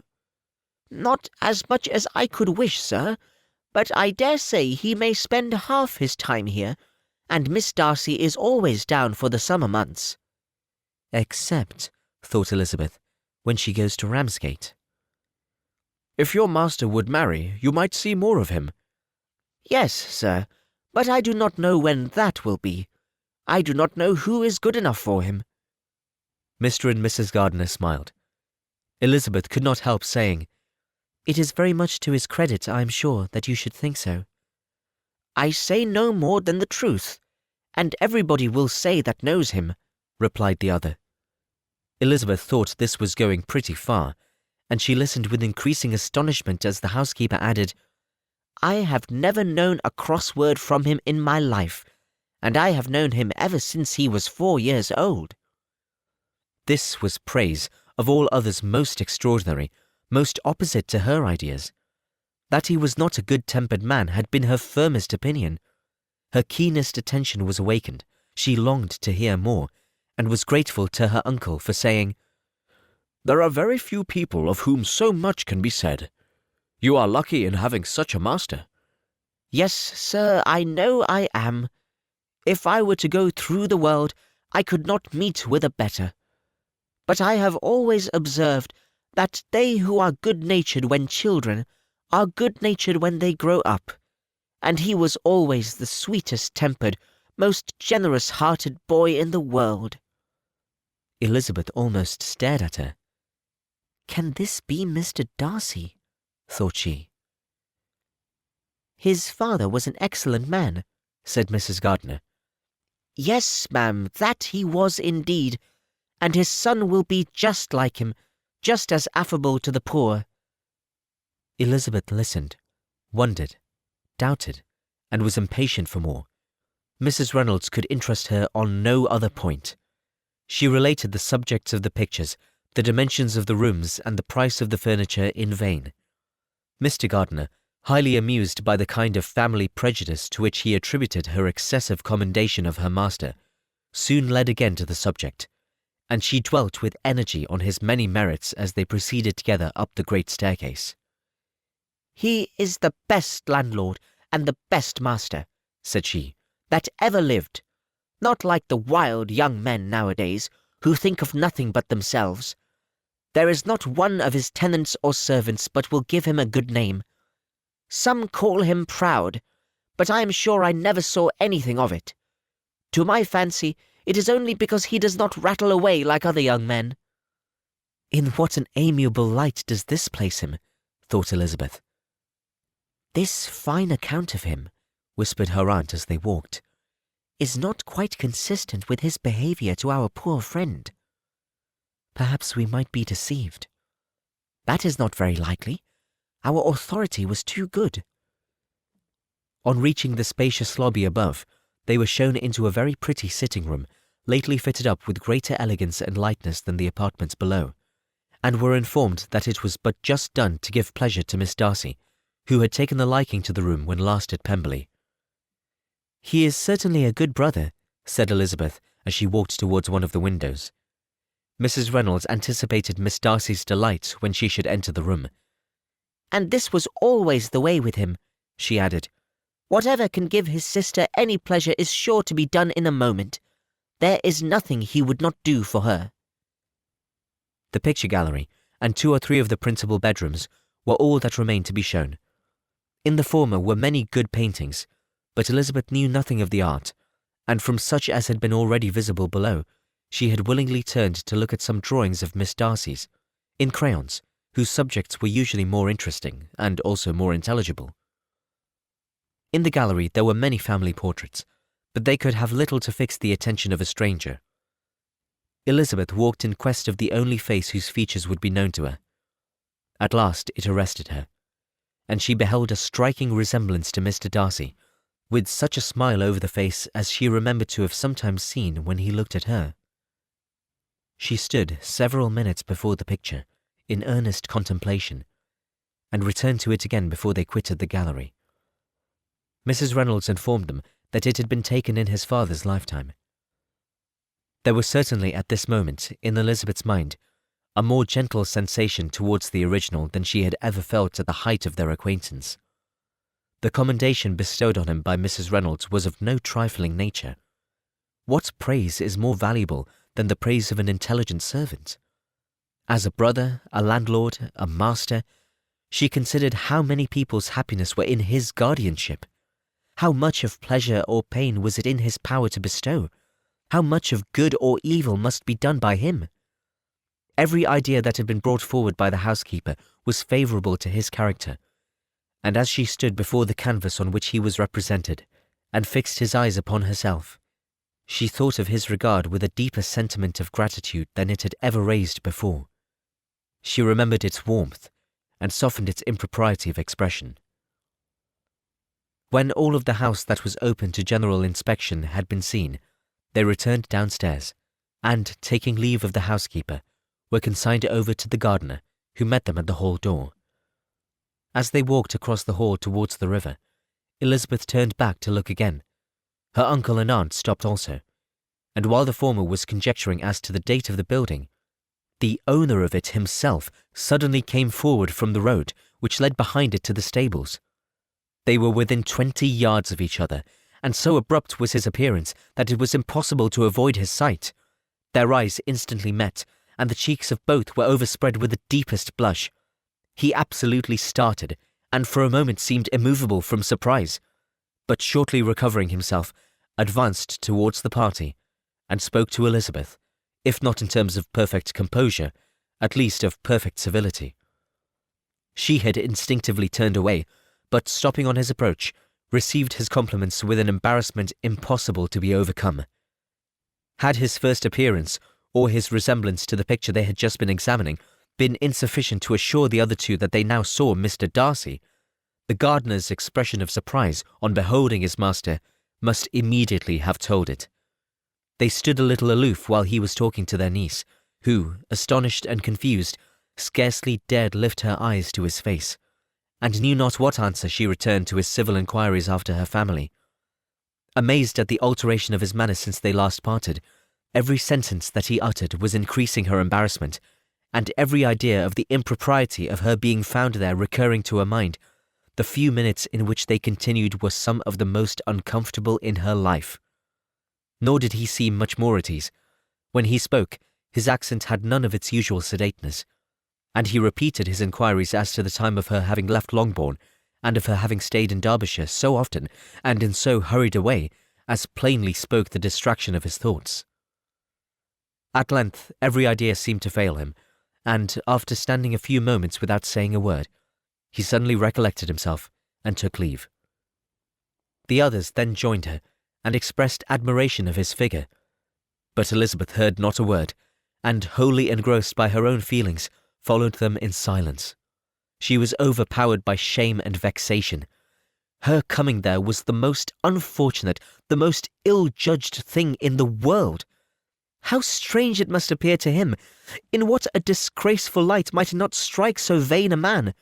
It might seem as if she had purposely thrown herself in his way again.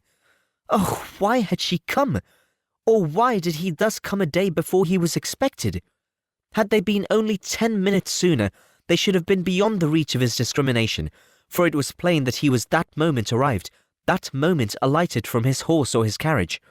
She blushed again and again over the perverseness of the meeting, and his behaviour so strikingly altered.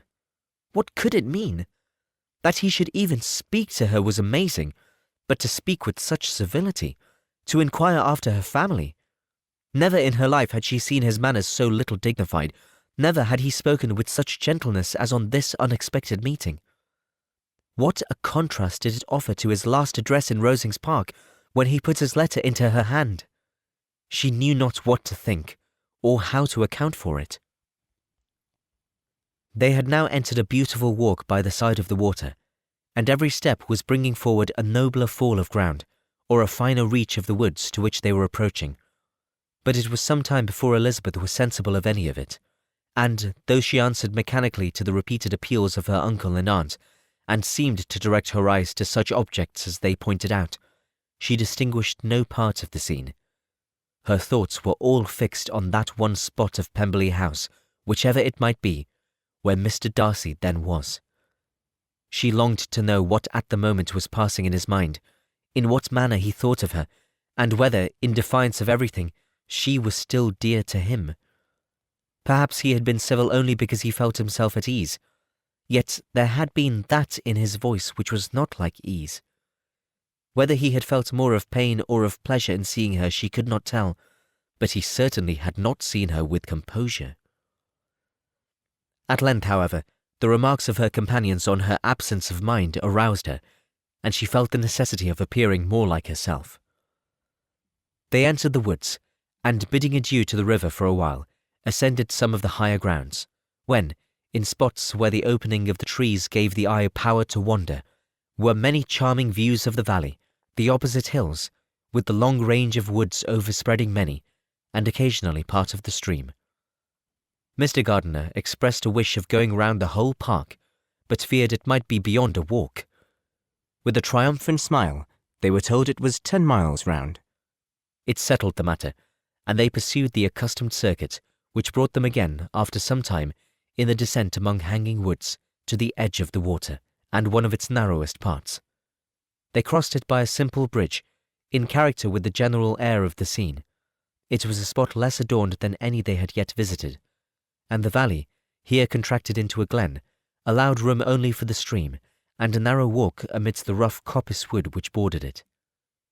Elizabeth longed to explore its windings, but when they had crossed the bridge, and perceived their distance from the house, Mrs. Gardiner, who was not a great walker, could go no farther, and thought only of returning to the carriage as quickly as possible. Her niece was, therefore, obliged to submit, and they took their way towards the house on the opposite side of the river, in the nearest direction. But their progress was slow, for Mr. Gardiner, though seldom able to indulge the taste, was very fond of fishing, and was so much engaged in watching the occasional appearance of some trout in the water, and talking to the man about them, that he advanced but little. Whilst wandering on in this slow manner, they were again surprised, and Elizabeth's astonishment was quite equal to what it had been at first, by the sight of Mr. Darcy approaching them, and at no great distance. The walk being here less sheltered than on the other side, allowed them to see him before they met. Elizabeth, however astonished, was at least more prepared for an interview than before, and resolved to appear and speak with calmness if he really intended to meet them. For a few moments, indeed, she felt that he would probably strike into some other path. The idea lasted while a turning in the walk concealed him from their view. The turning past, he was immediately before them. With a glance, she saw that he had lost none of his recent civility, and to imitate his politeness, she began, as they met, to admire the beauty of the place. But she had not got beyond the words delightful and charming, when some unlucky recollections obtruded, and she fancied that praise of Pemberley from her might be mischievously construed. Her colour changed, and she said no more. Mrs. Gardiner was standing a little behind, and on her pausing, he asked her if she would do him the honour of introducing him to her friends. This was a stroke of civility for which she was quite unprepared, and she could hardly suppress a smile at his being now seeking the acquaintance of some of those very people against whom his pride had revolted in his offer to herself. What will be his surprise, thought she, when he knows who they are? He takes them now for people of fashion. The introduction, however, was immediately made, and as she named their relationship to herself, she stole a sly look at him to see how he bore it, and it was not without the expectation of his decamping as fast as he could from such disgraceful companions. That he was surprised by the connection was evident. He sustained it, however, with fortitude, and so far from going away, turned back with them and entered into conversation with Mr. Gardiner. Elizabeth could not but be pleased, could not but triumph. It was consoling that he should know she had some relations for whom there was no need to blush. She listened most attentively to all that passed between them, and gloried in every expression, every sentence of her uncle which marked his intelligence, his taste, or his good manners. The conversation soon turned upon fishing, and she heard Mr. Darcy invite him, with the greatest civility, to fish there as often as he chose while he continued in the neighbourhood, offering at the same time to supply him with fishing tackle, and pointing out those parts of the stream where there was usually most sport. Mrs. Gardiner, who was walking arm in arm with Elizabeth, gave her a look expressive of wonder. Elizabeth said nothing, but it gratified her exceedingly. The compliment must be all for herself. Her astonishment, however, was extreme, and continually she was repeating, "Why is he so altered?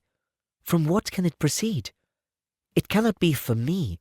It cannot be for my sake that his manners are thus softened. My reproofs at Hunsford could not work such a change as this. It is impossible that he should still love me." After walking some time in this way, the two ladies in front, the two gentlemen behind, on resuming their places, after descending to the brink of the river for the better inspection of some curious water plant, there chanced to be a little alteration. It originated in Mrs. Gardiner, who, fatigued by the exercise of the morning, found Elizabeth's arm inadequate to her support, and consequently preferred her husband's. Mr. Darcy took her place by her niece, and they walked on together. After a short silence, the lady first spoke. She wished him to know that she had been assured of his absence before she came to the place, and accordingly began by observing that his arrival had been very unexpected. "For your housekeeper," she added, "informed us that you would certainly not be here till tomorrow, and indeed before we left Bakewell we understood that you were not immediately expected in the country." He acknowledged the truth of it all, and said that business with the steward had occasioned his coming forward a few hours before the rest of the party with whom he had been travelling. "They will join me early tomorrow," he continued, "and among them are some who will claim an acquaintance with you, Mr. Bingley and his sisters." Elizabeth answered only by a slight bow. Her thoughts were instantly driven back to the time when Mr. Bingley's name had been the last mentioned between them, and, if she might judge by his complexion, his mind was not very differently engaged. "There is also one other person in the party," he continued after a pause, "who more particularly wishes to be known to you. Will you allow me, or do I ask too much, to introduce my sister to your acquaintance during your stay at Lambton?" The surprise of such an application was great indeed. It was too great for her to know in what manner she acceded to it. She immediately felt that whatever desire Miss Darcy might have of being acquainted with her must be the work of her brother, and without looking farther, it was satisfactory. It was gratifying to know that his resentment had not made him think really ill of her. They had now walked on in silence, each of them deep in thought. Elizabeth was not comfortable, that was impossible, but she was flattered and pleased. His wish of introducing his sister to her was a compliment of the highest kind. They soon outstripped the others, and when they had reached the carriage, Mr. and Mrs. Gardiner were half a quarter of a mile behind. He then asked her to walk into the house, but she declared herself not tired, and they stood together on the lawn. At such a time much might have been said, and silence was very awkward. She wanted to talk, but there seemed to be an embargo on every subject. At last she recollected that she had been travelling, and they talked of Matlock and Dovedale with great perseverance. Yet time and her aunt moved slowly, and her patience and her ideas were nearly worn out before the tete-a-tete was over. On Mr. and Mrs. Gardiner's coming up, they were all pressed to go into the house and take some refreshment. But this was declined, and they parted on each side with utmost politeness. Mr. Darcy handed the ladies into the carriage, and when it drove off, Elizabeth saw him walking slowly towards the house. The observation of her uncle and aunt now began, and each of them pronounced him to be infinitely superior to anything they had expected. "He is perfectly well-behaved, polite, and unassuming," said her uncle. "There is something a little stately in him, to be sure," replied her aunt, "but it is confined to his air, and is not unbecoming. I can now say with the housekeeper, that though some people may call him proud, I have seen nothing of it." "I was never more surprised than by his behaviour to us. It was more than civil, it was really attentive, and there was no necessity for such attention. His acquaintance with Elizabeth was very trifling. To be sure, Lizzie, said her aunt, he is not so handsome as Wickham, or rather he has not Wickham's countenance, for his features are perfectly good. But how came you to tell me that he was so disagreeable? Elizabeth excused herself as well as she could, said that she had liked him better when they had met in Kent than before, and that she had never seen him so pleasant as this morning. But perhaps he may be a little whimsical in his civilities, replied her uncle. Your great men often are, and therefore I shall not take him at his word, as he might change his mind another day, and warn me off his grounds. Elizabeth felt that they had entirely misunderstood his character, but said nothing. From what we have seen of him, continued Mrs. Gardiner, I really should not have thought that he could have behaved in so cruel a way by anybody as he has done by poor Wickham. He has not an ill-natured look. On the contrary, there is something pleasing about his mouth when he speaks, and there is something of dignity in his countenance that would not give one an unfavourable idea of his heart. The good lady who showed us his house did give him a most flaming character. I could hardly help laughing aloud sometimes. But he is a liberal master, I suppose, and that in the eye of a servant comprehends every virtue. Elizabeth here felt herself called on to say something in vindication of his behaviour to Wickham, and therefore gave them to understand, in as guarded a manner as she could, that by what she had heard from his relations in Kent, his actions were capable of a very different construction, and that his character was by no means so faulty, nor Wickham so amiable, as they had been considered in Hertfordshire. In confirmation of this, she related the particulars of all the pecuniary transactions in which they had been connected, without actually naming her authority, but stating it to be such as might be relied on. Mrs. Gardiner was surprised and concerned, but as they were now approaching the scene of her former pleasure, every idea gave way to the charm of recollection, and she was too much engaged in pointing out to her husband all the interesting spots in its environs to think of anything else. Fatigued as she had been by the morning's walk, they had no sooner dined than she set off again in quest of her former acquaintance, and the evening was spent in the satisfactions of an intercourse renewed after many years' discontinuance. The occurrences of the day were too full of interest to leave Elizabeth much attention for any of these new friends, and she could do nothing but think, and think with wonder, of Mr. Darcy's civility, and, above all, of his wishing her to be acquainted with his sister. Chapter 44. Elizabeth had settled it that Mr. Darcy would bring his sister to visit her the very next day after her reaching Pemberley, and was consequently resolved not to be out of sight of the inn the whole of that morning. But her conclusion was false, for on the very morning after their arrival at Lambton, these visitors came. They had been walking about the place with some of their new friends, and were just returning to the inn to dress themselves for dining with the same family, when the sound of a carriage drew them to a window, and they saw a gentleman and a lady in a curricle driving up the street. Elizabeth, immediately recognizing the livery, guessed what it meant, and imparted no small degree of her surprise to her relations by acquainting them with the honour which she expected. Her uncle and aunt were all amazement, and the embarrassment of her manner as she spoke, joined to the circumstance itself, and many of the circumstances of the preceding day, opened to them a new idea on the business. Nothing had ever suggested it before, but they felt that there was no other way of accounting for such attentions from such a quarter than by supposing a partiality for their niece. While these newly born notions were passing in their heads, the perturbation of Elizabeth's feelings was at every moment increasing. She was quite amazed at her own discomposure, but amongst other causes of disquiet, she dreaded lest the partiality of the brother should have said too much in her favour, and, more than commonly anxious to please, she naturally suspected that every power of pleasing would fail her. She retreated from the window, fearful of being seen, and as she walked up and down the room, endeavouring to compose herself, saw such looks of inquiring surprise in her uncle and aunt as made everything worse. Miss Darcy and her brother appeared, and this formidable introduction took place.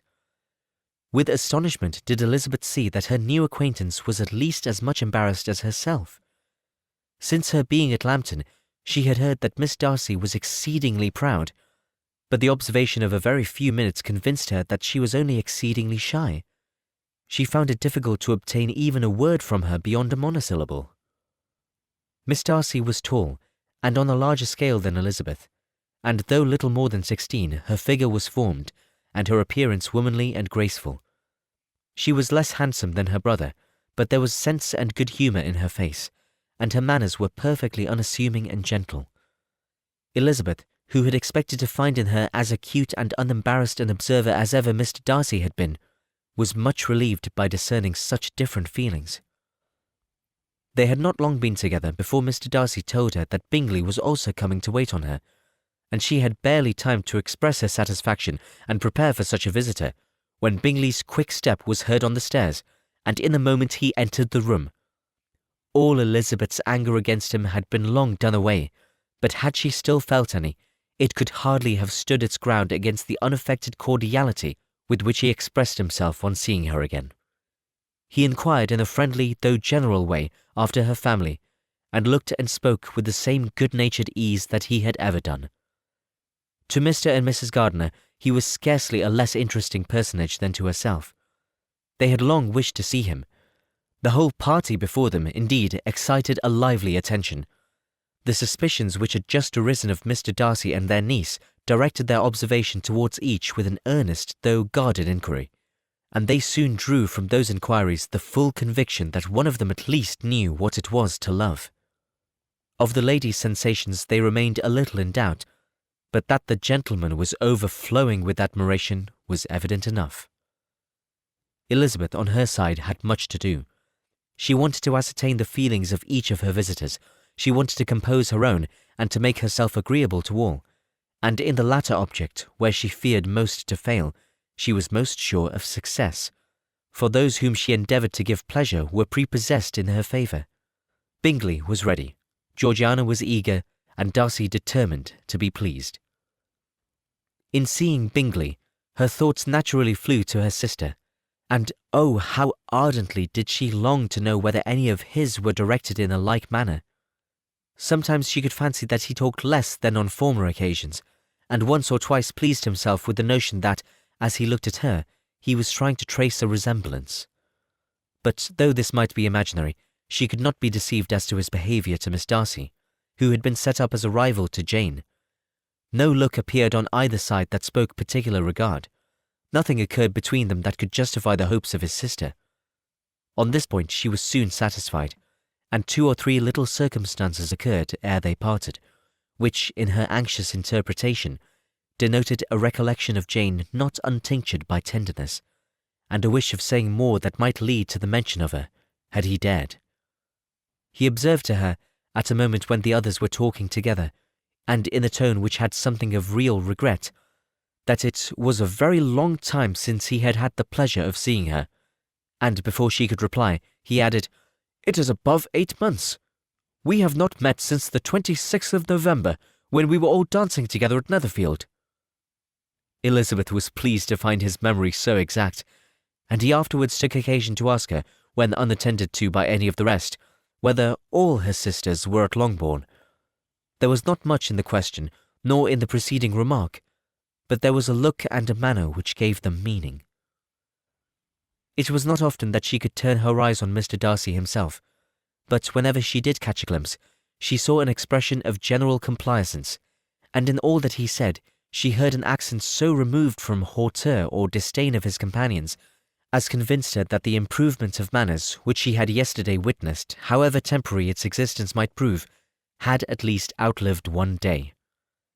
When she saw him thus seeking the acquaintance and courting the good opinion of people with whom any intercourse a few months ago would have been a disgrace, when she saw him thus civil, not only to herself, but to the very relations whom he had openly disdained, and recollected their last lively scene in Hunsford Parsonage, the difference, the change was so great, and struck so forcibly on her mind, that she could hardly restrain her astonishment from being visible.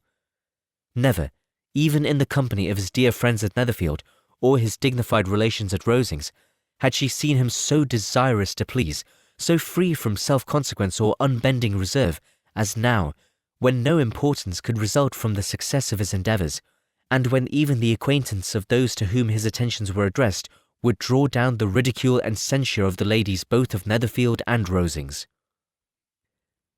Their visitor stayed with them above half an hour, and when they arose to depart, Mr. Darcy called on his sister to join him in expressing their wish of seeing Mr. and Mrs. Gardiner and Miss Bennet to dinner at Pemberley before they left the country. Miss Darcy, though with a diffidence which marked her little in the habit of giving invitations, readily obeyed. Mrs. Gardiner looked at her niece, desirous of knowing how she, whom the invitation most concerned, felt disposed as to its acceptance, but Elizabeth had turned away her head.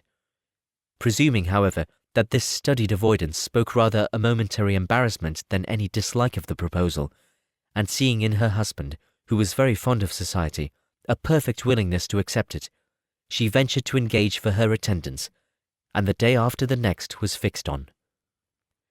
Bingley expressed great pleasure in the certainty of seeing Elizabeth again, having still a great deal to say to her, and many inquiries to make after all their Hertfordshire friends.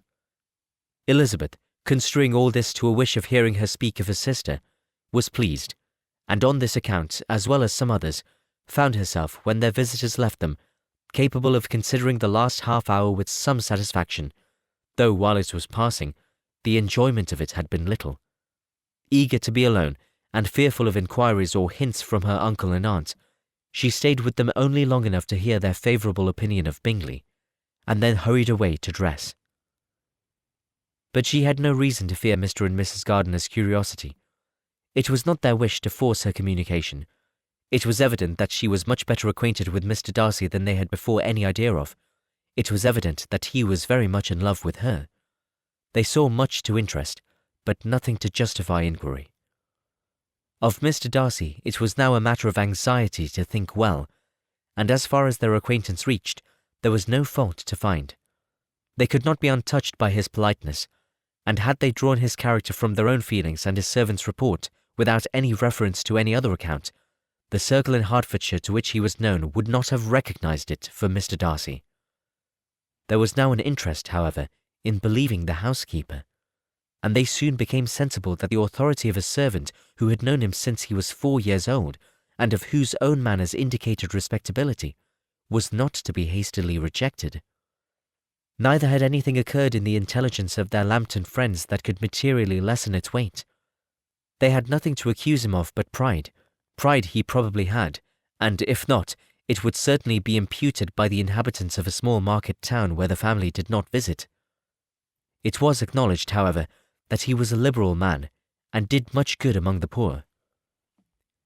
With respect to Wickham, the travellers soon found that he was not held there in much estimation, for though the chief of his concerns with the son of his patron were imperfectly understood, it was yet a well-known fact that, on his quitting Derbyshire, he had left many debts behind him, which Mr. Darcy afterwards discharged. As for Elizabeth, her thoughts were at Pemberley this evening more than the last, though as it passed it seemed long, was not long enough to determine her feelings towards one in that mansion, and she lay awake 2 whole hours endeavouring to make them out. She certainly did not hate him. No, hatred had vanished long ago, and she had almost as long been ashamed of ever feeling a dislike against him that could be so called. The respect created by the conviction of his valuable qualities, though at first unwillingly admitted, had for some time ceased to be repugnant to her feeling, and it was now heightened into somewhat of a friendlier nature by the testimony so highly in its favour, and bringing forward his disposition in so amiable a light which yesterday had produced. But above all, above respect and esteem, there was a motive within her of goodwill which could not be overlooked. It was gratitude. Gratitude, not merely for having once loved her, but for loving her still well enough to forgive all the petulance and acrimony of her manner in rejecting him, and all the unjust accusations accompanying her rejection. He who, had she been persuaded, would avoid her as his greatest enemy, seemed, on this accidental meeting, most eager to preserve the acquaintance, and without any indelicate display of regard, or any peculiarity of manner, where their 2 selves only were concerned, was soliciting the good opinion of her friends, and bent on making her known to his sister. Such a change in a man of so much pride exciting not only astonishment but gratitude, for to love, ardent love, it must be attributed, and as such its impression on her was of a sort to be encouraged, as by no means unpleasing, though it could not be exactly defined. She respected, she esteemed, she was grateful to him, she felt a real interest in his welfare, and she only wanted to know how far she wished that welfare to depend upon herself, and how far it would be for the happiness of both that she should employ the power, which her fancy told her she still possessed, of bringing on her the renewal of his addresses. It had been settled in the evening between the aunt and the niece that such a striking civility as Miss Darcy's in coming to see them on the very day of her arrival at Pemberley, for she had reached it only to a late breakfast, ought to be imitated, though it could not be equalled, by some exertion of politeness on their side, and consequently that it would be highly expedient to wait on her at Pemberley the following morning. They were, therefore, to go. Elizabeth was pleased, though when she asked herself the reason, she had very little to say in reply. Mr. Gardiner left them soon after breakfast. The fishing scheme had been renewed the day before, and a positive engagement made of his meeting some of the gentlemen at Pemberley before noon. Part 9 of Pride and Prejudice by Jane Austen, read by Bluefax. Chapter 45. Convinced as Elizabeth now was that Miss Bingley's dislike of her had originated in jealousy, she could not help feeling how unwelcome her appearance at Pemberley must be to her, and was curious to know with how much civility on that lady's side the acquaintance would now be renewed. On reaching the house, they were shown through the hall into the saloon, whose northern aspect rendered it delightful for summer. Its windows opening to the ground admitted a most refreshing view of the high woody hills behind the house, and of the beautiful oaks and Spanish chestnuts which were scattered over the intermediate lawn. In this house they were received by Miss Darcy, who was sitting there with Mrs. Hurst and Miss Bingley, and the lady with whom she lived in London.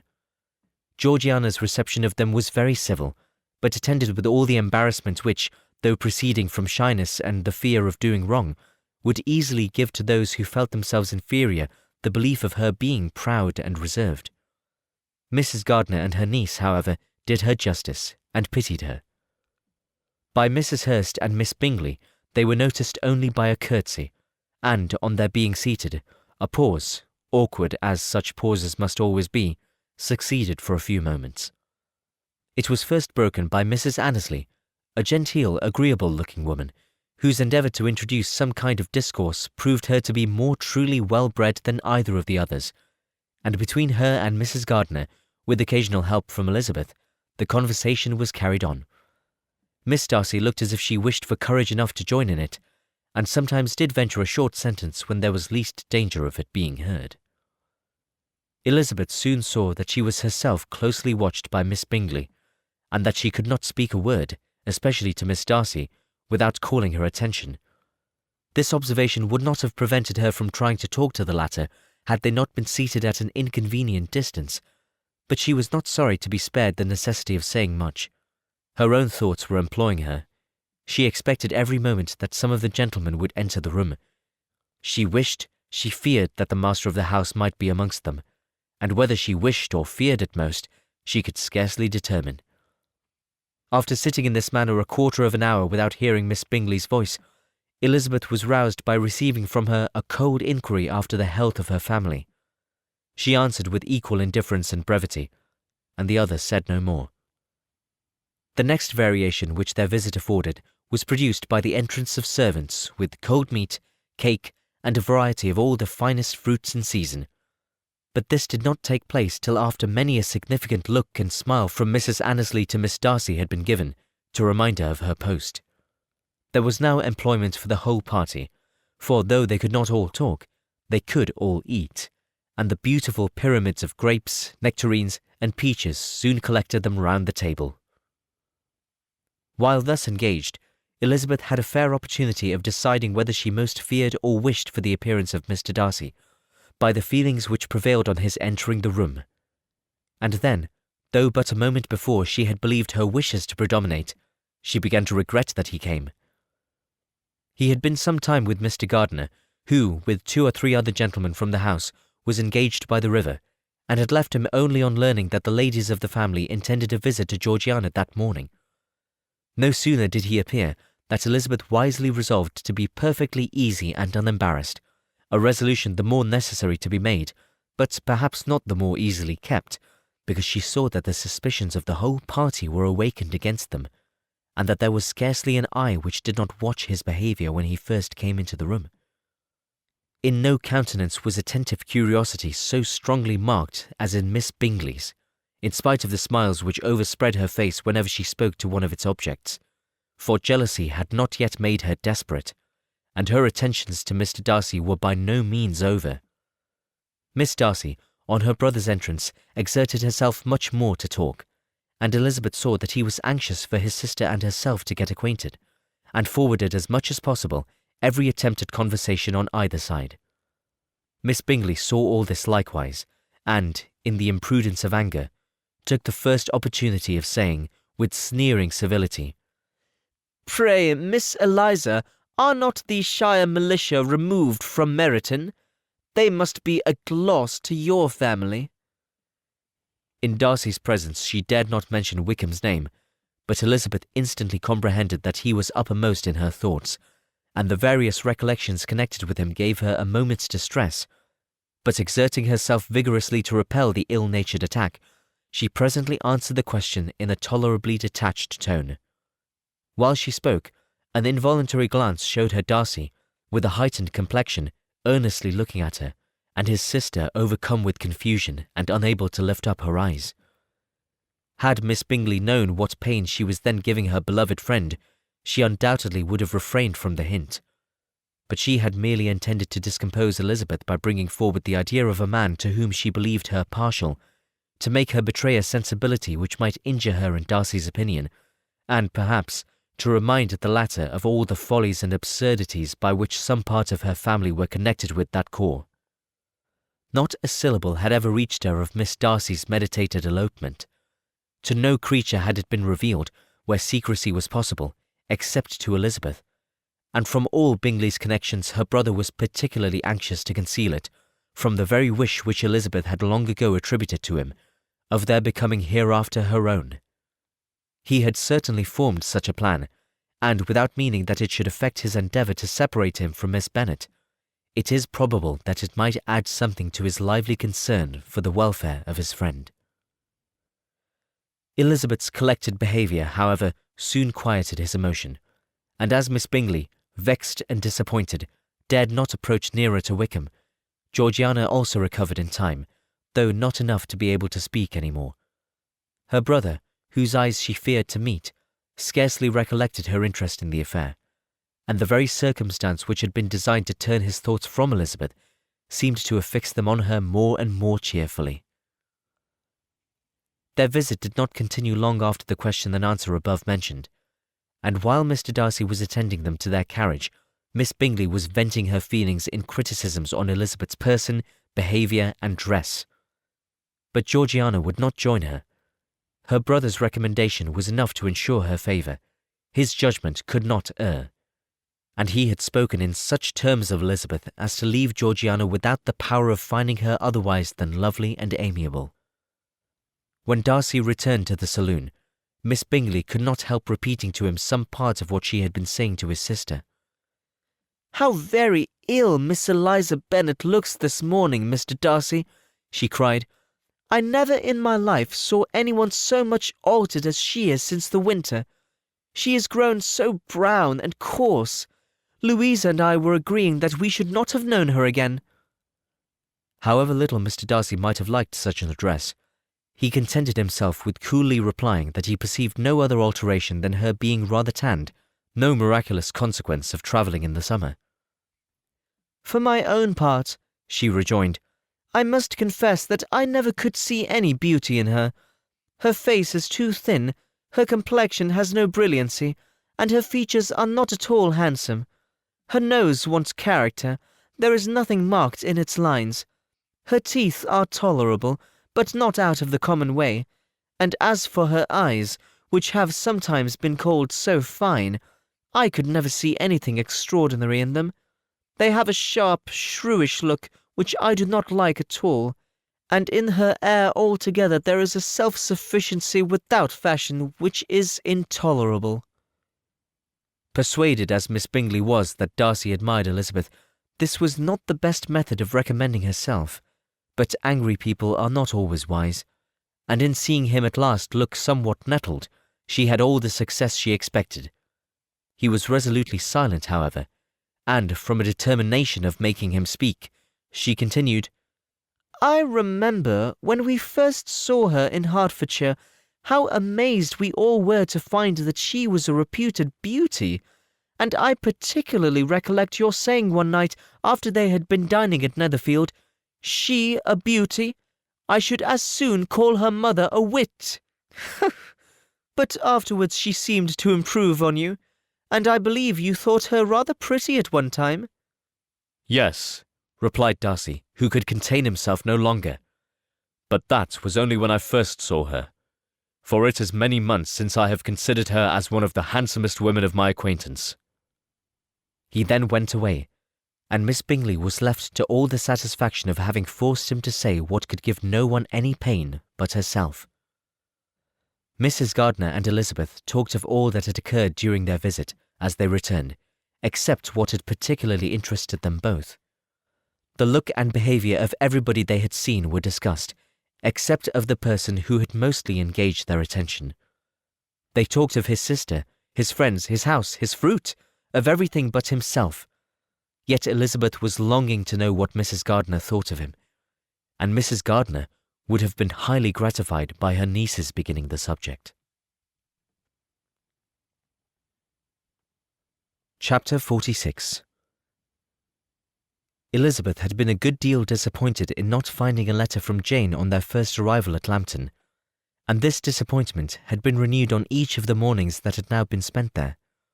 But on the third, her repining was over, and her sister justified by the receipt of 2 letters from her at once, on one of which was marked that it had been missent elsewhere. Elizabeth was not surprised by it, as Jane had written the direction remarkably ill. They had just been preparing to walk as the letters came in, and her uncle and aunt, leaving her to enjoy them in quiet, set off by themselves. The one missent must first be attended to. It had been written 5 days ago. The beginning contained an account of all their little parties and engagements, with such news as the country afforded. But the latter half, which was dated a day later, and written in evident agitation, gave more important intelligence. It was to this effect. "Since writing the above, dearest Lizzie, something has occurred of a most unexpected and serious nature. But I am afraid of alarming you. Be assured that we are all well. What I have to say relates to poor Lydia. An express came here at 12 last night, just as we were all gone to bed, from Colonel Forster, to inform us that she was gone off to Scotland with one of his officers. To own the truth, with Wickham. Imagine our surprise. To Kitty, however, it does not seem so wholly unexpected. I am very, very sorry. So imprudent a match on both sides. But I am willing to hope the best, and that his character has been misunderstood. Thoughtless and indiscreet, I can easily believe him, but this step, and let us rejoice over it, marks nothing bad at heart. His choice is disinterested at least, for he must know my father can give her nothing. Our poor mother is sadly grieved. My father bears it better. Oh, how thankful am I that we never let them know what has been said against him. We must forget it ourselves. They were off Saturday night about 12, as is conjectured, but were not missed till yesterday morning at 8. The express was sent off directly. My dear Lizzie, they must have passed within 10 miles of us. Colonel Forster gives us reason to expect him here soon. Lydia left a few lines for his wife, informing her of their intention. I must conclude, for I cannot be long from my poor mother. I am afraid you will not be able to make it out, but I hardly know what I have written." Without allowing herself time for consideration, and scarcely knowing what she felt, Elizabeth, on finishing this letter, instantly seized the other, and opening it with the utmost impatience, read as follows. It had been written a day later than the conclusion of the first. By this time, my dearest sister, you have received my hurried letter. I wish this may be more intelligible, but though not confined for time, my head is so bewildered that I cannot answer for being coherent. Dearest Lizzie, I hardly know what I would write, but I have bad news for you, and it cannot be delayed. Imprudent as the marriage between Mr. Wickham and our poor Lydia would be, we are now anxious to be assured it has taken place, for there is but too much reason to fear they are not gone to Scotland. Colonel Forster came yesterday, having left Brighton the day before, not many hours after the express.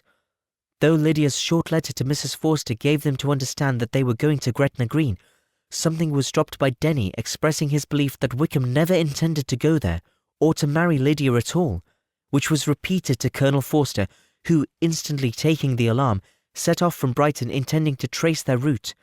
He did trace them easily to Clapham, but no further, for on entering that place they removed into a hackney coach and dismissed the shares that brought them from Epsom. All that is known after this is that they were seen to continue the London road. I know not what to think. After making every possible inquiry on that side London, Colonel Forster came on into Hertfordshire, anxiously renewing them at all the turnpikes and at the inns in Barnet and Hatfield, but without any success. No such people had been seen to pass through. With the kindest concern he came on to Longbourn, and broke his apprehensions to us in a manner most creditable to his heart. I am sincerely grieved for him and Mrs. Forster, but no one can throw any blame on them. Our distress, my dear Lizzie, is very great. My father and mother believe the worst, but I cannot think so ill of him. Many circumstances might make it more eligible for them to be married privately in town than to pursue their first plan, and even if he could form such a design against a young woman of Lydia's connections, which is not likely, can I suppose her so lost to everything? Impossible. I grieve to find, however, that Colonel Forster is not disposed to depend upon their marriage. He shook his head when I expressed my hopes, and he said he feared Wickham was not a man to be trusted. My poor mother is really ill, and keeps her room. Could she exert herself, it would be better, but this is not to be expected. I never in my life saw him so affected. Poor Kitty has anger for having concealed their attachment, but as it was a matter of confidence, one cannot wonder. I am truly glad, dearest Lizzie, that you have been spared something of these distressing scenes. But now, as the first shock is over, shall I own that I long for your return? I am not so selfish, however, as to press for it, if inconvenient. Adieu. I take up my pen again to do what I have just told you I would not, but circumstances are such that I cannot help earnestly begging you all to come here as soon as possible. I know my dear uncle and aunt so well, that I am not afraid of requesting it, though I have still something more to ask of the former.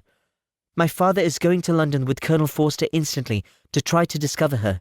What he means to do I am sure I know not, but his excessive distress will not allow him to pursue any measure in the best and safest way, and Colonel Forster is obliged to be at Brighton again tomorrow evening. In such an exigence, my uncle's advice and assistance would be everything in the world. He will immediately comprehend what I must feel, and I rely on his goodness.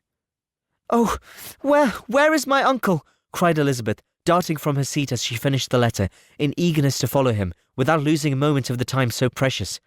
But as she reached the door, it was opened by a servant, and Mr. Darcy appeared. Her pale face and impetuous manner made him start, and before he could recover himself to speak, she, in whose mind every idea was superseded by Lydia's situation, hastily exclaimed, I beg your pardon, but I must leave you. I must find Mr. Gardiner this moment, on business that cannot be delayed. I have not an instant to lose. Good God, what is the matter? Cried he, with more feeling than politeness. Then recollecting himself, I will not detain you a minute, but let me, or let the servant go after Mr. and Mrs. Gardiner. You are not well enough, you cannot go yourself. Elizabeth hesitated, but her knees trembled under her, and she felt how little would be gained by her attempting to pursue them. Calling back the servant, therefore, she commissioned him, though in so breathless an accent as made her almost unintelligible, to fetch his master and mistress home instantly. On his quitting the room, she sat down, unable to support herself, and looking so miserably ill that it was impossible for Darcy to leave her, or to refrain from saying, in the tone of gentleness and commiseration, "Let me call your maid. Is there nothing you could take to give you present relief? A glass of wine? Shall I get you one? You are very ill." "No, I thank you," she replied, endeavouring to recover herself. "There is nothing the matter with me. I am quite well. I am only distressed by some dreadful news which I have just received from Longbourn." She burst into tears as she alluded to it, and for a few minutes could not speak another word. Darcy, in wretched suspense, could only say something indistinctly of his concern, and observe her in compassionate silence. At length she spoke again. "I have just had a letter from Jane, with such dreadful news. It cannot be concealed from anyone. My younger sister has left all her friends, has eloped, has thrown herself into the power of Mr. Wickham. They are gone off together from Brighton. You know him too well to doubt the rest. She has no money, no connections, nothing that can tempt him to. She is lost forever." Darcy was fixed in astonishment. "When I consider," she added in a yet more agitated voice, "that I might have prevented it, I, who knew what he was, had I but explained some part of it only, some part of what I learned to my own family. Had his character been known, this could not have happened. But it is all too late now." "I am grieved indeed," cried Darcy. "Grieved, shocked. But is it certain, absolutely certain?" "Oh, yes. They left Brighton together on Sunday night, and were traced almost to London, but not beyond. They are certainly not gone to Scotland." "And what has been done, what has been attempted to recover her?" "My father has gone to London, and Jane has written to beg my uncle's immediate assistance, and we shall be off, I hope, in half an hour. But nothing can be done. I know very well that nothing can be done. How is such a man to be worked on? How are they even to be discovered? I have not the smallest hope. It is in every way horrible." Darcy shook his head in silent acquiescence.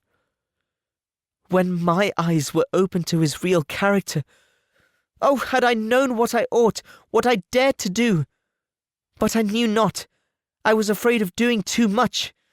Wretched, wretched mistake!" Darcy made no answer. He seemed scarcely to hear her, and was walking up and down the room in earnest meditation, his brow contracted, his air gloomy. Elizabeth soon observed, and instantly understood it. Her power was sinking. Everything must sink under such a proof of family weakness, such an assurance of the deepest disgrace. She could neither wonder nor condemn, but the belief of his self-conquest brought nothing consolatory to her bosom, afforded no palliation of her distress. It was, on the contrary, exactly calculated to make her understand her own wishes, and never had she so honestly felt that she could have loved him as now, when all love must be in vain. But self, though it would intrude, could not engross her. Lydia, the humiliation, the misery she was bringing on them all, soon swallowed up every private care, and covering her face with a handkerchief, Elizabeth was soon lost to everything else, and, after a pause of several minutes, was only recalled to a sense of her situation by the voice of her companion, who, in a manner which, though it spoke compassion, spoke likewise restraint, said, "I am afraid you have long been desiring my absence, nor have I anything to plead in excuse for my stay, but real, though unavailing concern. Would to heaven that anything could be either said or done on my part that might offer consolation to such distress. But I will not torment you with vain wishes, which may seem purposely to ask for your thanks. This unfortunate affair will, I fear, prevent my sister's having the pleasure of seeing you at Pemberley today." "Oh, yes. Be so kind as to apologize for us to Miss Darcy. Say that urgent business calls us home immediately. Conceal the unhappy truth as long as it is possible. I know it cannot be long." He readily assured her of his secrecy, again expressed his sorrow for her distress, wished it a happier conclusion than there was at present reason to hope, and, leaving his compliments for her relations, with only one serious parting look, went away. As he quitted the room, Elizabeth felt how improbable it was that they should ever see each other again on such terms of cordiality as had marked their several meetings in Derbyshire. And as she threw a retrospective glance over the whole of their acquaintance, so full of contradictions and varieties, sighed at the perverseness of those feelings which would now have promoted its continuance, and would formerly have rejoiced in its termination. If gratitude and esteem are good foundations of affection, Elizabeth's change of sentiment will be neither improbable nor faulty. But if otherwise, if regard springing from such sources is unreasonable or unnatural, in comparison of what is so often described as arising on a first interview with its object, and even before 2 words have been exchanged, nothing can be said in her defence, except that she had given somewhat of a trial to the latter method in her partiality for Wickham, and that its ill success might, perhaps, authorize her to seek the other less interesting mode of attachment. Be that as it may, she saw him go with regret, and in this early example of what Lydia's infamy must produce, found additional anguish as she reflected on that wretched business. Never, since reading Jane's second letter, had she entertained a hope of Wickham's meaning to marry her. No one but Jane, she thought, could flatter herself with such an expectation. Surprise was the least of her feelings on this development. While the contents of the first letter remained in her mind, she was all surprise, all astonishment that Wickham should marry a girl whom it was impossible he could marry for money, and how Lydia could ever have attached him had appeared incomprehensible. But now it was all too natural. For such an attachment as this she might have sufficient charms, and though she did not suppose Lydia to be deliberately engaging in an elopement without the intention of marriage, she had no difficulty in believing that neither her virtue nor her understanding would preserve her from falling an easy prey. She had never perceived, while the regiment was in Hertfordshire, that Lydia had any partiality for him, but she was convinced that Lydia wanted only encouragement to attach herself to anybody. Sometimes one officer, sometimes another had been her favourite, as their attentions raised them in her opinion. Her affections had continually been fluctuating, but never without an object. The mischief of neglect and mistaken indulgence towards such a girl, oh, how acutely did she now feel it! She was wild to be at home, to hear, to see, to be upon the spot to share with Jane in the cares that must now fall wholly upon her, in a family so deranged, a father absent, a mother incapable of exertion and requiring constant attendance, and though almost persuaded that nothing could be done for Lydia, her uncle's interference seemed of the utmost importance. Until he entered the room, her impatience was severe. Mr. and Mrs. Gardiner had hurried back in alarm, supposing by the servant's account that their niece was taken suddenly ill, but satisfying them instantly on that head, she eagerly communicated the cause of their summons, reading the 2 letters aloud, and dwelling on the postscript of the last with trembling energy. Though Lydia had never been a favourite with them, Mr. and Mrs. Gardiner could not but be deeply afflicted. Not Lydia only, but all were concerned in it, and after the first exclamations of surprise and horror, Mr. Gardiner promised every assistance in his power. Elizabeth, though expecting no less, thanked him with tears of gratitude, and all 3 being actuated by one spirit, everything relating to their journey was speedily settled. They were to be off as soon as possible. "But what is to be done about Pemberley?" cried Mrs. Gardiner. "John told us Mr. Darcy was here when you sent for us. Was it so?" "Yes, and I told him we should not be able to keep our engagement. That is all settled." What is all settled? repeated the other, as she ran into her room to prepare. And are they upon such terms as for her to disclose the real truth? Oh, that I knew how it was! But wishes were vain, or at least could only serve to amuse her in the hurry and confusion of the following hour. Had Elizabeth been at leisure to be idle, she would have remained certain that all employment was impossible to one so wretched as herself. But she had her share of business as well as her aunt, and amongst the rest there were notes to be written to all their friends at Lambton, with false excuses for their sudden departure.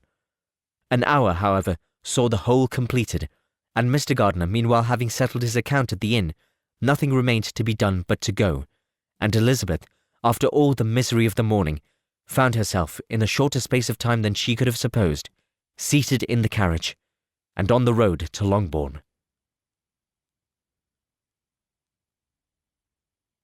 Chapter 47. "I have been thinking it over again, Elizabeth," said her uncle as they drove from the town, "and really, upon serious consideration, I am much more inclined than I was to judge as your eldest sister does on the matter. It appears to me so very unlikely that any young man should form such a design against a girl who is by no means unprotected or friendless, and who was actually staying in his colonel's family, that I am strongly inclined to hope the best. Could he expect that her friends would not step forward? Could he expect to be noticed again by the regiment after such an affront to Colonel Forster? His temptation is not adequate to the risk." "Do you really think so?" cried Elizabeth, brightening up for a moment. "Upon my word," said Mrs. Gardiner, "I begin to be of your uncle's opinion. It is really too great a violation of decency, honour, and interest for him to be guilty of. I cannot think so very ill of Wickham. Can you yourself, Lizzie, so wholly give him up as to believe him capable of it?" "Not perhaps of neglecting his own interest, but of every other neglect I can believe him capable, if indeed it should be so. But I dare not hope it. Why should they not go on to Scotland if that had been the case?" "In the first place," replied Mr. Gardiner, "there is no absolute proof that they are not gone to Scotland." "Oh, but their removing from the shares into a hackney coach is such a presumption. And besides, no traces of them were to be found on the Barnet Road." "Well, then, supposing them to be in London, they may be there, though for the purpose of concealment, and for no more exceptional purpose. It is not likely that money should be very abundant on either side, and it might strike them that they could be more economically, though less expeditiously, married in London than in Scotland." "But why all this secrecy? Why any fear of detection? Why must their marriage be private? Oh, no, no, this is not likely. His most particular friend, you see by Jane's account, was persuaded of his never intending to marry her. Wickham will never marry a woman without some money. He cannot afford it. And what claims has Lydia? What attraction has she beyond youth, health, and good humour that could make him, for her sake, forego every chance of benefiting himself by marrying well? As to what restraint the apprehensions of disgrace in the corps might throw on the dishonourable elopement with her, I am not to be the judge, for I know nothing of the effects that such a step might produce. But as to your other objection, I am afraid it will hardly hold good. Lydia has no brothers to step forward, and he might imagine, from my father's behaviour, from his indolence and the little attention he has ever seemed to give to what was going forward in his family, that he would do as little, and think as little about it as any father could do in such a matter." "But can you think that Lydia is so lost to everything but love of him as to consent to live with him on any terms other than marriage?" "It does seem, and it is most shocking indeed," replied Elizabeth, with tears in her eyes, "that a sister's sense of decency and virtue in such a point should admit of doubt. But really I know not what to say. Perhaps I am not doing her justice. But she is very young. She has never been taught to think on serious subjects, and for the last half-year, nay, for a 12-month, she has been given up to nothing but amusement and vanity. She has been allowed to dispose of her time in the most idle and frivolous manner, and to adopt any opinions that came in her way. Since the Shire were first quartered in Meryton, nothing but love, flirtation, and offices have been in her head. She has been doing everything in her power by thinking and talking on the subject, to give greater, what shall I call it, susceptibility to her feelings, which are naturally lively enough, and we all know that Wickham has every charm of person and address that can captivate a woman." "But you see that Jane," said her aunt, "does not think so very ill of Wickham as to believe him capable of the attempt." "Of whom does Jane ever think ill? And who is there, whatever might be their former conduct, that she would think capable of such an attempt till it were proved against them? But Jane knows, as well as I do, what Wickham really is. We both know that he has been profligate in every sense of the word, that he has neither integrity nor honour, and that he is as false and deceitful as he is insinuating." "And do you really know all this?" cried Mrs. Gardiner, whose curiosity as to the mode of her intelligence was all alive. "I do indeed," replied Elizabeth, colouring. "I told you the other day of his infamous behaviour to Mr. Darcy, and you yourself, when last at Longbourn, heard in what manner he spoke of the man who had behaved with such forbearance and liberality towards him, and there are other circumstances which I am not at liberty, which it is not worth while to relate. But his lies about the whole Pemberley family are endless. From what he said of Miss Darcy, I was thoroughly prepared to see a proud, reserved, disagreeable girl. Yet he knew to the contrary himself. He must know that she was as amiable and unpretending as we have found her. But does Lydia know nothing of this? Can she be ignorant of what you and Jane seem so well to understand? Oh, yes. That is the worst of all. Till I was in Kent, and saw so much of both Mr. Darcy and his relation Colonel Fitzwilliam, I was ignorant of the truth myself. And when I returned home, the Shire was to leave Meryton in a week or a fortnight's time. As that was the case, neither Jane, to whom I related the whole, nor I thought it necessary to make our knowledge public, for of what use could it apparently be to anyone that the good opinion which all the neighbourhood had of him should then be overthrown? And even when it was settled that Lydia should go with Mrs. Forster, the necessity of opening her eyes to his character never occurred to me. That she could be in any danger from the deception never entered my head. That such a consequence as this should ensue, you may easily believe, was far enough from my thoughts. When they all removed to Brighton, therefore, you had no reason, I suppose, to believe them fond of each other? Not in the slightest. I can remember no symptom of affection on either side, and had anything of the kind been perceptible, you must be aware that ours is not a family on which it could be thrown away. When first he entered the corps, she was ready enough to admire him, but so we all were. Every girl in or near Meryton was out of her senses about him for the first 2 months, but he never distinguished her by any particular attention, and consequently, after a moderate period of extravagance and wild admiration, her fancy for him gave way, and others of the regiment, who treated her with more distinction, again became her favourites. It may be easily believed that however little of novelty could be added to her fears, hopes, and conjectures on this interesting subject, by its repeated discussion, no other could detain them from it long during the whole of the journey. From Elizabeth's thoughts it was never absent. Fixed there by the keenest of all anguish, self-reproach, she could find no interval of ease or forgetfulness. They travelled as expeditiously as possible, and, sleeping one night on the road, reached Longbourn by dinner-time the next day. It was a comfort to Elizabeth to consider that Jane could not have been wearied by long expectations.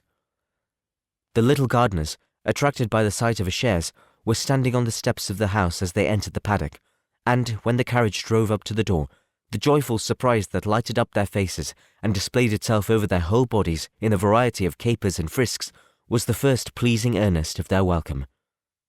Elizabeth jumped out, and after giving them each a hasty kiss, hurried into the vestibule, where Jane, who came running down from her mother's apartment, immediately met her.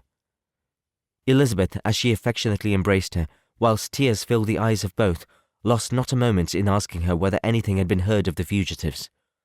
"Not yet," replied Jane, "but now that my dear uncle has come, I hope everything will be well. Is my father in town?" "Yes, he went on Tuesday, as I wrote you word." "And you have heard from him often?" "We have heard only twice. He wrote me a few lines on Wednesday to say that he had arrived in safety, and to give me his directions, which I particularly begged him to do. He merely added that he should not write again till he had something of importance to mention." "And my mother, how is she? How are you all?" "My mother is tolerably well, I trust, though her spirits are greatly shaken. She is upstairs and will have great satisfaction in seeing you all. She does not yet leave her dressing-room. Mary and Kitty, thank heaven, are quite well." "But you, how are you?" cried Elizabeth. "You look pale. How much you must have gone through."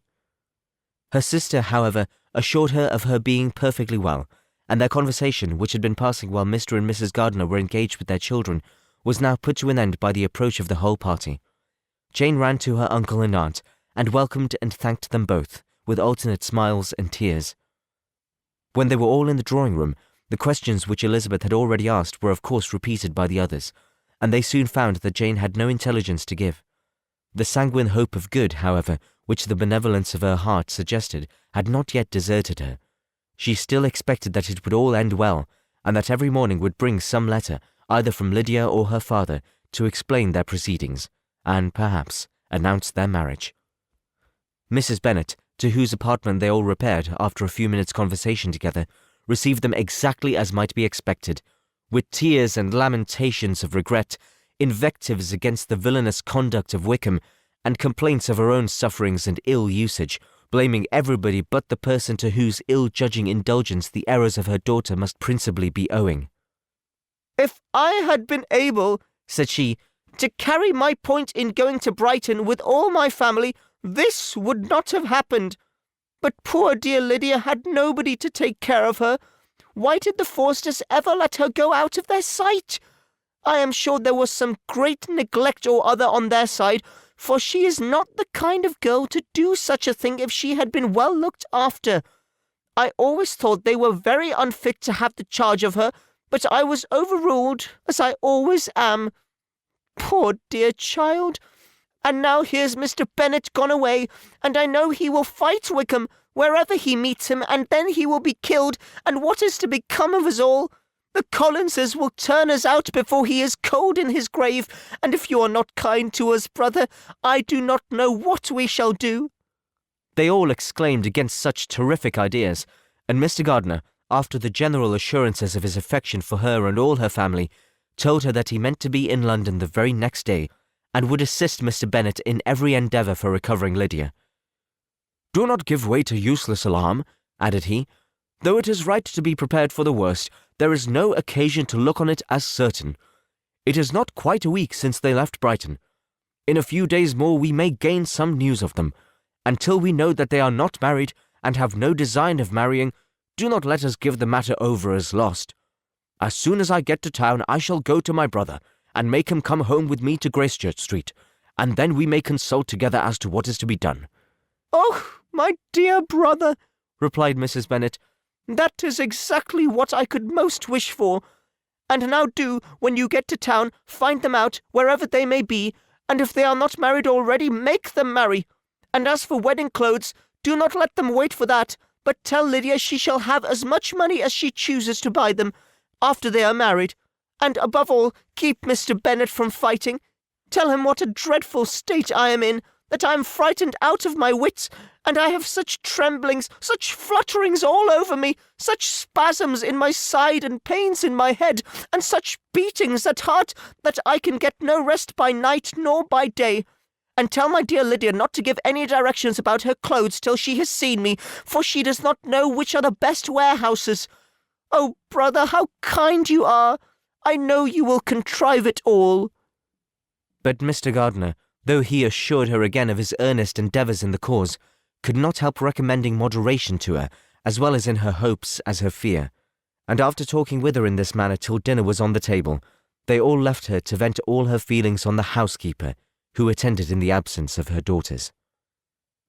Though her brother and sister were persuaded that there was no real occasion for such a seclusion from the family, they did not attempt to oppose it, for they knew that she had not prudence enough to hold her tongue before the servants while they waited at table, and judged it better that one only of the household, and the one whom they could most trust, should comprehend all her fears and solicitude on the subject.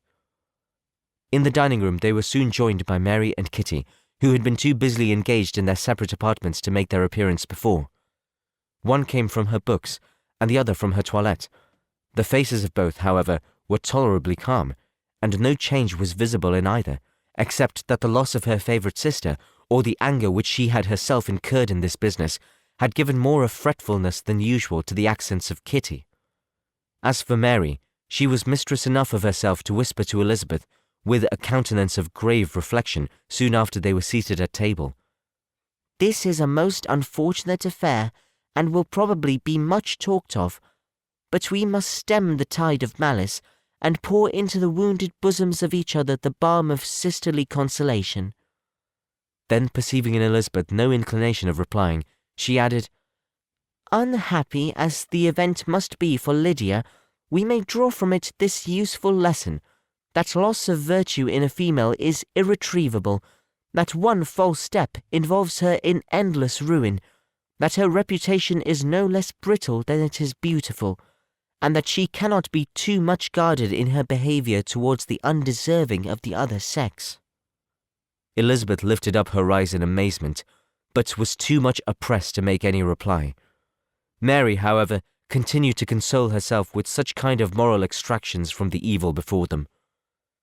In the afternoon, the two elder Miss Bennets were able to be for half an hour by themselves, and Elizabeth instantly availed herself of the opportunity of making any inquiries, which Jane was equally eager to satisfy.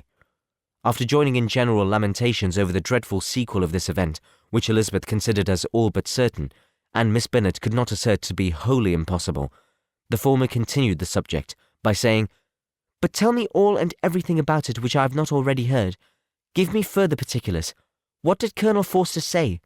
Had they no apprehension of anything before the elopement took place? They must have seen them together forever." "Colonel Forster did own that he had often suspected some partiality, especially on Lydia's side, but nothing to give him any alarm. I am so grieved for him. His behaviour was attentive and kind to the utmost. He was coming to us, in order to assure us of his concern, before he had any idea of their not being gone to Scotland. When that apprehension first got abroad, it hastened his journey." "And was Denny convinced that Wickham would not marry? Did he know of their intending to go off? Had Colonel Forster seen Denny himself?" "Yes, but when questioned by him, Denny denied knowing anything of their plans, and would not give his real opinion about it.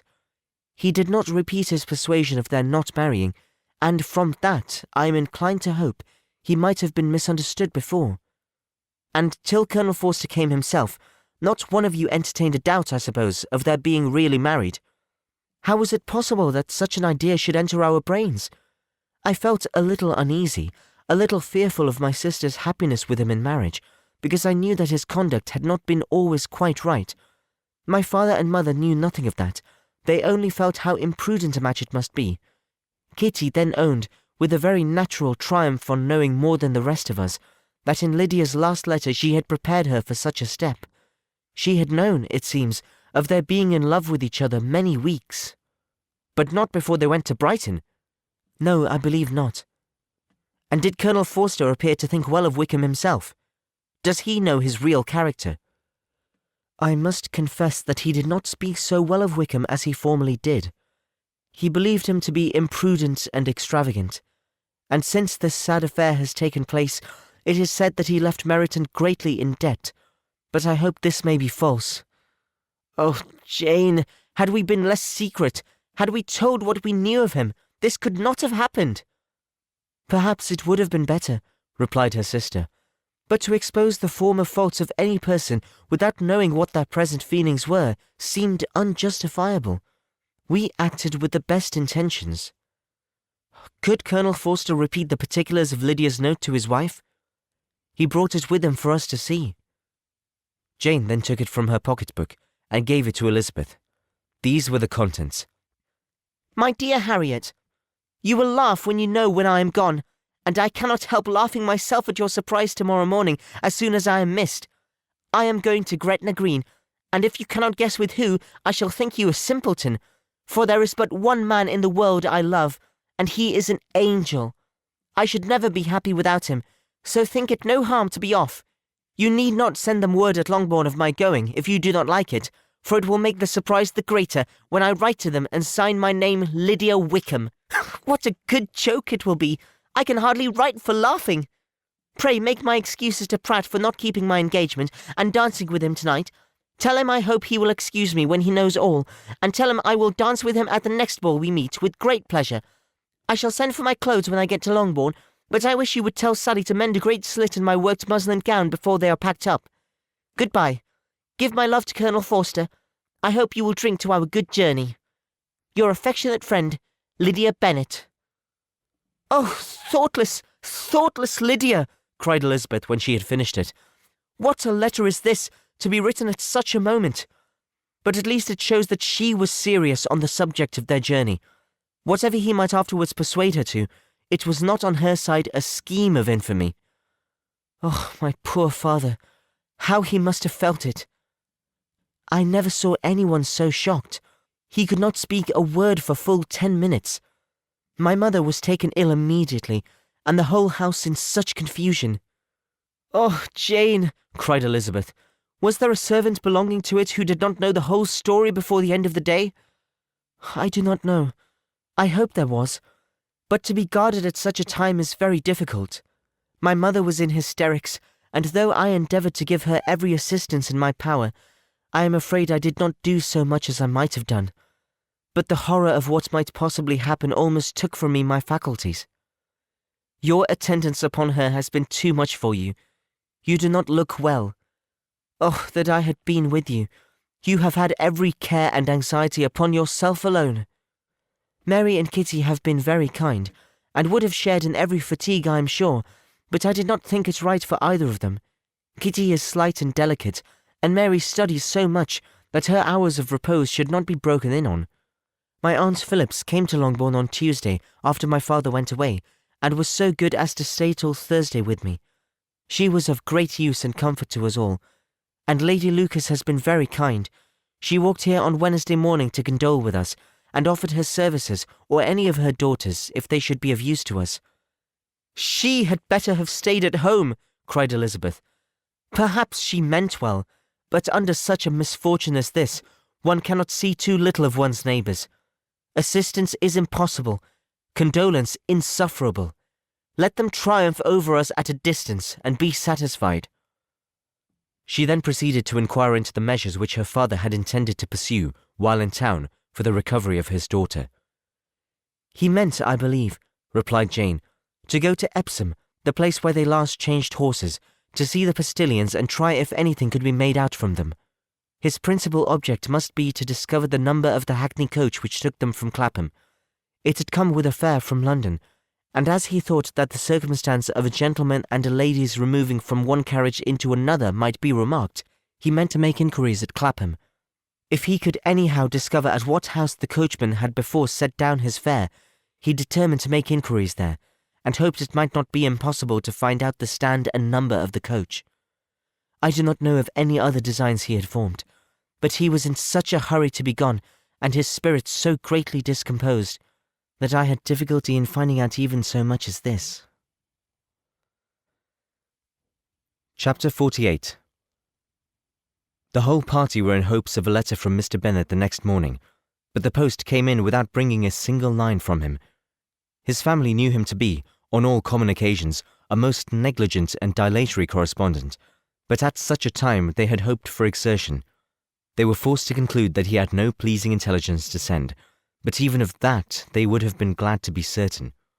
Mr. Gardiner had waited only for the letters before he set off. When he was gone, they were certain at least of receiving constant information of what was going on, and their uncle promised, at parting, to prevail upon Mr. Bennet to return to Longbourn as soon as he could, to the great consolation of his sister, who considered it as the only security for her husband's not being killed in the duel. Mrs. Gardiner and the children were to remain in Hertfordshire a few days longer, as the former thought her presence might be serviceable to her nieces. She shared in their attendance on Mrs. Bennet, and was a great comfort to them in their hours of freedom. Their other aunt also visited them frequently, and always, as she said, with the design of cheering and heartening them up, though, as she never came without reporting some fresh instance of Wickham's extravagance or irregularity, she seldom went away without leaving them more dispirited than she found them. All Meryton seemed striving to blacken the man who, but 3 months before, had almost been an angel of light. He was declared to be in debt to every tradesman in the place, and his intrigues, all honoured with the title of seduction, had been extended into every tradesman's family. Everybody declared that he was the wickedest young man in the world, and everybody began to find out that they had always distrusted the appearance of his goodness. Elizabeth, though she did not credit above half of what was said, believed enough to make her former assurance of her sister's ruin more certain, and even Jane, who believed still less of it, became almost hopeless, more especially as the time was now come when, if they had gone to Scotland, which she had never before entirely despaired of, they must in all probability have gained some news of them. Mr. Gardiner left Longbourn on Sunday. On Tuesday his wife received a letter from him. It told them that, on his arrival, he had immediately found out his brother, and persuaded him to come to Gracechurch Street, that Mr. Bennet had been to Epsom and Clapham before his arrival, but without gaining any satisfactory information, and that he was now determined to inquire at all the principal hotels in town, as Mr. Bennet thought it possible they might have gone to one of them on their first coming to London before they procured lodgings. Mr. Gardiner himself did not expect any success from this measure, but as his brother was eager in it, he meant to assist him in pursuing it. He added that Mr. Bennet seemed wholly disinclined at present to leave London, and promised to write again very soon. There was also a postscript to this effect. "I have written to Colonel Forster to desire him to find out, if possible, from some of the young man's intimates in the regiment, whether Wickham has any relations or connections who would be likely to know in what part of town he has now concealed himself. If there were anyone that one could apply to with the probability of gaining such a clue as that, it might be of essential consequence. At present, we have nothing to guide us. Colonel Forster will, I dare say, do everything in his power to satisfy us on this head. But, on second thoughts, perhaps Lizzie could tell us what relations he has now living, better than any other person."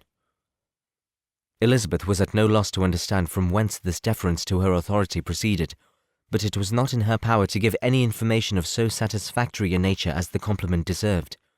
She had never heard of his having had any relations, except a father and mother, both of whom had been dead many years. It was possible, however, that some of his companions in the shire might be able to give more information, and though she was not very sanguine in expecting it, the application was a something to look forward to. Every day at Longbourn was now a day of anxiety, but the most anxious part of each was when the post was expected. The arrival of letters was the grand object of every morning's impatience.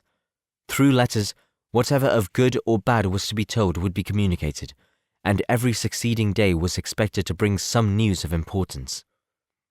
But before they heard again from Mr. Gardiner, a letter arrived for their father from a different quarter, from Mr. Collins, which, as Jane had received directions to open all that came for him in his absence, she accordingly read, and Elizabeth, who knew what curiosities his letters always were, looked over her and read it likewise. It was as follows. "My dear Sir, I feel myself called upon, by our relationship and my situation in life, to condole with you on the grievous affliction you are now suffering under, of which we were yesterday informed by a letter from Hertfordshire. Be assured, my dear sir, that Mrs. Collins and myself sincerely sympathize with you and all your respectable family in your present distress, which must be of the bitterest kind, because proceeding from a cause which no time can remove. No arguments shall be wanting on my part that can alleviate so severe a misfortune, or that may comfort you under a circumstance that must be of all others the most afflicting to a parent's mind. The death of your daughter would have been a blessing in comparison of this, and it is the more to be lamented because there is reason to suppose, as my dear Charlotte informs me, that this licentiousness of behaviour in your daughter has proceeded from a faulty degree of indulgence, though, at the same time, for the consolation of yourself and Mrs. Bennet, I am inclined to think that her own disposition must be naturally bad, or she could not be guilty of such an enormity at so early an age. Howsoever that may be, you are grievously to be pitied, in which opinion I am not only joined by Mrs. Collins, but likewise by Lady Catherine and her daughter, to whom I have related the affair. They agree with me in apprehending that this false step in one daughter will be injurious to the fortunes of all the others, for who, as Lady Catherine herself condescendingly says, will connect themselves with such a family.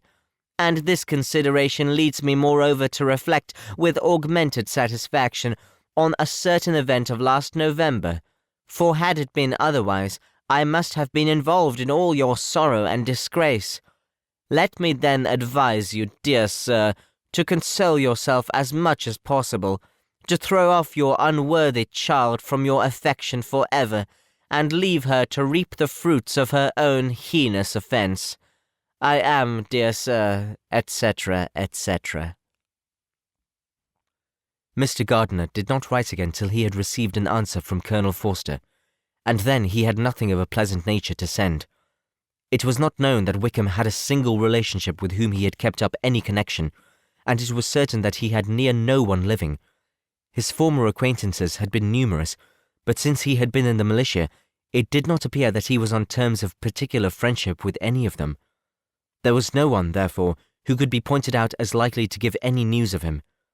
and in the wretched state of his own finances, there was a very powerful motive for secrecy, in addition to his fear of discovery by Lydia's relations, for it had just transpired that he had left gaming debts behind him to a very considerable amount. Colonel Forster believed that more than £1,000 would be necessary to clear his expenses at Brighton. He owed a good deal in town, but his debts of honour were still more formidable. Mr. Gardiner did not attempt to conceal these particulars from the Longbourn family. Jane heard them with horror. "A gamester!" she cried.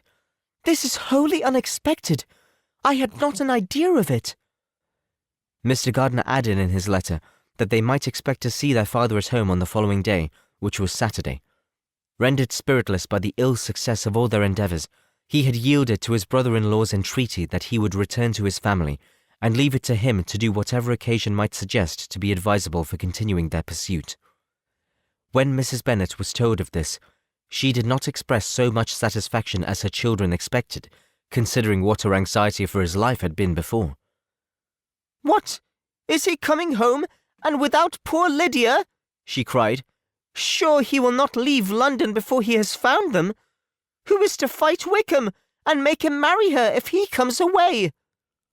As Mrs. Gardiner began to wish to be at home, it was settled that she and the children should go to London, at the same time that Mr. Bennet came from it.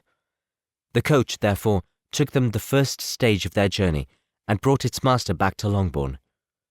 Mrs. Gardiner went away in all the perplexity about Elizabeth and her Derbyshire friend that had attended her from that part of the world. His name had never been voluntarily mentioned before them by their niece, and the kind of half-expectation which Mrs. Gardiner had formed of their being followed by a letter from him had ended in nothing. Elizabeth had received none since her return that could come from Pemberley. The present unhappy state of the family rendered any other excuse for the lowness of her spirits unnecessary. Nothing, therefore, could be fairly conjectured from that, though Elizabeth, who was by this time tolerably well acquainted with her own feelings, was perfectly aware that, had she known nothing of Darcy, she could have borne the dread of Lydia's infamy somewhat better. It would have spared her, she thought, one sleepless night out of 2. When Mr. Bennet arrived, he had all the appearance of his usual philosophic composure. He said as little as he had ever been in the habit of saying, made no mention of the business that had taken them away, and it was some time before his daughters had courage to speak of it. It was not till the afternoon, when he had joined them at tea, that Elizabeth ventured to introduce the subject, and then, on her briefly expressing her sorrow for what he must have endured, he replied, "Say nothing of that. Who should suffer but myself? It has been my own doing, and I ought to feel it." "You must not be too severe upon yourself," replied Elizabeth. "You may well warn me against such an evil. Human nature is so prone to fall into it. No, Lizzie, let me once in my life feel how much I have been to blame. I am not afraid of being overpowered by the impression. It will pass away soon enough." "Do you suppose them to be in London?" "Yes. Where else can they be so well concealed?" "And Lydia used to want to go to London," added Kitty. "She is happy then," said her father dryly, "and her residence there will probably be of some duration." Then, after a short silence, he continued, "Lizzie, I bear you no ill will for being justified in your advice to me last May, which, considering the event, shows some greatness of mind." They were interrupted by Miss Bennet, who came to fetch her mother's tea. "This is a parade," he cried, "which does one good. It gives such an elegance to misfortune. Another day I will do the same. I will sit in my library, in my nightcap and powdering gown, and give as much trouble as I can. Or, perhaps, I will defer it till Kitty runs away." "I'm not going to run away, Papa," said Kitty fretfully. "If I should ever go to Brighton, I would behave better than Lydia."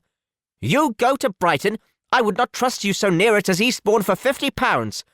No, Kitty, I have at last learned to be cautious, and you will feel the effects of it. No officer is ever to enter into my house again, nor even to pass through the village. Balls will be absolutely prohibited, unless you stand up with one of your sisters, and you are never to stir out of doors till you can prove that you have spent 10 minutes of every day in a rational manner." Kitty, who took all these threats in a serious light, began to cry. Well, well, said he, do not make yourself unhappy. If you are a good girl for the next 10 years, I will take you to a review at the end of them. Part 10 of Pride and Prejudice by Jane Austen, read by Bluefax. Chapter 49.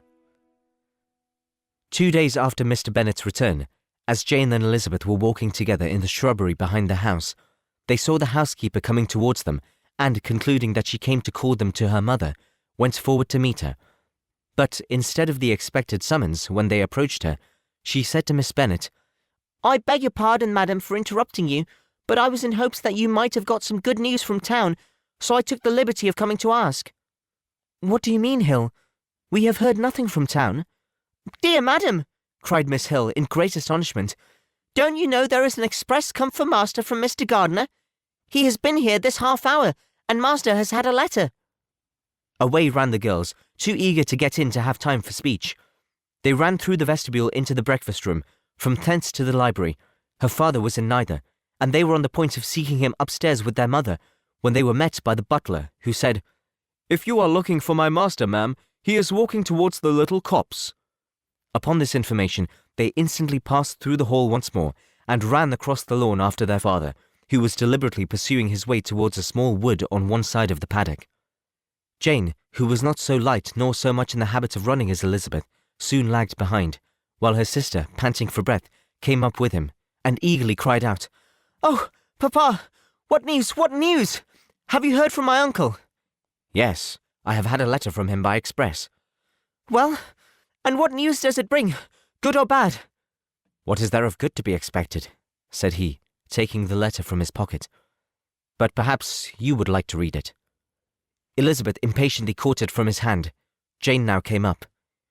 "Read it aloud," said her father, "for I hardly know myself what it is about."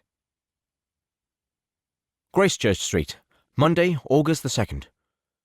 My dear brother, at last I am able to send you some tidings of my niece, and such as, upon the whole, I hope it will give you satisfaction. Soon after you left me on Saturday, I was fortunate enough to find out in what part of London they were. The particulars I reserve till we meet. It is enough to know they are discovered. I have seen them both. "Then it is as I always hoped," cried Jane. "They are married." Elizabeth read on. I have seen them both. They are not married, nor can I find there was any intention of being so. But if you are willing to perform the engagements which I have ventured to make on your side, I hope it will not be long before they are. All that is required of you is, to assure your daughter, by settlement, her equal share of the £5,000 secured among your children after the decease of yourself and my sister, and moreover, to enter into an engagement of allowing her, during your life, £1,000 per annum. These are conditions which, considering everything, I had no hesitation in complying with, as far as I thought myself privileged, for you. I shall send this by express, that no time may be lost in bringing me your answer.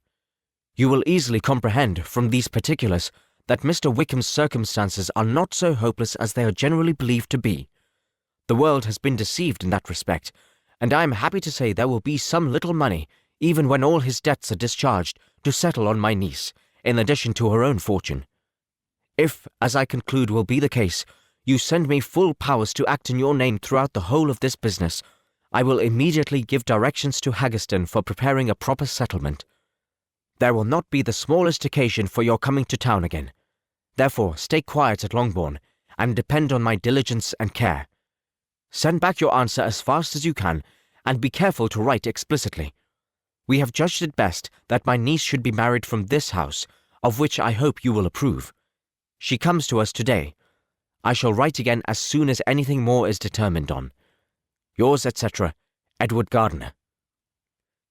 "Is it possible?" cried Elizabeth when she had finished. "Can it be possible that he will marry her?" "Wickham is not so undeserving, then, as we thought him," said her sister. "My dear father, I congratulate you." "And have you answered the letter?" cried Elizabeth. "No, but it must be done soon."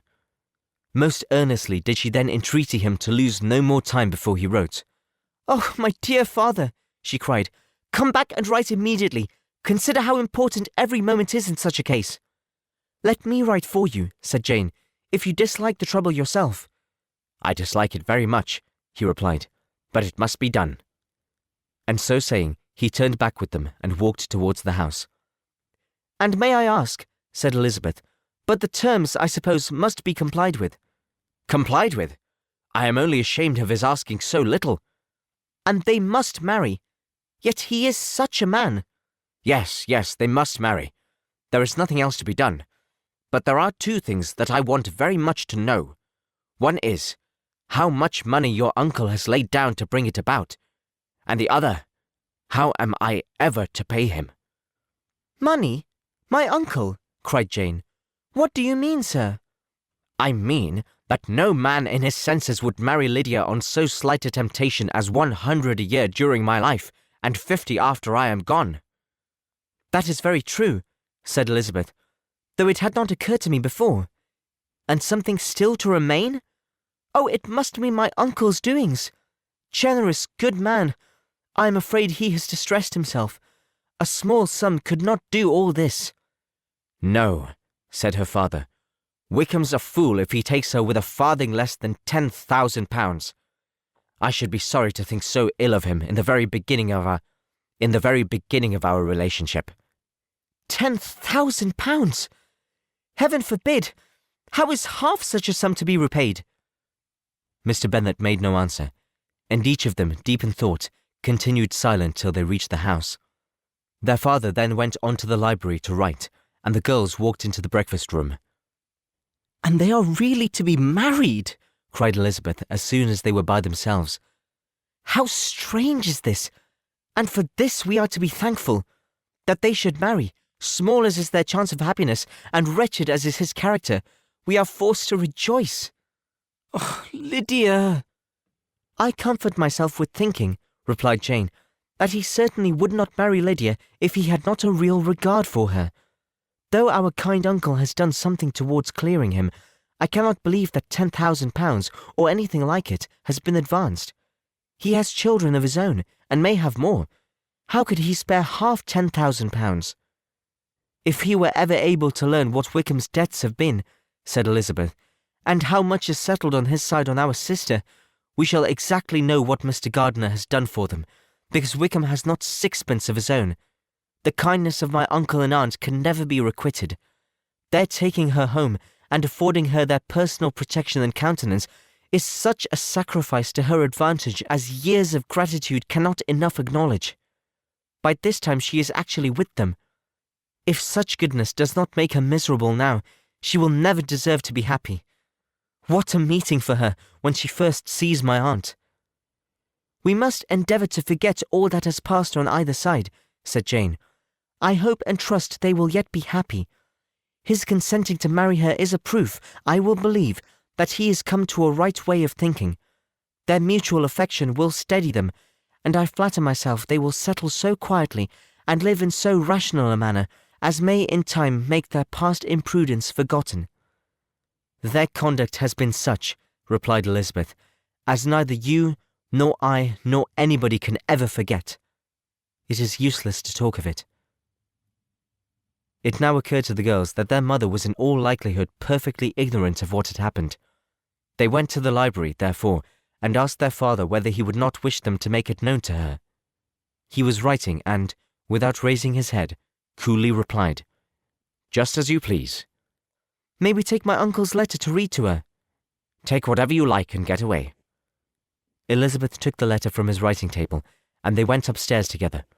Mary and Kitty were both with Mrs. Bennet. One communication would, therefore, do for all. After a slight preparation for good news, the letter was read aloud. Mrs. Bennet could hardly contain herself. As soon as Jane had read Mr. Gardiner's hope of Lydia's being soon married, her joy burst forth, and every following sentence added to its exuberance. She was now in an irritation as violent from delight as she had ever been fidgety from alarm and vexation. To know that her daughter would be married was enough. She was disturbed by no fear for her felicity, nor humbled by any remembrance of her misconduct. "My dear, dear Lydia," she cried, "this is delightful indeed. She will be married. I shall see her again. She will be married at 16.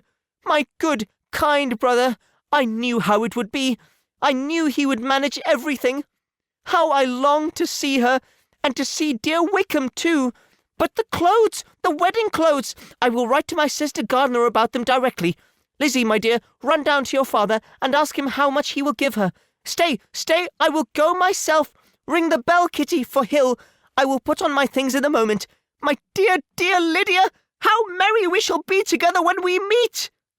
Her eldest daughter endeavoured to give some relief to the violence of these transports by leading her thoughts to the obligations which Mr. Gardiner's behaviour laid them all under. "For we must attribute this happy conclusion," she added, "in a great measure to his kindness. We are persuaded that he has pledged himself to assist Mr. Wickham with money." "Well," cried her mother, "it is all very right. Who should do it but her own uncle? If he had not had a family of his own, I and my children must have had all his money, you know, and it is the first time we have ever had anything from him except a few presents. Well, I am so happy. In a short time I shall have a daughter married. Mrs. Wickham, how well it sounds! And she was only 16 last June. My dear Jane, I'm in such a flutter that I'm sure I can't write, so I will dictate, and you will write for me. We will settle with your father about the money afterwards, but the things should be ordered immediately." She was then proceeding to all the particulars of calico, muslin, and cambric, and would shortly have dictated some very plentiful orders, had not Jane, though with some difficulty, persuaded her to wait till her father was at leisure to be consulted. One day's delay, she observed, would be of small importance, and her mother was too happy to be quite so obstinate as usual. Other schemes, too, came into her head. "I will go to Meryton," said she, "as soon as I am dressed, and tell the good news to my sister Phillips. And as I come back, I can call on Lady Lucas and Mrs. Long. Kitty, run down and order the carriage. An airing would do me a great deal of good, I am sure. Girls, can I do anything for you in Meryton? Oh, here comes Hill. My dear Hill, have you heard the good news? Miss Lydia is going to be married, and you shall all have a bowl of punch to make merry at her wedding." Mrs. Hill began instantly to express her joy. Elizabeth received her congratulations among the rest, and then, sick of this folly, took refuge in her own room, that she might think with freedom. Poor Lydia's situation must, at best, be bad enough, but that it was no worse, she had need to be thankful.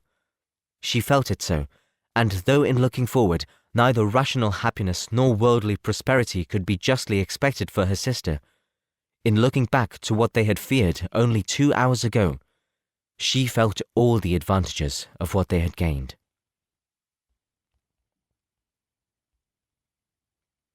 Chapter 50. Mr. Bennet had very often wished before this period of his life that, instead of spending his whole income, he had laid by an annual sum for the better provision of his children and of his wife, if she survived him. He now wished it more than ever. Had he done his duty in that respect, Lydia need not have been indebted to her uncle for whatever of honour or credit could now be purchased for her. The satisfaction of prevailing on one of the most worthless young men in Great Britain to be her husband might then have rested in its proper place. He was seriously concerned that a cause of so little advantage to anyone should be forwarded at the sole expense of his brother-in-law, and he was determined, if possible, to find out the extent of his assistance, and to discharge the obligation as soon as he could. When Mr. Bennet had married, economy was held to be perfectly useless, for, of course, they were to have a son. The son was to join in cutting off the entail as soon as he should be of age, and the widow and the younger children would by that means be provided for. 5 daughters successively entered the world, but yet the son was to come, and Mrs. Bennet, for many years after Lydia's birth, had been certain that he would. This event had last been despaired of, but it was then too late to be saving. Mrs. Bennet had no turn for economy, and her husband's love of independence had alone prevented their exceeding their income. £5,000 was settled by marriage articles on Mrs. Bennet and the children, but in what proportions it should be divided amongst the latter depended on the will of the parents. This was one point, with regard to Lydia at least, which was now to be settled, and Mr. Bennet could have no hesitation in acceding to the proposal before him. In terms of general acknowledgment for the kindness of his brother, though expressed most concisely, he then delivered on paper his perfect approbation of all that was done, and his willingness to fulfill the engagements that had been made for him. He had never before supposed that, could Wickham be prevailed on to marry his daughter, it would be done with so little inconvenience to himself as by the present arrangement. He would scarcely be £10 a year the loser by the 100 that was to be paid them, for, what with her board and pocket allowance, and the continual presents in money which passed to her through her mother's hands, Lydia's expenses had been very little within that sum. That it would be done with such trifling exertion on his side, too, was another very welcome surprise, for his wish at present was to have as little trouble in the business as possible. When the first transports of rage which had produced his activity in seeking her were over, he naturally returned to all his former indolence. His letter was soon dispatched, for, though dilatory in undertaking business, he was quick in its execution. He begged to know further particulars of what he was indebted to his brother, but was too angry with Lydia to send any message to her. The good news spread quickly through the house, and with proportionate speed through the neighbourhood. It was borne in the latter with decent philosophy. To be sure, it would have been more for the advantage of conversation had Miss Lydia Bennet come upon the town, or, as the happiest alternative, been secluded from the world in some distant farmhouse. But there was much to be talked of in marrying her, and the good-natured wishes for her well-doing, which had proceeded before from all the spiteful old ladies in Meryton, lost but a little of their spirit in this change of circumstances, because with such a husband her misery was considered certain. It was a fortnight since Mrs. Bennet had been downstairs, but on this happy day she again took her seat at the head of the table, and in spirits oppressively high. No sentiment of shame gave a damp to her triumph. The marriage of a daughter, which had been the first object of her wishes since Jane was 16, and now on the point of accomplishment, and her thoughts and her words ran wholly on those attendants of elegant nuptials, fine muslins, new carriages, and servants.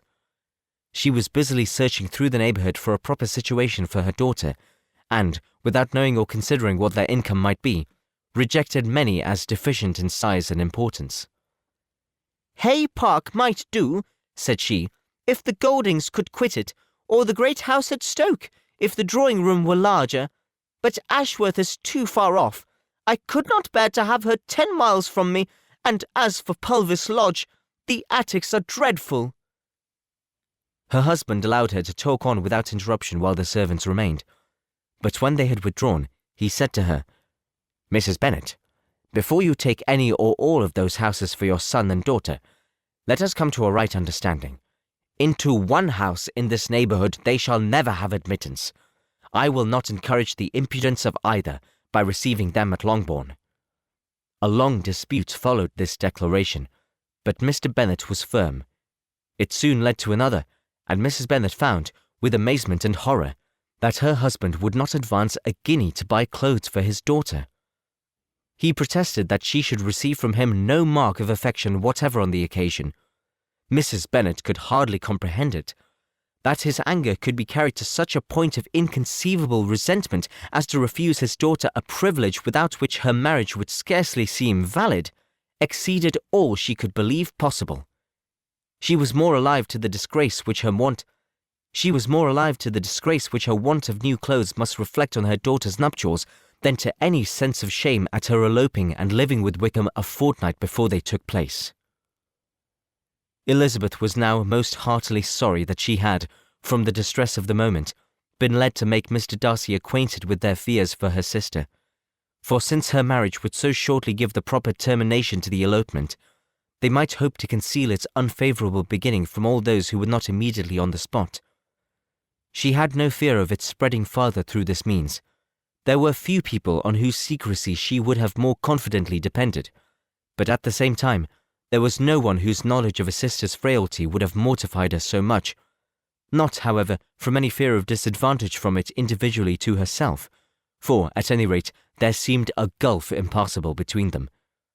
Had Lydia's marriage been concluded on the most honourable terms, it would not be supposed that Mr. Darcy would connect himself with a family where, to every other objection, would now be added an alliance and relationship of the nearest kind with a man whom he so justly scorned. From such a connection she could not wonder that he would shrink. The wish of procuring her regard, which she had assured herself of his feeling in Derbyshire, could not in rational expectation survive such a blow as this. She was humbled, she was grieved, she repented, though she hardly knew of what. She became jealous of his esteem when she could no longer hope to be benefited by it. She wanted to hear of him when there seemed the least chance of gaining intelligence. She was convinced that she could have been happy with him when it was no longer likely they should meet. What a triumph for him, as she often thought, could he know that the proposals which she had proudly spurned only 4 months ago would now have been most gladly and gratefully received. He was as generous, she doubted not, as the most generous of his sex, but while he was mortal, there must be a triumph. She began now to comprehend that he was exactly the man who, in disposition and talents, would most suit her. His understanding and temper, though unlike her own, would have answered all her wishes. It was a union that must have been to the advantage of both. By her ease and liveliness, his mind might have been softened, his manners improved, and, from his judgment, information and knowledge of the world, she must have received benefit of greater importance. But no such happy marriage could now teach the admiring multitude what connubial felicity really was. A union of a different tendency, and precluding the possibility of the other, was soon to be formed in their family. How Wickham and Lydia were to be supported in tolerable independence she could not imagine, but how little of permanent happiness could belong to a couple who were only brought together because their passions were stronger than their virtue, she could easily conjecture. Mr. Gardiner soon wrote again to his brother. To Mr. Bennet's acknowledgments he briefly replied, with assurances of his eagerness to promote the welfare of any of his family, and concluded with entreaties that the subject might never be mentioned to him again. The principal purport of his letter was to inform them that Mr. Wickham had resolved on quitting the militia. "It was greatly my wish that he should do so," he added, "as soon as his marriage was fixed on, and I think you will agree with me in considering the removal from that corps as highly advisable, both on his account and my niece's. It is Mr. Wickham's intention to go into the regulars, and among his former friends there are still some who are able and willing to assist him in the army. He has the promise of an ensigncy in the general's regiment, now quartered in the north. It is an advantage to have it so far from this part of the kingdom. He promises fairly, and I hope among different people, where they may each have a character to preserve, they will both be more prudent. I have written to Colonel Forster to inform him of our present arrangements, and to request that he will satisfy the various creditors of Mr. Wickham in and near Brighton, with assurances of speedy payment, for which I have pledged myself. And will you give yourself the trouble of carrying similar assurances to his creditors in Meryton, of whom I shall subjoin a list according to his information? He has given in all his debts. I hope at least he has not deceived us. Haggerston has our directions, and all will be completed in a week.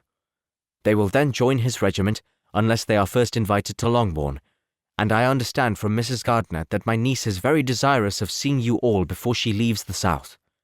She is well, and begins to be dutifully remembered to you and your mother. Yours, etc., Edward Gardiner. Mr. Bennet and his daughters saw all the advantages of Wickham's removal from the shire as clearly as Mr. Gardiner could do. But Mrs. Bennet was not so well pleased with it. Lydia's being settled in the north, just when she had expected most pleasure and pride in her company, for she had by no means given up her plan of their residing in Hertfordshire, was a severe disappointment. And besides, it was such a pity that Lydia should be taken from a regiment where she was acquainted with everybody, and had so many favourites. "She is so fond of Mrs. Forster," said she. "It will be quite shocking to send her away. And there are several of the young men, too, that she likes very much. The officers may not be so pleasant in the general's regiment." His daughter's request, for such it might be considered, of being admitted into her family again before she set off for the north, received at first an absolute negative. But Jane and Elizabeth, who agreed in wishing, for the sake of their sister's feelings and consequence, that she should be noticed on her marriage by her parents, urged him so earnestly, yet so rationally and so mildly, to receive her and her husband at Longbourn as soon as they were married, that he was prevailed on to think as they thought, and act as they wished. and their mother had the satisfaction of knowing that she would be able to show her married daughter in the neighbourhood before she was banished to the north. When Mr. Bennet wrote again to his brother, therefore, he sent his permission for them to come, and it was settled that as soon as the ceremony was over, they should proceed to Longbourn. Elizabeth was surprised, however, that Wickham should consent to such a scheme, and had she consulted only her own inclination, any meeting with him would have been the last object of her wishes. Chapter 51. Their sister's wedding day arrived, and Jane and Elizabeth felt for her probably more than she felt for herself. The carriage was to be sent to meet them, and they were to return in it by dinner-time. Their arrival was dreaded by the elder Miss Bennet, and Jane more especially, who gave Lydia the feelings which would have attended herself had she been the culprit, and was wretched in the thought of what her sister must endure. They came. The family were assembled in the breakfast-room to receive them. Smiles decked the face of Mrs. Bennet as the carriage drove up to the door. Her husband looked impenetrably grave. Her daughters, alarmed, anxious, uneasy. Lydia's voice was heard in the vestibule. The door was thrown open, and she ran into the room. Her mother stepped forwards, embraced her, and welcomed her with rapture, gave her hand with an affectionate smile to Wickham, who followed his lady, and wished them both joy with an alacrity which showed no doubt of their happiness. Their reception from Mr. Bennet, to whom they then turned, was not quite so cordial. His countenance rather gained in austerity, and he scarcely opened his lips. The easy assurance of the young couple, indeed, was enough to provoke him. Elizabeth was disgusted, and even Miss Bennet was shocked. Lydia was Lydia still, untamed, unabashed, wild, noisy, and fearless. She turned from sister to sister, demanding their congratulations, and when at length they all sat down, looked eagerly round the room, took notice of some little alteration in it, and observed, with a laugh, that it was a great while since she had been there. Wickham was not at all more distressed than herself, but his manners were always so pleasing that had his character and his marriage been exactly what they ought, his smiles and his easy address, while he claimed their relationship, would have delighted them all. Elizabeth had not before believed him quite equal to such assurance, but she sat down, resolving within herself to draw no limits in future to the impudence of an impudent man. She blushed, and Jane blushed, but the cheeks of the two who caused their confusion suffered no variation of colour. There was no want of discourse. The bride and her mother could neither of them talk fast enough, and Wickham, who happened to sit near Elizabeth, began inquiring after his acquaintance in that neighbourhood, with a good-humoured ease which she felt very unable to equal in her replies. They seemed each of them to have the happiest memories in the world. Nothing of the past was recollected with pain, and Lydia led voluntarily to subjects which her sisters would not have alluded to for the world. "Only think of its being 3 months," she cried, "since I went away. It seems but a fortnight, I declare, and yet there have been things enough happened in the time. Good gracious, when I went away, I am sure I had no more idea of being married till I came back again, though I thought it would be very good fun if I was." Her father lifted up his eyes.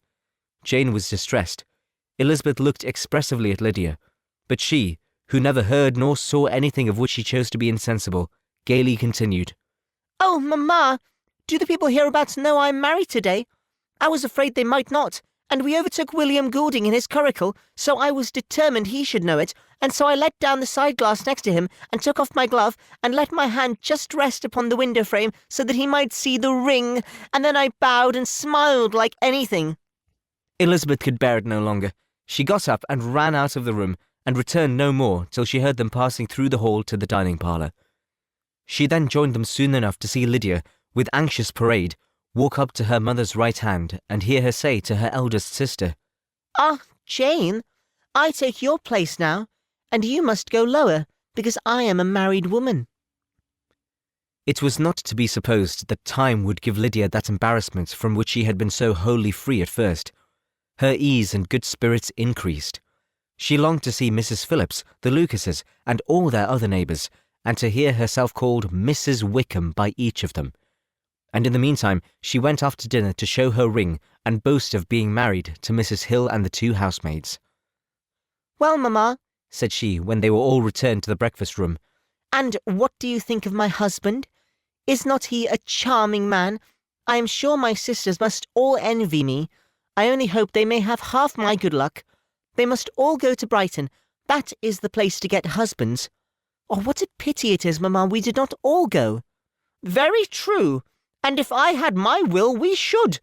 But my dear Lydia, I don't at all like your going such a way off. Must it be so? Oh, Lord, yes, there is nothing in that. I shall like it of all things. You and Papa and my sisters must come down and see us. We shall be at Newcastle all the winter, and I dare say there will be some balls, and I will take great care to get good partners for them all. I should like it beyond anything. I should like it beyond anything, said her mother. And then when you go away, you may leave one or two of my sisters behind you, and I dare say I shall get husbands for them before the winter is over. I thank you for my share of the favour, said Elizabeth, but I do not particularly like your way of getting husbands. Their visitors were not to remain above 10 days with them. Mr. Wickham had received his commission before he left London, and he was to join his regiment at the end of a fortnight. No one but Mrs. Bennet regretted that their stay would be so short, and she made the most of the time by visiting about with her daughter and having very frequent parties at home. These parties were acceptable to all. To avoid a family circle was even more desirable to such as did think than such as did not. Wickham's affection for Lydia was just what Elizabeth had expected to find it, not equal to Lydia's for him. She had scarcely needed her present observation to be satisfied, from the reason of things, that their elopement had been brought on by the strength of her love rather than by his, and she would have wondered why, without violently caring for her, he chose to elope with her at all, had she not felt certain that his flight was rendered necessary by distress of circumstances. And if that were the case, he was not the young man to resist an opportunity of having a companion. Lydia was exceedingly fond of him.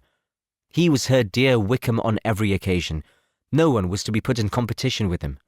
He did everything best in the world, and she was sure he would kill more birds on the 1st of September than anybody else in the country. One morning, soon after their arrival, as she was sitting with her 2 elder sisters, she said to Elizabeth, "Lizzie, I never gave you an account of my wedding, I believe. You were not by when I told Mamma and all the others about it. Are you not curious to hear how it was managed?" "No, really," replied Elizabeth. "I think there cannot be too little said on the subject." "La, you are so strange. But I must tell you how it went off. We were married, you know, at St. Clement's, because Wickham's lodgings were in that parish, and it was settled that we should all be there by 11 o'clock. My uncle and aunt and I were to go together, and the others were to meet us at the church. Well, Monday morning came, and I was in such a fuss. I was so afraid, you know, that something would happen to put it off, and then I should have gone quite distracted. And there was my aunt, all the time I was dressing, preaching and talking away just as if she were reading a sermon. However, I did not hear above 1 word in 10, for I was thinking, you may suppose, of my dear Wickham. I longed to know whether he would be married in his blue coat. Well, and so we breakfasted at 10 as usual. I thought it would never be over, for by the by you are to understand that my uncle and aunt were horrid unpleasant all the time I was with them. If you'll believe me, I did not once put my foot out of doors, though I was there a fortnight. Not one party or scheme or anything. To be sure, London was rather thin, but however the little theatre was open. Well, and so just as the carriage came to the door, my uncle was called away upon business to that horrid man, Mr. Stone, and then, you know, when once they get together there is no end of it. Well, I was so frightened I did not know what to do, for my uncle was to give me away, and if we were beyond the hour, we could not be married all day. But luckily he came back in 10 minutes' time, and then we were all set out. However, I recollected afterwards that if he had been prevented going, the wedding need not be put off, for Mr. Darcy might have done as well." "Mr. Darcy?" repeated Elizabeth in utter amazement. "Oh, yes, he was to come there with Wickham, you know. But gracious me, I quite forgot. I ought not to have said a word about it. I promised them so faithfully. What will Wickham say? It was to be such a secret." "If it was to be secret," said Jane, "say not another word on the subject. You may depend upon my seeking no further." "Oh, certainly," said Elizabeth, though burning with curiosity. "We will ask you no questions." "Thank you," said Lydia, "for if you did, I should certainly tell you all, and then Wickham would be angry." On such encouragement to ask, Elizabeth was forced to put it out of her power by running away. But to live in ignorance on such a point was impossible, or at least it was impossible not to try for information. Mr. Darcy had been at her sister's wedding. It was exactly a scene, and exactly among people where he had apparently least to do and least temptation to go.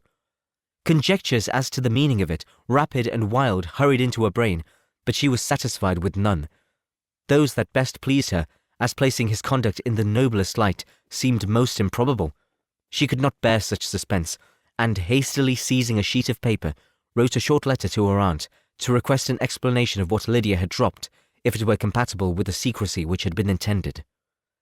"You may readily comprehend," she added, "what my curiosity must be to know how a person unconnected with any of us, and, comparatively speaking, a stranger to our family, should have been amongst you at such a time. Pray write instantly, and let me understand it, unless it is, for very cogent reasons, to remain in the secrecy which Lydia seems to think necessary, and then I must endeavour to be satisfied with ignorance. Not that I shall, though," she added to herself, as she finished the letter. "And my dear aunt, if you do not tell me in an honourable manner, I shall certainly be reduced to tricks and stratagems to find it out." Jane's delicate sense of humour would not allow her to speak to Elizabeth privately of what Lydia had let fall. Elizabeth was glad of it, till it appeared whether her inquiries would receive any satisfaction. She had rather be without a confidant. Chapter 52. Elizabeth had the satisfaction of receiving an answer to her letter as soon as she possibly could. She was no sooner in possession of it than, hurrying into the little copse where she was least likely to be interrupted, she sat down on one of the benches and prepared to be happy, for the length of the letter convinced her that it did not contain the denial. Gracechurch Street, September 6th. My dear niece, I have just received your letter, and shall devote this whole morning to answering it, as I foresee that a little writing will not comprise what I have to tell you. I must confess myself surprised by your application. I did not expect it from you. Don't think me angry, however, for I only mean to let you know that I had not imagined such inquiries to be necessary on your side. If you do not choose to understand me, forgive my impertinence. Your uncle is as much surprised as I am, and nothing but the belief of your being a party concerned would have allowed him to act as he has done. But if you are really innocent and ignorant, I must be more explicit.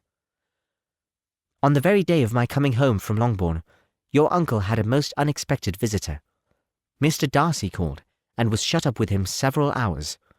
It was all over before I arrived, so my curiosity was not dreadfully racked as yours seems to have been. He came to tell Mr. Gardiner that he had found out where your sister and Mr. Wickham were, and that he had seen and talked with them both, Wickham repeatedly, Lydia once. From what I can collect, he left Derbyshire only one day after ourselves, and came to town with the resolution of hunting for them. The motive professed was his conviction of its being owing to himself that Wickham's worthlessness had not been so well known as to make it impossible for any young woman of character to love or confide in him. He generously imputed the whole to his mistaken pride, and confessed that he had before thought it beneath him to lay his private actions open to the world. His character was to speak for itself. He called it, therefore, his duty to step forward, and endeavour to remedy an evil which had been brought on by himself. If he had another motive, I am sure it would never disgrace him. He had been some days in town before he was able to discover them, but he had something to direct his search, which was more than we had, and the consciousness of this was another reason for his resolving to follow us.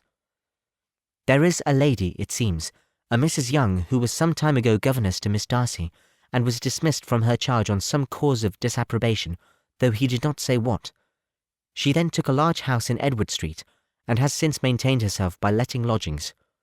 This Mrs. Young was, he knew, intimately acquainted with Wickham, and he went to her for intelligence of him as soon as he got to town. But it was 2 or 3 days before he could get from her what he wanted. She would not betray her trust, I suppose, without bribery and corruption, for she really did know where her friend was to be found. Wickham, indeed, had gone to her on their first arrival in London, and had she been able to receive them into her house, they would have taken up their abode with her. At length, however, our kind friend procured the wished-for direction, and the very street they were in. He saw Wickham, and afterwards insisted on seeing Lydia. His first object with her, he acknowledged, had been to persuade her to quit her present disgraceful situation, and returned to her friends as soon as they could be prevailed on to receive her, offering his assistance as far as it would go. But he found Lydia absolutely resolved on remaining where she was. She cared for none of her friends. She wanted no help of his. She would not hear of leaving Wickham. She was sure they should be married some time or other, and it did not much signify when. Since such were her feelings, it only remained, he thought, to secure and expedite a marriage, which in his very first conversation with Wickham he easily learned had never been his design. He confessed himself obliged to leave the regiment on account of some debts of honour which were very pressing, and scrupled not to lay all the ill consequences of Lydia's flight on her own folly alone. He meant to resign his commission immediately, and as to his future situation, he could conjecture very little about it. He must go somewhere, but he did not know where, and he knew he should have nothing to live on. Mr. Darcy asked him why he had not married your sister at once. Though Mr. Bennet was not imagined to be very rich, he would have been able to do something for him, and his situation must have been benefited by marriage. But he found, in reply to this question, that Wickham still cherished the hope of more effectually making his fortune by marriage in some other country. Under such circumstances, however, he was not likely to be proof against the temptation of immediate relief. They met several times, for there was much to be discussed. Wickham, of course, wanted more than he could get, but at length was reduced to be reasonable. Everything being settled between them, Mr. Darcy's next step was to make your uncle acquainted with it, and he first called in Gracechurch Street the evening before I came home.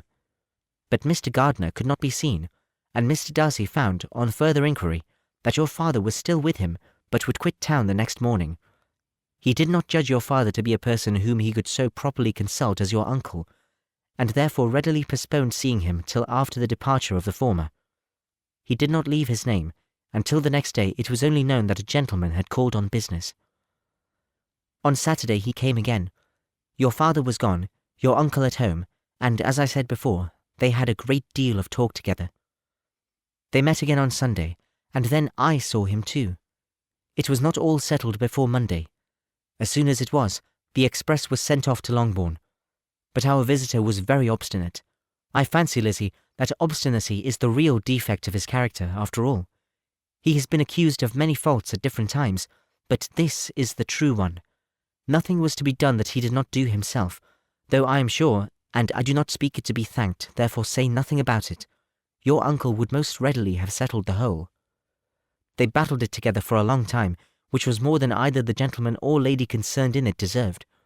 But at last your uncle was forced to yield, and instead of being allowed to be of use to his niece, was forced to put up with only having the probable credit of it, which went sorely against the grain, and I really believe your letter this morning gave him great pleasure, because it required an explanation that would rob him of his borrowed feathers, and give the praise where it was due.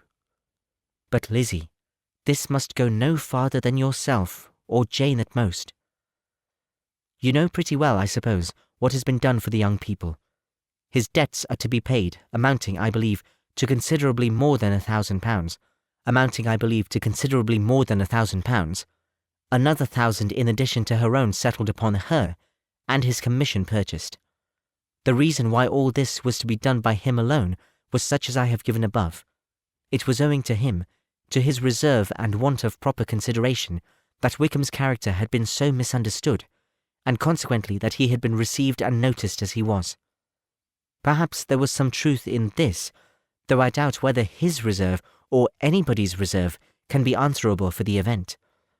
But in spite of all this fine talking, my dear Lizzie, you may rest perfectly assured that your uncle would never have yielded, if we had not given him credit for another interest in the affair.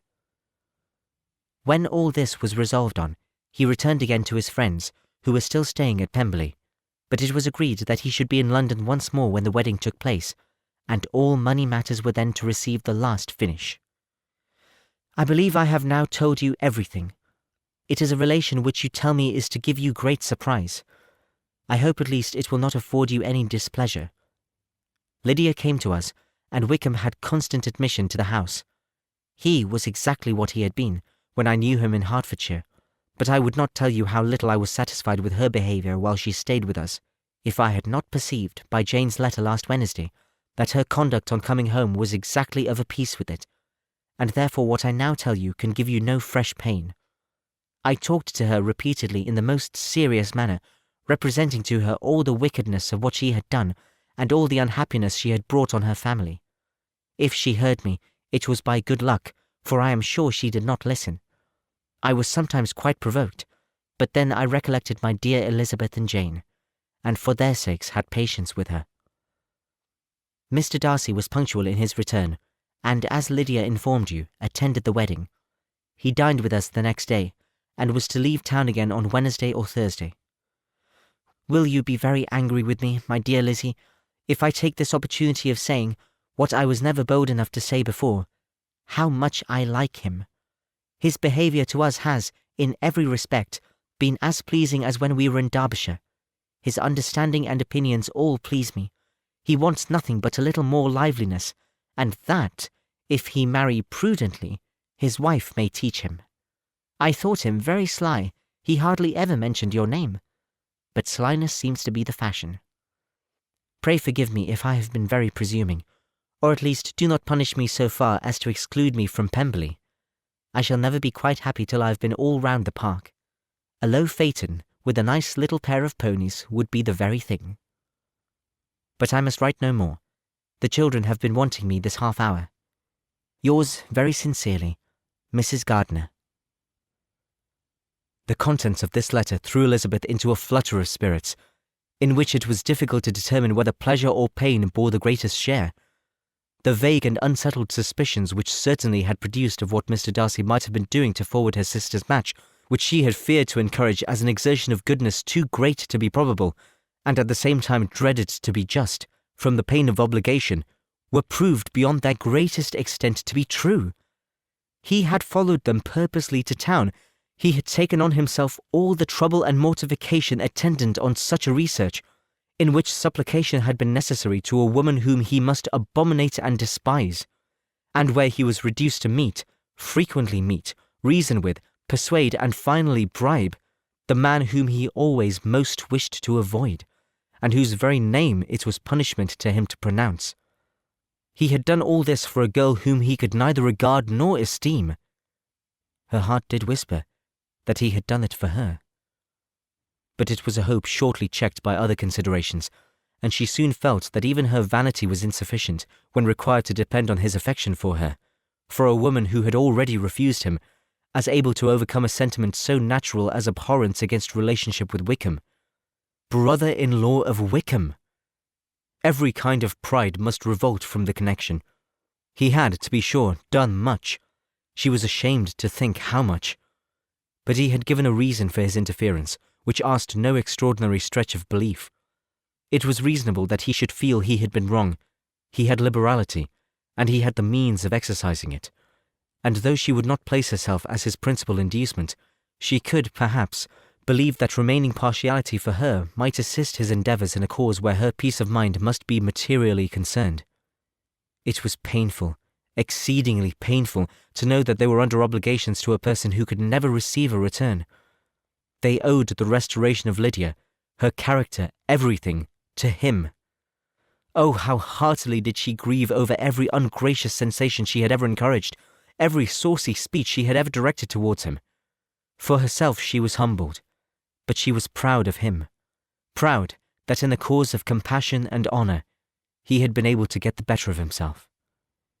She read over her aunt's commendation of him again and again. It was hardly enough, but it pleased her. She was even sensible of some pleasure, though mixed with regret, on finding how steadfastly both she and her uncle had been persuaded that affection and confidence subsisted between Mr. Darcy and herself.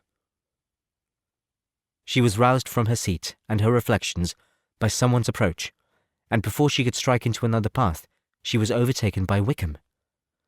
"I am afraid I interrupt your solitary ramble, my dear sister," said he as he joined her. "You certainly do," she replied with a smile, "but it does not follow that the interruption must be unwelcome." "I should be sorry indeed if it were. We were always good friends, and now we are better." "True. Are the others coming out?" "I do not know. Mrs. Bennet and Lydia are going in the carriage to Meryton. And so, my dear sister, I find, from our uncle and aunt, that you have actually seen Pemberley." She replied in the affirmative. "I almost envy you the pleasure, and yet I believe it would be too much for me, or else I could take it in my way to Newcastle. Poor Reynolds, she was always very fond of me, but of course she did not mention my name to you." Yes, she did. "And what did she say?" That you were gone into the army, and she was afraid had not turned out well. At such a distance as that, you know, things are strangely misrepresented." "Certainly," he replied, biting his lips. Elizabeth hoped she had silenced him, but he soon afterwards said, "I was surprised to see Darcy in town last month. We passed each other several times. I wonder what he can be doing there." "Perhaps preparing for his marriage with Miss de Bourgh," said Elizabeth. "It must be something particular to take him there at this time of year." "Undoubtedly. Did you see him while you were at Lambton? I thought I understood from the gardeners that you had." "Yes, he introduced us to his sister." "And do you like her?" "Very much." "I have heard, indeed, that she is uncommonly improved within this year or two. When I last saw her, she was not very promising. I am very glad you liked her. I hope she will turn out well." "I dare say she will. She has got over the most trying age." "Did you go by the village of Kimpton?" "I do not recall that we did." "I mention it because it is the living which I ought to have had. A most delightful place, excellent parsonage house. It would have suited me in every respect." "How should you have liked making sermons?" "Exceedingly well. I should have considered it as part of my duty, and the exertion would soon have been nothing. One ought not to repine, but to be sure it would have been such a thing for me.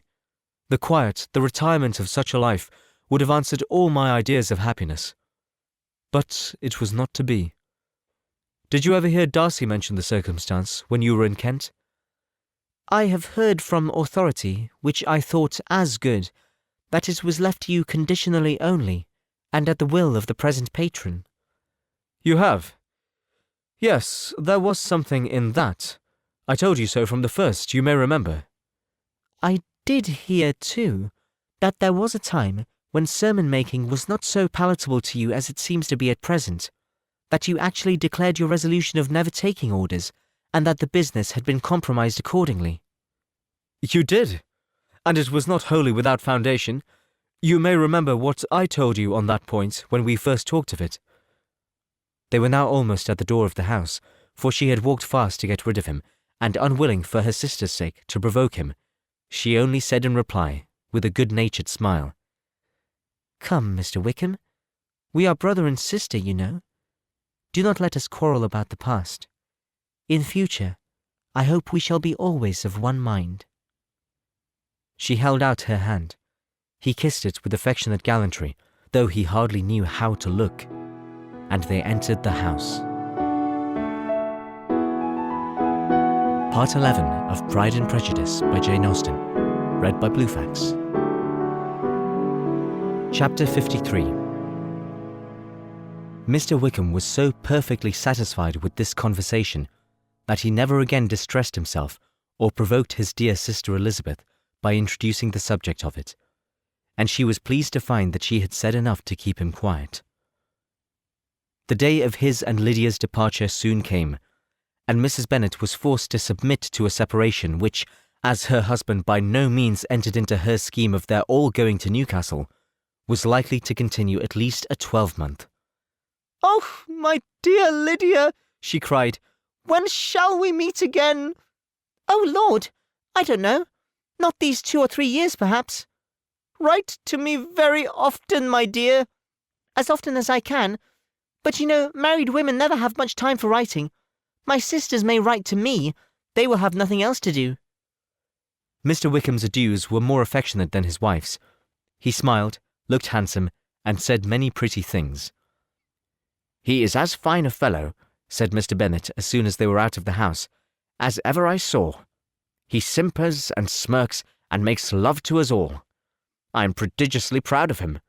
I defy even Sir William Lucas himself to produce a more valuable son-in-law." The loss of her daughter made Mrs. Bennet very dull for several days. I often think, said she, that there is nothing so bad as parting with one's friends. One seems so forlorn without them. This is the consequence, you see, madam, of marrying a daughter, said Elizabeth. It must make you better satisfied that your other 4 are single. It is no such thing. Lydia does not leave me because she is married, but only because her husband's regiment happens to be so far off. If that had been nearer, she would not have gone so soon. But the spiritless condition which this event threw her into was shortly relieved, and her mind opened again to the agitation of hope by an article of news which then began to be in circulation. The housekeeper at Netherfield had received orders to prepare for the arrival of her master, who was coming down in a day or two, to shoot there for several weeks. Mrs. Bennet was quite in the fidgets. She looked at Jane, and smiled, and shook her head by turns. Well, well, and so Mr. Bingley is coming down, sister, for Mrs. Phillips first brought her the news. Well, so much the better. Not that I care about it, though. He is nothing to us, you know, and I am sure I never want to see him again. But, however, he is very welcome to come to Netherfield if he likes it, and who knows what may happen. But that is nothing to us. You know, sister, we agreed long ago never to mention a word about it. And so, is it quite certain he is coming? You may depend on it, replied the other, for Mrs. Nichols was in Meryton last night. I saw her passing by, and went out myself on purpose to know the truth of it, and she told me that it was certain true. He comes down on Thursday at the latest, very likely on Wednesday. She was going to the butcher's, she told me, on purpose to order in some meat on Wednesday, and she has got 3 couple of ducks just fit to be killed. Miss Bennet had not been able to hear of his coming without changing colour. It was many months since she had mentioned his name to Elizabeth, but now, as soon as they were alone together, she said, I saw you look at me today, Lizzie, when my aunt told us of the present report, and I know I appeared distressed. But don't imagine it was from any silly cause. I was only confused for the moment, because I felt that I should be looked at. I do assure you that the news does not affect me either with pleasure or pain. I am glad of one thing, that he comes alone, because we shall see the less of him. Not that I am afraid of myself, but I dread other people's remarks. Elizabeth did not know what to make of it. Had she not seen him in Derbyshire, she might have supposed him capable of coming there with no other view than what was acknowledged, but she still thought him partial to Jane, and she wavered as to the greater probability of his coming there with his friend's permission, or being bold enough to come without it. Yet it is hard, she sometimes thought, that this poor man cannot come to a house which he has legally hired, without raising all this speculation. I will leave him to himself. In spite of what her sister declared, and really believed to be her feelings in the expectation of his arrival, Elizabeth could easily perceive that her spirits were affected by it. They were more disturbed, more unequal than she had often seen them. The subject which had been so warmly canvassed between their parents about a 12-month ago was now brought forward again. As soon as ever Mr. Bingley comes, my dear, said Mrs. Bennet, you will wait on him, of course. No, no. You forced me into visiting him last year, and promised if I went to see him, he should marry one of my daughters. But it ended in nothing, and I will not be sent on a fool's errand again. His wife represented to him how absolutely necessary such an attention would be from all the neighbouring gentlemen on his returning to Netherfield. "'Tis an etiquette I despise," said he. "If he wants our society, let him seek it. He knows where we live. I will not spend my hours in running after my neighbours every time they go away and come back again." Well, all I know is that it will be abominably rude if you do not wait on him. But, however, that shan't prevent my asking him to dine here. I am determined. We must have Mrs. Long and the Gouldings soon. That will make 13 with ourselves, so there will be just room at table for him. Consoled by this resolution, she was the better able to bear her husband's incivility, though it was very mortifying to know that her neighbours might all see Mr. Bingley, in consequence of it, before they did. As the day of his arrival drew near, "I begin to be sorry that he comes at all," said Jane to her sister. "It would be nothing. I could see him with perfect indifference, but I can hardly bear to hear it thus perpetually talked of. My mother means well, but she does not know, no one can know, how much I suffer from what she says. Happy shall I be when his stay at Netherfield is over." "I wish I could say anything to comfort you," replied Elizabeth, "but it is wholly out of my power. You must feel it, and the usual satisfaction of preaching patience to a sufferer is denied me, because you have always so much." Mr. Bingley arrived. Mrs. Bennet, through the assistance of servants, contrived to have the earliest tidings of it, that the period of anxiety and fretfulness on her side might be as long as it could. She counted the days that must intervene before their invitation could be sent, hopeless of seeing him before. But on the third morning after his arrival in Hertfordshire, she saw him, from her dressing-room window, entering the paddock and ride towards the house. Her daughters were eagerly called to partake of her joy. Jane resolutely kept her place at the table, but Elizabeth, to satisfy her mother, went to the window. She looked. She saw Mr. Darcy with him, and sat down again by her sister. "There is a gentleman with him, mamma," said Kitty. "Who can it be?" "Some acquaintance or other, my dear, I suppose. I am sure I do not know." "La!" replied Kitty, "it looks just like that man that used to be with him before. Mr. What's-his-name, that tall, proud man." "Good gracious! Mr. Darcy! And so it does, I vow. Well, any friend of Mr. Bingley's will always be welcome here, to be sure, but else I must say that I hate the very sight of him." Jane looked at Elizabeth with surprise and concern. She knew but little of their meeting in Derbyshire, and therefore felt for the awkwardness which must attend her sister in seeing him almost for the first time after receiving his explanatory letter. Both sisters were uncomfortable enough. Each felt for the other, and of course for themselves, and their mother talked on, of her dislike of Mr. Darcy, and her resolution to be civil to him only as Mr. Bingley's friend, without being heard by either of them. But Elizabeth had sources of uneasiness which could not be suspected by Jane, to whom she had never yet had courage to show Mrs. Gardiner's letter, or to relate her own change of sentiment towards him. To Jane, he could be only a man whose proposals she had refused, and whose merit she had undervalued. But to her own more extensive information, he was the person to whom the whole family were indebted for the first of benefits, and whom she regarded herself with an interest, if not quite so tender, at least as reasonable and just as what Jane felt for Bingley. Her astonishment at his coming to Netherfield, to Longbourn, and voluntarily seeking her again, was almost equal to what she had known on first witnessing his altered behaviour in Derbyshire. The colour which had been driven from her face returned for half a minute with an additional glow, and a smile of delight added lustre to her eyes, as she thought for that space of time that his affection and wishes must still be unshaken. But she would not be secure. "Let me first see how he behaves," said she. "It will then be early enough for expectation." She sat intently at work, striving to be composed, and without daring to lift up her eyes, till anxious curiosity carried them to the face of her sister as the servant was approaching the door. Jane looked a little paler than usual, but more sedate than Elizabeth had expected. On the gentleman's appearing, her colour increased, yet she received them with tolerable ease, and with a propriety of behaviour equally free from any symptom of resentment or any unnecessary complaisance. Elizabeth said as little to either as civility would allow, and sat down again to her work with an eagerness which it did not often command. She had ventured only one glance at Darcy. He looked serious as usual, and, she thought, more as he had been used to look in Hertfordshire than as she had seen him at Pemberley. But perhaps he could not in her mother's presence be what he was before her uncle and aunt. It was a painful, but not an improbable, conjecture. Bingley she had likewise seen for an instant, and in that short period saw him looking both pleased and embarrassed. He was received by Mrs. Bennet with a degree of civility which made her two daughters ashamed, especially when contrasted with the cold and ceremonious politeness of her curtsy and address to his friend.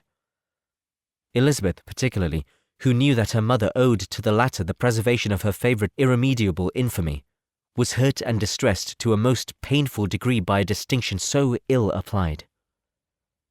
Darcy, after inquiring of her how Mr. and Mrs. Gardiner did, a question which she could not answer without confusion, said scarcely anything.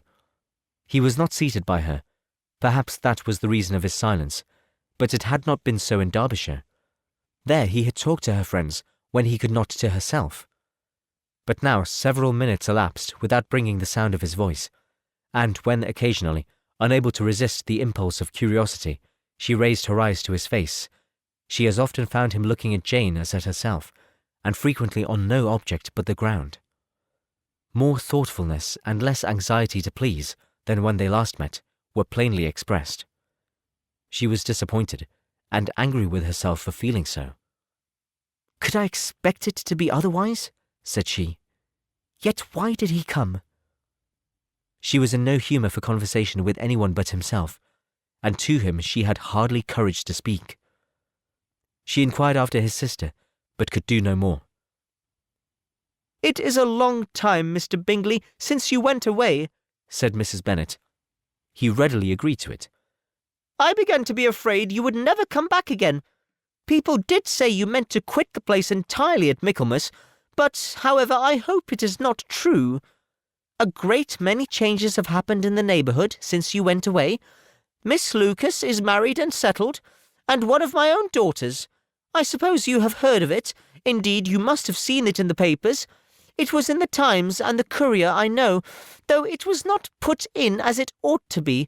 It was only said, 'Lately George Wickham esque to Miss Lydia Bennet,' without there being a syllable said of her father, or the place where she lived, or anything.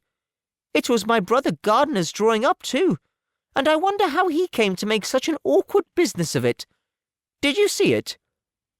Bingley replied that he did, and made his congratulations. Elizabeth dared not lift up her eyes. How Mr. Darcy looked, therefore, she could not tell. "It is a delightful thing, to be sure, to have a daughter well married," continued her mother. "But at the same time, Mr. Bingley, it is very hard to have her taken such a way from me. They are gone down to Newcastle, a place quite northward, it seems, and there they are to stay I do not know how long.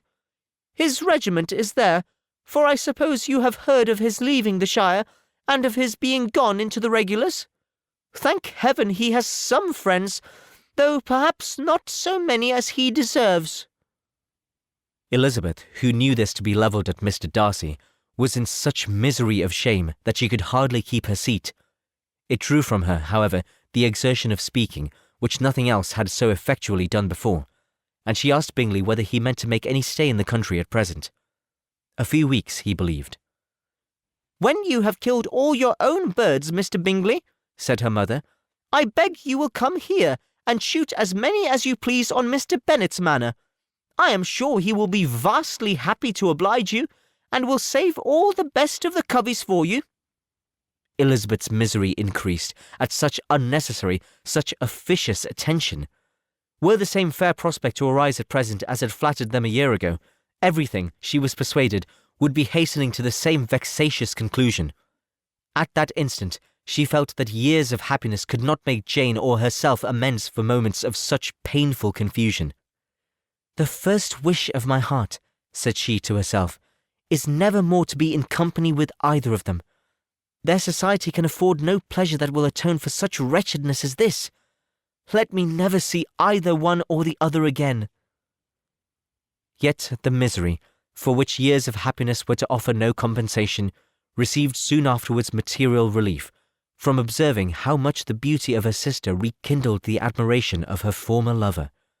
When first he came in, he had spoken to her but little, but every 5 minutes seemed to be giving her more of his attention. He found her as handsome as she had been last year, as good-natured, and as unaffected, though not quite so chatty. Jane was anxious that no difference should be perceived in her at all, and was really persuaded that she talked as much as ever.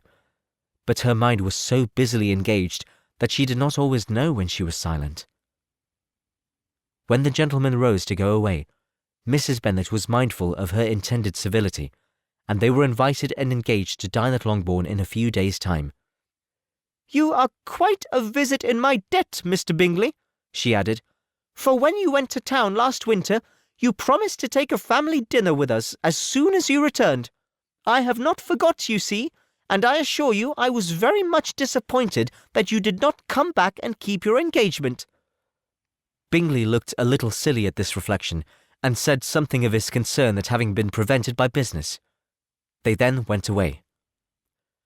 Mrs. Bennet had been strongly inclined to ask them to stay and dine there that day, but, though she always kept a very good table, she did not think anything less than 2 courses could be good enough for a man on whom she had such anxious designs, or satisfy the appetite and pride of one who had 10,000 a year.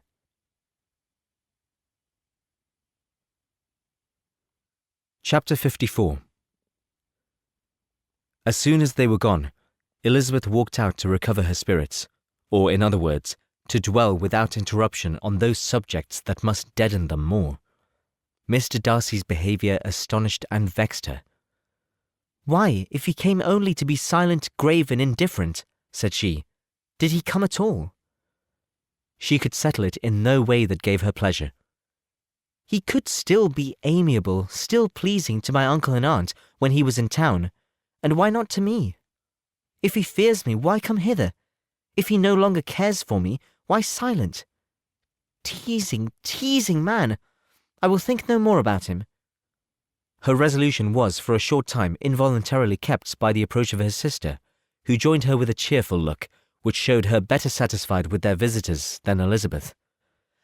"Now," said she, "that this first meeting is over, I feel perfectly easy. I know my own strength, and I shall never be embarrassed again by his coming. I am glad he dines here on Tuesday. It will then be publicly seen that, on both sides, we meet only as common and indifferent acquaintance." "Yes, very indifferent indeed," said Elizabeth laughingly. "Oh, Jane, take care. My dear Lizzie, you cannot think me so weak as to be in danger now." "I think you are in very great danger of making him as much in love with you as ever." They did not see the gentleman again till Tuesday, and Mrs. Bennet in the meanwhile was giving way to all the happy schemes which the good humour and common politeness of Bingley, in half an hour's visit, had revived. On Tuesday there was a large party assembled at Longbourn, and the 2 who were most anxiously expected, to the credit of their punctuality as sportsmen, were in very good time. When they repaired to the dining-room, Elizabeth eagerly watched to see whether Bingley would take the place which, in all their former parties, had belonged to him, by her sister. Her prudent mother, occupied by the same ideas, forbore to invite him to sit by herself. On entering the room he seemed to hesitate, but Jane happened to look round, and happened to smile. It was decided. He placed himself by her. Elizabeth, with a triumphant sensation, looked towards his friend. He bore it with noble indifference, and she would have imagined that Bingley had received his sanction to be happy, had she not seen his eyes likewise turned towards Mr. Darcy, with an expression of half-laughing alarm. His behaviour to her sister was such, during dinner-time, as showed an admiration for her, which, though more guarded than formerly, persuaded Elizabeth that, if left wholly to himself, Jane's happiness and his own would be speedily secured. Though she dared not depend on the consequence, she yet received pleasure from observing his behaviour. It gave her all the animation that her spirits could boast, for she was in no cheerful humour. Mr. Darcy was almost as far from her as the table could divide them. He was on one side of her mother. She knew how little such a situation could give pleasure to either, or make either appear to advantage. She was not near enough to hear any of their discourse, but she could see how seldom they spoke to each other, and how formal and cold was their manner whenever they did. Her mother's ungraciousness made the sense of what they owed him more painful to Elizabeth's mind, and she would, at times, have given anything to be privileged to tell him that his kindness was neither unknown nor unfelt by the whole of the family. She was in hopes that the evening would afford some opportunity of bringing them together, that the whole of the visit would not pass away without enabling them to enter into something more of conversation than the mere ceremonious salutation attending his entrance. Anxious and uneasy, the period which passed in the drawing-room before the gentleman came was wearisome and dull to a degree that almost made her uncivil. She looked forward to their entrance as the point on which all her chance of pleasure for the evening must depend. "If he does not come to me then," said she, "I shall give him up forever." The gentleman came, and she thought he looked as if he would have answered her hopes, But alas, the ladies had crowded round the table where Miss Bennet was making tea, and Elizabeth pouring out the coffee in so close a confederacy that there was not a single vacancy near her which would admit of a chair. And on the gentleman's approaching, one of the girls moved closer to her than ever, and said in a whisper, "The men shan't come in parties, I am determined. We want none of them, do we?" Darcy had walked away to another part of the room. She followed him with her eyes, envied everyone to whom he spoke, had scarcely patience enough to help everybody to coffee, and then was enraged against herself for being so silly. A man who has once been refused. How could I ever be foolish enough to expect a renewal of his love? Is there one among the sex who would not protest against such a weakness as a second proposal to the same woman? There is no indignity so abhorrent to their feelings. She was a little revived, however, by his bringing back his coffee cup himself, and she seized the opportunity of saying, "Is your sister at Pemberley still?" Yes, she will remain there till Christmas. And quite alone? Have all her friends left her? Mrs. Annesley is with her. The others have been gone on to Scarborough these 3 weeks. She could think of nothing more to say, but if he wished to converse with her, he might have better success. He stood by her, however, for some minutes in silence, and at last, on the young lady's whispering to Elizabeth again, he walked away. When the tea things were removed and the card tables placed, the ladies all rose, and Elizabeth was then hoping to soon be joined by him, when all her views were overthrown by seeing him fall a victim to her mother's rapacity for whist players, and in the few moments after seated with the rest of the party. She now lost every expectation of pleasure. They were confined for the evening at different tables, and she had nothing to hope but that his eyes were so often turned towards her side of the room as to make him play as unsuccessfully as herself. Mrs. Bennet had designed to keep the 2 Netherfield gentlemen to supper, but their carriage was unluckily ordered before any of the others, and she had no opportunity of detaining them. "Well, girls," said she, as soon as they were left to themselves, "what say you to the day? I think everything has passed off uncommonly well. I assure you, the dinner was as well dressed as any I ever saw. The venison was roasted to a turn, and everybody said they never saw so fat a haunch. The soup was 50 times better than what we had at the Lucases last week, and even Mr. Darcy acknowledged that the partridges were remarkably well done, and I suppose he has 2 or 3 French cooks at least. And my dear Jane, I never saw you look in greater beauty.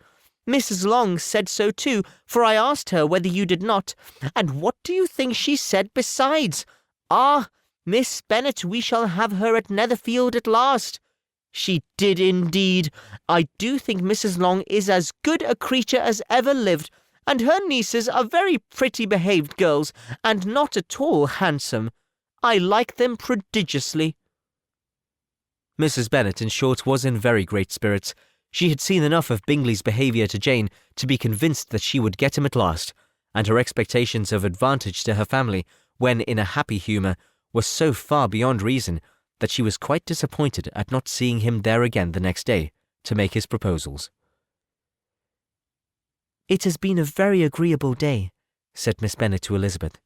"The party seemed so well selected, so suitable one with the other. I hope we may often meet again." Elizabeth smiled. "Lizzie, you must not do so. You must not suspect me. It mortifies me. I assure you that I have now learned to enjoy his conversation as an agreeable and sensible young man without having a wish beyond it. I am perfectly satisfied, from what his manners now are, that he never had any design of engaging my affection. It is only that he is blessed with greater sweetness of address and a stronger desire of generally pleasing than any other man." "You are very cruel," said her sister. "You will not let me smile, and are provoking me to it every moment. How hard it is in some cases to be believed, and how impossible in others. But why should you wish to persuade me that I feel more than I acknowledge?" "That is a question which I hardly know how to answer. We all love to instruct, though we can teach only what is not worth knowing.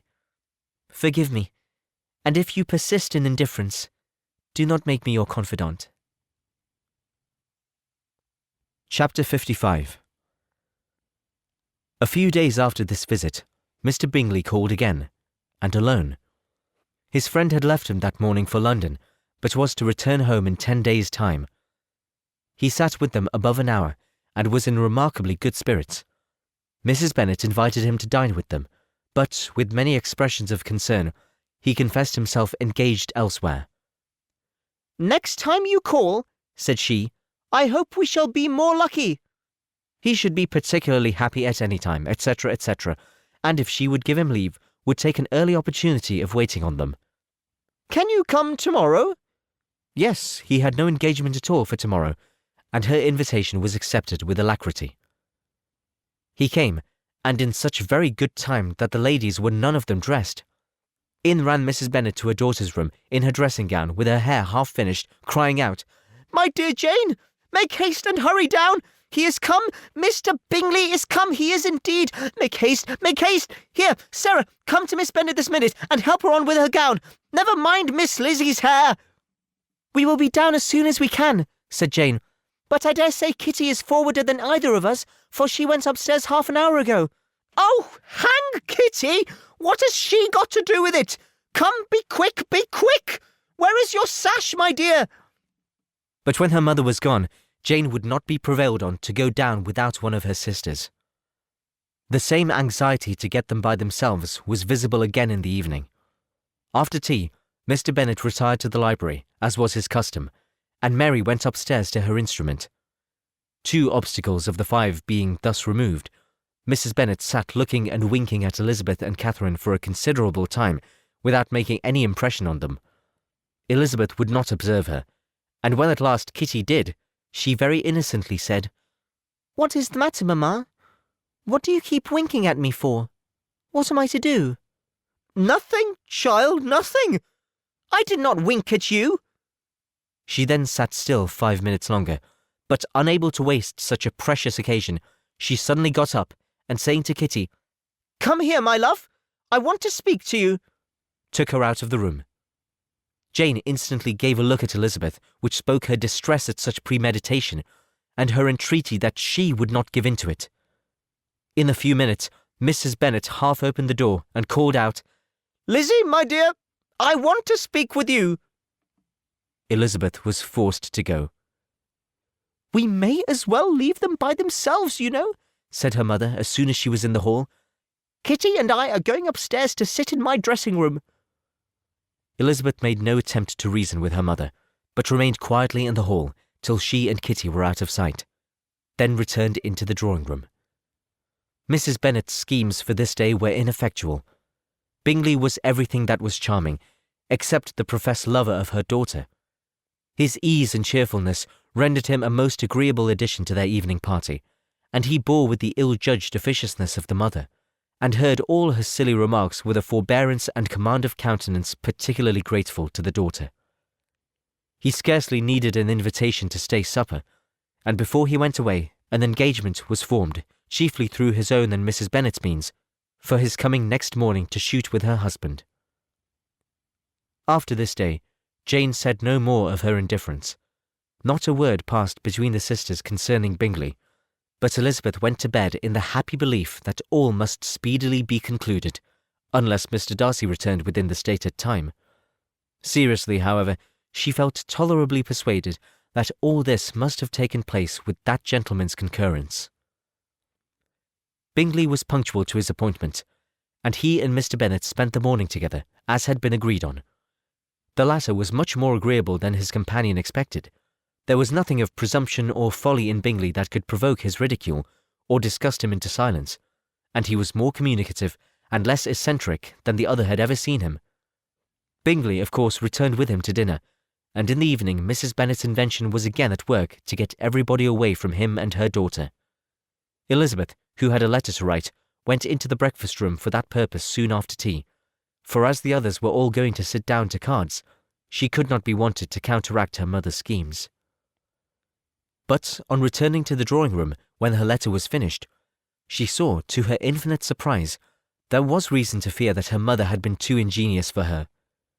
On opening the door, she perceived her sister and Bingley standing together over the hearth, as if engaged in earnest conversation.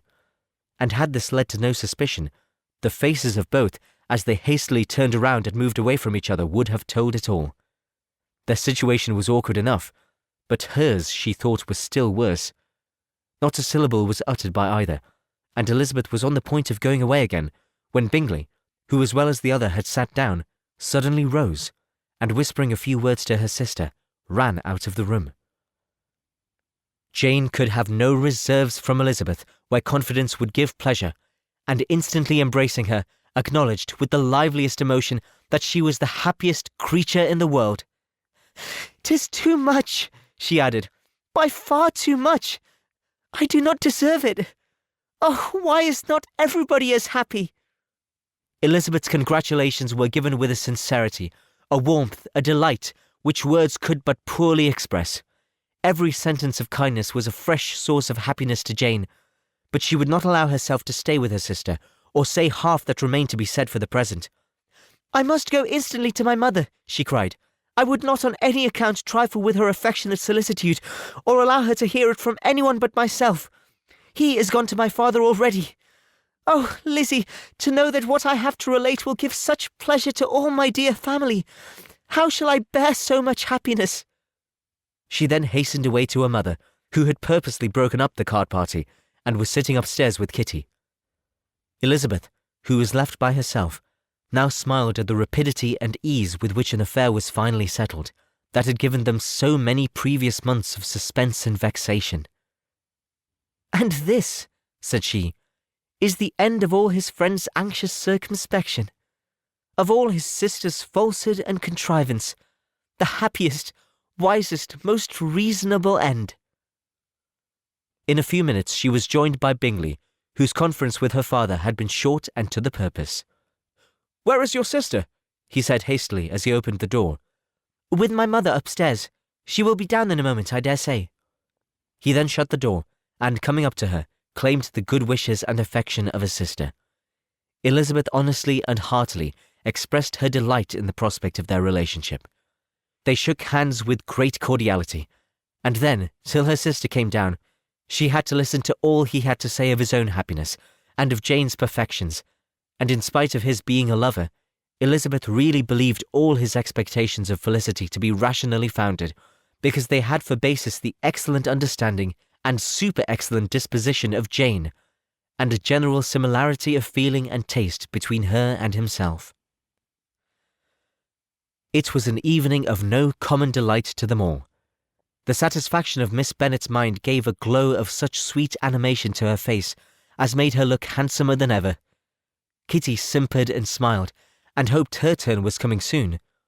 Mrs. Bennet could not give her consent or speak her approbation in terms warm enough to satisfy her feelings, though she talked to Bingley of nothing else for half an hour, and when Mr. Bennet joined them at supper, his voice and manner plainly showed how really happy he was. Not a word, however, passed his lips in allusion to it, till their visitor took his leave for the night. But as soon as he was gone, he turned to his daughter and said, "Jane, I congratulate you. You will be a very happy woman." Jane went to him instantly, kissed him, and thanked him for his goodness. "You are a good girl," he replied, "and I have great pleasure in thinking you will be so happily settled. I have not a doubt of your doing very well together. Your tempers are by no means unlike. You are each of you so complying that nothing will ever be resolved on, so easy that every servant will cheat you, and so generous that you will always exceed your income." "I hope not so. Imprudence or thoughtlessness in money matters would be unpardonable in me." "Exceed their income? My dear Mr. Bennet," cried his wife, "what are you talking of? Why, he has 4,000 or 5,000 a year, and very likely more." Then addressing her daughter, "Oh, my dear, dear Jane, I am so happy. I am sure I shan't get a wink of sleep all night. I knew how it would be. I always said it must be so at last. I am sure you could not be so beautiful for nothing. I remember as soon as I ever saw him, when he first came into Hertfordshire last year, I thought how likely it was that you should come together. Oh, he is the handsomest young man that ever was seen. Wickham, Lydia were all forgotten. Jane was beyond competition her favourite child. At that moment, she cared for no other. Her younger sisters soon began to make interest with her for objects of happiness which she might in future be able to dispense. Mary petitioned for the use of the library at Netherfield, and Kitty begged very hard for a few balls there every winter. Bingley, from this time, was of course a daily visitor at Longbourn, coming frequently before breakfast and always remaining till after supper, unless when some barbarous neighbour, who could not be enough detested, had given him an invitation to dinner which he thought himself obliged to accept. Elizabeth had now but little time for conversation with her sister, for while he was present, Jane had no attention to bestow on anyone else. But she found herself considerably useful to both of them in those hours of separation that must sometimes occur.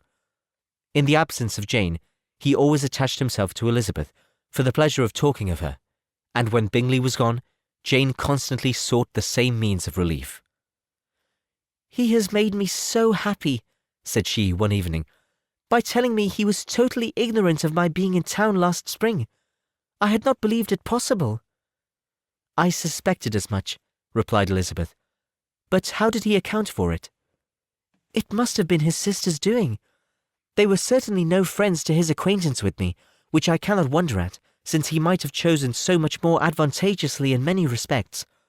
But when they see, as I trust they will, that their brother is happy with me, they will learn to be contented, and we shall be on good terms again, though we can never be what we once were to each other." "That is the most unforgiving speech," said Elizabeth, "that I ever heard you utter. Good girl! It would vex me indeed to see you again the dupe of Miss Bingley's pretended regard. Would you believe it, Lizzie, that when he went down to town last November, he really loved me, and nothing but a persuasion of my being indifferent would have prevented his coming down again. He made a little mistake, to be sure, but it is to the credit of his modesty." This naturally introduced a panegyric from Jane on his diffidence, and the little value he put on his own good qualities. Elizabeth was pleased to find that he had not betrayed the interference of his friend, for, though Jane had the most generous and forgiving heart in the world, she knew it was a circumstance which must prejudice her against him. "I am certainly the most fortunate creature that ever existed," cried Jane. "Oh, Lizzie, why I am thus singled from my family, and blessed above them all! If I could but see you as happy, if there were but such another man for you!" "If you were to give me 40 such men, I could never be so happy as you. Till I have your disposition, your goodness, I can never have your happiness. No, no, let me shift for myself, and perhaps, if I have very good luck, I may meet with another Mr. Collins in time." The situation of affairs in the Longbourn family could not be long a secret. Mrs. Bennet was privileged to whisper it to Mrs. Phillips, and she ventured, without any permission, to do the same by all her neighbours in Meryton. The Bennets were speedily pronounced to be the luckiest family in the world, though only a few weeks before, when Lydia had first run away, they had been generally proved to be marked out for misfortune.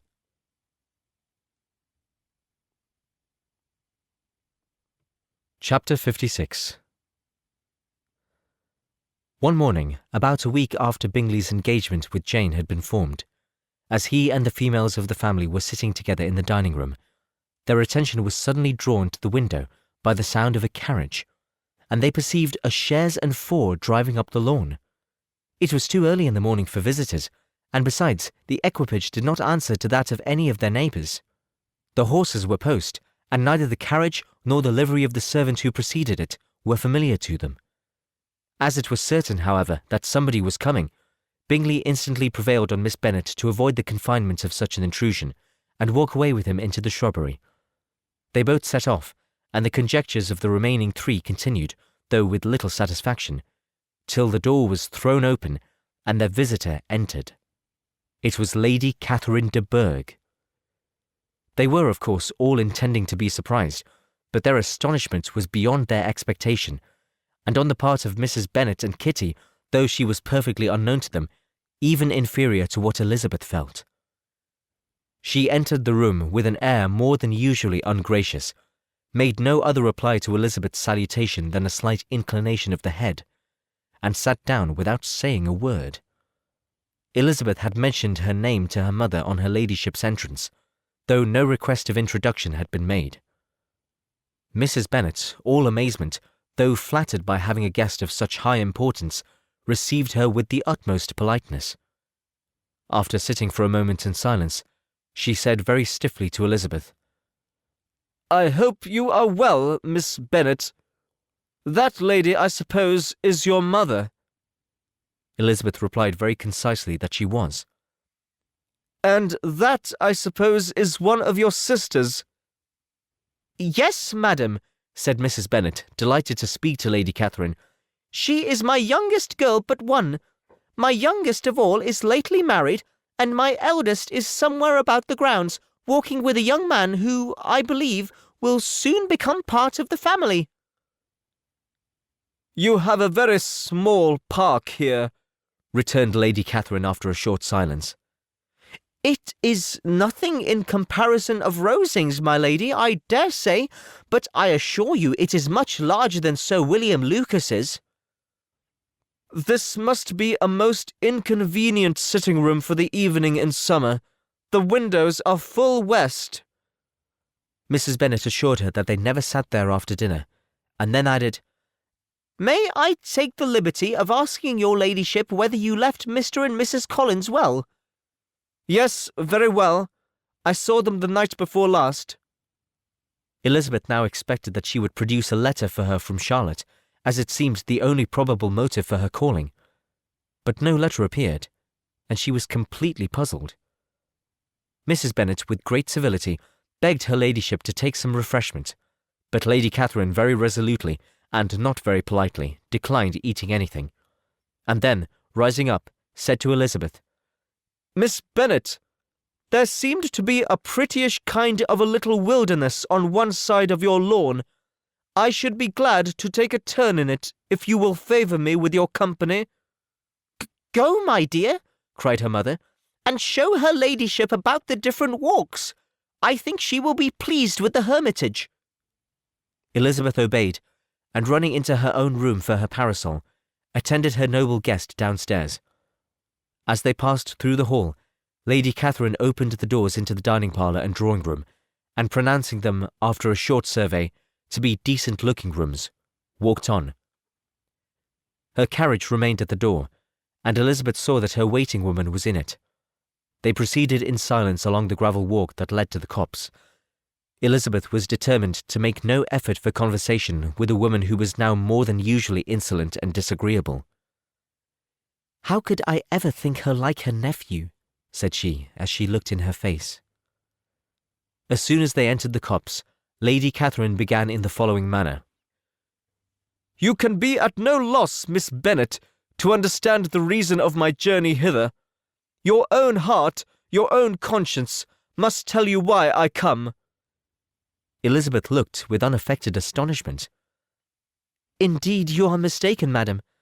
I have not been at all able to account for the honour of seeing you here." "Miss Bennet," replied her ladyship in an angry tone, "you ought to know that I am not to be trifled with.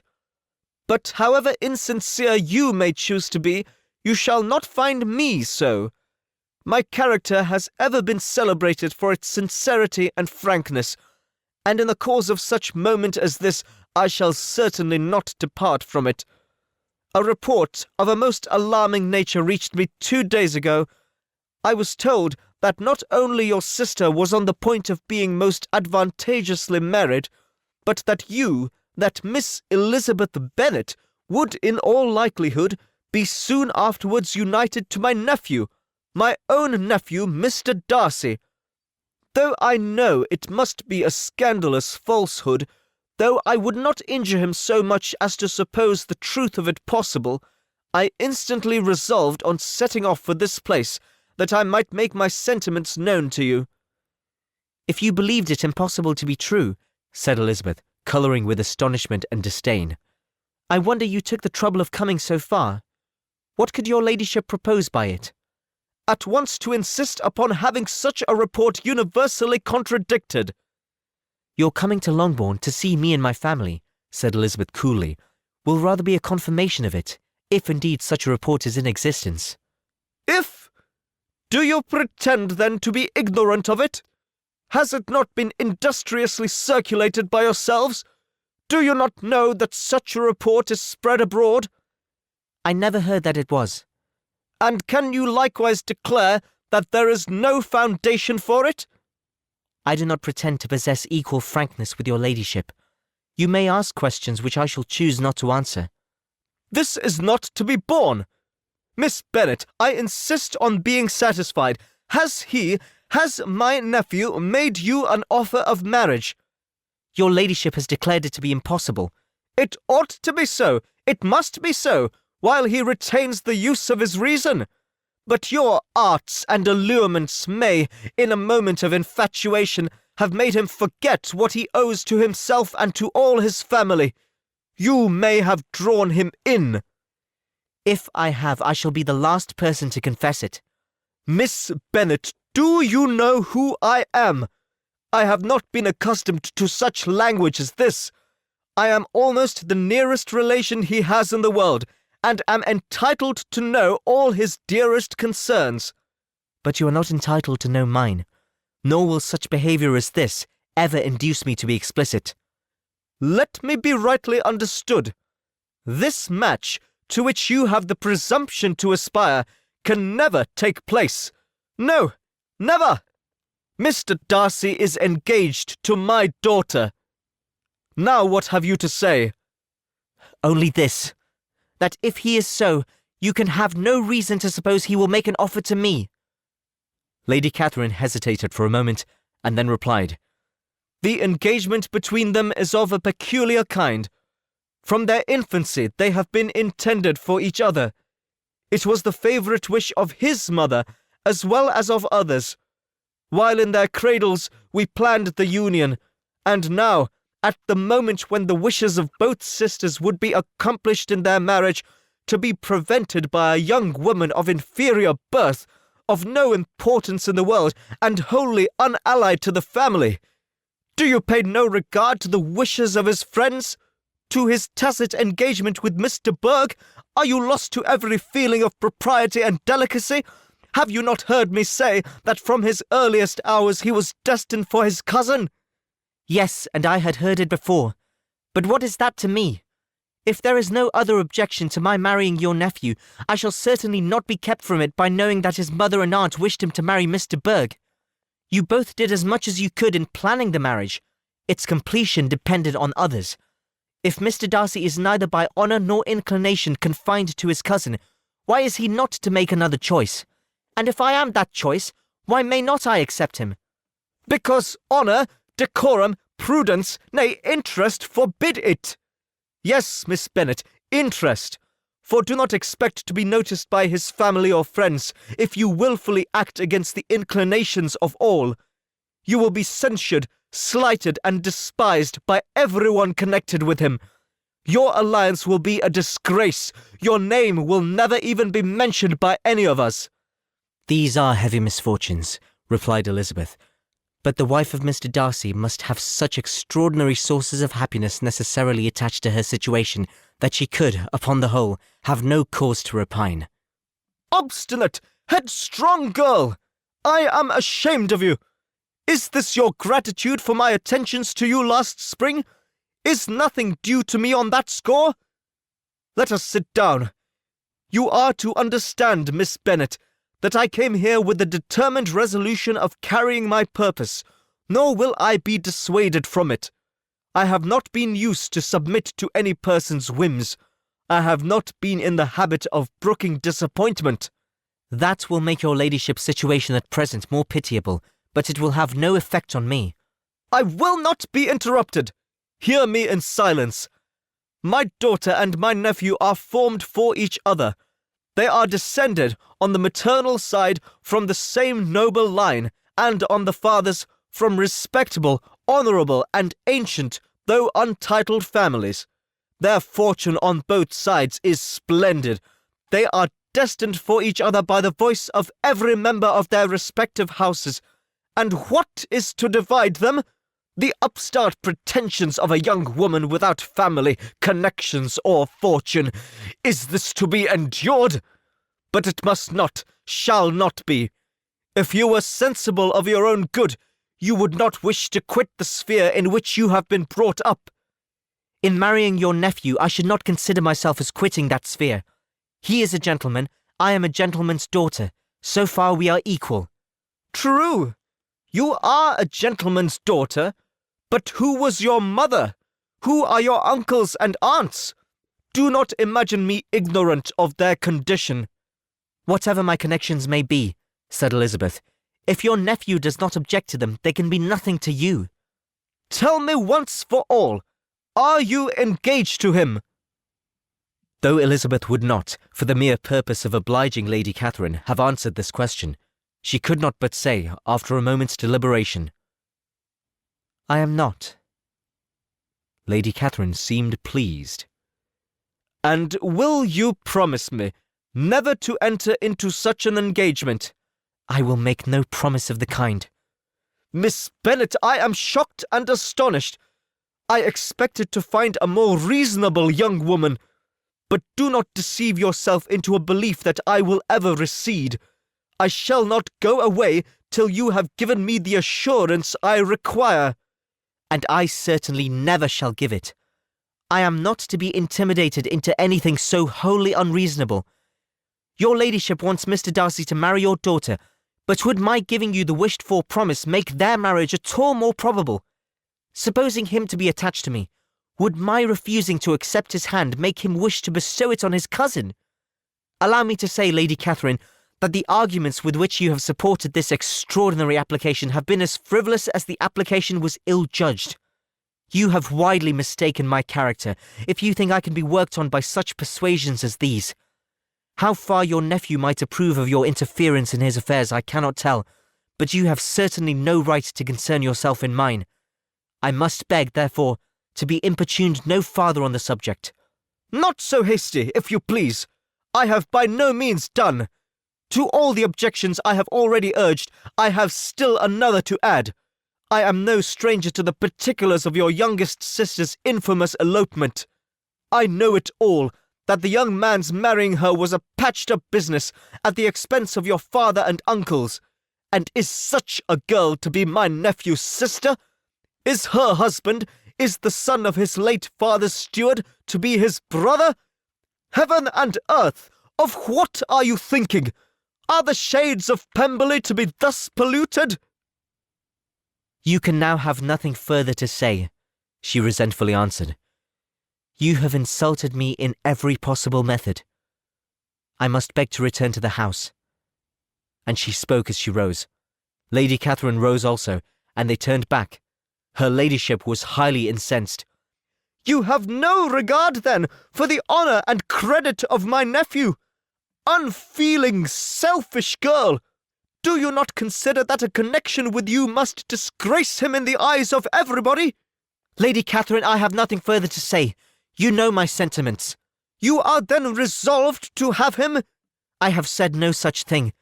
I am only resolved to act in that manner which will, in my own opinion, constitute my happiness without reference to you or to any person so wholly unconnected with me. It is well. You refuse, then, to oblige me.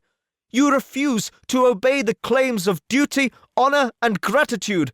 You are determined to ruin him in the opinion of all his friends and make him the contempt of the world. Neither duty, nor honour, nor gratitude, replied Elizabeth, have any possible claim on me in the present instance. No principle of either would be violated by my marriage with Mr. Darcy, and with regard to the resentment of his family, or the indignation of the world, if the former were excited by his marrying me, it would not give me one moment's concern, and the world in general would have too much sense to join in the scorn. And this is your real opinion? This is your final resolve? Very well. I shall now know how to act. Do not imagine, Miss Bennet, that your ambition will ever be gratified. I came to try you. I hoped to find you reasonable. but depend on it, I will carry my point." In this manner Lady Catherine talked on till they were at the door of the carriage, when, turning hastily round, she added, "I take no leave of you, Miss Bennet. I send no compliments to your mother. You deserve no such attention. I am most seriously displeased."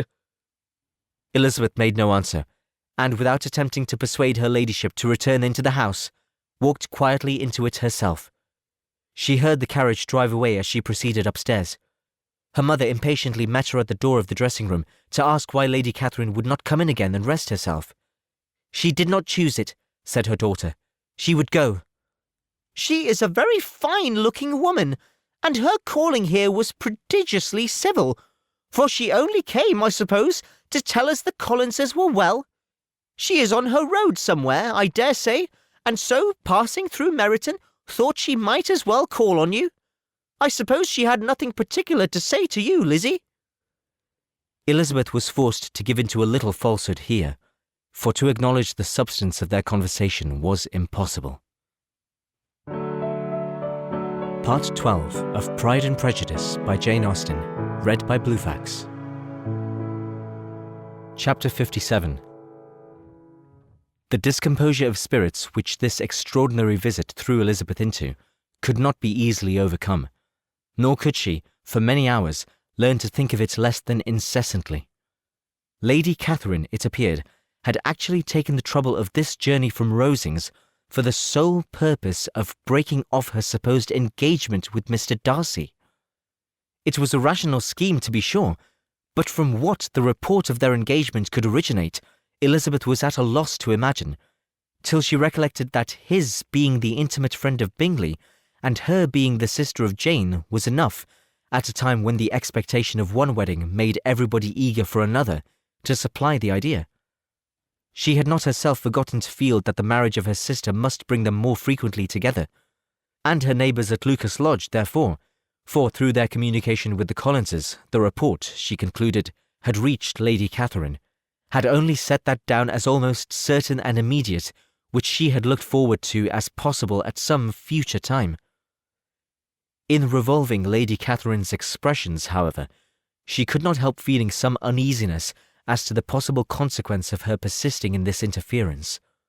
From what she had said of her resolution to prevent their marriage, it occurred to Elizabeth that she must meditate an application to her nephew, and how he might take a similar representation of the evils attached to a connection with her, she dared not pronounce. She knew not the exact degree of his affection for his aunt, or his dependence on her judgment, but it was natural to suppose that he thought much higher of her ladyship than she should do, and it was certain that, in enumerating the miseries of a marriage with one, whose immediate connections were so unequal to his own, his aunt would address him on his weakest side. With his notions of dignity, he would probably feel that the arguments, which to Elizabeth had appeared weak and ridiculous, contained much good sense and solid reasoning. If he had been wavering before as to what he should do, which had often seemed likely, the advice and entreaty of so near a relation might settle every doubt, and determine him at once to be as happy as dignity unblemished could make him. In that case he would return no more. Lady Catherine might see him in her way through town, and his engagement to Bingley of coming again to Netherfield must give way. If, therefore, an excuse of not keeping his promise should come to his friend within a few days, she added, I shall know how to understand it. I shall then give over every expectation, every wish of his constancy. If he is satisfied with only regretting me when he might have obtained my affections in hand, I shall soon cease to regret him at all. The surprise of the rest of the family, on hearing who their visitor had been, was very great, but they obligingly satisfied it with the same kind of supposition which had appeased Mrs. Bennet's curiosity, and Elizabeth was spared from much teasing on the subject. The next morning, as she was going downstairs, she was met by her father, who came out of his library with a letter in his hand. "Lizzie," said he, "I was going to look for you. Come into my room." She followed him thither, and her curiosity to know what he had to tell her was heightened by the supposition of its being in some manner connected with the letter he held. It suddenly struck her that it might be from Lady Catherine, and she anticipated with dismay all the consequent explanations. She followed her father to the fireplace, and they both sat down. He then said, "I have received a letter this morning that has astonished me exceedingly. As it principally concerns yourself, you ought to know its contents. I did not know before that I had 2 daughters on the brink of matrimony. Let me congratulate you on a very important conquest." The colour now rushed into Elizabeth's cheeks in the instantaneous conviction of its being a letter from the nephew instead of the aunt, and she was undetermined whether most to be pleased that he explained himself at all, or offended that his letter was not rather addressed to herself, when her father continued, "You look conscious. Young ladies have great penetration in such matters as these, but I think I may defy even your sagacity to discover the name of your admirer. This letter is from Mr. Collins." From Mr. Collins? And what can he have to say? Something very much to the purpose, of course. He begins with congratulations on the approaching nuptials of my eldest daughter, of which, it seems, he has been told by some of the good-natured gossiping Lucases. I shall not sport with your impatience by reading what he says on that point. What relates to yourself is as follows. Having thus offered you the sincere congratulations of Mrs. Collins and myself on this happy event, let me now add a short hint on the subject of another, of which we have been advertised by the same authority. Your daughter Elizabeth, it is presumed, will not long bear the name of Bennet, after her elder sister has resigned it, and the chosen partner of her fate may be reasonably looked up to as one of the most illustrious personages in this land. Can you possibly guess, Lizzie, who is meant by this? This young gentleman is blessed, in a particular way, with everything the heart of mortal can most desire, splendid property, noble kindred, and extensive patronage. Yet, in spite of all these temptations, let me warn my cousin Elizabeth and yourself of what evils you may incur by a precipitate closure with this gentleman's proposals, which, of course, you will be inclined to take immediate advantage of. Have you any idea, Lizzie, who this gentleman is? But now it comes out. My motive for cautioning you is as follows. We have reason to imagine that his aunt, Lady Catherine de Bourgh, does not look on the match with a friendly eye. Mr. Darcy, you see, is the man. Now, Lizzie, I think I have surprised you. Could he or the Lucases have pitched on any man within the circle of our acquaintance whose name would have given the lie more effectually to what they related? Mr. Darcy, who never looks at any woman but to see a blemish, and who probably never looked at you in his life. It is admirable.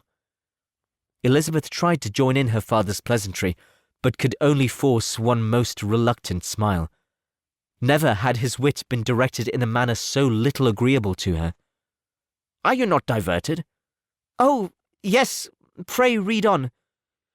After mentioning the likelihood of this marriage to her ladyship last night, she immediately, with her usual condescension, expressed what she felt on the occasion, when it became apparent that on the score of some family objections on the part of my cousin, she would never give her consent to what she termed so disgraceful a match.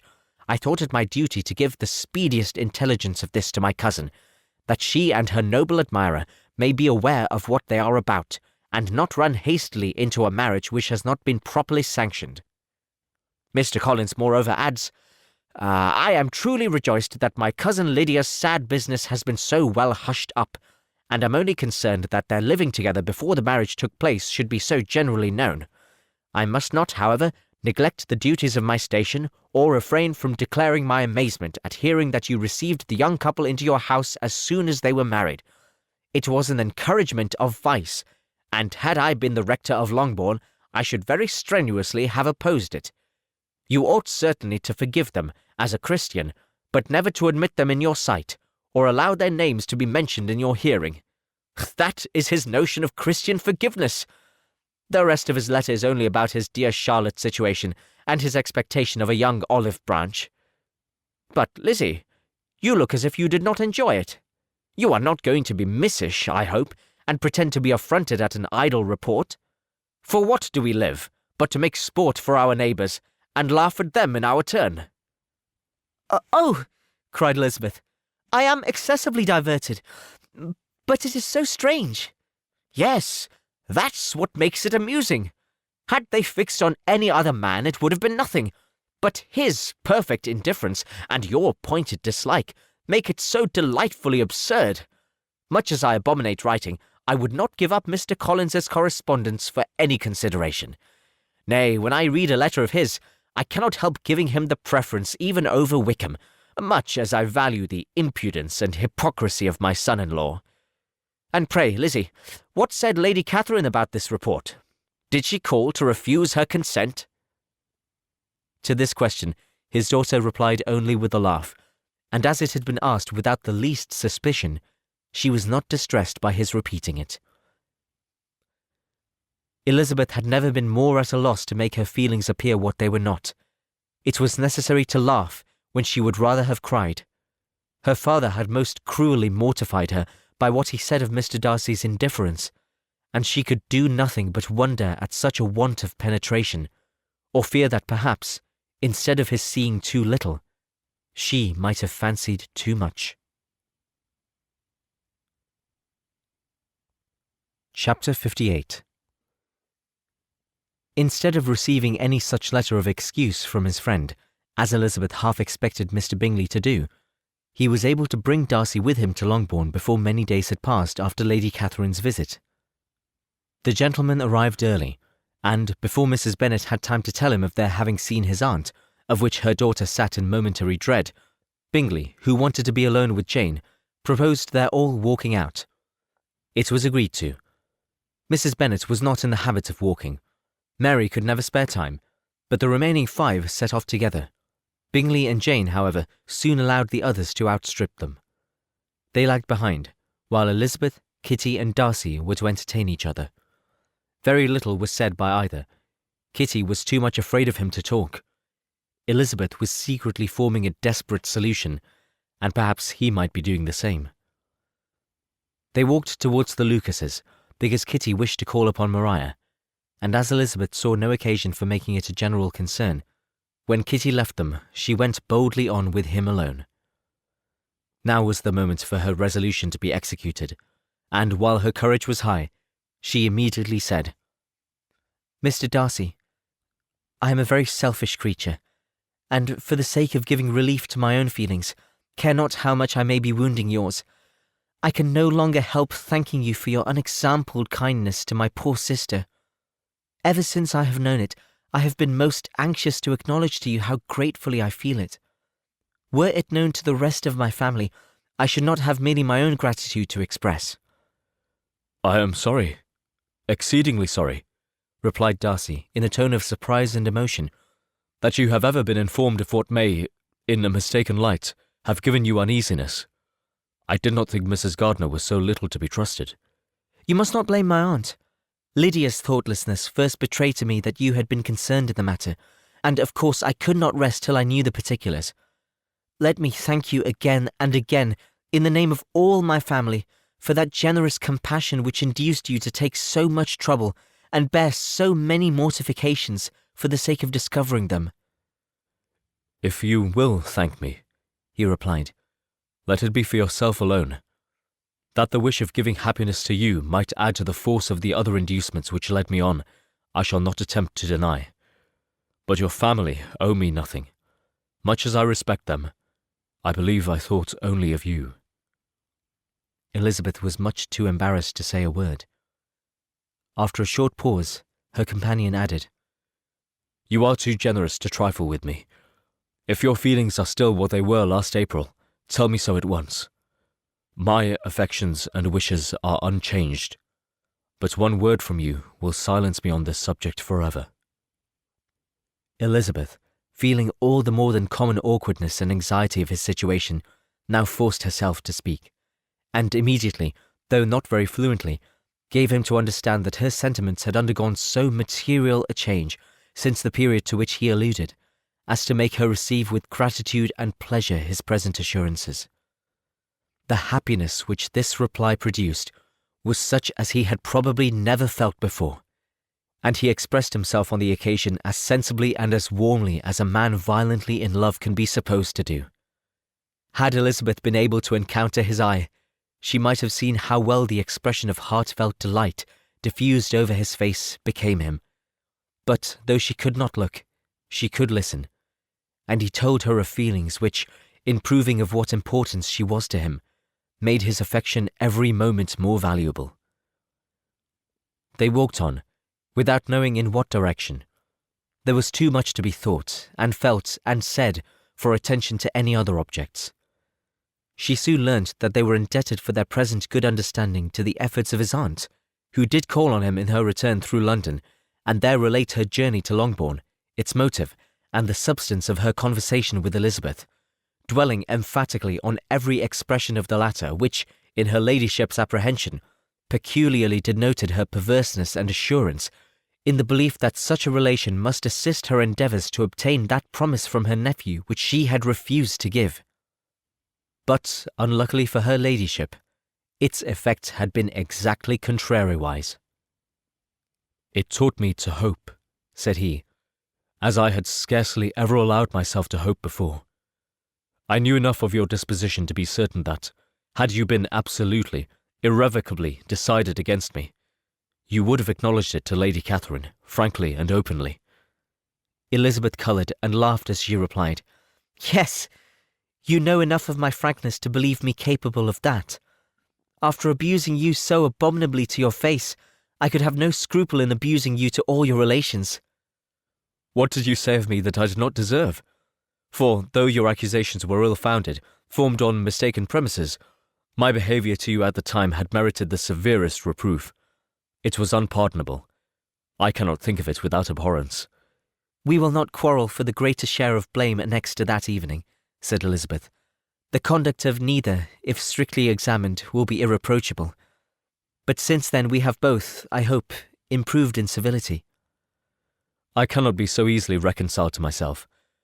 The recollection of what I then said, of my conduct, my manners, my expressions during the whole of it, is now, and has been many months, inexpressibly painful to me.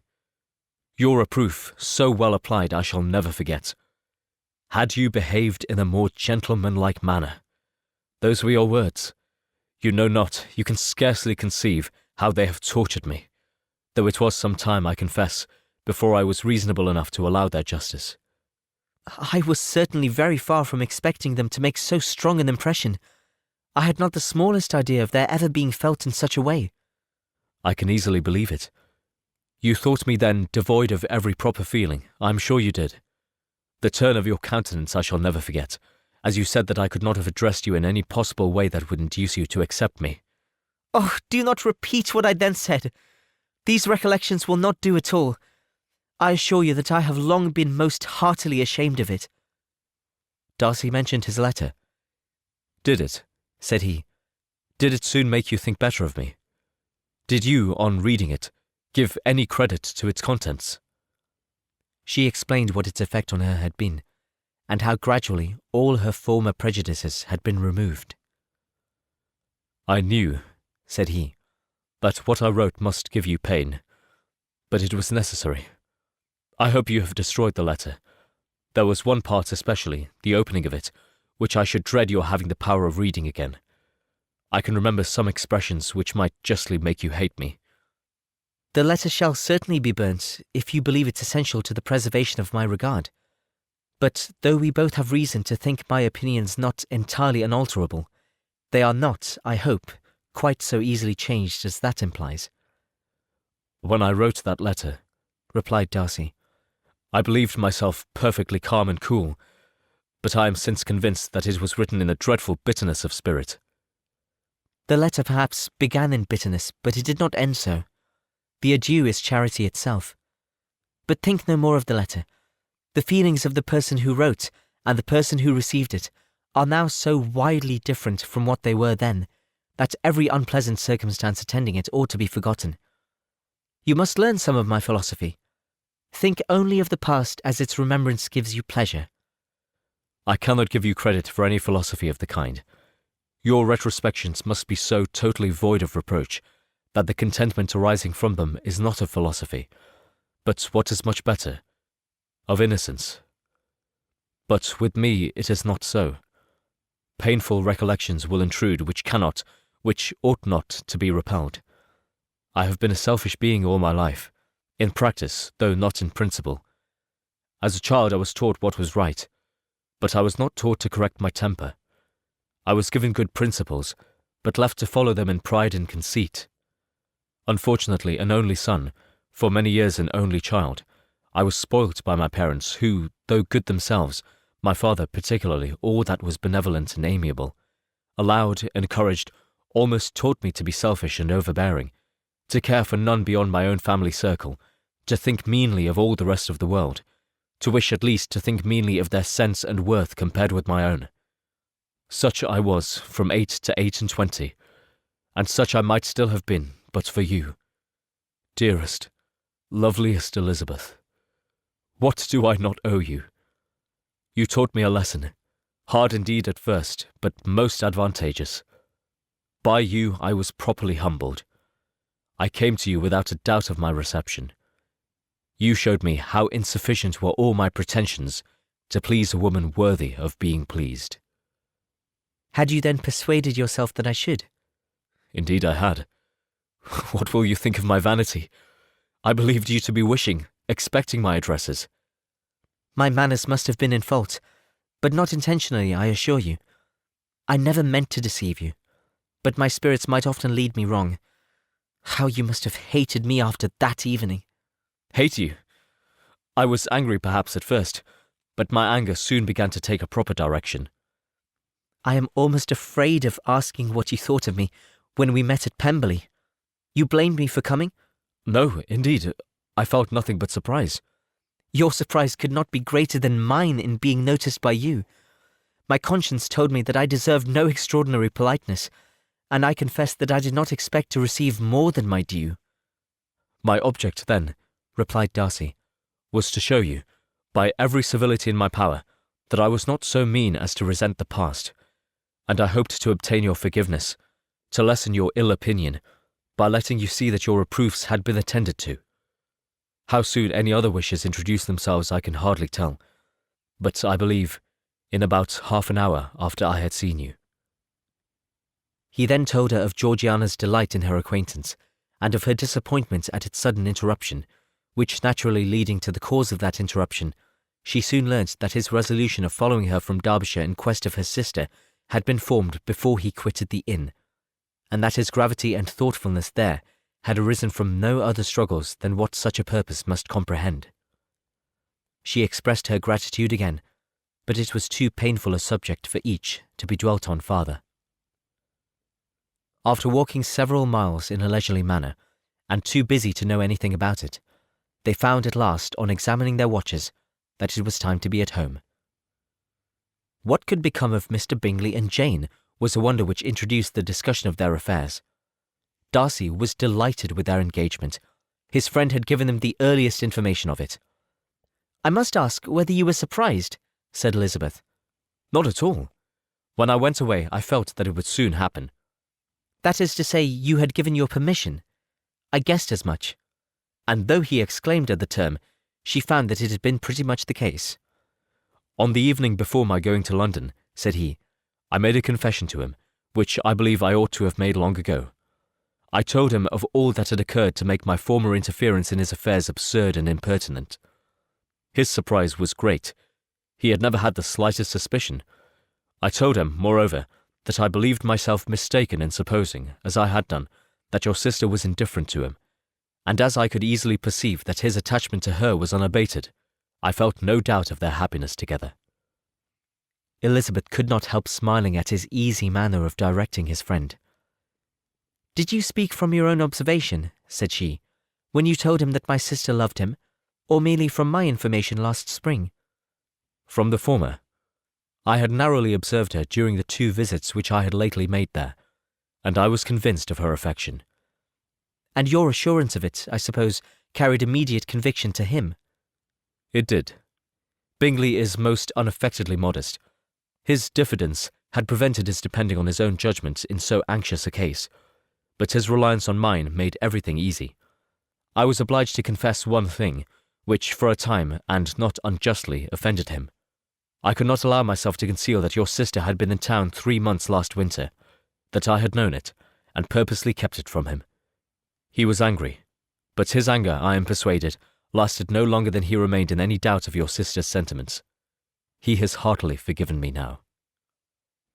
Elizabeth longed to observe that Mr. Bingley had been a most delightful friend, so easily guided that his worth was invaluable, but she checked herself. She remembered that he had yet to learn to be laughed at, and it was rather too early to begin. In anticipating the happiness of Bingley, which of course was to be inferior only to his own, he continued the conversation till they reached the house. In the hall they parted. Chapter 59. "My dear Lizzie, where can you have been walking to?" was a question which Elizabeth received from Jane as soon as she entered their room, and from all the others when they sat down to table. She had only to say in reply that they had wandered about till she was beyond her own knowledge. She coloured as she spoke, but neither that nor anything else awakened a suspicion of the truth. The evening passed quietly, unmarked by anything extraordinary. The acknowledged lovers talked and laughed, the unacknowledged were silent. Darcy was not of a disposition in which happiness overflows in mirth, and Elizabeth, agitated and confused, rather knew that she was happy than felt herself to be so, for, besides the immediate embarrassment, there were other evils before her. She anticipated what would be felt in the family when her situation became known. She was aware that no one liked him but Jane, and even feared that with the others it was a dislike which not all his misfortune and consequence might do away. At night she opened her heart to Jane. Though suspicion was very far from Miss Bennet's general habits, she was absolutely incredulous here. "You are joking, Lizzie. This cannot be. Engaged to Mr. Darcy? No, no, you shall not deceive me. I know it to be impossible. This is a wretched beginning indeed. My sole dependence was on you, and I am sure nobody else will believe me if you do not. Yet indeed I am in earnest. I speak nothing but the truth. He still loves me, and we are engaged." Jane looked at her doubtingly. "Oh, Lizzie, it cannot be. I know how much you dislike him. You know nothing of the matter. That is all to be forgot. Perhaps I did not always love him so well as I do now, but in such cases as these a good memory is unpardonable. This is the last time I shall ever remember it myself." Miss Bennet still looked all amazement. Elizabeth again, and more seriously, assured her of its truth. "Good heaven! Can it be really so? Yet now I must believe you," cried Jane. "My dear, dear Lizzie, I do congratulate you. But are you certain?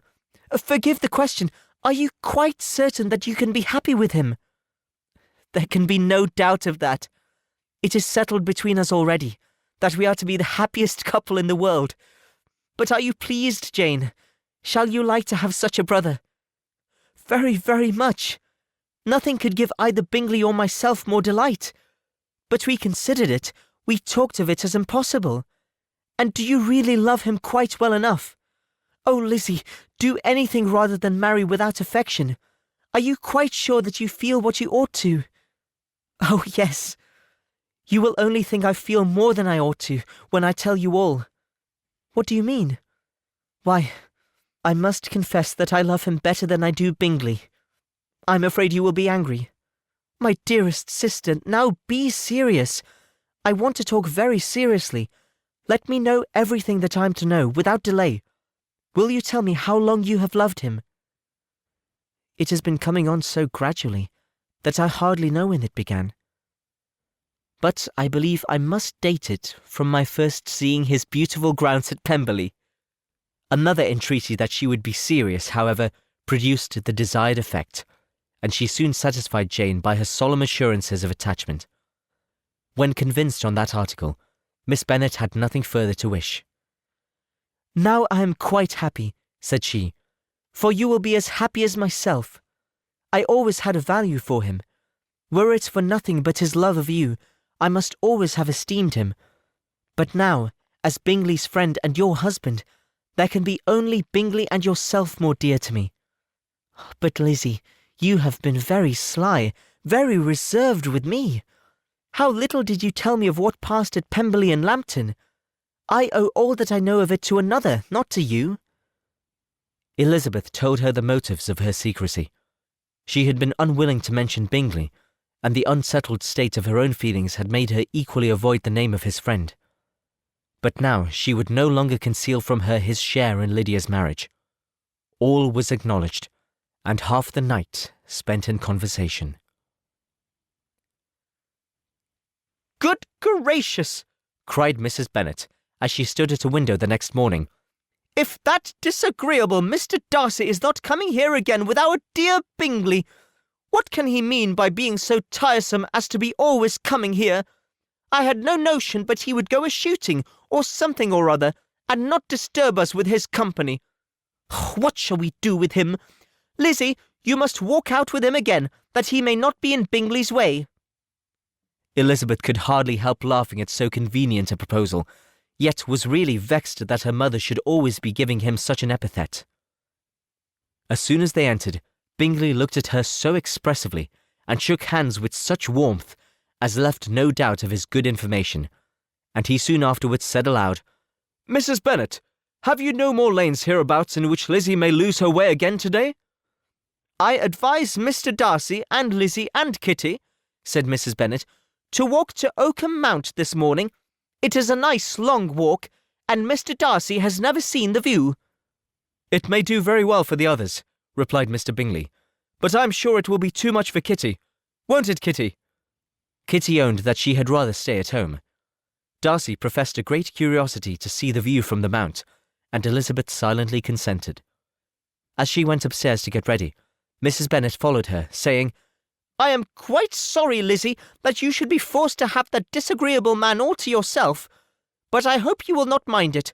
It is all for Jane's sake, you know, and there is no occasion for talking to him, except just now and then, so do not put yourself to inconvenience. During their walk, it was resolved that Mr. Bennet's consent should be asked in the course of the evening. Elizabeth reserved to herself the application for her mother's.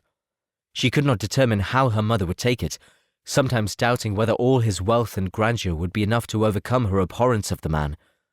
But whether she were violently set against the match, or violently delighted with it, it was certain that her manner would be equally ill-adapted to do credit to her sense, and she could no more bear that Mr. Darcy should hear the first raptures of her joy than the first vehemence of her disapprobation.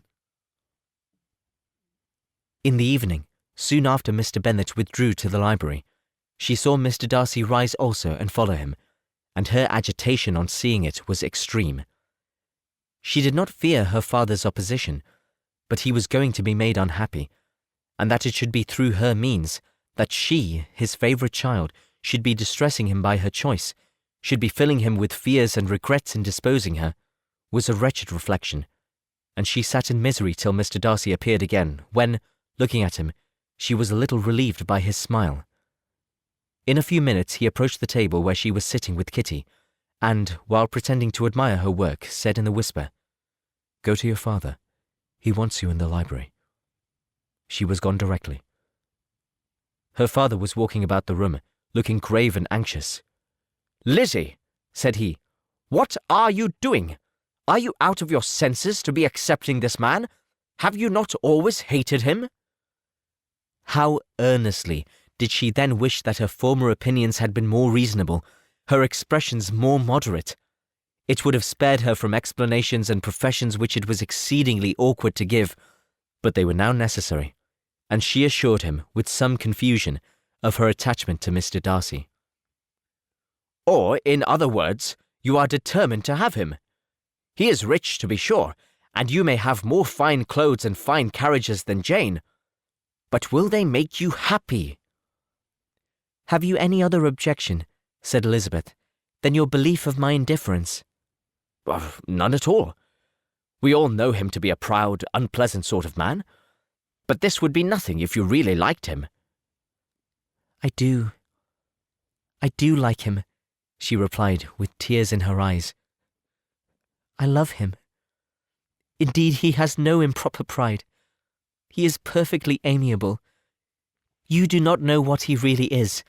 Then pray do not pain me by speaking of him in such terms."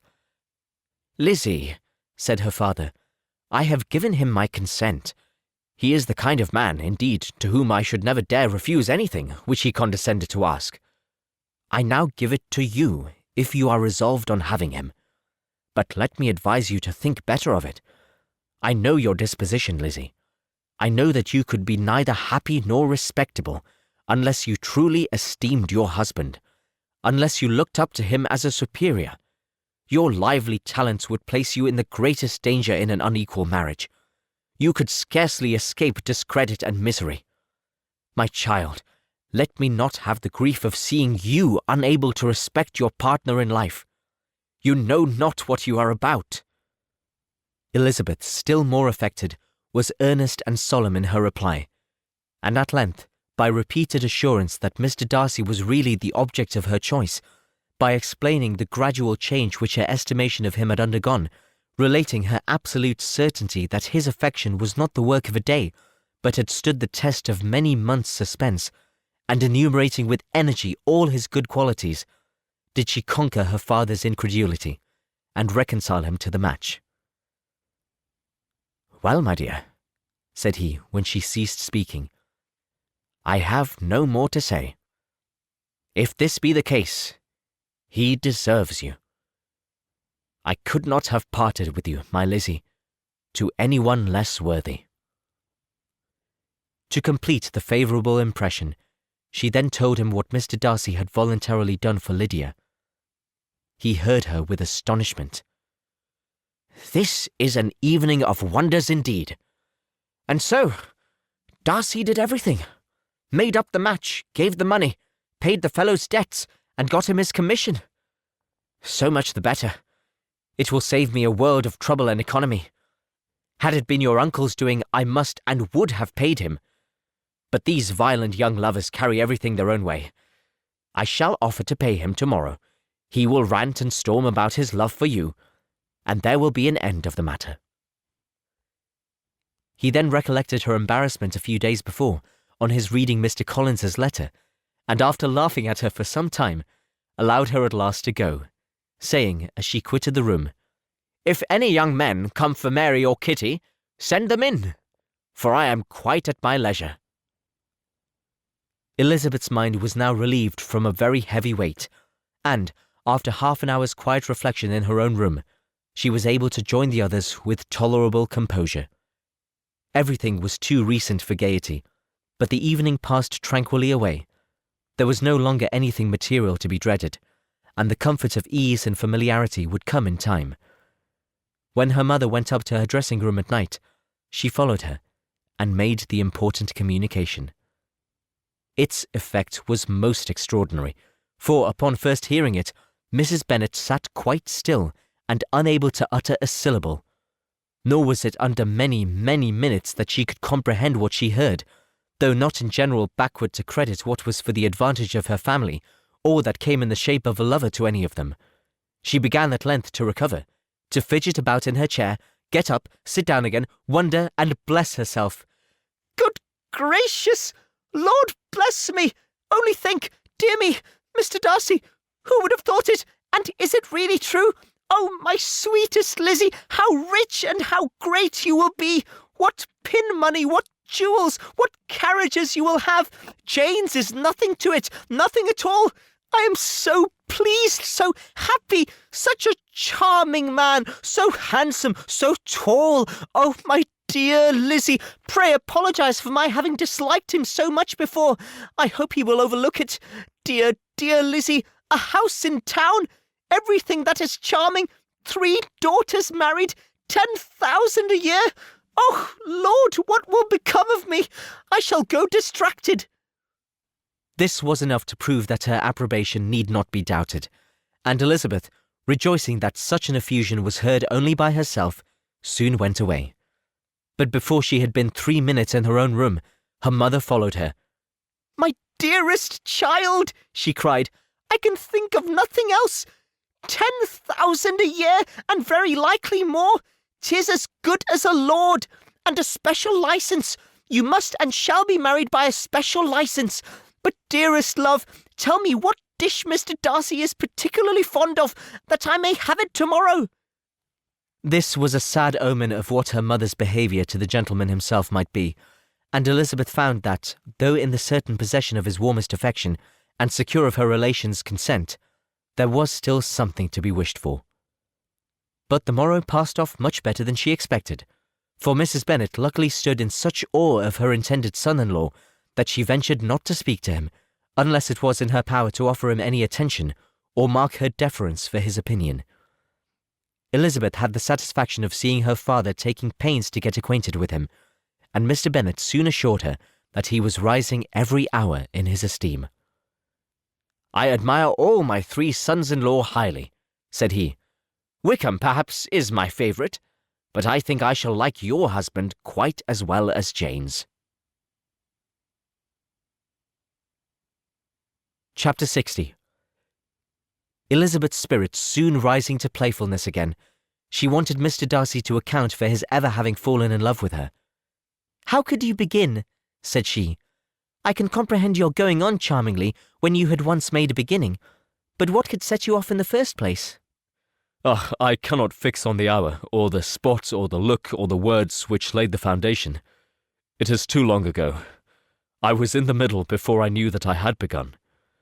"My beauty you had early withstood, and as for my manners, my behaviour to you was at least always bordering on the uncivil, and I never spoke to you without rather wishing to give you pain than not. Now be sincere, did you admire me for my impertinence?" "For the liveliness of your mind, I did." "You may as well call it impertinence at once. It was very little less. The fact is that you were sick of civility, of deference, of officious attention. You were disgusted with the women who were always speaking and looking and thinking for your approbation alone. I roused and interested you because I was so unlike them. Had you not been really amiable, you would have hated me for it, but in spite of the pains you took to disguise yourself, your feelings were always noble and just, and in your heart you thoroughly despised the persons who so assiduously courted you. There, I have saved you the trouble of accounting for it, and really, all things considered, I begin to think it perfectly reasonable. To be sure, you knew no actual good of me, but nobody thinks of that when they fall in love." "Was there no good in your affectionate behaviour to Jane while she was ill at Netherfield?" "Dearest Jane, who could have done less for her? But make a virtue of it by all means. My good qualities are under your protection, and you are to exaggerate them as much as possible, and, in return, it belongs to me to find occasions for teasing and quarrelling with you as often as may be, and I shall begin directly by asking you what made you so unwilling to come to the point at last. What made you so shy of me when you first called and afterwards dined here? Why, especially when you called, did you look as if you did not care about me?" "Because you were grave and silent, and gave me no encouragement." "But I was embarrassed." "And so was I." "You might have talked to me more when you came to dinner." A man who had felt less might." "How unlucky that you should have a reasonable answer to give, and that I should be so reasonable as to admit it. But I wonder how long you would have gone on if you had been left to yourself. I wonder when you would have spoken if I had not asked you. My resolution of thanking you for your kindness to Lydia had certainly great effect. Too much, I am afraid, for what becomes of the moral if our comfort springs from a breach of promise? For I ought not to have mentioned the subject. This will never do." "You need not distress yourself. The moral will be perfectly fair. Lady Catherine's unjustifiable endeavours to separate us were the means of removing all my doubts. I am not indebted for my present happiness to your eager desire of expressing your gratitude. I was not in a humour to wait for any opening of yours. My aunt's intelligence had given me hope, and I was determined at once to know everything." "Lady Catherine has been of infinite use, which ought to make her happy, for she loves to be of use. But tell me, what did you come down to Netherfield for? Was it merely to ride to Longbourn and be embarrassed? Or had you intended any more serious consequence?" "My real purpose was to see you, and to judge, if I could, whether I might ever hope to make you love me. My avowed one, or what I avowed to myself, was to see whether your sister were still partial to Bingley, and if she were, to make the confession to him which I have since made." "Shall you ever have the courage to announce to Lady Catherine what is to befall her?" I am likely to want more time than courage, Elizabeth. But it ought to be done, and if you will give me a sheet of paper, it shall be done directly. And if I had not a letter to write myself, I might sit by you and admire the evenness of your writing, as another young lady once did. But I have an aunt too, who must not be longer neglected.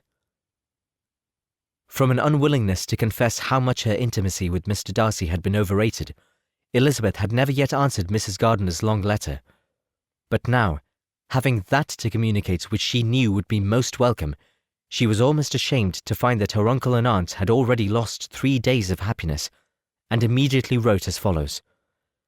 I would have thanked you before, my dear aunt, as I ought to have done, for your long, kind, satisfactory detail of particulars. But to say the truth, I was too cross to write. You supposed more than really existed. But now suppose as much as you choose, give a loose rein to your fancy, indulge your imagination in every possible flight which the subject will afford, and unless you believe me actually married, you cannot greatly err. You must write again very soon, and praise him a great deal more than you did in your last. I thank you again and again for not going to the lakes. How could I be so silly as to wish it? Your idea of the ponies is delightful. We will go round the park every day. I am the happiest creature in the world.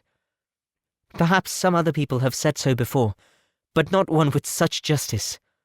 I am happier even than Jane. She only smiles. I laugh. Mr. Darcy sends you all the love in the world that he can spare from me. You are all to come to Pemberley at Christmas. Yours, etc. Mr. Darcy's letter to Lady Catherine was in a different style, and still different from either was what Mr. Bennet sent to Mr. Collins in reply to his last. Dear Sir, I must trouble you once more for congratulations. Elizabeth will soon be the wife of Mr. Darcy. Console Lady Catherine as well as you can, but if I were you, I would stand by the nephew. He has more to give. Yours sincerely, etc. Miss Bingley's congratulations to her brother on his approaching marriage were all that was affectionate and insincere. She wrote even to Jane on the occasion to express her delight and repeat all her former professions of regard. Jane was not deceived, but she was affected, and though feeling no reliance on her, could not help writing her a much kinder answer than she knew was deserved.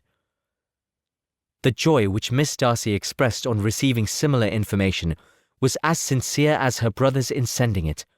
4 sides of paper were insufficient to contain all her delight, and all her earnest desire of being loved by her sister. Before any answer could arrive from Mr. Collins, or any congratulations to Elizabeth from his wife, the Longbourn family heard that the Collinses were come themselves to Lucas Lodge. The reason of this sudden removal was soon evident. Lady Catherine had been rendered so exceedingly angry by the contents of her nephew's letter that Charlotte, really rejoicing in the match, was anxious to get away till the storm was blown over. At such a moment, the arrival of her friend was a sincere pleasure to Elizabeth, though in the course of their meetings she must sometimes think the pleasure dearly bought when she saw Mr. Darcy exposed to all the parading and obsequious civility of her husband. He bore it, however, with admirable calmness. He could even listen to Sir William Lucas when he complimented him on carrying away the brightest jewel of the country, and expressed his hopes of their all meeting frequently at St. James's with very decent composure. If he did shrug his shoulders, it was not till Sir William was out of sight. Mrs. Phillips's vulgarity was another, and perhaps a greater, tax on his forbearance, and though Mrs. Phillips, as well as her sister, stood in too much awe of him to speak with the familiarity which Bingley's good humour encouraged, yet, whenever she did speak, she must be vulgar.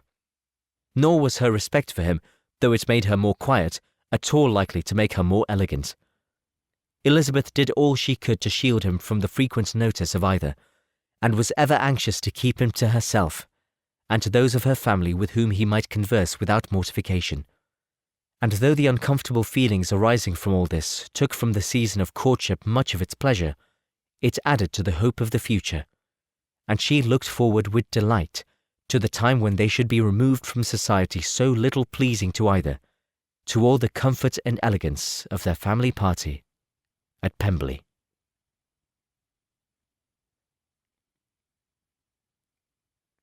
Chapter 61. Happy for all her maternal feelings was the day on which Mrs. Bennet got rid of her two most deserving daughters. With what delighted pride she afterwards visited Mrs. Bingley and talked of Mrs. Darcy may be guessed. I wish I could say, for the sake of her family, that the accomplishment of her earnest desire in the establishment of so many of her children produced so happy an effect as to make her a sensible, amiable, well-informed woman for the rest of her life, though perhaps it was lucky for her husband, who might not have relished domestic felicity in so unusual a form, that she still was occasionally nervous and invariably silly. Mr. Bennet missed his second daughter exceedingly. His affection for her drew him oftener from home than anything else could do. He delighted in going to Pemberley, especially when he was least expected. Mr. Bingley and Jane remained at Netherfield only a 12-month. So near a vicinity to her mother and Meryton relations was not desirable even to his easy temper, or her affectionate heart. The darling wish of his sisters was then gratified. He bought an estate in a neighbouring county to Derbyshire, and Jane and Elizabeth, in addition to every other source of happiness, were within 30 miles of each other. Kitty, to her very material advantage, spent the chief of her time with her two elder sisters. In society so superior to what she had generally known, her improvement was great. She was not of so ungovernable a temper as Lydia, and, removed from the influence of Lydia's example, she became, by proper attention and management, less irritable, less ignorant, and less insipid. From the further disadvantage of Lydia's society she was of course carefully kept, and though Mrs. Wickham frequently invited her to come and stay with her, with the promise of balls and young men, her father would never consent to her going. Mary was the only daughter who remained at home, and she was necessarily drawn from pursuit of accomplishments by Mrs. Bennet's being quite unable to sit alone. Mary was obliged to mix more with the world, but she could still moralize over every morning visit, and as she was no longer mortified by comparisons between her sister's beauty and her own, it was suspected by her father that she submitted to the change without much reluctance. As for Wickham and Lydia, their characters suffered no revolution from the marriage of her sisters. He bore with philosophy the conviction that Elizabeth must now become acquainted with whatever of his ingratitude and falsehood had before been unknown to her, and in spite of everything, was not wholly without hope that Darcy might yet be prevailed on to make his fortune. The congratulatory letter which Elizabeth received from Lydia on her marriage explained to her that, by his wife at least, if not by himself, such a hope was cherished. The letter was to this effect: My dearest Lizzie, I wish you joy. If you love Mr. Darcy half as well as I do my dear Wickham, you must be very happy. It is a great comfort to have you so rich, and when you have nothing else to do, I hope you will think of us. I am sure Wickham would like a place at court very much, and I do not think we shall have quite money enough to live upon without some help. Any place would do, of about 300 or 400 a year, but however do not speak to Mr. Darcy about it, if you had rather not. Yours, etc. As it happened that Elizabeth had much rather not, she endeavoured in her answer to put an end to every entreaty and expectation of the kind. Such relief, however, as it was in her power to afford, by the practice of what might be called economy in her own private expenses, she frequently sent them. It had always been evident to her that such an income as theirs, under the direction of two persons so extravagant in their wants, and heedless of the future, must be very insufficient to their support, and whenever they changed their quarters, either Jane or herself were sure of being applied to for some little assistance towards discharging their bills. Their manner of living, even when the restoration of peace dismissed them to a home, was unsettled in the extreme. They were always moving from place to place in quest of a cheap situation, and always spending more than they ought. His affection for her soon sunk into indifference, hers lasted a little longer, and in spite of her youth and her manners, she retained all the claims to reputation which her marriage had given her. Though Darcy could never receive him at Pemberley, yet for Elizabeth's sake he assisted him further in his profession. Lydia was occasionally a visitor there, when her husband was gone to enjoy himself in London or Bath, and with the Bingleys they both of them frequently stayed so long that even Bingley's good humour was overcome, and he proceeded so far as to talk of giving them a hint to be gone. Miss Bingley was very deeply mortified by Darcy's marriage, but as she thought it advisable to retain the right of visiting at Pemberley, she dropped all her resentment, was fonder than ever of Georgiana, almost as attentive to Darcy as heretofore, and paid off every arrear of civility to Elizabeth. Pemberley was now Georgiana's home, and the attachment of the sisters was exactly what Darcy had hoped to see. They were able to love each other even as well as they intended. Georgiana had the highest opinion in the world of Elizabeth, though at first she often listened with an astonishment bordering on alarm at her lively, sportive manner of talking to her brother. He, who had always inspired in himself a respect which almost overcame her affection, she now saw the object of open pleasantry. Her mind received knowledge which had never before fallen in her way. By Elizabeth's instructions, she began to comprehend that a woman may take liberties with her husband, which a brother will not always allow in a sister more than 10 years younger than himself. Lady Catherine was extremely indignant on the marriage of her nephew, and as she gave way to all the genuine frankness of her character in her reply to the letter which announced its arrangement, she sent him language so very abusive, especially of Elizabeth, that for some time all intercourse was at an end. But at length, by Elizabeth's persuasion, he was prevailed on to overlook the offence, and seek a reconciliation, and, after a little further resistance on the part of his aunt, her resentment gave way, either to her affection for him, or her curiosity to see how his wife conducted herself, and she condescended to wait on them at Pemberley, in spite of that pollution which its woods had received, not merely from the presence of such a mistress, but the visits of her uncle and aunt from the city. With the Gardiners, they were always on the most intimate terms. Darcy, as well as Elizabeth, really loved them, and they were both ever sensible of the warmest gratitude towards the persons who, by bringing her to Derbyshire, had been the means of uniting them.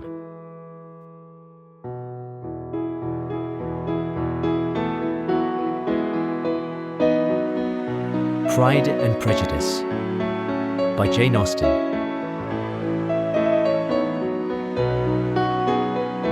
Read by Bluefax.